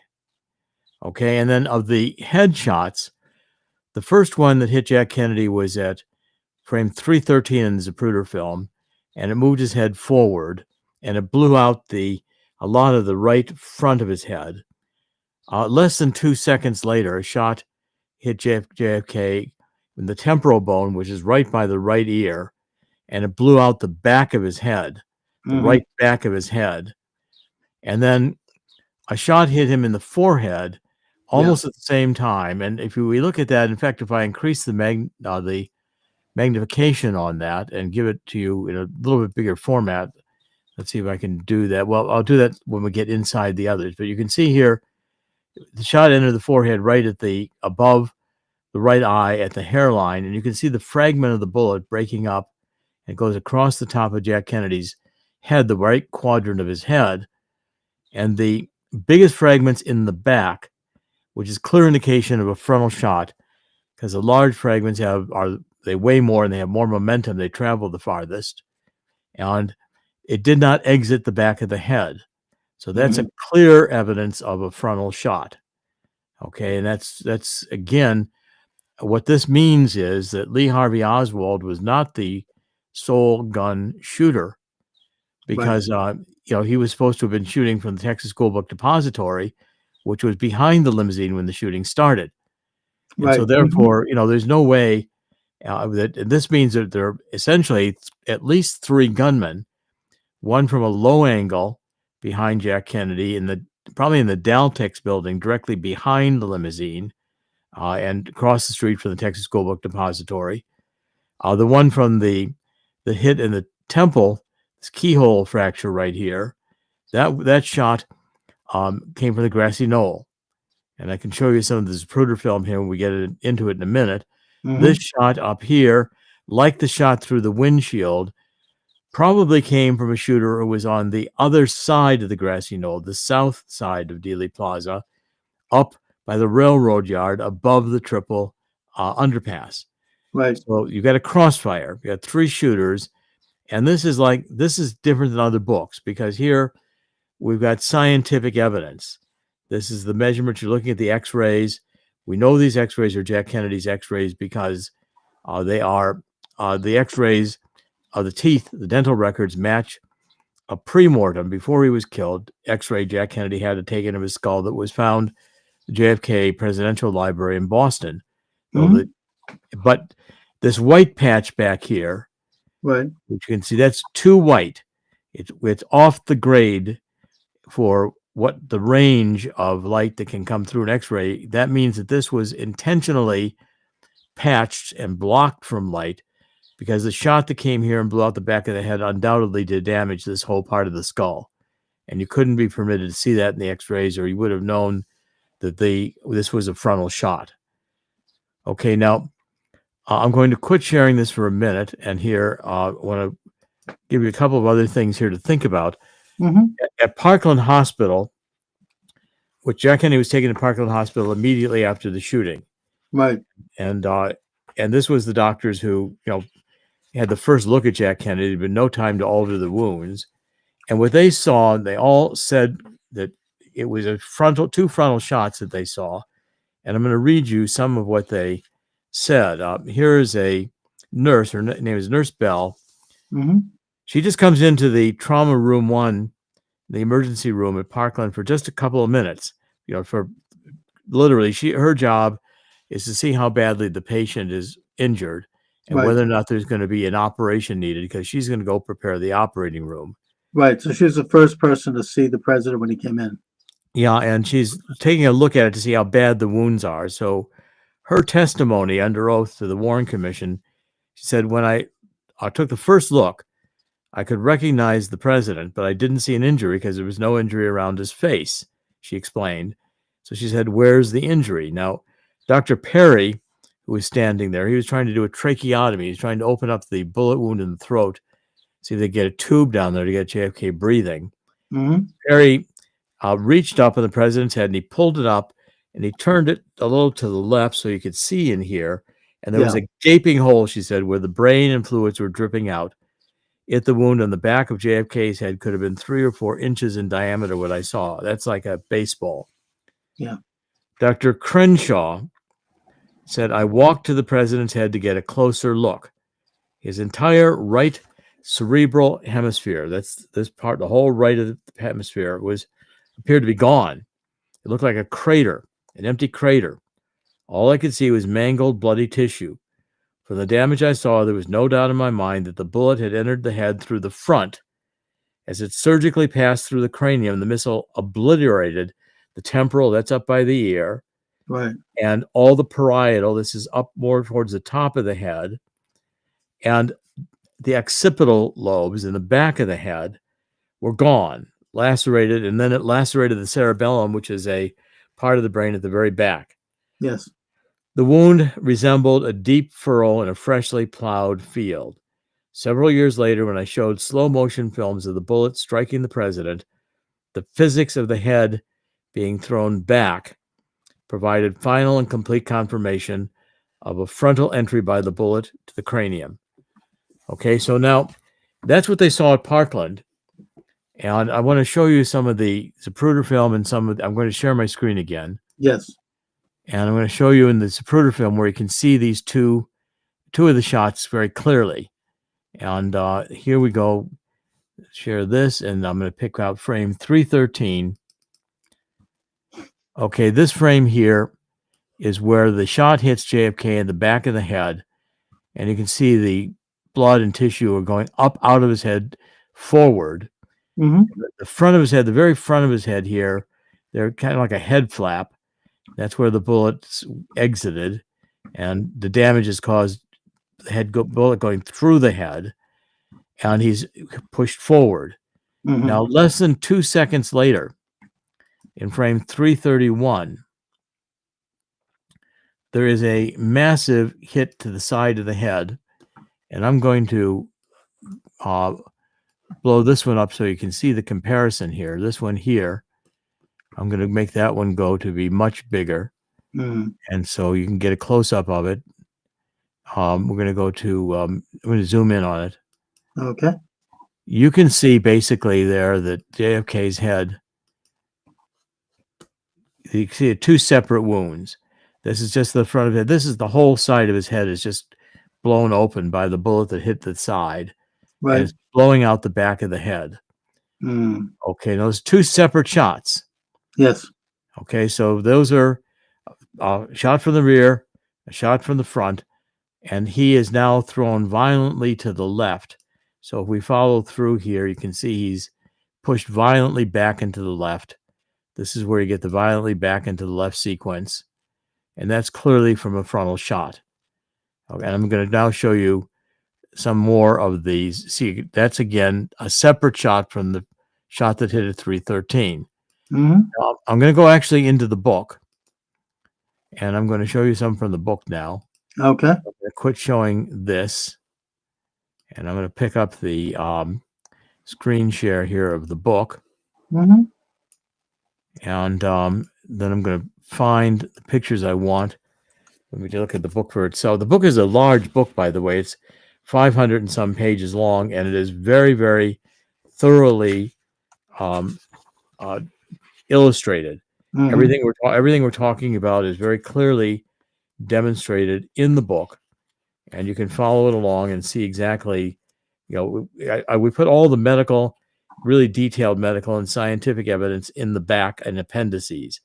So if you want to see them, you can read them. But again, it's not really required if you really want to just understand the argument of the book. Right. Now, I'm going to come up here to the frame 411. This is I'm showing you some of the Zapruder film now in frames.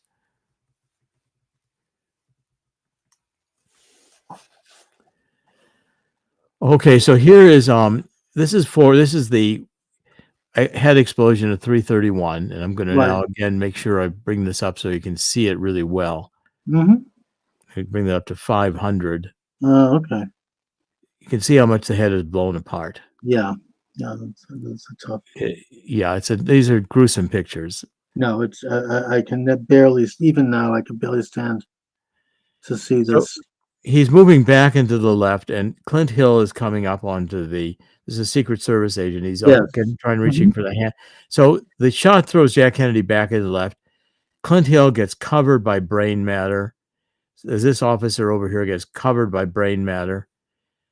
Jackie Kennedy starts to come out of the car. Yeah. And she's reaching back. She's reaching for a piece of Jack Kennedy's brain in the back.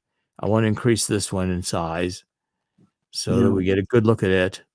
I think this part of the Zapruder film was only declassified recently. I mean, we saw a lot of it originally, but we didn't see this. I mean, in this detail, she's reaching for a piece of the brain. And when she gets the piece of the brain, and the whole point of this is it's all blown to the left. There's a fragment of Jack Kennedy's head that's actually blown on the lawn over here. Right. That's clearly a shot from the grassy knoll. Yes. Okay. And the X-rays validate that. Now, when Jackie gets it, she goes back into the car. And what she does is she tries to put Jack's head back together again. Oh. So when they're going through they're now driving further down on Elm Street, and they're going through the triple underpass, and Jack Kennedy is sitting upright. You can see his face. Yeah. You can see his ear. He's dead. Right. Back of his head, you can see this is all blown out here. Yeah.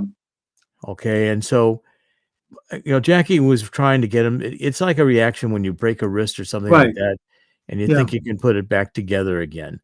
Right. But the evidence here that this is in fact these shots. I want to show you a couple. I want to show you more clearly the shot to the forehead, because it's dramatically clearly a frontal shot. And again, this book now is definitive in that it lays to rest the question of whether Lee Harvey Oswald was the shooter, because no shots in this head came from the Texas School Book Depository. So we know now that the government has been lying for 60 years. Yes. And framed Lee Harvey Oswald as the shooter when they knew there was no shots coming from the Texas School Book Depository? None at all that hit his head. Right. I mean, obviously the people that did the shooting, they were very, very experienced sharpshooters. I mean, obviously. Oh, these whoever did these shooting shots were perfectly. They were just killers. Oh, yeah. They knew what they were doing. Yeah, they knew what they were doing. I mean, they don't hit Jackie. They're shooting through the windshield through two Secret Service agents. The bullet that entered the forehead created the red blob. It's a marking. This was a liquid mercury bullet. As I'm going to explain, the body showed frontal shots, and the government's explanations of the shots had to come from the back. Right. So they flew the body into Andrews Air Force Base, and as I'll tell you in a few minutes, there was pre-autopsy surgery. Before the autopsy started, the two Navy pathologists at Bethesda altered Jack Kennedy's wounds. They did pre-autopsy surgery. And who were they? I'll get to that in just a minute. Right. Thank you. This is the track of the bullet. So you can see it breaking up. It doesn't exit. You can't remove a liquid mercury bullet. And so therefore, this is just clear evidence of a frontal shot. Mm-hmm. And you can see it entered the front.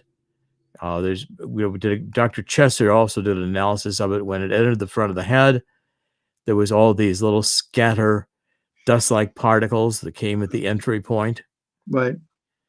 And then a picture of it here that shows you without color, but you can see here how it looked in the X-ray where there's Yeah. clearly so that's clearly a frontal shot.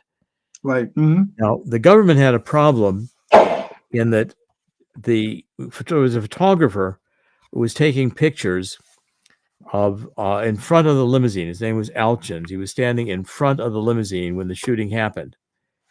And so the Texas School Book Depository was seen in the background, and that picture was published in newspapers across the country within about an hour or so of the assassination. It was on the AP wire. Okay.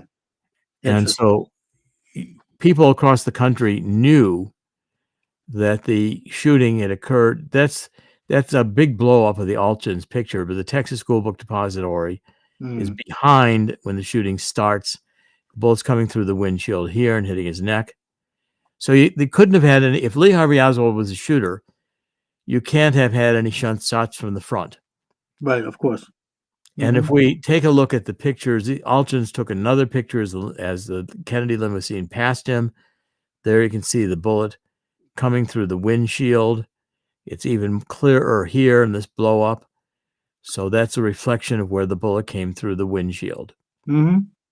Okay, now, when they flew Jack Kennedy's body back to, by the way, the body was taken out of Parkland Hospital at gunpoint because the autopsy pathologist showed up and he said, "This is a local murder. I am the coroner. I am going to do the autopsy in Dallas." Well, it was known that the shots came from the front, and they had a problem. They couldn't let the autopsy be done in Dallas.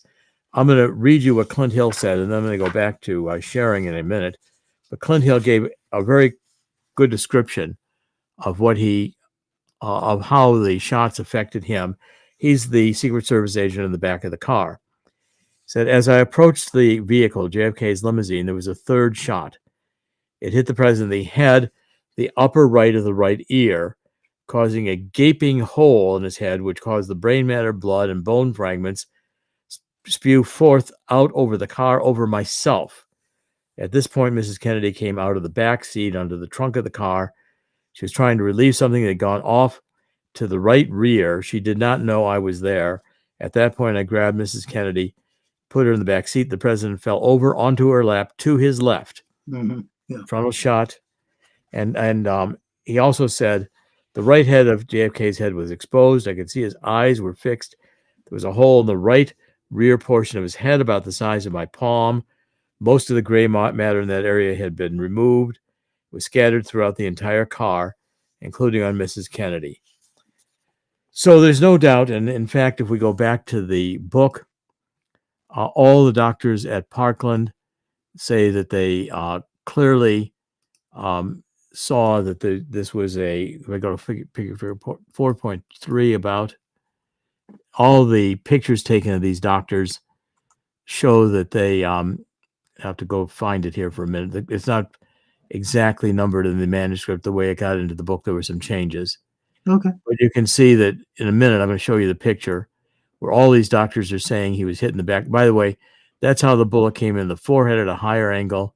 That's how the bullet at the side blew out the back of his head, entering it by the right ear. And then all these doctors at Parkland, when they were asked about that's the Harper fragment that was blown out of the back of Jack Kennedy's head and was found on the lawn on the other side of the Dealey Plaza. Right. It's very clear he was shot from the front. There's another shot of the Harper fragment. And as you go through this and see what the doctors say, it's just clear the doctors are all in agreement at Parkland that he was shot.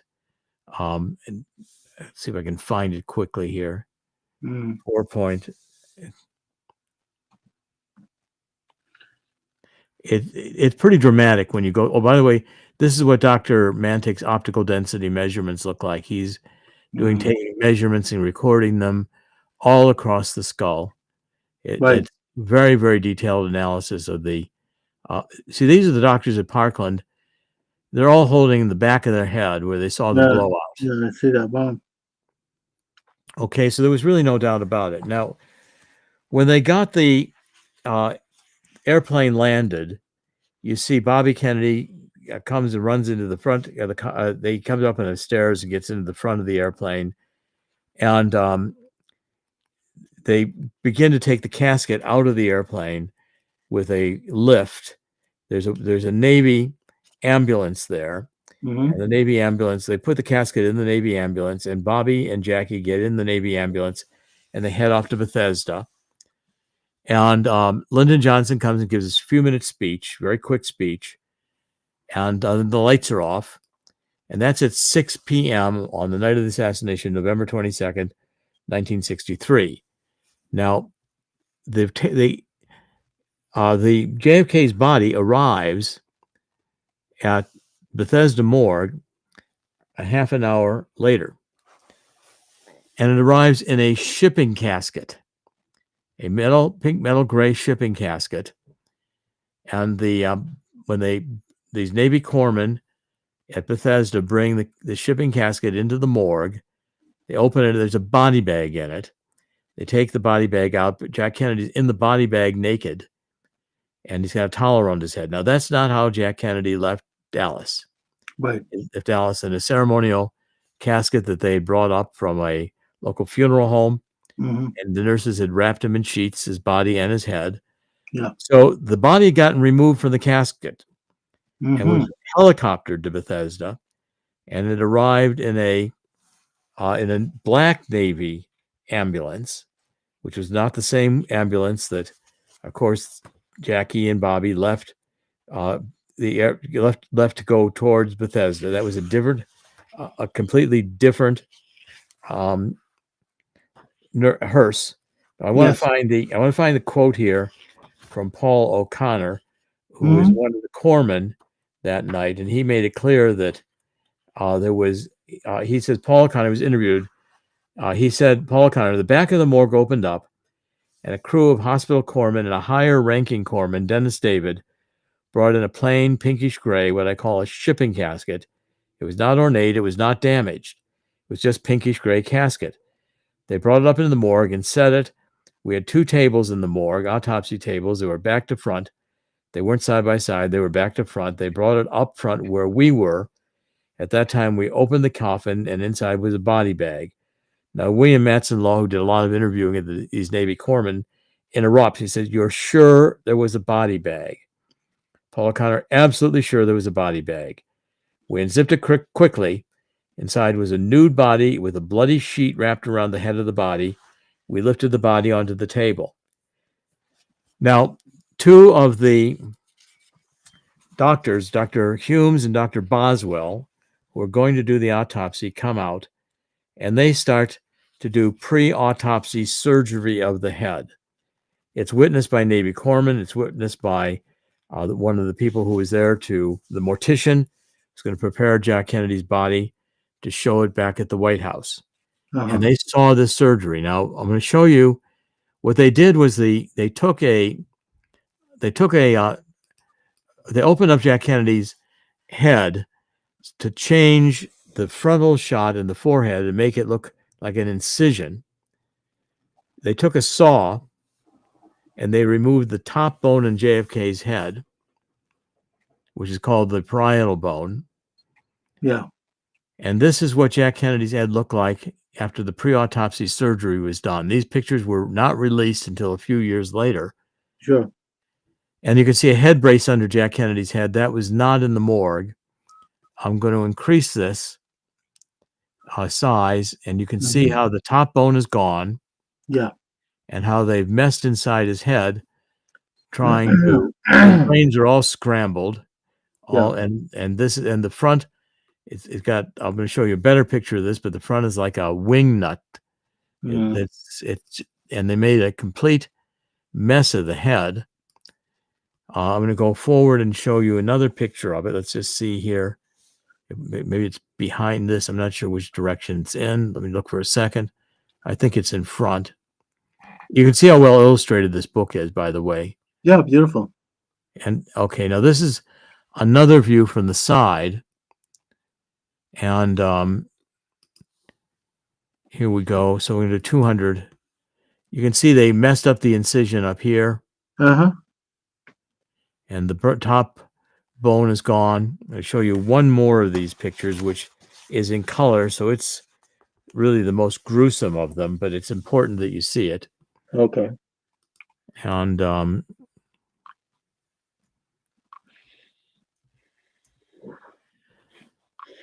okay, so I'm going to increase this too. Mm, okay. All right, now you can see how this is where the incision in the forehead was. Yeah. You can see the straight line saw cut to Oh, remove yes. that bone. That is clearly Oh my not. God. Yeah, that's unbelievable. That saw remove that bone. Oh, yeah. Mm-hmm. That's not a shooting from park. That's No. not. That's pre-autopsy surgery. The two FBI agents who attended the autopsy said when Dr. Hume brought the body into the morgue, everybody gasped because there's clearly, to anybody who knows autopsies, this was pre-autopsy surgery, which is illegal. Of This course. is not how a bullet wound looks. And I guess Hume said there was pre-autopsy surgery because the two FBI agents put it in their 302 after action report. And that's in the public record. Mm-hmm. That there was pre-autopsy surgery. Okay, now I'm going to quit sharing the screen here for a minute. And now what happened with the casket is by about 7:17. So Jack Kennedy's body arrived at the morgue at 6:30. They began doing the pre-autopsy surgery. By about 7:17, the limo from Bethesda shows up. It comes to the front of the Bethesda Naval Hospital. Jackie Kennedy and Robert Kennedy get out and they go up to the VIP room through the front door. Okay. The two drivers who were the Secret Service agents driving the limousine in Dealey Plaza are now driving the hearse. And they don't know where the entrance is to the morgue. So Roy Kellerman goes inside the morgue from the front door to look for, it goes inside the Bethesda Naval Hospital to look for the morgue. William Greer, the driver, is sitting there. And the two FBI agents who do the 302 report, Jim Siebert and Frank O'Neill, come up and they say, well, come with us. We have to get our FBI physicals every year at Bethesda, so we know where the morgue is. They take the hearse around to the back of the morgue, back of Naval Hospital, and the two FBI agents and the two Secret Service agents unload the Dallas ceremonial casket and put it in the anteroom for the morgue. The Navy corpsmen say you're not allowed to enter the morgue because obviously they're doing pre-autopsy surgery. They don't want that seen. Right. And this is the ceremonial morgue, the casket that left Dallas. That's at 7:17. Now there's also a Navy and there's all units honor guard. So Navy, Air Force, Marines, Army in dress uniforms. And they were at Andrews Air Force Base. They had their own car and they were going separately to Bethesda morgue. Mm-hmm. And they were going to get there too early. So Admiral Galloway from the morgue, he's part of the Bethesda Naval Hospital, finds another Navy gray ambulance, and he drives out and he finds these guys driving around with the honor guard. He leaves on a wild goose chase for 15 or 20 minutes around Washington to delay them. Wow. They don't arrive until about 8 o'clock. By then, they've got Kennedy's body back in the ceremonial casket. The honor guard brings the casket into the morgue. They open up the casket and start the autopsy. And they say there's pre-autopsy surgery. Mm-hmm. So I think you can see now from what Dr. Mantic did by documenting, this is like crime scene investigation. This is not he said, she said. We're not talking about who the shooters were. We're not speculating. We know everything we've said in this book is true. And the pre-autopsy surgery was validated by Doug Horn, who wrote an introduction to the book. He did 5 volumes inside the Assassinations Records Review Board. Doug worked on the Assassinations Records Review Board for several years, and he got the medical evidence, did a lot of interviewing of all the medical personnel, especially at Bethesda, and wrote a very comprehensive report on documenting the pre-autopsy surgery. Mm-hmm. Now, why this is important today, because it's clear that on November 22nd, 1963, the CIA, which, by the way, had a complete background analysis on Oswald. Oswald was captured about an hour into the flight back to going back to Washington. Right. And the CIA distributed worldwide a dossier on Oswald that said he was a Marine who had served at a secret base in Japan, from which we were flying these U-2 planes over China and Russia, and that he had defected to Russia as a communist sympathizer. So the CIA obviously had that prepared. They had a frame up on Oswald to begin with. Oswald said he was a patsy. When the limousine got to Parkland Hospital, the Secret Service gets a pail of water, and they start washing out the blood and guts from the back seat. They're altering a crime scene. People, bystanders see the front bullet that came through the front of the windshield. They see it's a frontal shot. It punctured the outside as it entered the windshield, and it beveled the glass. Mm-hmm. Glass actually fell back in Jack Kennedy's face, and the mortician had a hard time stopping the little bleeding that was going on in his face, even after they prepared Jack Kennedy for display. And so the Secret Service got the limousine out of there. The Secret Service began altering evidence from day one. You have a deep state military-industrial complex killing a Jack Kennedy. Jack Kennedy did not want to go to war. He wouldn't go to war with Russia and the Cuban Missile Crisis. He back-channeled to Khrushchev. We took our missiles out of Turkey. Khrushchev took Soviet missiles out of Cuba. Mm-hmm. Jack Kennedy started to have détente. He wanted to have a test ban treaty, which he put in place for Kennedy and Khrushchev. Right. And he gave a speech at American University. That's where the final analysis comes from. Jack Kennedy said in the final analysis, we all live in this small planet. We all breathe the same air. We all cherish our children and grandchildren, and we are all mortal. So he wanted to have coexistence. Mm-hmm. He had signed an order to pull out of Vietnam. The Joint Chiefs, there's going to be billions of dollars made going to war. They wanted to go to war. And so the deep state just took over and lied. They created a narrative. And so therefore, what the message of the Kennedy assassination is that this hasn't stopped. And 9/11, why do buildings collapse that were not hit by the airplanes? Building 7. Why in 1991 do we go to invade to get Saddam Hussein, invade Iraq, and there's no weapons of mass destruction found? Colin promised that's why we were going there. Why do we have a bad flu that's made into a pandemic and a vaccine that doesn't stop you from getting the disease, but in fact could make you sick and kill you? The government lies. And Right. we've been in a Jim Carrey Truman Show, thinking we're watching reality. We're just watching a scripted CIA, intelligence agency, military, industrial complex series of perpetual crisis after perpetual crisis, perpetual war. Destroying the economy when they want to destroy the economy, creating pandemics.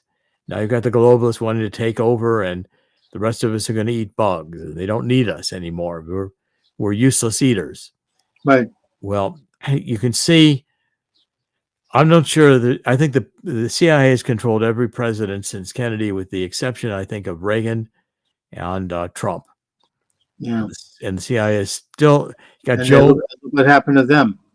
No, look, Kennedy actually thought that he was president of the United States, and he was fatally mistaken when he began to exercise the constitutional powers of that office.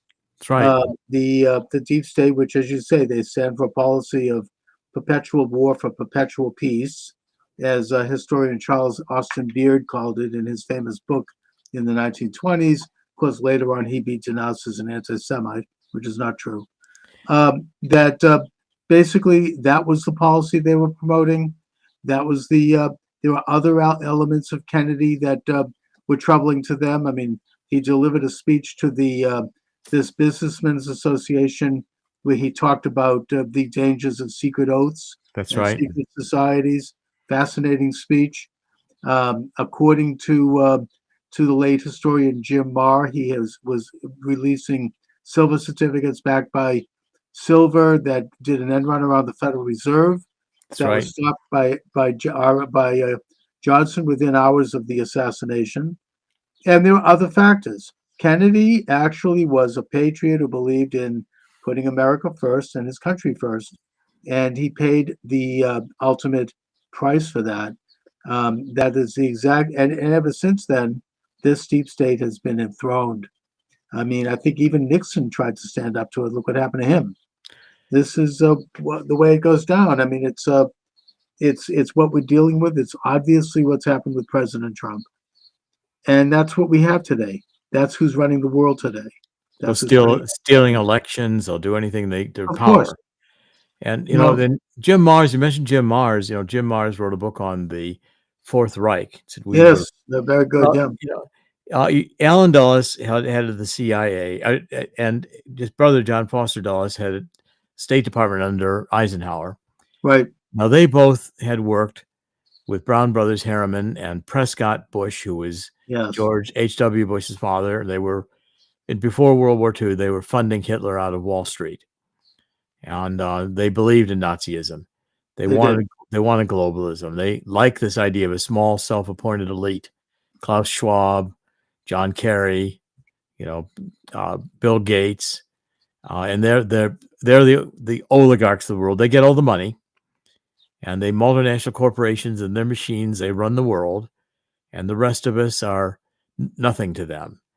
Right. I mean, it's basically a transfer of governing powers to this unelected, authoritarian elite. I mean, it goes back to Wilson and the signing of the Federal Reserve Act and the 17th Amendment, which is the direct taxation. But I mean, I think that the modern manifestation actually goes back to the Rhodes Roundtable, and as discussed by Professor Carroll Quigley in his book Tragedy and Hope, which is a great book. It's a great yes, book.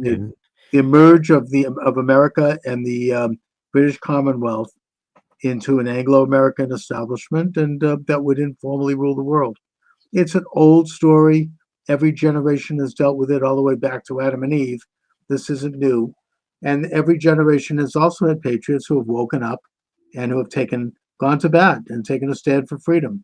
That's what this country was supposed to be all about: a rejection of these authoritarian ideas. And so here we are today. We have President Trump standing in the breach. He's like this unique figure that is a truth teller and that's willing to go to bat. He certainly doesn't have to. If he had kept a low profile, he'd be fine. He wouldn't have all these phony laws created to go after him and his family and his wealth. What do you think is going to happen now, Jerome? I mean, what do you think is going to go on with this election? Well, I think that there's a lot to happen yet. It's still in the works. I think that the American people are waking up. I do believe this book has played a role and will play a role. I've now created the Anti-Globalist Alliance. I've been Archbishop Vigano in Rome has been calling for this to be done for years, and I finally did it. And I've gotten to be in communication with Archbishop, with His Excellency, and I'm writing a book which I'm just doing the final editing on it today, which is entitled the Anti-Globalist Alliance Manifesto. Great. And its subtitle is "Ending the War on Humanity." It'll be published in either August or September by War Room Books, and Bannon is writing the introduction. Wonderful. Great man, by the way. War Room Pandemic is a tremendous resource. They're trying to put him in prison, probably will. But, I think that people see this, they see through it. These are prices that have to be paid. So Jerry, what can my listeners and viewers do to help? How can we get involved? Well, there's lots of ways to get involved. When I form the Anti-Globalist Alliance formally and launch it with a website, you can join as members, participate. We're going to be running programs, to get things back into community control, to get it out of the control of the globalists. Different programs are going to be outlined in this manifesto. Follow my website, which is thetruthcentral.com. And we're going to have lots of different ways where people can participate.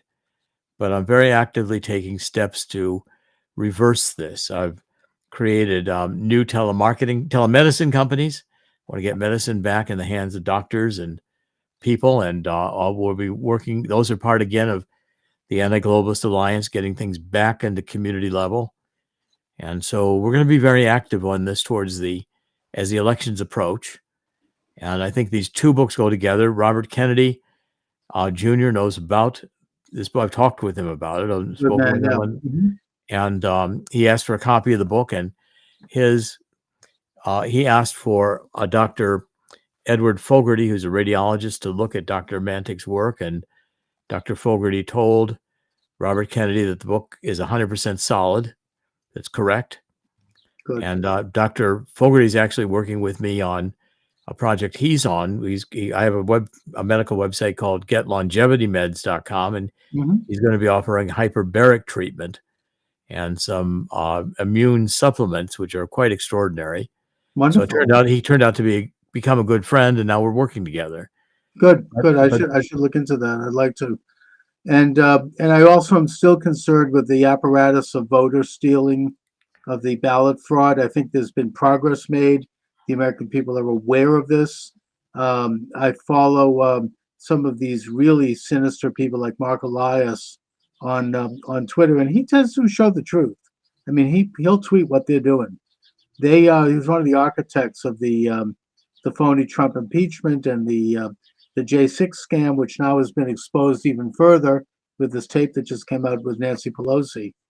But nevertheless, their infrastructure is still in place. Yes, they can still do it, and they probably will do it if they need to. They'll do whatever they need to do to stop Trump. So I'm very concerned about that. Obviously, we all are.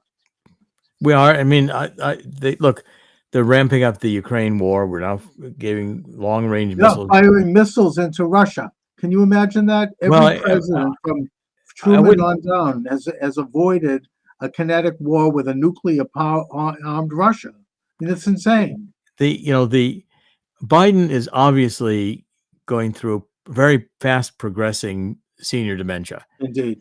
So you can't have a president who's in senior dementia. So it's obvious he's not running the country. So who is? You got this deep state, the CIA, and I'm sure Obama's involved in it. I mean, the truth is, you don't know who's running the country. We don't have a republic any longer. We don't have representative Congress. These congressmen are all bought and sold. They are. I mean, what the hell happened with Johnson? I mean, they're worse than if it was controlled by the open deep state. Yeah, I mean, it's between Johnson and Mitch McConnell's wife is Chinese, and her family's worth billions or millions or whatever it is in China. And, that family wouldn't be around if Mitch McConnell wasn't, he has to do what China wants. That's how China plays. That whole family would be killed. And so therefore they play that game in China. They know it's cheap to buy Joe Biden for them. They've owned him for decades. And Joe Biden's been for sale for decades. Yeah. And, the problem is that the CIA, has been so deeply involved in everything. I mean, I caught HSBC in 2011 doing money laundering. They were taking people left the bank and they took their names and their social security numbers. They ran millions of dollars through new accounts opened under that information. They closed the account. Well, Department of Homeland Security asked for the information. I gave it to them, sent a permanent investigating committee. HSBC was charged $1.9 billion in criminal fines and nobody went to jail. They were money laundering for the Mexican drug cartels. The CIA was in on it. The Treasury is monitoring. We are the drug cartels. You can't run a drug cartel without a bank and an intelligence agency. You can't drive around with semi-trucks full of $100 bills. You got to get the money into a banking system. And so therefore, if people wake up, they realize we've got a criminal government that murdered a president and is getting us into suicidal wars. I mean, for all I know, their October surprise of this neo-Marxist Democratic Party will be to have a nuclear war. Yeah, we don't know if anything could go down. They'll do anything to stop Trump and the MAGA movement and people who are trying to reassert sovereignty. But I think, I say in the end, God always wins. And indeed, this scheme always loses. It's just we're going to have to pay a big judgment of God because we've, let the country get away from God. We've killed too many babies in the womb, chopped them to pieces after Roe v. Wade. We've started taking God out of our schools in the 1940s. This has been a country that moves from God is going to get lost and it's going to get destroyed. And we have to get back to these roots. I think the American people are still and increasingly awakening to this. I think we have a great revival, which is possible. And I'm encouraging people, my thetruthcentral.com daily podcast, weekday podcast, to say, 2 Chronicles 7:14, we need to get down and repent, and God will hear our prayer and heal our land. I mean, it's really gotten to that point. And these demons, and I do mean satanic demons, mutilating children. They're absolute demons that are at the very core of the deep state. They always have been. The problem is now they're out in the open about it, and now they have the technologies and the means that would have made Hitler and Stalin blush. I mean, they really can do things that are so all-encompassing that we can't even imagine it. I mean, the subject I think you've gotten into also is the mind control developments, particularly since World War II. Yes. And MK Ultra and all of the rest. These things are real, and these things are manipulating people to behave in certain ways and think certain things that they don't understand. It's an interesting subject. It's very manipulative. It's calculated. Right. And so therefore, I mean, and one of the other books I wrote on the truth about neo-Marxism, cultural Maoism, and anarchy was that, you had a defector from Russia, Bezmenov, in the 50s, who came over and said, he said the whole methodology was to get God out of things, to destabilize, to create this one series of crises after another, run psychological operations, get people to feel confused, and then they abandon power. The middle class is being destroyed, and people are finding there's going to be a massive economic crash eventually here with all the debt that's around. And so, again, you have to understand that this is being done intentionally by the deep state. They want to destroy in order to create. They're depopulationists. They don't care. They don't think they need these billions of people. They want the Earth's resources for themselves.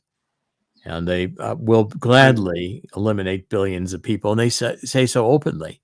Oh, yeah. And it's become that, and these new technologies around artificial intelligence and transhumanism with its front is transgenderism. The idea of blurring the difference between men and women, blurring the difference between property and government. All of these things are everything that go against the Bible, and that we need to understand distinctions. That's right. That's part of what God's blueprint at Sinai. I mean, to show what is sacred and what's profane, and to understand that, and we can understand it. Yes, we can. And the Kennedy assassination was the day this changed. It was the day the deep state decided they're just going to take control. Indeed, and that was the coup. That was the coup d'etat. So, Dr. Corsi, again, the book is The Assassination of President John F. Kennedy, the Final Analysis, Forensic Analysis of the JFK Autopsy. X-rays proved 2 headshots from the right front and 1 from the rear. This is available as a paperback at Amazon.com. And Dr. Corsi, I hope to have you back as you release your manifesto and from time to time, and to stay in touch. I look forward to that, Charles. Thank you very much. Great to be back with you, and thank you. Thank you, sir. God bless. We're now live on Rumble, and also I want to be live on Rockfin, of course. Rockfin is the new kid on the block for me. Oh, I don't know even a thing about that one. Oh, it's a good one. All right, so my guest is Larry Schweikart. He's the author of The Patriot History of Globalism, Its Rise and Decline. Larry Schweikart has won a wide acclaim for his number 1 New York Times bestseller, A Patriot's History of the United States. which, by the way, I read and I love. It's a great book. Thank you. Larry, thanks for joining me today. It was my pleasure, Charles. Larry, you talk about the rise of globalism and how that has impacted America. Of course, this is an interesting theory. I mean, various people have a lot of different takes on the origin of it. From a spiritual standpoint, I view it as going back to the Garden of Eden, when when the serpent told Eve that she could be like God, and she could know all things, good and evil, in the planet, and thus overthrow God. And I derive that from the introductory chapter, the letter to his children, written by Whittaker Chambers in the book Witness, which I think where he captured that. Your theory, which is amazing, goes back to the defeat of Napoleon and the rise of the great powers of Europe. So let's start from there and we'll bring it up to today. Sure. Well, I think one of the most important themes of the book is this is nothing new. As you say, it goes back to the Garden of Eden. Others would say back to the Tower of Babel. But it's always been around where some people are trying to control other people. But what we saw with the fall of Napoleon was, for the first time, large groups of people, in Napoleon's case, monarchs, tried to set up a new world order of the day. And just like they do with the post-World War I era, with the Versailles Conference, with the UN after World War II, it's always for the good of the people. We're always going to do this for the good of the people. That's what they say in public. But then, as you read in the chapter, behind closed doors, they're saying something much different. And many of the participants of the Congress of Vienna are going, this has nothing to do with the people at all. We're moving populations around to please kings. Sure. Well, I mean, it's also part of the great, probably what I would argue is the greatest hoax of modern history, which is Karl Marx's communism. The idea that somehow this is a system that's going to be helping the working person, helping the little guy, that all you need to do is transfer your powers to this enlightened elite who will then take care of everything, and they'll make sure that everything is evenly distributed, and they'll create a one world ant colony. But we're talking here about the kind of the aristocracy of Europe, and eventually their clash and the collapse of their vision of world order, which led to World War I and then World War II. Right. And you know what's interesting? One of the most famous globalists of all is Henry Kissinger. And he praised the Congress of Vienna. Oh, this is such a wonderful thing. It preserved peace. I'm going, wait a minute.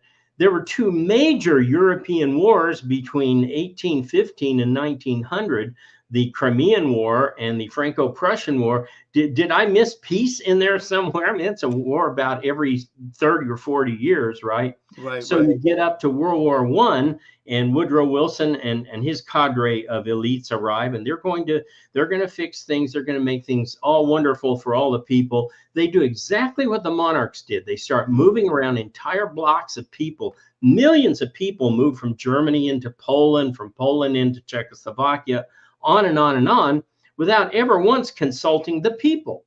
And so it gets to be quite a common reoccurrence of these elites just completely ignoring what the people want and moving forward with their own agenda. Right. And it's the exact opposite of the American conception, which is that rights come from the people under God. Kissinger, I think, referred to Count von Metternich as his mentor, who was the Austrian count at the Council of Vienna. And, they basically, as you say, I mean, it led to the development of these super states in the middle of Europe, namely Germany, which was a hyper-nationalist, socialistic state.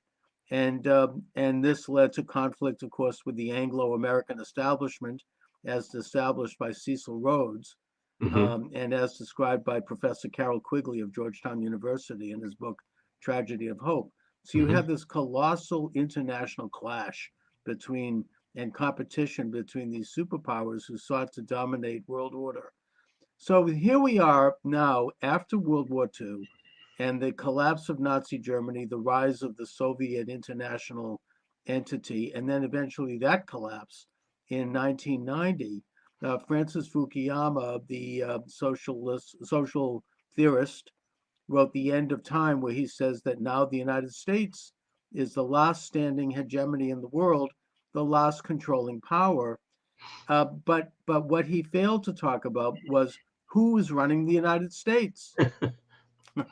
Well, let me go, and I don't want to spend too much time on Napoleon, but there's some amazing stuff in that first chapter. And you mentioned Metternich, and Metternich was, he's a very shrewd politician, but he's also love struck with this woman called the Countess of Dagon, as was Alexander of Russia. And these two guys are vying for her attention the whole time. They're supposedly carving up Europe. And there's one great scene where all of the other people at the Congress of Vienna, the Castlereagh and Alex and some of the others, are all in a corner looking at maps.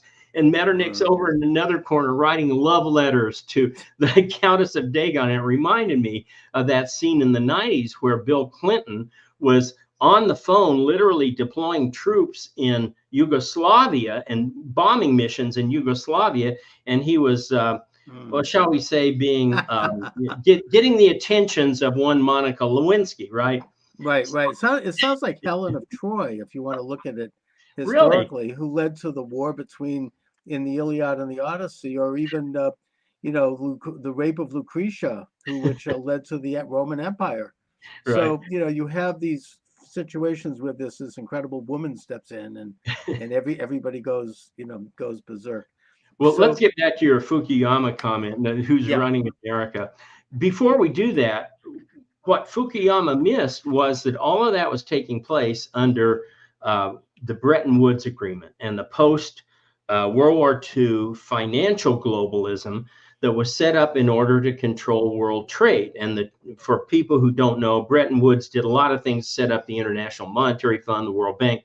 But the most important thing it did was it established an unwritten agreement in which the rest of the world would sign on to free trade protected by the U.S. military and especially the U.S. Navy. We're seeing some problems of that in the Gulf right now, where neither our Navy nor the Brit Navy can really protect all of these flankers from lunatics like the Houthis, right. Whoever they are. and right, some kind of Iranian-backed proxy, I think. But you're talking about the World Trade Organization, which was the third leg in the stool of the the World Bank and the International Monetary Fund.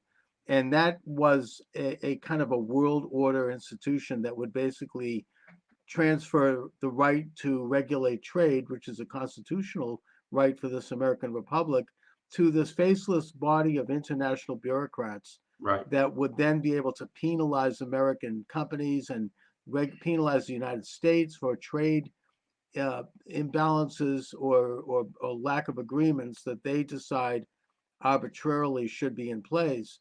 And then, of course, the new stool in the chair, and you get into this in your book, Larry, is the World Health Organization and their hegemony over what constitutes health crisis. And they certainly flexed their muscles during the so-called pandemic, and I think that most people now know that there were elements of that were grossly overblown. Right. Well, and I think most people today, if offered a chance of the Who, the rock band, or the Who, the World Health Organization would gladly take the rock band over that. Oh, yeah, sure. Let me go back to your earlier comments about the international trade and development and all that stuff. Bretton Woods was set up with this notion that the dollar would be the basis for all international trade. But that in itself relied on an undergirding notion that the dollar would be as good as gold. Now, we were not on the gold standard, but by and large, people, the dollar was pretty sound. The problem was that the World Bank, the International Monetary Fund, all of these trade agreements, international trade agreements, required the U.S. to spend money on international aid, what we call foreign aid. And more of this spending drove up deficits, which made the dollar less and less and less valuable. So this was something called Triffin's dilemma. An economist recognized this early on, that there were contradictions built into the very Bretton Woods Agreement that would cause it to unravel. And we are certainly seeing that unravel now. So then they had to turn to other things, which is, as you mentioned, medical globalism. So you're talking about in your book, A Patriot's History of Globalism, Its Rise and Decline, a point at which, and you can't define it by exact dates, but there is a decline in this globalist entity. And I think that you seem to be tracing that to the inexact value of the American dollar, maybe the rise of the BRICS nations, which are now talking about depegging from the dollar as the international unit of currency that was set at the at the International Monetary Fund convention at Bretton Woods, and that and also, I mean, in 1970, President Nixon took the dollar off the gold standard, which created fluctuations that maybe were unforeseen. So you have essentially a demonetization or a decentralization of the world's monetary system. Is that Right. the point of departure where the globalist agenda is declining? The departure from Bretton Woods begins to unravel really with the Afghanistan and Iraq wars. And you start to see the massive military spending, whether you agree with the premise or not. The result is that gradually the public came to say, we're tired of this kind of overseas adventurism and expense. And the US budget started to just explode, whether it was under Bush or Obama or Trump or certainly Biden, whom I affectionately call the rutabaga. It's just absolutely exploded under these guys. And the public is saying no more. I mean, I think the sentiment against war, certainly whether it's Iran or anywhere else, is very high right now, which makes it very difficult for Biden to do anything, because he's trying to slip us into a war through Yemen while we're all watching Iran. But I'm not sure how far that will go. So it's a twin path of moving away from globalism. One is the breakdown of Bretton Woods, which is really outlined very well by Peter Zehan in a number of books. And then the other is this growth of the U.S. debt and deficit, and an increasing reluctance of Americans to spend money on other people, since we don't even have it to spend on ourselves. Well, okay. And the other leg of the breakdown is, as you mentioned, it was sort of implemented during the Wilson administration with the embrace of what was called by historian Charles Austin Beard perpetual war for perpetual peace. And that was a policy of the international establishment from that time right up through Kissinger and right up actually to Trump. Trump kind of put a stop to that to a certain extent, which is maybe at least one of the reasons why this international elite fears and despises him and seeks to put him in prison. And that is that he did no longer would engage in these adventures of nation building and intervention where we were constantly overseas fighting wars. He wasn't an isolationist by any means, but he did begin to wind down these interventions. He demanded that the NATO nations pay for their own defense, which was the first time that had happened, even though successive administrations, both Democrat and Republican, gave lip service to that. Trump got it done. You know, they're now dealing with their own defense. And at the same time, the nations of the world, particularly Russia and China, did not engage in adventures during his administration because he created an aura of uncertainty in terms of what we might do. Now we're back to the old, rotten Anglo-American establishment policy of international perpetual war for perpetual peace. It's been a return to that. Yeah, he, of course, he made the famous trip to Korea, the only American president to actually meet with Kim. And he said, I'll meet with anybody. I'll meet with Putin. I'll meet with Xi. I'll meet with Kim. We can talk this out. Now, the one exception to that was ISIS, which he crushed without hardly any American casualties. And one of the main ways he did this was he just ordered a drone hit on Soleimani, and that pretty much put those guys out of business. Indeed. So did he want to move away from that? Absolutely. And I think you're absolutely right. That's why he is so detested and feared by the international elites, as he doesn't play this game. He doesn't play the perpetual debt game. He wants to bring businesses back to America. I'm sure you saw yesterday he met with the United Auto Workers in Washington, which I predicted he would cater to the unions. Huge. That's amazingly big. If and the rank and file, even the head of the UAW acknowledged when he endorsed Biden that the rank and file are major supporters of Trump, and that Trump as a businessman brought something different to the table, which was why he was able to get the Abraham Accords done. And that was moving forward at the time. Unthinkable, never done before, going all the way back. And of course, now Biden has thrown that right in the garbage with releasing billions of dollars to Iran, which is now they're using to help fuel the Houthis and attacking American bases in Syria and Iraq, and funding Hezbollah, which is attacking Israel on its northern border. So you have a complete instability, not to mention giving $1 billion to UNRWA, which helped fund the attack out of Hamas in Gaza. Right. So you have this return to this amoral, divide and conquer Anglo-American policy under Biden. And I think that Americans are aware of that. You talk about the overall decline, which is, I find very interesting, of the globalist order. They certainly are either taking their last gasps right now under Biden, or they're going to implement this. These people don't mess around. I mean, they're not going to give up quietly. We don't know what could happen between now and Election Day, or even if Trump wins, what could happen. What do you see? Do you think that they're on the way out, or do you think they're going to further consolidate their power? I don't want to spike the football yet, but I think that they're on their heels like they have never been before. When you look at the Supreme Court, by the way, Trump's court picks haven't agreed with him on everything, but man, they've just been nailing it on rolling back the deep state. And I talked to Bannon about this. I said, what was going through your mind when you guys would present a list of names to him?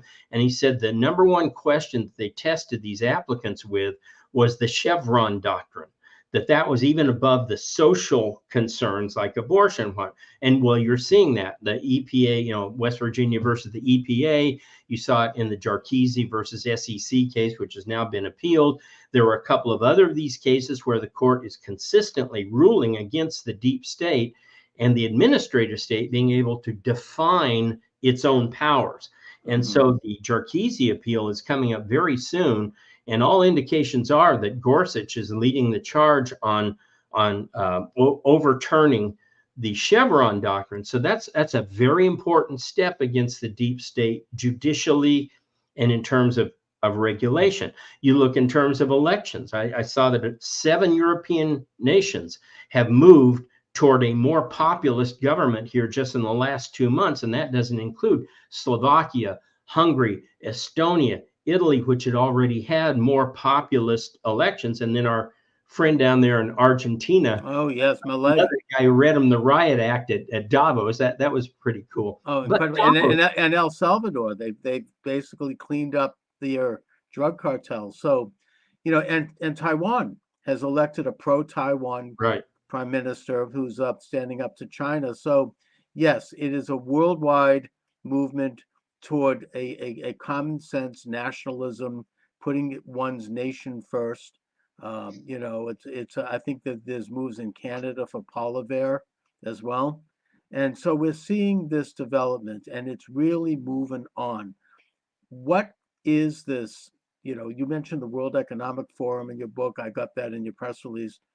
What went on there, and what are they? I mean, as I say, these guys aren't sitting around twiddling their thumbs. I mean, they mean business. What do you think they're going to try to pull? Well, their big push, and this is the next to the last chapter, has been climate change, which is nonsense. The climate always changes. It's changed for thousands of years. Right. And this whole push for electric vehicles, which I think is really interesting.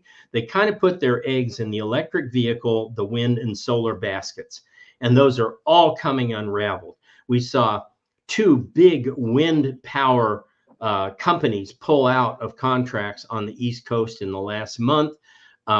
Every day, new news surfaces about how bad the electric cars are. Oh yeah. In terms of weight. I had one in my today's news, for example, that Canada is figuring out because they're heavier cars, their guardrails won't hold the cars in, and so I they're going think to have that to replace. didn't Ford Motor Company just cancel the development of an entire line of electric cars, and that they don't work well in very cold and very hot climates? Right, You right, know, so and they don't go well with water either. You don't want to get those batteries wet. plus the batteries themselves. I mean, that's a, you know, they like to wrap themselves in ecology. That's a disaster waiting to happen 5-10 years down the road. Those toxic metals are going to be creating landfills that Right. are going to be a world problem. And the So- same thing with the wind turbine blades are equally not biodegradable. They're a huge problem. The lithium mining that's using child labor, a huge problem. Every place they turn, my point at the end of the book is that any path they go down right now, they are in trouble. They are on the defensive, and they're I think fighting a rearguard action. And to go back to Napoleon, the only question is whether Murat's cavalry can encircle them and outrun them and get to the main body before it escapes. Well, that brings me to my final point here, which is that they are openly running against President Trump, not on any issues because they know they'll lose those, and they are losing them, but on an effort to basically put him in prison. Right. God forbid they may even consider the JFK solution. Right. What do you see? I mean, I think these are very perilous times, especially since Trump is now clearly, you know, has the Republican nomination in his grasp, and he's ahead in all the polls, particularly the battleground states. Right. You know, we can get into the question of the 2020 election. Let's leave that there. But either way, we know that they can't steal it this time, even if they did. I mean, because of the overwhelming attention and light that's being shined on that, and because of the great growth in numbers, particularly among minorities, Black men in particular, and younger people. What do you think they're going to do? I mean, are they going to get him? Are they going to get him that way? Are they going to? I mean, they seem to be twisting the entire system of jurisprudence out of proportion in order to do it. Right. They launched a two-pronged attack, one civil court with this E. Jean Carroll and the whole attack on his assets in New York, and one in criminal courts, the 3 cases. All of my court sources, including my friend Zen Master, a federal court guy who's never been wrong yet, say that none of those criminal cases are going to come to fruition before the election. And so basically they shot their wad on that. They knew it when Smith wanted a quick resolution from the Supreme Court, and they said, "Niet." And, you know, what's interesting is that I think a guy named Shipwreck Crew wrote that the Supreme Court is going to rule in favor of Trump, but they're not going to leave their fingerprints on it. And they're just going to do it by delaying it past the election when it will become moot. Now, as to the other civil cases, those will probably be overturned at some point.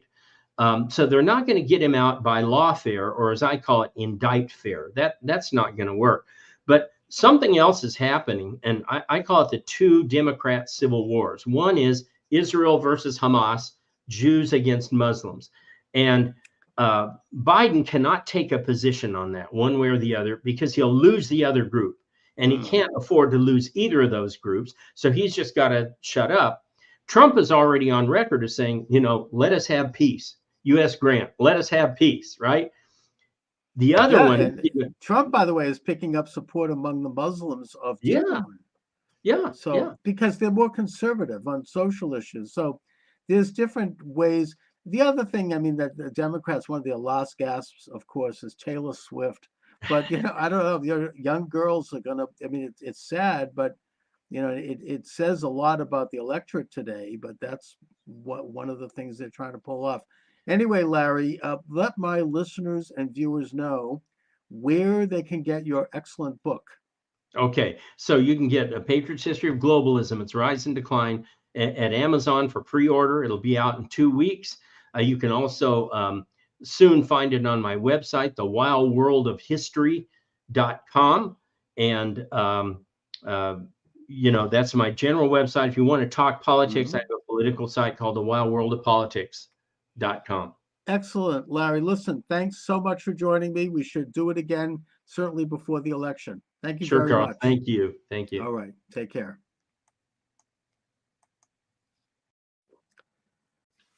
All right. Welcome to the program, Charles Moscowitz. Thanks for joining me, everyone. My guest is Vince Everett Ellison, who is the author of Crime, Inc., How Democrats Employ Mafia and Gangster Tactics to Gain and Hold Power. Excuse me.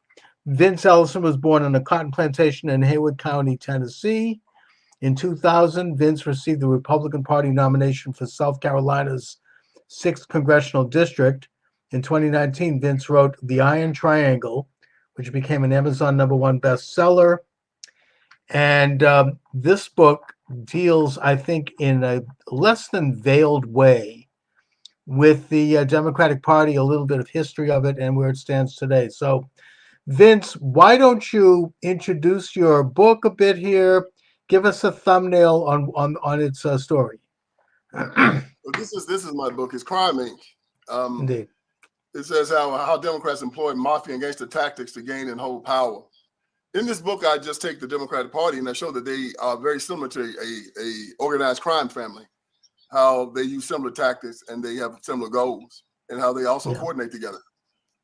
So how I've proven in the first chapter that the Democratic Party, just like the mafia and the triads and MS-13, are a foreign entity. Their ideology comes from a foreign government.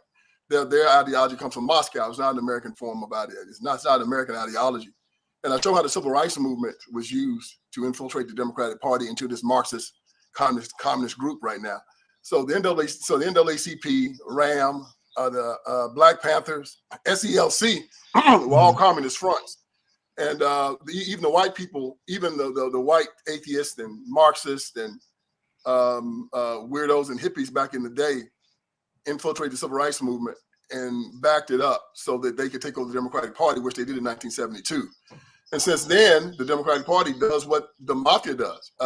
They make their money through hits. And the mafia has hitmen. The Democratic Party has Planned Parenthood. They do trafficking. The mafia does human trafficking and drug trafficking and sex trafficking. The Democratic Party does through by allowing the borders to be open. The mafia grooms their children very, very young. They get them when they're 9, 10, 11 years old, and they get them in the gangs. And, the gangs do the same thing. But the Democratic Party uses public education for the same thing. They groom the children to join the Democratic Party and do all this weird stuff. They're into porn. They hate women. They hate minorities. They send the drugs to the minority areas. They control the minority areas. When you read this book, you'll see that the Democratic Party and organized crime are one and the same. Even when it comes to false piety, the mafia, the triads, all of them try to act like, and all these Crips and Bloods act like they're so religious. They go to church and they pray and whatnot. But then when it comes down to it, they'll kill you. They'll take children and use them for porn. They'll do anything for money. So it's a false piety. So as you read this book, you will ask the question: did the Democratic Party cause organized crime, or the organized crime form the Democratic Party? They're both one and the same, hand in glove. It does seem to be like kind of a double-faced entity, kind of like the Roman god of Diana, which had two faces. And on the front face is this pious, benevolent group, and then behind the back is an entirely different agenda that is really hard to explain. And since they control the high ground of the media and the culture, you don't get to question it.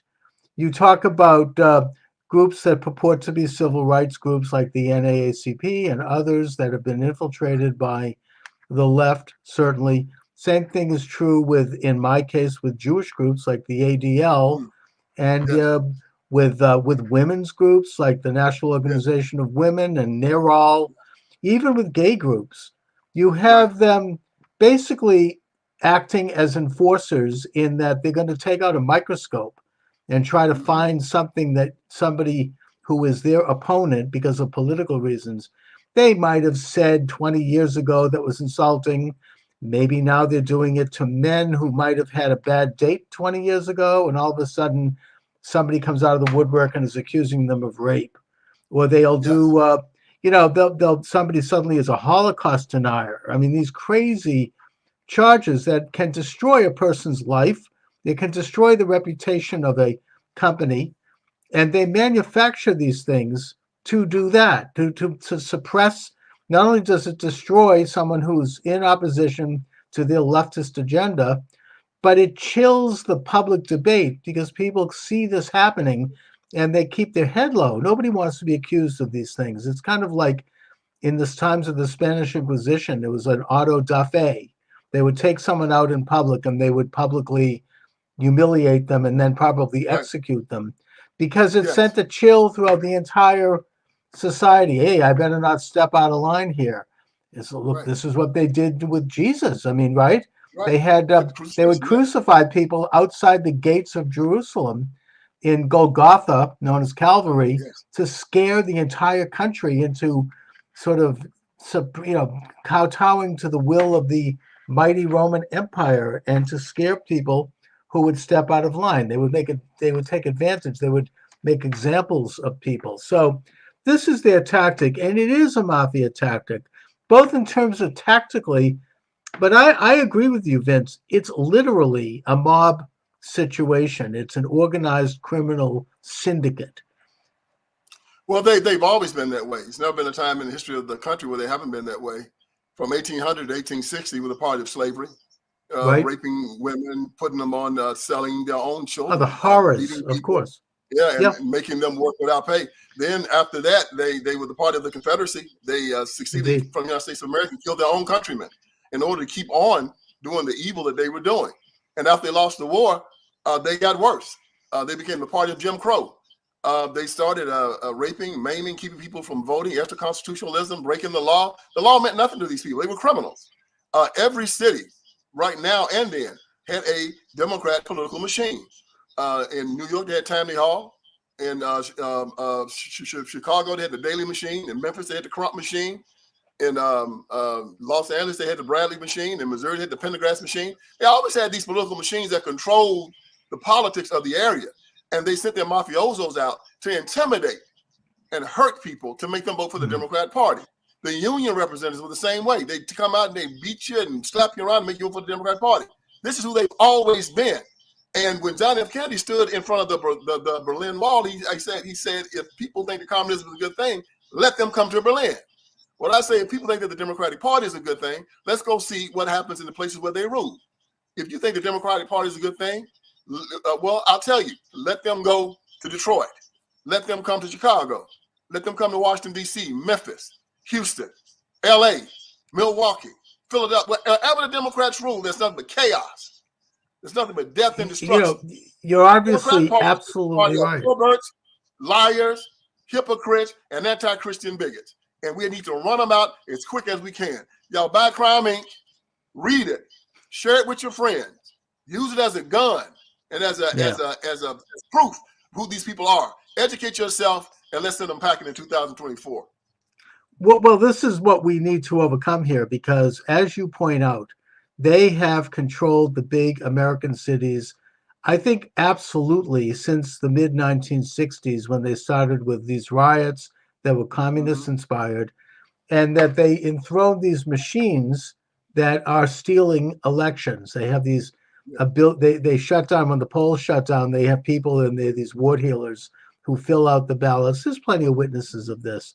And I think that has only been enhanced by electronic machines that are online, and all these other mechanisms, these mass mailings of the absentee ballots, that people get like 30, 40 ballots at their house, or they go to a vacant building and they get somehow mailed in, and they stuff the drop boxes. We all know what happened. Everybody knows it, whether they want to admit it or not. And it has really become worse. I don't think it's an accident that these corrupt Democrat machines are controlling these cities, and these cities have literally gone to hell. People aren't voting for that. I don't believe they are. I mean, I don't believe that people are that. No, the Democrats have been stealing elections since 1872. That's why the Civil Rights Movement was precipitated, because the Democratic Party wouldn't let black people vote. They were stealing elections then. They never stopped stealing elections. They would rather steal an election than win one outright. This is just who they are. And I go into a lot about Martin Luther King Jr. and how the communists were controlling the civil rights movement. In 1956, Taylor Brandt wrote in his book, America in the King Years, he said in 1956 that the Comintern gave a order that their people in the civil rights movement were supposed to turn the black community to a replica of the old Soviet Union, And they did that. We have one party rule, dictator worship, false religion. They bought the communists to the black church and they made it apostate. Martin Luther King Jr., a lot of people don't know these things about him, but he was excommunicated from the black church in 1961. He was excommunicated from the National Baptist Convention for trying to take it over for the communists and the civil rights movement. So he started his own religion. He called it the National Baptist, the Progressive National Baptist Convention. Look it up. The Progressive National Baptist Convention was started when the National Baptist Convention, a 10 million member unit, kicked Martin Luther King Jr. out of it. He killed a preacher on the floor, rioting, trying to take it over in 1961. Also, a lot of people don't know that Martin Luther King Jr. was the first recipient of the Margaret Sanger Award in 1966 for having opened up abortion clinics. They also don't know that he was the reason for the man out clause in welfare. They ran the father out of the house. They said that the mother could get money only if the father was out of the house for welfare. Yeah, King was behind all of that. See, Martin Luther King and John F. Kennedy told King before the March on Washington that he had communists in his organization. You need to get them out because they want to help. They want to destroy America. So people need to understand the history of King, and I talk about this a lot in my book. I Have a Dream speech, which people read which little school children now have to recite, was written by two communists, Clarence Jones and Stanley Levinson.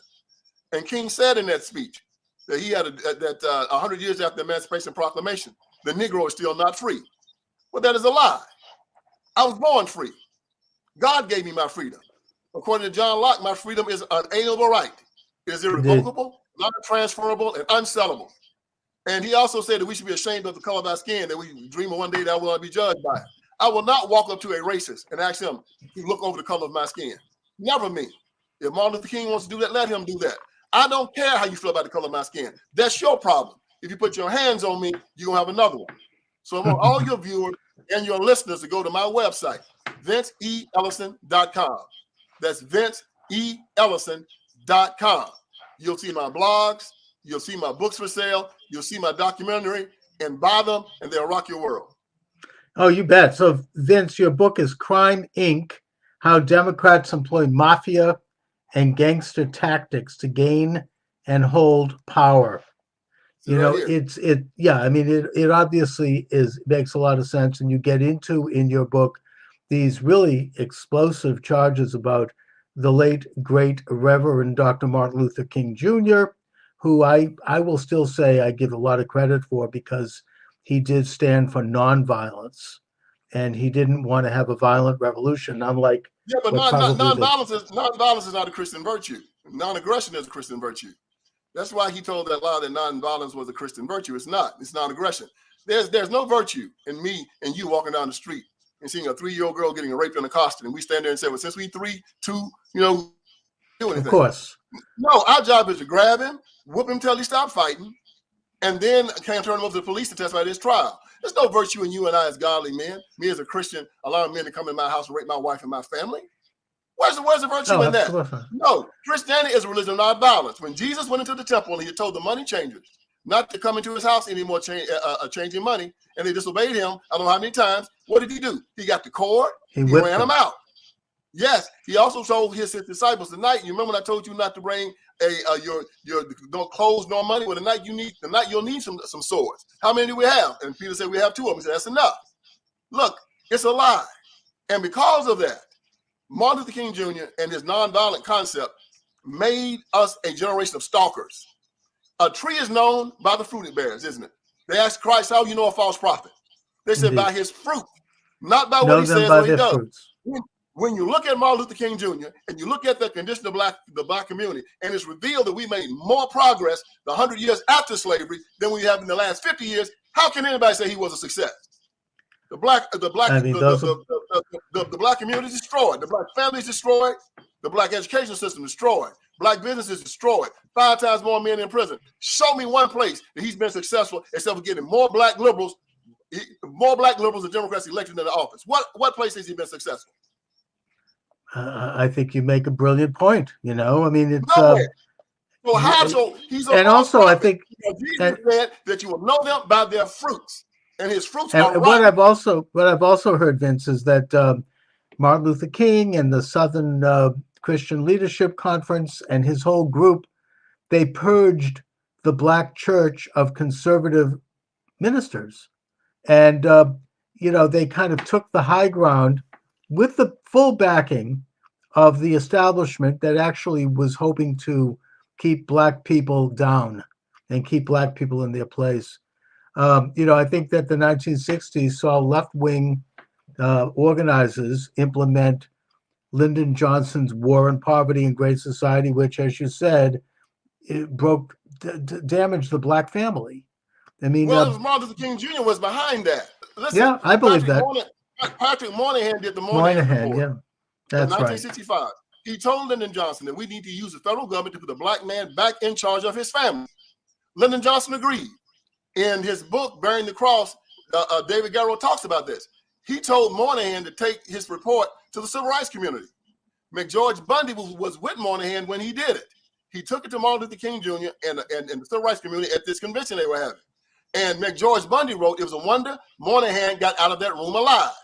They cussed him out, called him everything but a child of God. The feminists said that marriage was like slavery.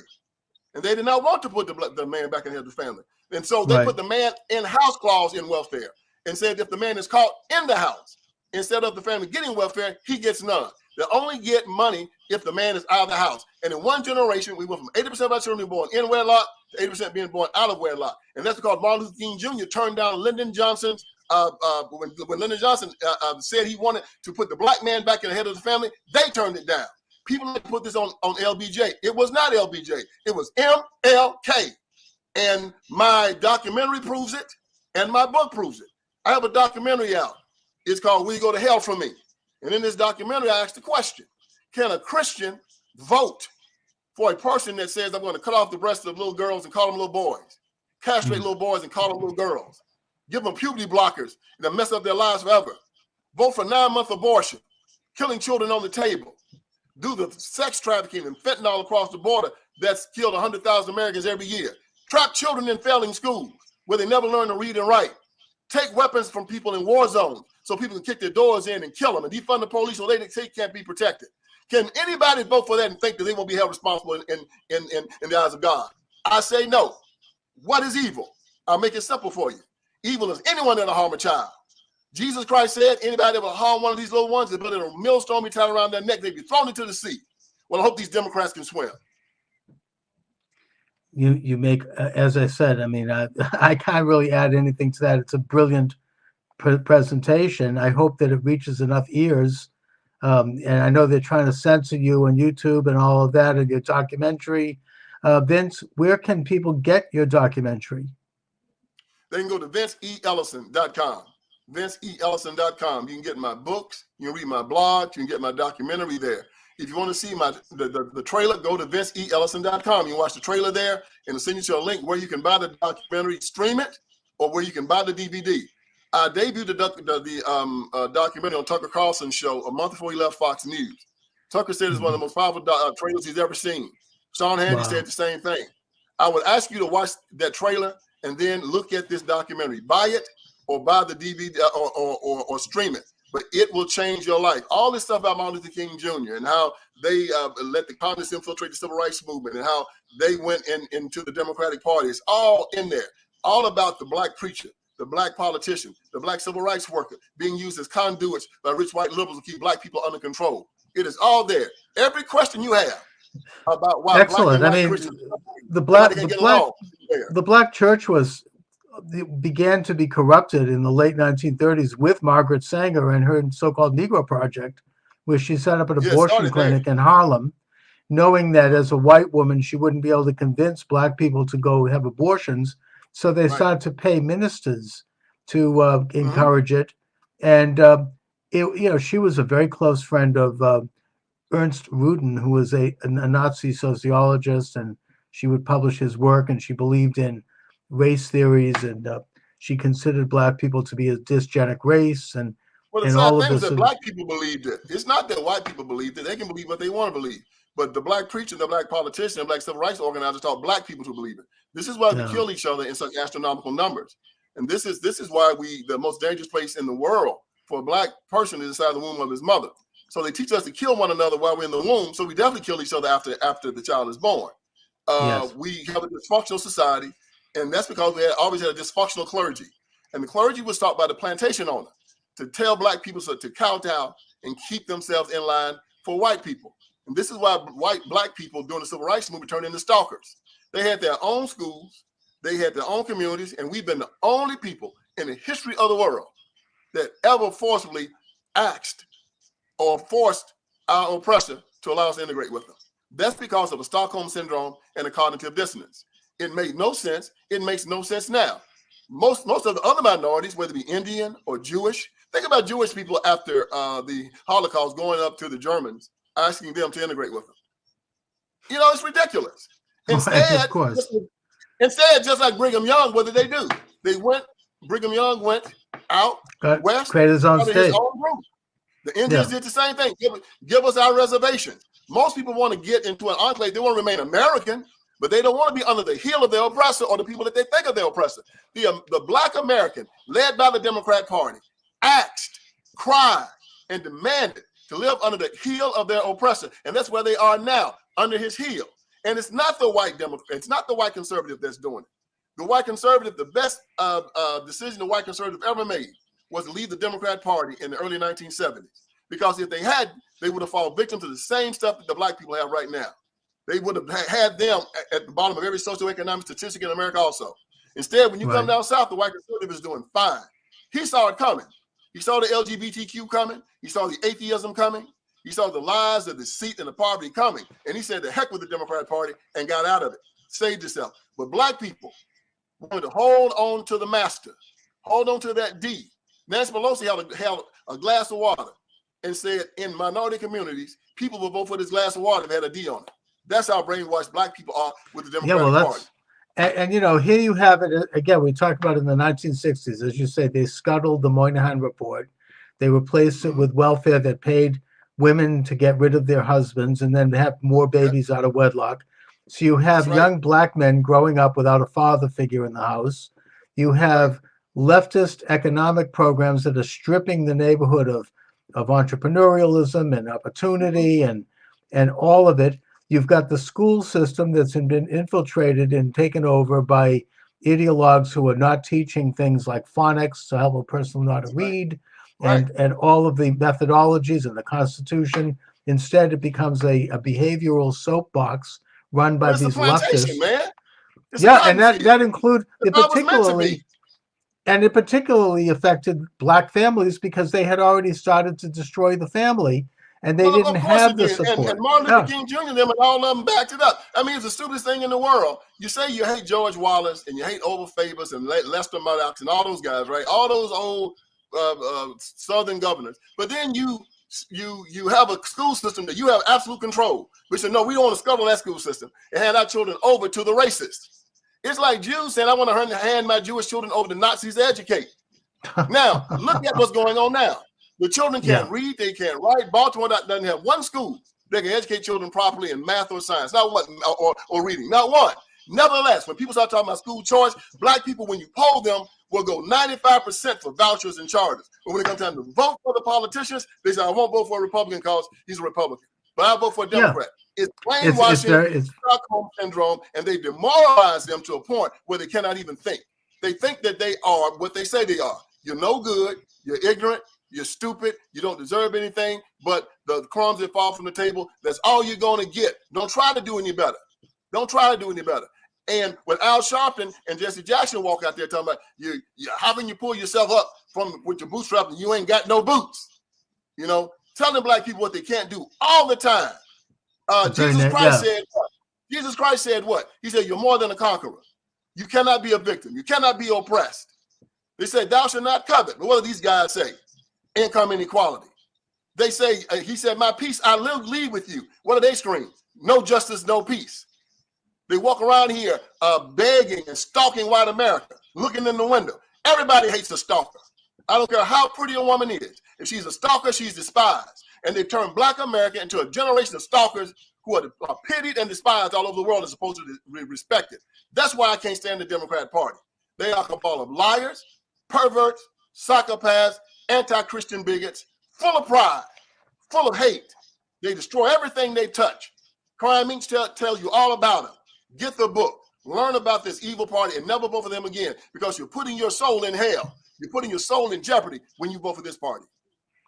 Yes, indeed. And we talked about what they did economically to the Black community, how they try to force integration, what they did with welfare, what they did to the Black church, what they did to Black education. Then, of course, in the 1980s, they introduced drugs.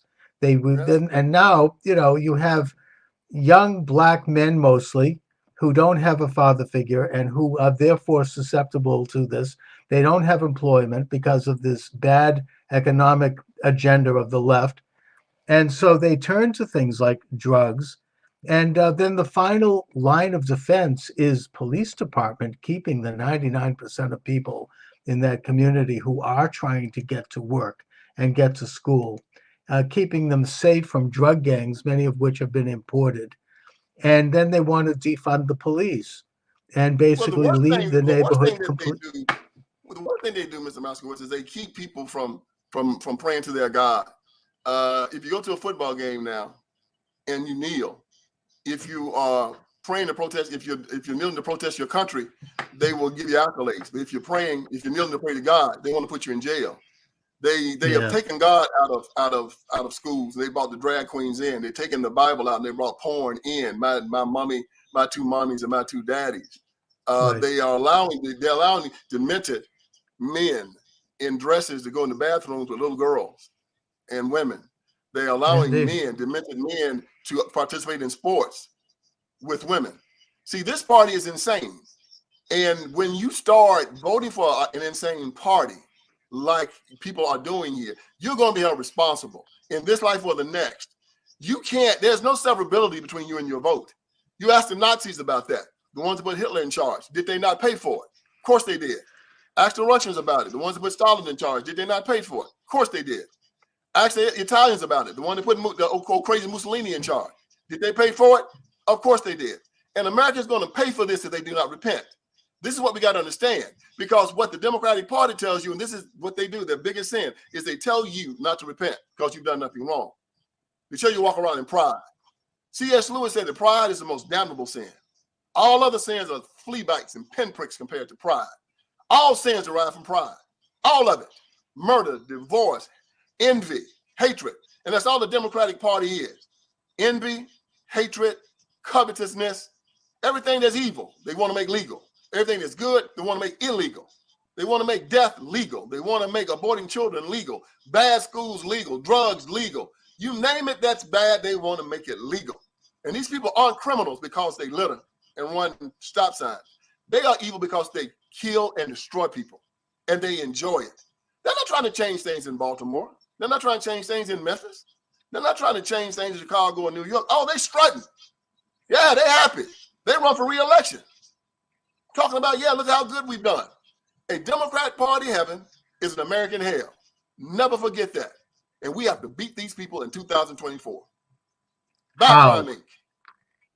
How can we do it? I mean, you've got the same. They are panicking right now because they just saw this poll that said Trump is ahead by 10 points, and that the black but they still. About I know 20%. this, but black people now, black men are up. Yeah, I mean, look, Trump obviously is a natural hero for black people, for minorities, for young people, for people, blue collar, everyone that is basically trying to participate in the American way of life. But they still have their corrupt machines that are running the show, and they don't care. How do we defeat that? I mean, that infrastructure that stole the 2020 election and stole the 2022 midterm, they're still there. No one's doing anything about it. Well, we're hoping. We're hoping that something is done about it. we're hoping that they will have all their ducks in a row and that Trump will have his people in parts of the inner city. All he has to do is go into he has to go into Detroit, Milwaukee, Charlotte, and Atlanta, and he'll be fine. Because they stole the election in Wisconsin, they stole in Pennsylvania, stole in Michigan, Oh, yeah. they stole Obviously. in Pennsylvania, And everyone knows and it, but nothing is. So Those all states you got are to do still is run by the go same to those people. 5 cities. Well, you go to those 5 cities and you put your people there to watch the polls, and you know how they did it last time, and they've done a good job at taking out all the ballot harvesting and the drop boxes. The legislators have changed the law quite a bit in a whole lot of those cities and also the mail-in balloting. So they have an opportunity now if you want to come in and watch the polls, because we also have decided that we're going to get involved in the early voting and also the mail-in voting. This is something that the Democrats used to just control. We just came out to vote on election day, and they would already have the lead on us by 1 million votes. So what we need to do is do what they do. We need to take advantage of the same thing they do: the ballot harvesting, the street money, all of it. We need to play the game the way they play it. This is a war, and if you're not willing to use the same tactics as your enemy, you've already lost. No, I agree. You can't come to the war disarmed. They had Zuckerberg give them a check for $420 million for walk around money on the street. Like Coke and everybody else, and Elon Musk, we gotta do the same thing. This is how you beat them. You got to play their game. You don't go into Oakland Raiders to play the Oakland Raiders and think you can play some type of pity pat football. You got to go in with the sledgehammer when you're playing them. That's how you beat them. So when you go against the Democrat Party, you got to understand who you're dealing with. You're dealing with the mafia. You're dealing with the triads. You're dealing with MS-13. Literally. You're dealing with the criminal, man. This is why I wrote this book. You got to have a J. Edgar Hoover to go in and take these guys on. And that's why the left hates Hoover, because Hoover went in there and played the game the way they played it, and he beat them. And they tried to bastardize his name even right now because he beat them all. Every time he beat them. I know Hoover, at least Hoover went after some genuine enemies of America, like the Klan and like the communists and like the mafia. Yeah, he did. And if we had a Hoover now, they wouldn't be here now. Hoover took them out. And that's why they use the public education system right now to try to take Hoover down, because they want to bastardize Hoover's name because Hoover did such a good job on it. Vince, now we have an apparatchik who is putting men in jail for 22 years for expressing their opinions. But Vince, let my listeners and viewers know where they can get your excellent book, where they can get more information about your documentary. I really applaud what you're doing. I'm glad to see that you're out there. It's very encouraging. Go to VinceELlison.com. 3 E's in the middle. VinceELlison.com. Look at the trailer for my documentary, Will You Go to Hell For Me? It's about 2 minutes long. As Tucker Carlson and Sean Hannity said, it's the most powerful trailer they ever saw. Look at it. Stream the trailer or stream the video or buy the DVD. You can also buy Crime Inc. on their website. And my other 2 books. All of my books have been bestsellers. I've sold over 100,000 books in the last year. They 25 Lies, Iron Triangle. And this is why the Black community is turning for Donald Trump. It's because of this. Because of what I'm doing out here, what other people are doing, and we're going to keep on going. And what my friend tonight having me on his show so I can talk to y'all. I appreciate you giving me an opportunity to talk to your audience. And I hope that they take in what I'm saying, because this is so very, very important. They've been lying about you. They've said that you're homophobes, that you're racist. You're not. Stay strong. I speak for you. Buy my book. Put it in your liberal friend's face and say, now answer this question. Drop it on the coffee table of your liberal friends. All right, Vince Ellison, I want to thank you for joining me. It's been an honor. Let's stay in touch. Thanks a lot. All right, take care. It's amazing what you can do with technology now, you know? Yeah. And here we go. All right. Welcome, everyone. Charles Moscowitz, Monday through Friday, 3 to 4 p.m. Eastern Standard Time. I want to thank the good people over at TECN TV, the Exceptional Conservative Network, which is now carrying the show live, and their owner, Ken McClanton, great conservative out of Washington, D.C. If you want to chat, you can do so at rumble.com/Moscowitz. And we actually take calls here, 617-396-4958. My guest is Captain Seth Keshel. Captain Keshel has been, he's a former Naval Intelligence Officer.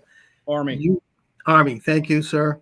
and thank you for your service. And you have been on the issue of the great election steal since Election Day. I have followed you. You have an extraordinary breadth of knowledge with a particular orientation towards statistical analysis, which is very important. You have traveled the country. You have spoken on the issue. You like to have fun, I noticed. You do some recordings, so you bring a real energy to this issue at a time when those of us who are critical of the election have been vilified often, and it's not always easy. It's kind of a lonely trog occasionally. So I thank you, Seth, for what you've done, first of all. So you're welcome, Charles. I appreciate the invite to the show. We've been trying to connect for quite some time. Indeed. So let's go right to it here. I mean, the whole country knows, I think, and polls indicate that most people know that the election of 2020 was stolen. 60% Republicans polled even recently still believe that and still understand that. And I don't know if there's polling on Democrats, but I'm pretty sure it's probably 20 to 30%, and a large number of independents. The way polling works oftentimes as well, people might be afraid or intimidated to speak the truth when asked, because when you have the FBI kicking down people's doors, you don't necessarily want to mention that you believe this, because you might end up on the wrong end of that kick on a door. So, suffice to say that everyone knows damn well what happened in 2020. And I think that you are bringing a lot of data to this and science to it that further reinforces what happened. So let's just talk for starters about your methods of analyzing the election state by state, county by county. All right. So there's 3,143 counties or county equivalents in independent cities in the United States that contribute votes in our presidential elections and also in statewide elections in those states. And of course, they are going to have a finite number of votes, which maxes out clearly at the number of registered voters, which we'll get into is a serious problem. Now, some of these counties, including in the key states that are key for the Electoral College with any Donald Trump run for the presidency, and really any Republican run now that the map is shifting around, you have states like Pennsylvania and Michigan, Ohio, Iowa, Wisconsin, Indiana, all across the Midwest, the Rust Belt.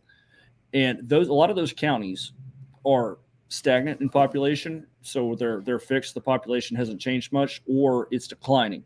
And in counties like that, Westmoreland County, Pennsylvania is my favorite example. When you have what's called a coalition shift, people that vote this way that then start voting the other way when the population is dropping because jobs are leaving, then what that means is one party's stack of votes continues to go down. You can look at Westmoreland County for 3 decades, declining vote totals, election after election after election. And what you have there is a record Trump performance in 2020, and at the same time, a record Biden performance as well, shaving Trump's margins by about, it looks like 18,000 plus votes in my estimates in a state decided by 80,000. So it takes into account population change, whether that's a surging stream of new population or whether that's a trickle or whether that's a decrease. Then we have the party registration where it's available in 32 states. You can see in the counties which way the trends in the elections should be going.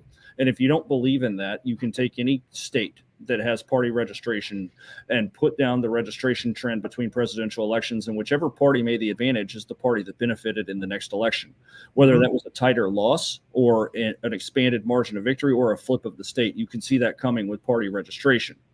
So in a state like Massachusetts, I can see coming that the state's going to become more Democrat with an expanding Democrat registration.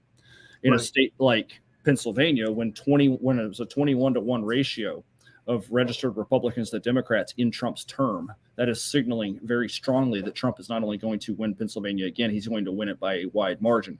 My number for Pennsylvania is 6.4%. Okay, so let's just focus on Pennsylvania because it's one of the most egregious examples of what happened. I think it was public knowledge before the election that Republican registration was way up in that state. That was in the news. I recall reading about it. We also had a situation where the state legislature was being undermined by a very corrupt attorney general and secretary of state, mainly installed due to financing from George Soros, who were switching and changing the laws against the U.S. Constitution, Article 2, which says that only the state legislature holds the plenary power to make election laws. And they challenged that, and the challenge was thrown out by a corrupt state judiciary. Eventually, it made its way to the Supreme Court, and the Supreme Court ignored it after the election. So, you know, the issue of the corruption of our judiciary is a separate question. But the point I'm making here is that Pennsylvania, you know, like several other states, and I know this is such a complex issue. There's so many moving parts, but on election night, it was one of the states that simultaneously shut down and stopped counting. And at that time, Trump was ahead by almost 750,000 votes, right? Then they reopened the next day, and they start recounting and recounting and recounting until a week later, they suddenly find enough votes so that the media, the mainstream Mockingbird media, could declare Biden the winner. And that was how he won. Now, I mean, what do we do to counter that? Because that kind of corruption is so pervasive and so ingrained there now that I don't see how there's ever going to be another free election in that state, given those circumstances. Pennsylvania has gotten much worse since the 2020 election. This has been a stealth play ever since Trump won the states in 2016. So you have the Trump flip of PA, Michigan, Wisconsin, and a near flip of Minnesota in 2016. Minnesota was on the same trend as the rest of the states and should have been a Trump state in 2020. So when we look at the data on those states, you can see in 2018 that the 2018 midterm is when the Trump level election manipulation actually began. But because Donald Trump wasn't removed from office, most people didn't notice, especially since the end result, which was a flip of the House. And hey, there's actually a split decision here. We got more Senate seats. Most people didn't notice the massive turnout. My number suggests that there's 12 to 21 million more votes cast than are feasibly possible based on historic turnout figures since 1974. So that's the 2018 midterm. And that midterm was instrumental in Pennsylvania for reelecting Tom Wolf and making sure that Pennsylvania had statewide Democrat leadership in place for 2020, because they had it in place for 2016. But in 2020, they needed it because Pennsylvania looks like it had a rightward lurch in the 2018 midterms as well. Mm-hmm. And then you see in Michigan, 2018 was important for getting Nessel, Whitmer, and Benson in office there in Michigan. Right. All three of them were swept in 2018. John James also lost his Senate seat in 2018, and that was when he ran against Debbie Stabenow. He probably should have won that race as well, but instead the result was they got their beachhead in there to prevent Trump from carrying Michigan in 2020. And in Wisconsin, you have Evers, who snatched the governor's seat away from Scott Walker in 2018. That was with the Milwaukee dump of votes late in the night and put it just over the recount threshold. Walker conceded the race. So that is the origins of this. They got their people in place, and of course Minnesota did the same, and they made sure, and Arizona did the same. You have Katie Hobbs was put in 2018 after the race was called for Steve Gaynor, who ran against her for Secretary of State, and they counted in Maricopa County for days. It's when they got Kristen Sinema in the Senate, and you've seen it all throughout the state. Brad Raffensperger went into Georgia in 2018, and we have this nexus of politicians that were put in place in 2018 or before to ensure that Trump wasn't able to get reelected in those key states, because those 6 states are what I call the contested states: Georgia, Arizona, Nevada, Pennsylvania, Michigan, and Wisconsin. I have all 6 going to Trump easily. The closest state of those 6 is Pennsylvania at 6.4%. None of those states belong in the actual top 10 of the 2020 election. I also have Minnesota as a Trump state. And I have a number of states that you would never think of in a million years that are within 6 points, that are perpetually blue states. Right. I mean, that would be if we actually had an honest election. Correct. So you had the Soros's project of installing secretaries of states, attorneys generals, and corrupt district attorneys, that because he understood that that's where the power lay, that's where you could have people manipulating the law in such a way that would benefit them. And you've mentioned several of those situations. I mean, Jocelyn Benson in Michigan, along with the other two witches, she she changed the laws regarding signatures on absentee ballots. That was overturned, her law. 6 months later, of course, it was too late by then. And then just before this recent election, after a citizens group brought evidence that there were 200,000 ballots that no longer resided in the state, they were from people who had either died or had moved out of state, and that they demanded that she remove those ballots, and they had all the names, she just ignored that as well. So we're talking about serious corruption here that in an ordinary time would have been would have been involved with would have been felonies. But yet they are still there. They are more powerful than ever. They were able to, regain their seats in this last election, I think, under very strange circumstances. Do you go into the business of the numbers of ballots that are on the books that are from people who had either died or who are no longer residing in the state?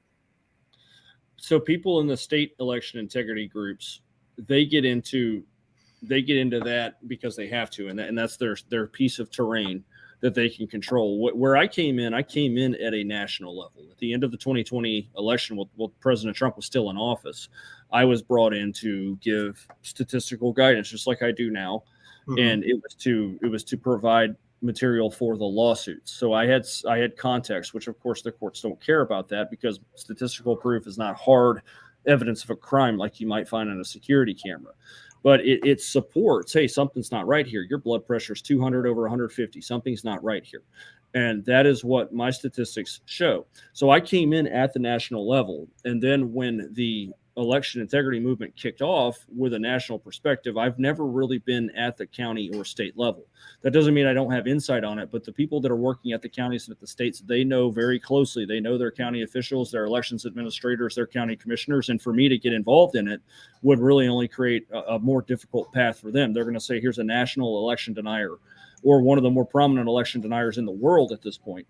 And that is something, but I am aware of the New York Citizens Audit for one. I'm aware of all the election integrity movements across the country, and there's a lot of really good ones. You have them everywhere. Audit the Vote Hawaii is outstanding. Audit the Vote Pennsylvania is outstanding. All across the country, we've got, even in Alabama, dark red states, we have people that are doing good. Even there in Massachusetts. Oh yeah, you've got some groups there that hosted me in Middlesex County last year, and that was fun. We had about 10 Antifa show up with their masks on, and they took a look at me, decided they didn't want to do anything about it, but they're out there. Yeah, they're the thugs, or the kind of what Lenin called the shock troops are brought in occasionally to deal with the lower side of the scissors, the upper side being the institutional, kleptocracy, I guess you might call it. The oligarchies, who are really determined to do whatever they have to do to advance their power. And at this point, it's open, it's out in the open, even more so than in 2020 when we all watched it happen on TV, all the states shutting down. I mean, it just, they just did it in broad daylight. And I'm talking now about Maricopa County, where they literally sent ballots in that jammed the machines. I mean, that they were fitted in such a way that they shut down machines in only the most Republican of precincts and wards. And in a way, I suppose you could say that Republicans kind of stepped in it with that one, because we announced in advance that we would be voting in person. And maybe if we had been a little bit more stealthy about it, we could have pulled it off. I don't know. But the point is that that was the most open, the most egregious steal of all. Now, do you get into the business that Mike Lindell has done such a good job with in terms of looking at the algorithms in the machines? I mean, I know that during the forensic audit in Maricopa County, the corrupt, really rotten election board there refused to relinquish the passwords to the machines. They couldn't actually go into them. And that the company that runs them, that I'm even afraid to mention by name here, because they sue everybody with slap suits. They would sue, as I say. I mean, they sued anybody who criticized this. Well, so all the machine companies, all election machines, Yes, are vulnerable to misuse, to potential hacking, and to manipulation. So, as far as my involvement with Cause of America or Mike Lindell, mm-hmm. I am tightly wound with a number of their key personalities. I do a lot of travel, and I regularly present with people who are tight with Mike. I'm on good terms with Mike as well. And my stance on machines, and from early on, just like you said with Maricopa County, from early on, Maricopa County's officials, their county commissioners, they were the big tell that something was up with the electronic elections equipment. Because if they had nothing to hide on that, they could have acquitted themselves easily by turning over all electronic election equipment, letting people look at it, letting cyber experts and forensic experts go through everything, see what the deal is, reconcile the electronic vote records with hard ballots, to reconcile it with the voter registrations, and they didn't do that. In fact, they did everything they could to prevent them from being turned over. So that is something to me, given the circumstances, that, and it's not frivolous, it's something they were subpoenaed for, logs, routers, and other electronic elections equipment. The fact that they resisted that so much is a pretty big tell. Now, what can the machines do? Well, the electronic poll books are a big problem. They can determine on election day who's not voted. It's right here on electronics, and not on a binder anymore, where you show up at the precinct, sign your name, and go vote. That is by design, that we're herding people into voting centers, and that we're trying to make this as digitized as possible, because now we have much more data, and people are now abusing the data, and they are using duplicate or triplicate registrations. They are not cleaning voters off the rolls that have moved or died, or moved out to a different precinct. And then you have, of course, completely fictitious voters, which you can find everywhere in those 6 key contested states, especially. But they are on the march in Texas as well. And there is a lot of election fraud in Texas. Yesterday, Smith County, which is the home county of Tyler, Texas, which is a mid-sized city in East Texas, it's heavily Republican. They showed a sample size of 584 fraudulent ballots that were cast in Smith County. As in, these are absentee ballots that don't, on the count, that don't match the hard count of ballots on hand. And that's a small sample size of the county. I'd have to go look at my records to see how many estimated votes I had Smith County, Texas, as being over. In fact, I'm going to do that right now. Right.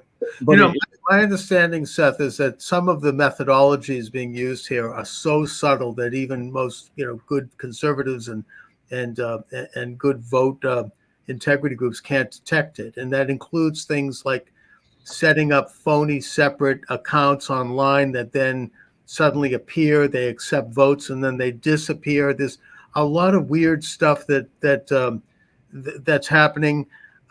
You have this organization, the name escapes me right now, but they have a headquarters somewhere in upstate New York that has gotten many counties around the country to sign up for them handling the counting of their votes, and that they are very secretive about how they do this, that the votes go to their center.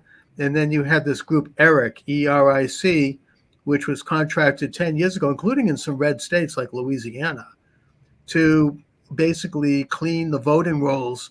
And their record is that they've done absolutely nothing, and that the head of their group is a radical left-winger who was funded by George Soros. So, do you know anything about those things?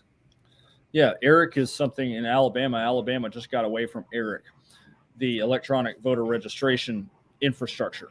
Now, we also have in Texas, the state Republican Party is reportedly getting ready to get behind a push to get rid of ERIC. Now, will that actually happen legislatively? I don't know, because the Secretary of State of Texas, they rotate them out constantly. John B. Scott was the Secretary of State until a couple months ago, and he's gone now.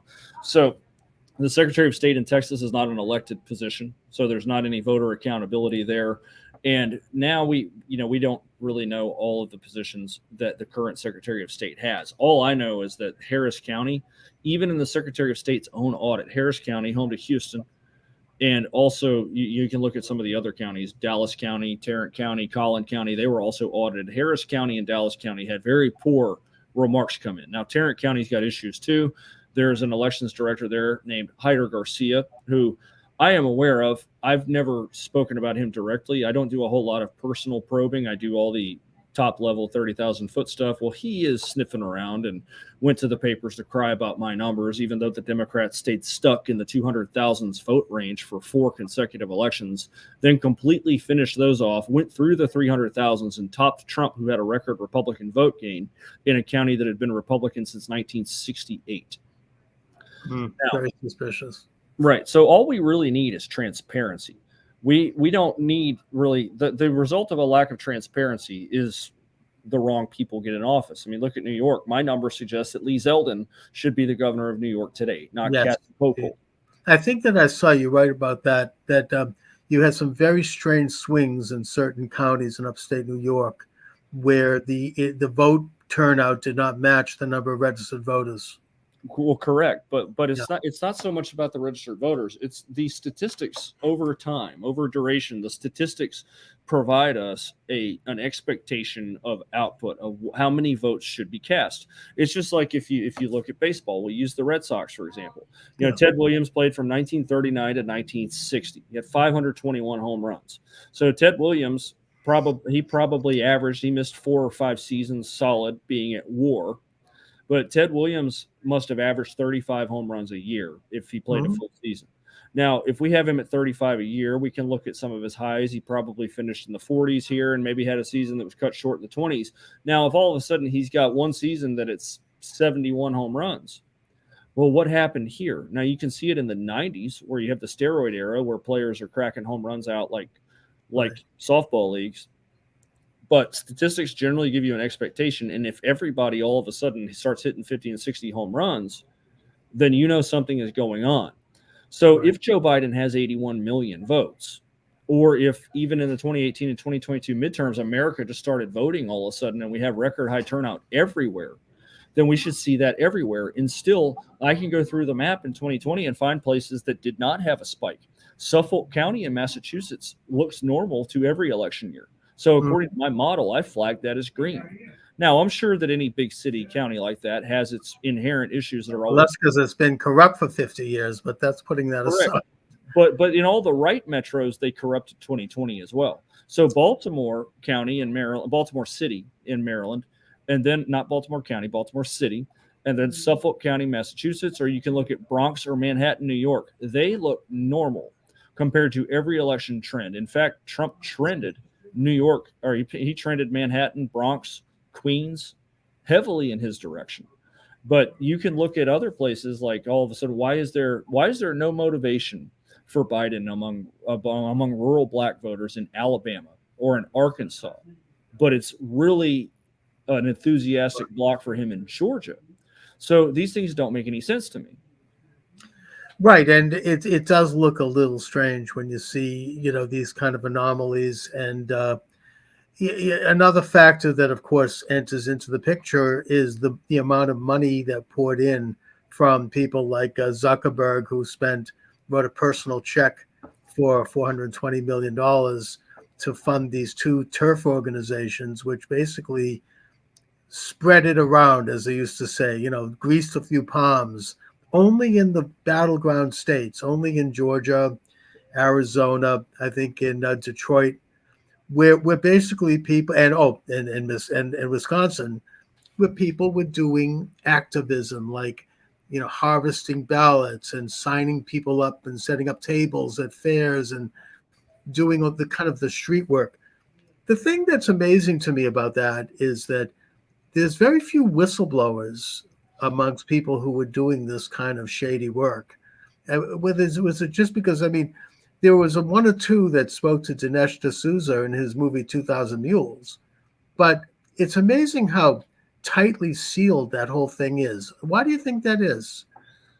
I think that people become too siloed in their understanding of what happened in the 2020 election. It's not just the computers. Some people go in, it's just ban the machines. That's part of the problem. But the mechanism of the election of 2020 and other elections is to use various means that are allowed by state law. You can look at the West Coast, Washington, Oregon, California. Ballot harvesting is legal.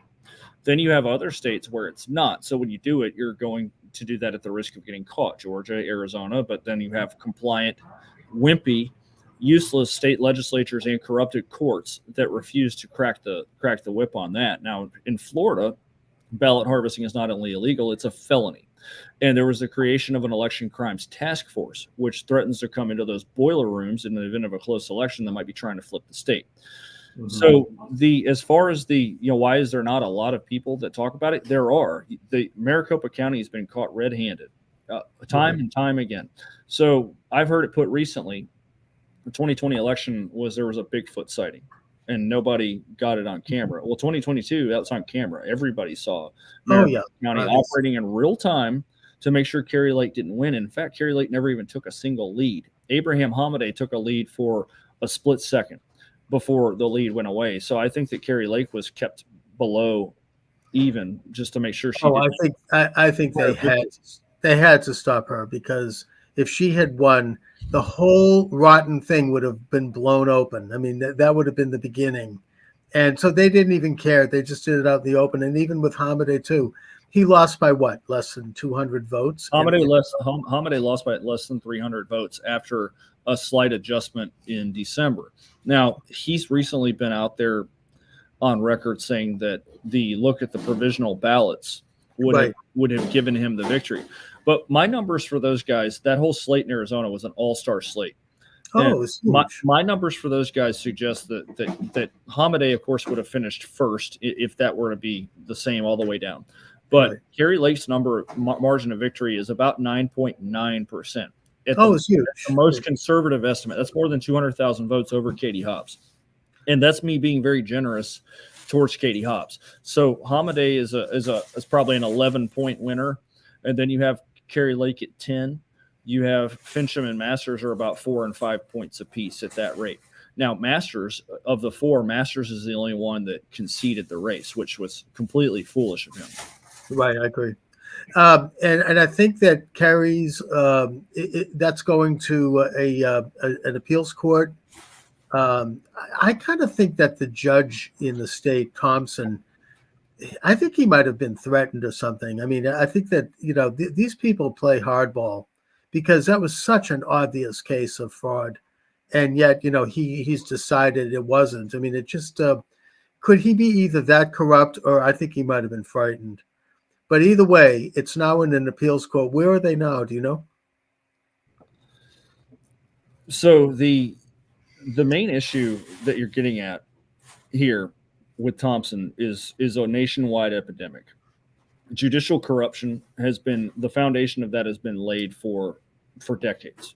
You really started getting into that when politics got very divisive in the 90s. You might remember red state, blue state became a conversation topic around Bush Gore. So the political well was poisoned. Politics is supposed to be boring. Remember in 1976, it's Gerald Ford versus Jimmy Carter, and they were arguing about inflation. Now we argue about inflation now because inflation is getting worse and has potential to get much worse and devalue the entire monetary supply. But with politics in the 70s, it was very boring. Now we have every election is do or die. The country lives and hangs by this special election. And Judge Thompson was probably put in place by the McCain cartel. I believe he was appointed in 2010 or 2012 by Jan Brewer, who would have been governor then. So Thompson saw the evidence. He looked horrified by Hobbs's defense team. And of course, the Lake team came up with absolutely excellent. It was very little time to present it in a 2-day trial. And that's after he kicked away several of the charges, except just 2. 72% of Americans agreed with Kari Lake that the Maricopa County Elections Board and county commissioners rigged their own election and prevented their own voters from being able to vote freely on election day. So that's where we wind up with well, okay, you acknowledged all this, you saw all this, so why is there not a ruling that provides proper relief? Now, Lake's team requested either she be named the victor or she gets a new election. And a lot of that, it's somebody has to be the first person to throw the ruling to allow for a country like ours to have transparent, free, and fair elections that people actually trust. We should be able to do this. Children in kindergarten can vote for what's for snack on paper, and you can go look at the vote and make sure that only eligible kindergartners voted, Right. and verify what they want. But somehow the nation that won 2 world wars and put somebody on the moon and has cured certain diseases and viruses, like, we can't figure out how to run an election. All you need is more people to run the election with more transparency. We have 330 million people here. You're trying to tell me that the largest counties need to count votes for 7 days, but the smallest ones don't? How about just get a proportional number of people working the elections in a broken down precinct operation? And that's why you have the large voting centers in the large counties, to make this practically inauditable. Right, and that's been a recent trend as well, to centralize the voting centers. We should note that it was only a few months ago that France held a national election. It's a country of 50 million people. They had it done within hours of the closing of the polls. No machines, all hand counted. It's it really can be done, and the fact that it's not in this country is, it's obviously a scandal, but it goes to the fact that we're going to lose our freedom. We're going to lose our ability to be a self-governing people. I mean, unless we solve this. Now, the other leg on the stool, the first one was, of course, the media, the Mockingbird media, which was completely in the bag. They demonized anyone who questioned the election immediately after the election day. They attacked viciously. Anybody can read that. It's obvious. The second thing was the judiciary on the state level. Hundreds of cases were brought. The Trump administration brought several, and they were all kept out of the court. And this was used as a vehicle by the Biden coup, as I call it, to further try to legitimize their claims by saying that these cases were dismissed because there was no evidence, when in fact, they never really reached the inside of a courtroom. They were dismissed on technicalities by clerks whose job is to actually try to dismiss cases on technicalities, but they have a little judgment there, and they can make judgments, and they did so uniformly to stop any of these cases from entering the court. Now, my memory is faulty here. Maybe you might know something about this, Seth, but I seem to recall that there was one case that made it to an inside of a courtroom, and that was in Wisconsin, and the judge, the name escapes me, he heard the evidence. He said this is very convincing that the state had been stolen, and that was a really obvious one, but that he would not rule on it because he did not want to get involved with politics. He did not want to make a ruling that might change the outcome of an election. Am I right about that? Wisconsin had a lot of issues, and even some of the sheriffs have been involved. Sheriff Schmaling from Racine County has identified, no doubt, slam dunk election fraud in nursing homes in Racine County. Oh, yeah. That was a big one, yeah. Racine County is in the far southeast of the state, and that's a county that's got at least 10,000 fraudulent votes for Biden, which is half the margin in the state between the two. Then you have Justice Gableman's investigation Indeed. in 2021 that was so thorough that even Robin Voss had to admit, with the press in his face, that the election in Wisconsin was severely compromised and basically stolen. Now, Robin Voss won't do anything either. So it doesn't surprise me that people that owe their judicial careers to these political bodies rule in the same vein, or they comment in the same vein as the politicians do. So yes, that's a punt, and it's also a head fake to suggest that you have the ability to see that something's not right, but I don't want to be the one to do anything about it. Oh, that to me is one of the most outrageous things, because the judiciary is supposed to be independent. They're not supposed to look at the politics. They're supposed to look at the facts. They're supposed to be, if we don't have, that's a complete compromise of the principle of a balance of powers, that they would say, we don't get involved in politics like hell. I mean, that's outrageous that they would take that position. But that is the position they took across the board, including the Supreme Court. They just decided at some level, and I'm not saying it was a conspiracy, the people sitting around in a room somewhere and talking about it. It was just more of kind of an informal decision that they would not get involved in politics. So, well, it's not politics when people's voices are disenfranchised. right. And American citizens can't cast their vote as constitutionally prescribed. Then it goes beyond simple politics. You know, where you don't want to get involved in a squabble between two political parties as a bill is being debated. It's injustice at that point. So can you imagine if we had an issue today that was clearly involving discrimination of some sort? Imagine slavery on the table, and history records that people didn't want to get involved in politics. Well, there are people that didn't want to get involved in politics. In fact, the Democrat Party for many years would run a northern man of southern intentions, and they would carry the states in New England and of course the South, and they could win starting with Martin Van Buren and Andrew Jackson. So then eventually it became something where everybody has to oppose. And now that excuse wouldn't fly that you didn't want to get involved dealing with injustice over politics. So the same thing is true. The voting issue is the civil rights issue of our lifetime.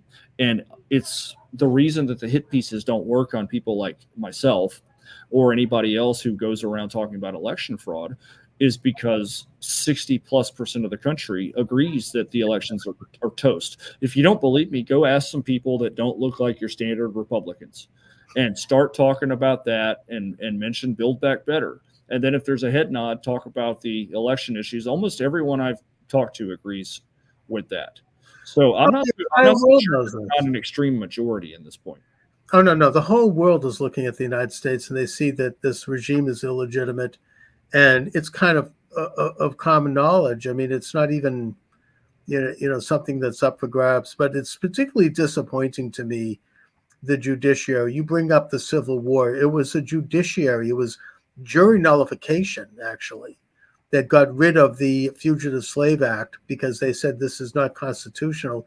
And it was Massachusetts, of all states, the founding of a lot of things, which got rid of slavery because of lawsuits brought by slaves and representatives into the state judiciary, and it ended up becoming so costly to keep a slave that they got rid of it, not because the government wanted to.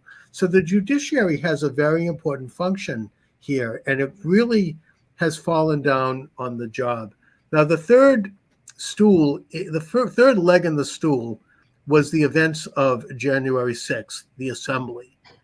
The assembly was when every 4 years, the president, they get together and the delegates basically confirm who is going to be the next president of the United States. And every 4 years, going all the way back to Jefferson, there have been many cases where there has been a contest, including Jefferson's contest himself in 1800, where Jefferson, as the president of the assembly and as the vice president of the United States, declared himself president of the United States. I mean, it's an extraordinary power that president has, who is also the vice president. And there were 7 delegations that were being contested. There were signed letters with at least one representative and one senator jointly signing a letter requesting a hearing on 7 states. That was in the process of happening. The media was there filming. Those states were the states you've mentioned, Seth, along with New Mexico, apparently. And Arizona was first because alphabetically the states are called. In the middle of the hearing, all of a sudden the guy shows up with the Viking hat, and it's over, and everything got shut down. And if anybody was watching television at that time, and I was, they were rolling out extraordinary evidence of fraud, and the whole country was watching. And so it was put to a stop by that incursion. Of course, then later that night or in the wee hours of the next morning, they reassembled and they just gavelled Biden through. Talk about a coup. No hearings, no media, no one saw it. So what say you about that particular incident? Mike Pence could have, if you've read the Brunson brothers case. Now, yes, I am not somebody who is bullish that courts are going to see the law and see the facts and do the right ruling. So yes, is as far out in left field as that case appears to be, it's actually correct, because these are people that took their oath and they vowed to support the United States Constitution and defend this country, and with it, the rights of the people. And when you have the dozens of congressmen or senators that hesitated to certify the results or asked for audits to be done on the results and to delay, they neglected to debate and deliberate on the merits of that subject, and in doing so recklessly certified this result. Now look at the global impact of this person being president and his appointments and the precedent that this is set for us to just go ahead and say that it's real. I mean, the epitome of what it is to be an American is to not trust the government.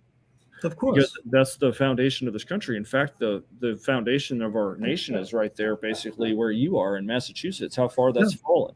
But those were people that knew better than to trust the government with everything, including your liberty, including your wealth.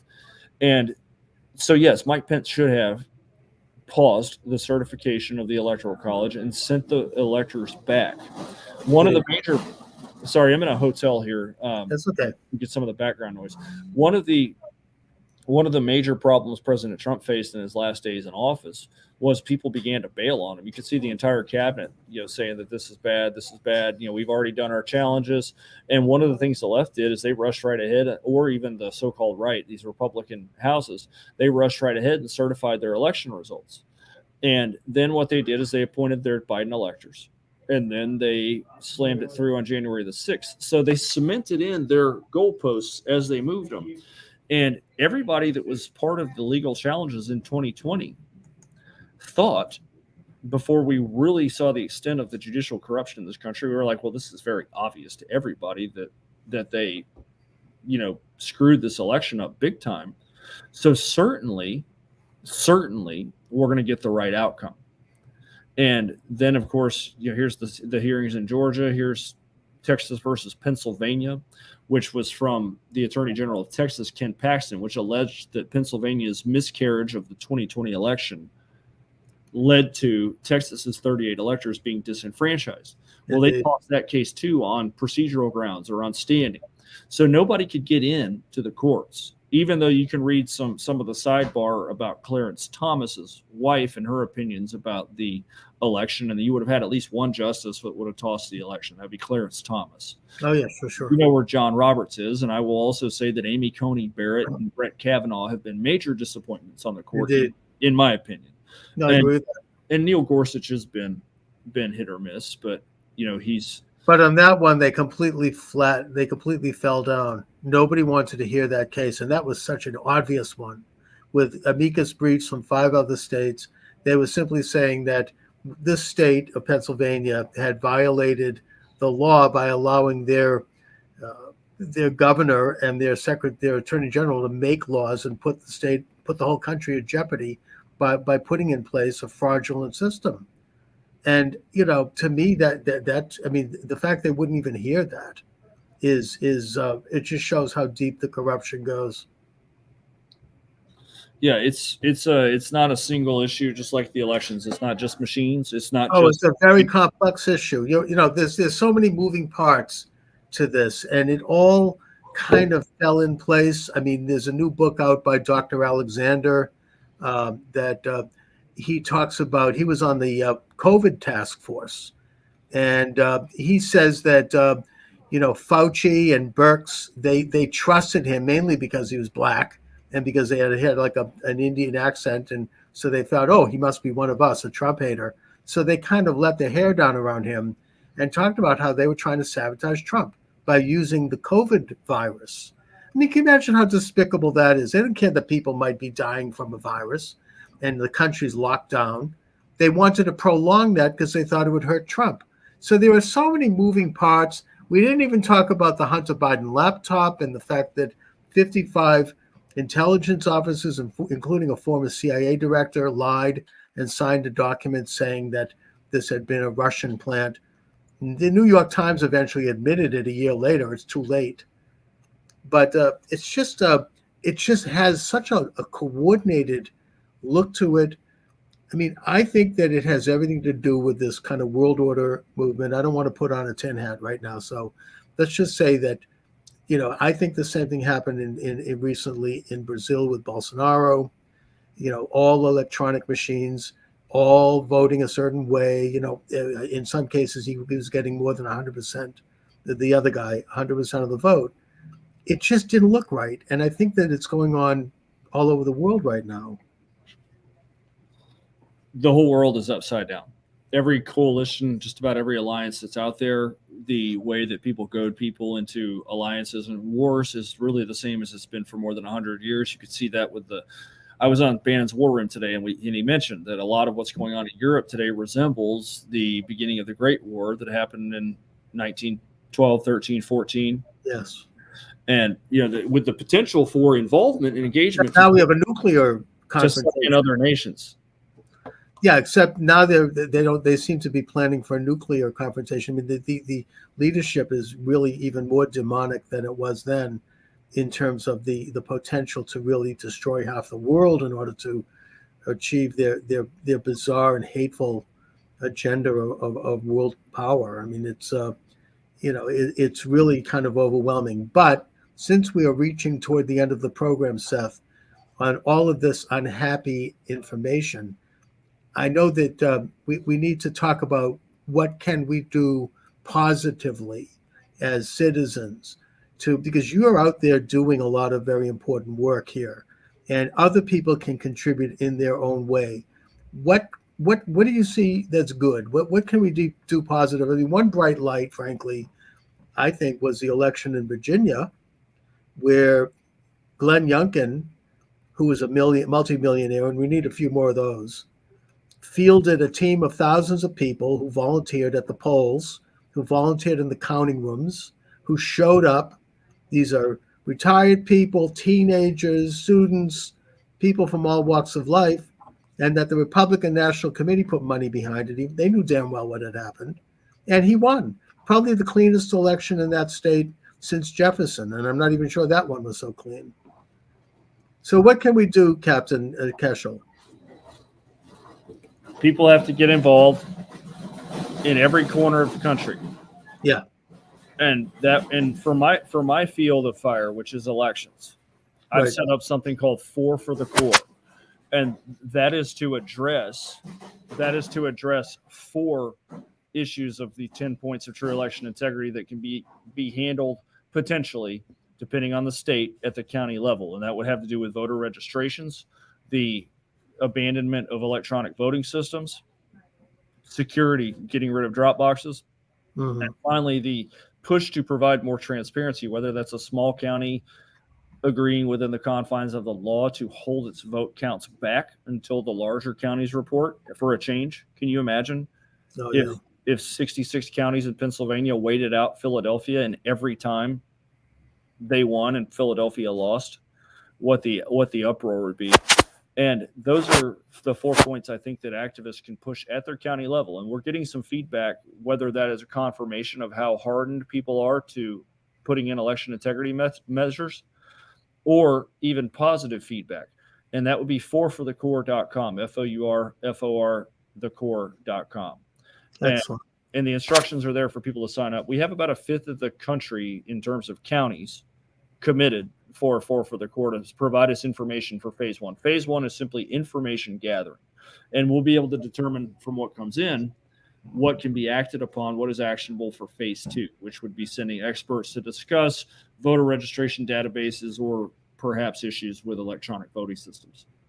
Okay.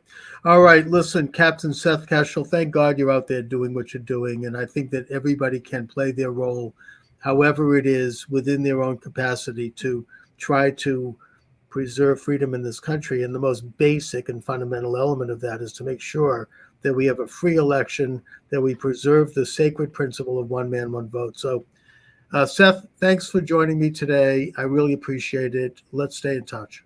All right. Appreciate you, Charles. Thanks for your show. All right. Thank you, sir. Okay. So Seth Keschel is with us there. Thank you very much. I shall return, God willing, tomorrow, 3 p.m. The program is Monday through Friday, 3 to 4 p.m. Eastern Standard Time. I am not sponsored, so I basically am sponsored by myself. My books. They're available at Amazon Books. You just put my name in the server, Charles Moscowitz. That's like Moscow with a Witz. And you will see about 20 books come up. My most recent book being The Populist Wave. Let me see if I can just hold that up briefly to the camera. And other books include The Biden Coup and a bunch of others. Right now, I'm actually writing a book about Judaism, which is interesting. So, check them out. They're there. They're available as soft covers, hard covers, in some cases, ebooks. And please sign up for the program at Rumble. I would really appreciate it. Rumble is still the flagship station. I'm expanding the footprint all the time in terms of getting on, figuring out technically how to sign up new streams, especially since I was kicked off of YouTube, for discussing issues like I just did with Seth Keshel. And I don't want to go back on YouTube for that reason. I don't want to worry about censorship. I'm a former radio talk show host. I understand what censorship is, and I know the difference between censorship and community standards, which I observe. And what we're dealing right now with in this country is political censorship, pure and simple. And I wish that there were more people on the left who were with me. I keep hearing them take pot shots at Elon Musk. And in fact, today I heard Jim Brody over at WGBH in Boston refer to Elon Musk as right-wing. Really? Right-wing because of why? One reason only. That is that he's ending censorship at Twitter. That makes him right-wing. And I suppose he's right. That does make him right-wing because the left is authoritarian and they want to clamp down on freedom of speech and specifically freedom in general. So on that note, I want to thank you for joining me. I want to again thank Seth Keshel, Captain Keshel. You can check him out on Telegram. I think he's got a website, captainkeshel.com. I shall return tomorrow. I've got 2 guests tomorrow, so you might want to check that out. Charles Moscowitz, please check out my books and check out my Rumble page. Thank you for joining me, everyone. God bless you all. God bless America.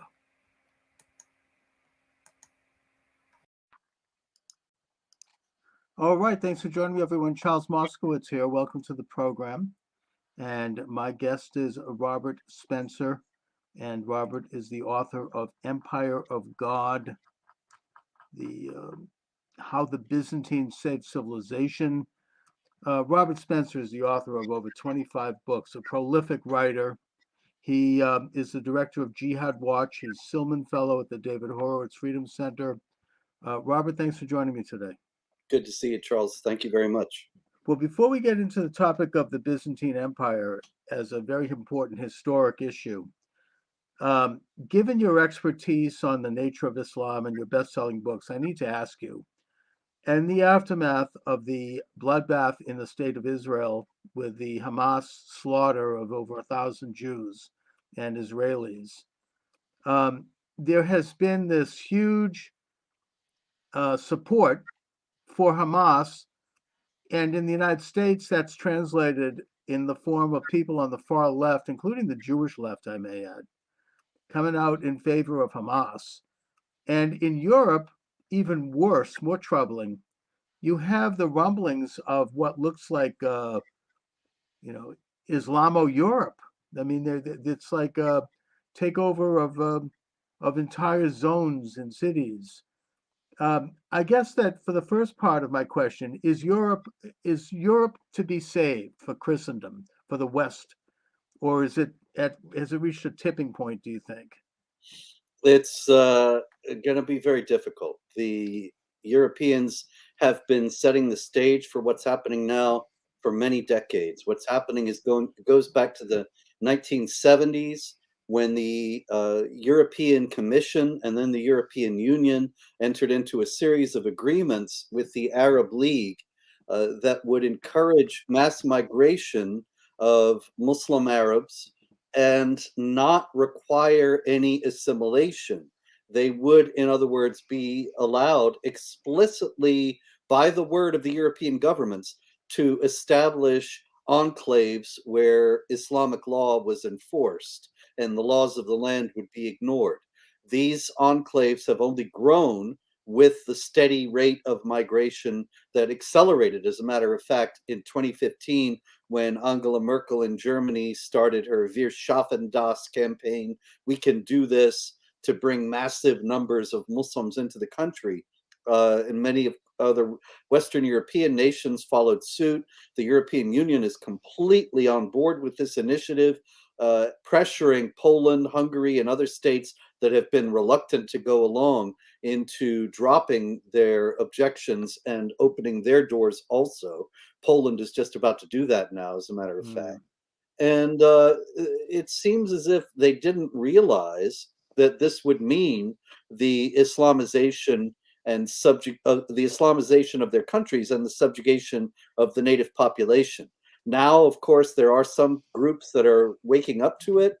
Geert Wilders, who has long opposed this initiative, was just given the largest vote in the Netherlands, but even then, he just dropped his proposals that have been on the table for 5 years to ban the Quran and close the mosques, because he can't build a coalition or become prime minister while favoring those things. And so it seems as if Europe is in a very difficult situation. It would take major upheaval to reverse what's happening now. And if it's not reversed, then Europe will be Islamic by the end of this century.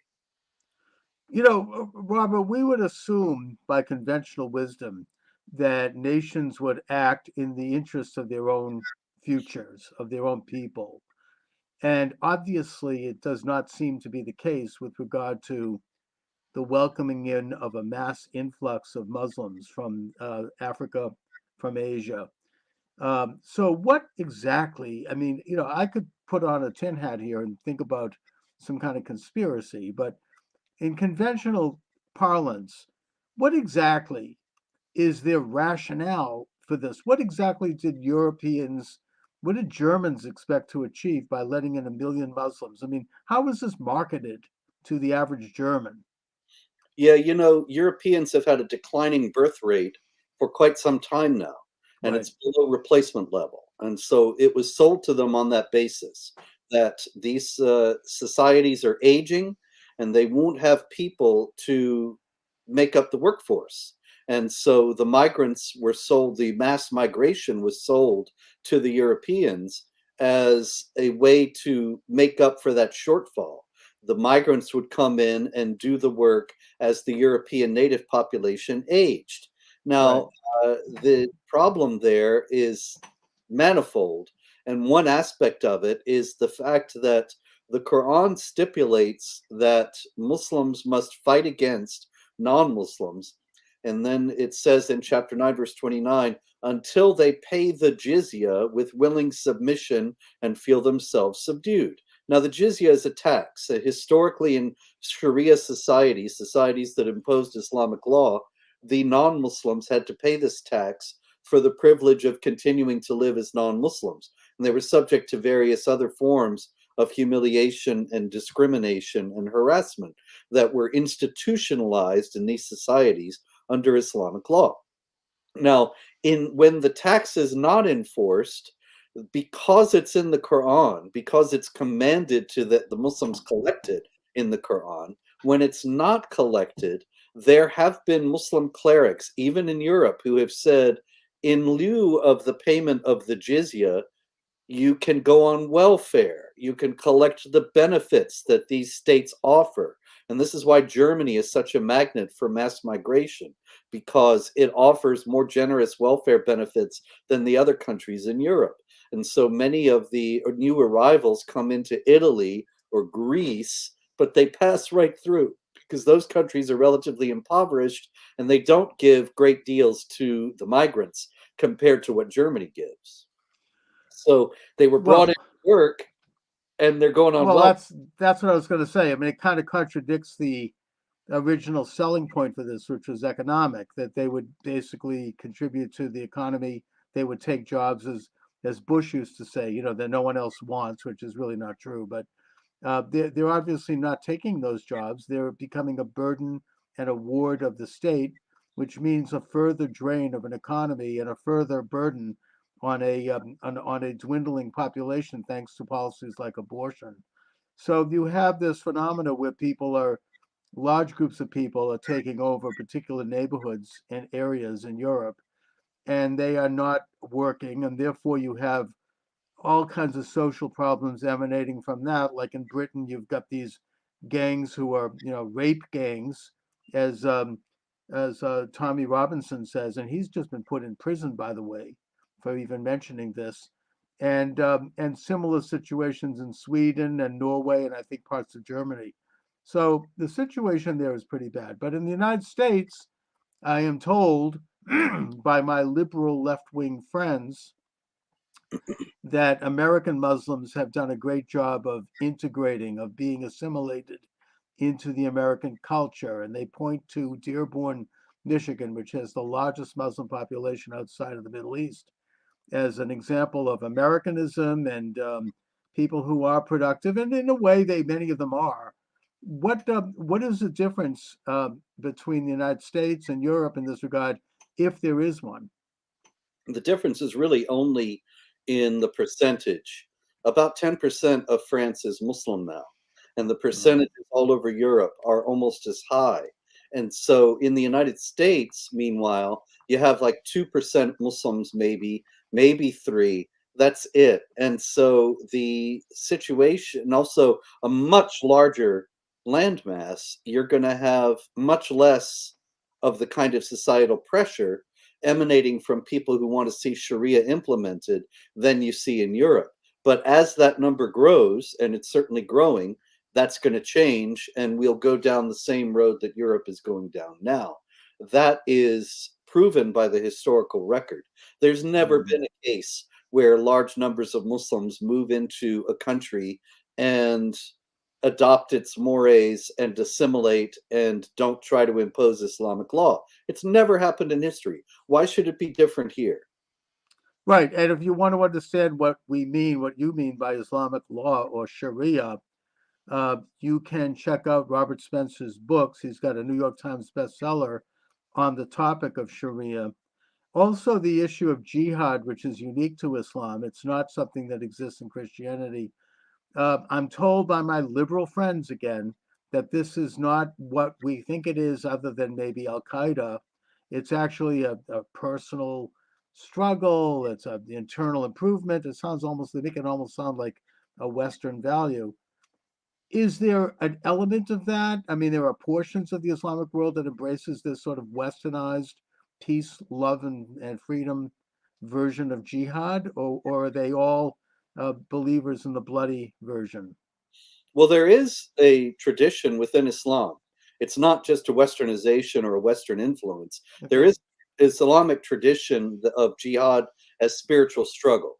And the famous statement of Muhammad that he was coming from a battle and said, "We're leaving the lesser jihad and going to the greater jihad," which is often quoted in the West to show that fighting is only a secondary aspect of jihad at best. Now, this is actually quite misleading, and there are many Muslim authorities who will point out and have pointed out that that statement is considered of dubious authenticity by Islamic scholars, and that statements involving jihad as warfare are much more common, much easier to find, and much more central within the Islamic texts. And so the idea that there is some sort of a benign understanding of jihad that rejects the violent aspects is just an uninformed view that does not take into account what Islam actually teaches. The teaching of jihad is very clearly primarily warfare against unbelievers. the easiest proof of this is the fact that in chapter 8, verse 41 of the Quran, it says that when you fight, you should give a fifth of the spoils of war to Muhammad. He gets his cut like a mafia don. And the thing about it is, Charles, that the spiritual struggle, if that's what jihad is, there's no spoils of war. So it's very clear that the Quran, when it's speaking about fighting and struggling, which is what jihad is all about, struggle, Right. then it means warfare, that kind of struggle, and not any other kind. Right. It's warfare and a looting operation, and the very word booty comes from Arabic. And the word Islam means total submission of the entire planet in order to match a complete and one Almighty God in the Islamic understanding. It's a physical, military subjugation of the planet. It's in a way the world's first world order movement.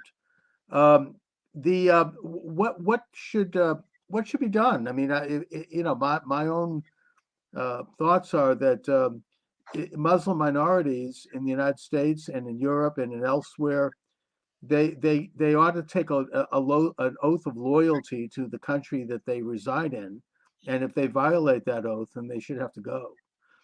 As far as Islamic countries are concerned, let them do whatever they want. I mean, respect their sovereignty within reason. I mean, if a country is going to be so evil in terms of human rights, then the world will have to respond to that. But for the most part, if they want to be Islamic, be Islamic. But if they want to engage in aggression against their non-Islamic neighbors, they have to be met on the field of battle. Well, yeah, this is exactly the kind of thing that we should be doing if we had a sane administration in Washington that took into account the real meaning, the real history, and the real understanding of jihad that prevails among Muslims today. The nation's mosques should be put under surveillance with the understanding that if they teach something regarding the overthrow of the government, regarding the imposition of Sharia in the United States, then that will be considered to be seditious. In other words, all we really need to do is enforce laws that are already existing. But nobody wants to do that because to do it would be Islamophobic or would appear to be discriminating against Muslims. There was talk of monitoring mosques 10, 15 years ago, right after 9/11, and the Muslim groups objected, saying, well, then you should monitor synagogues and churches. And I thought, well, in the first place, synagogues and churches aren't producing terrorists. They don't have texts that teach warfare against unbelievers as a cardinal element of the religion.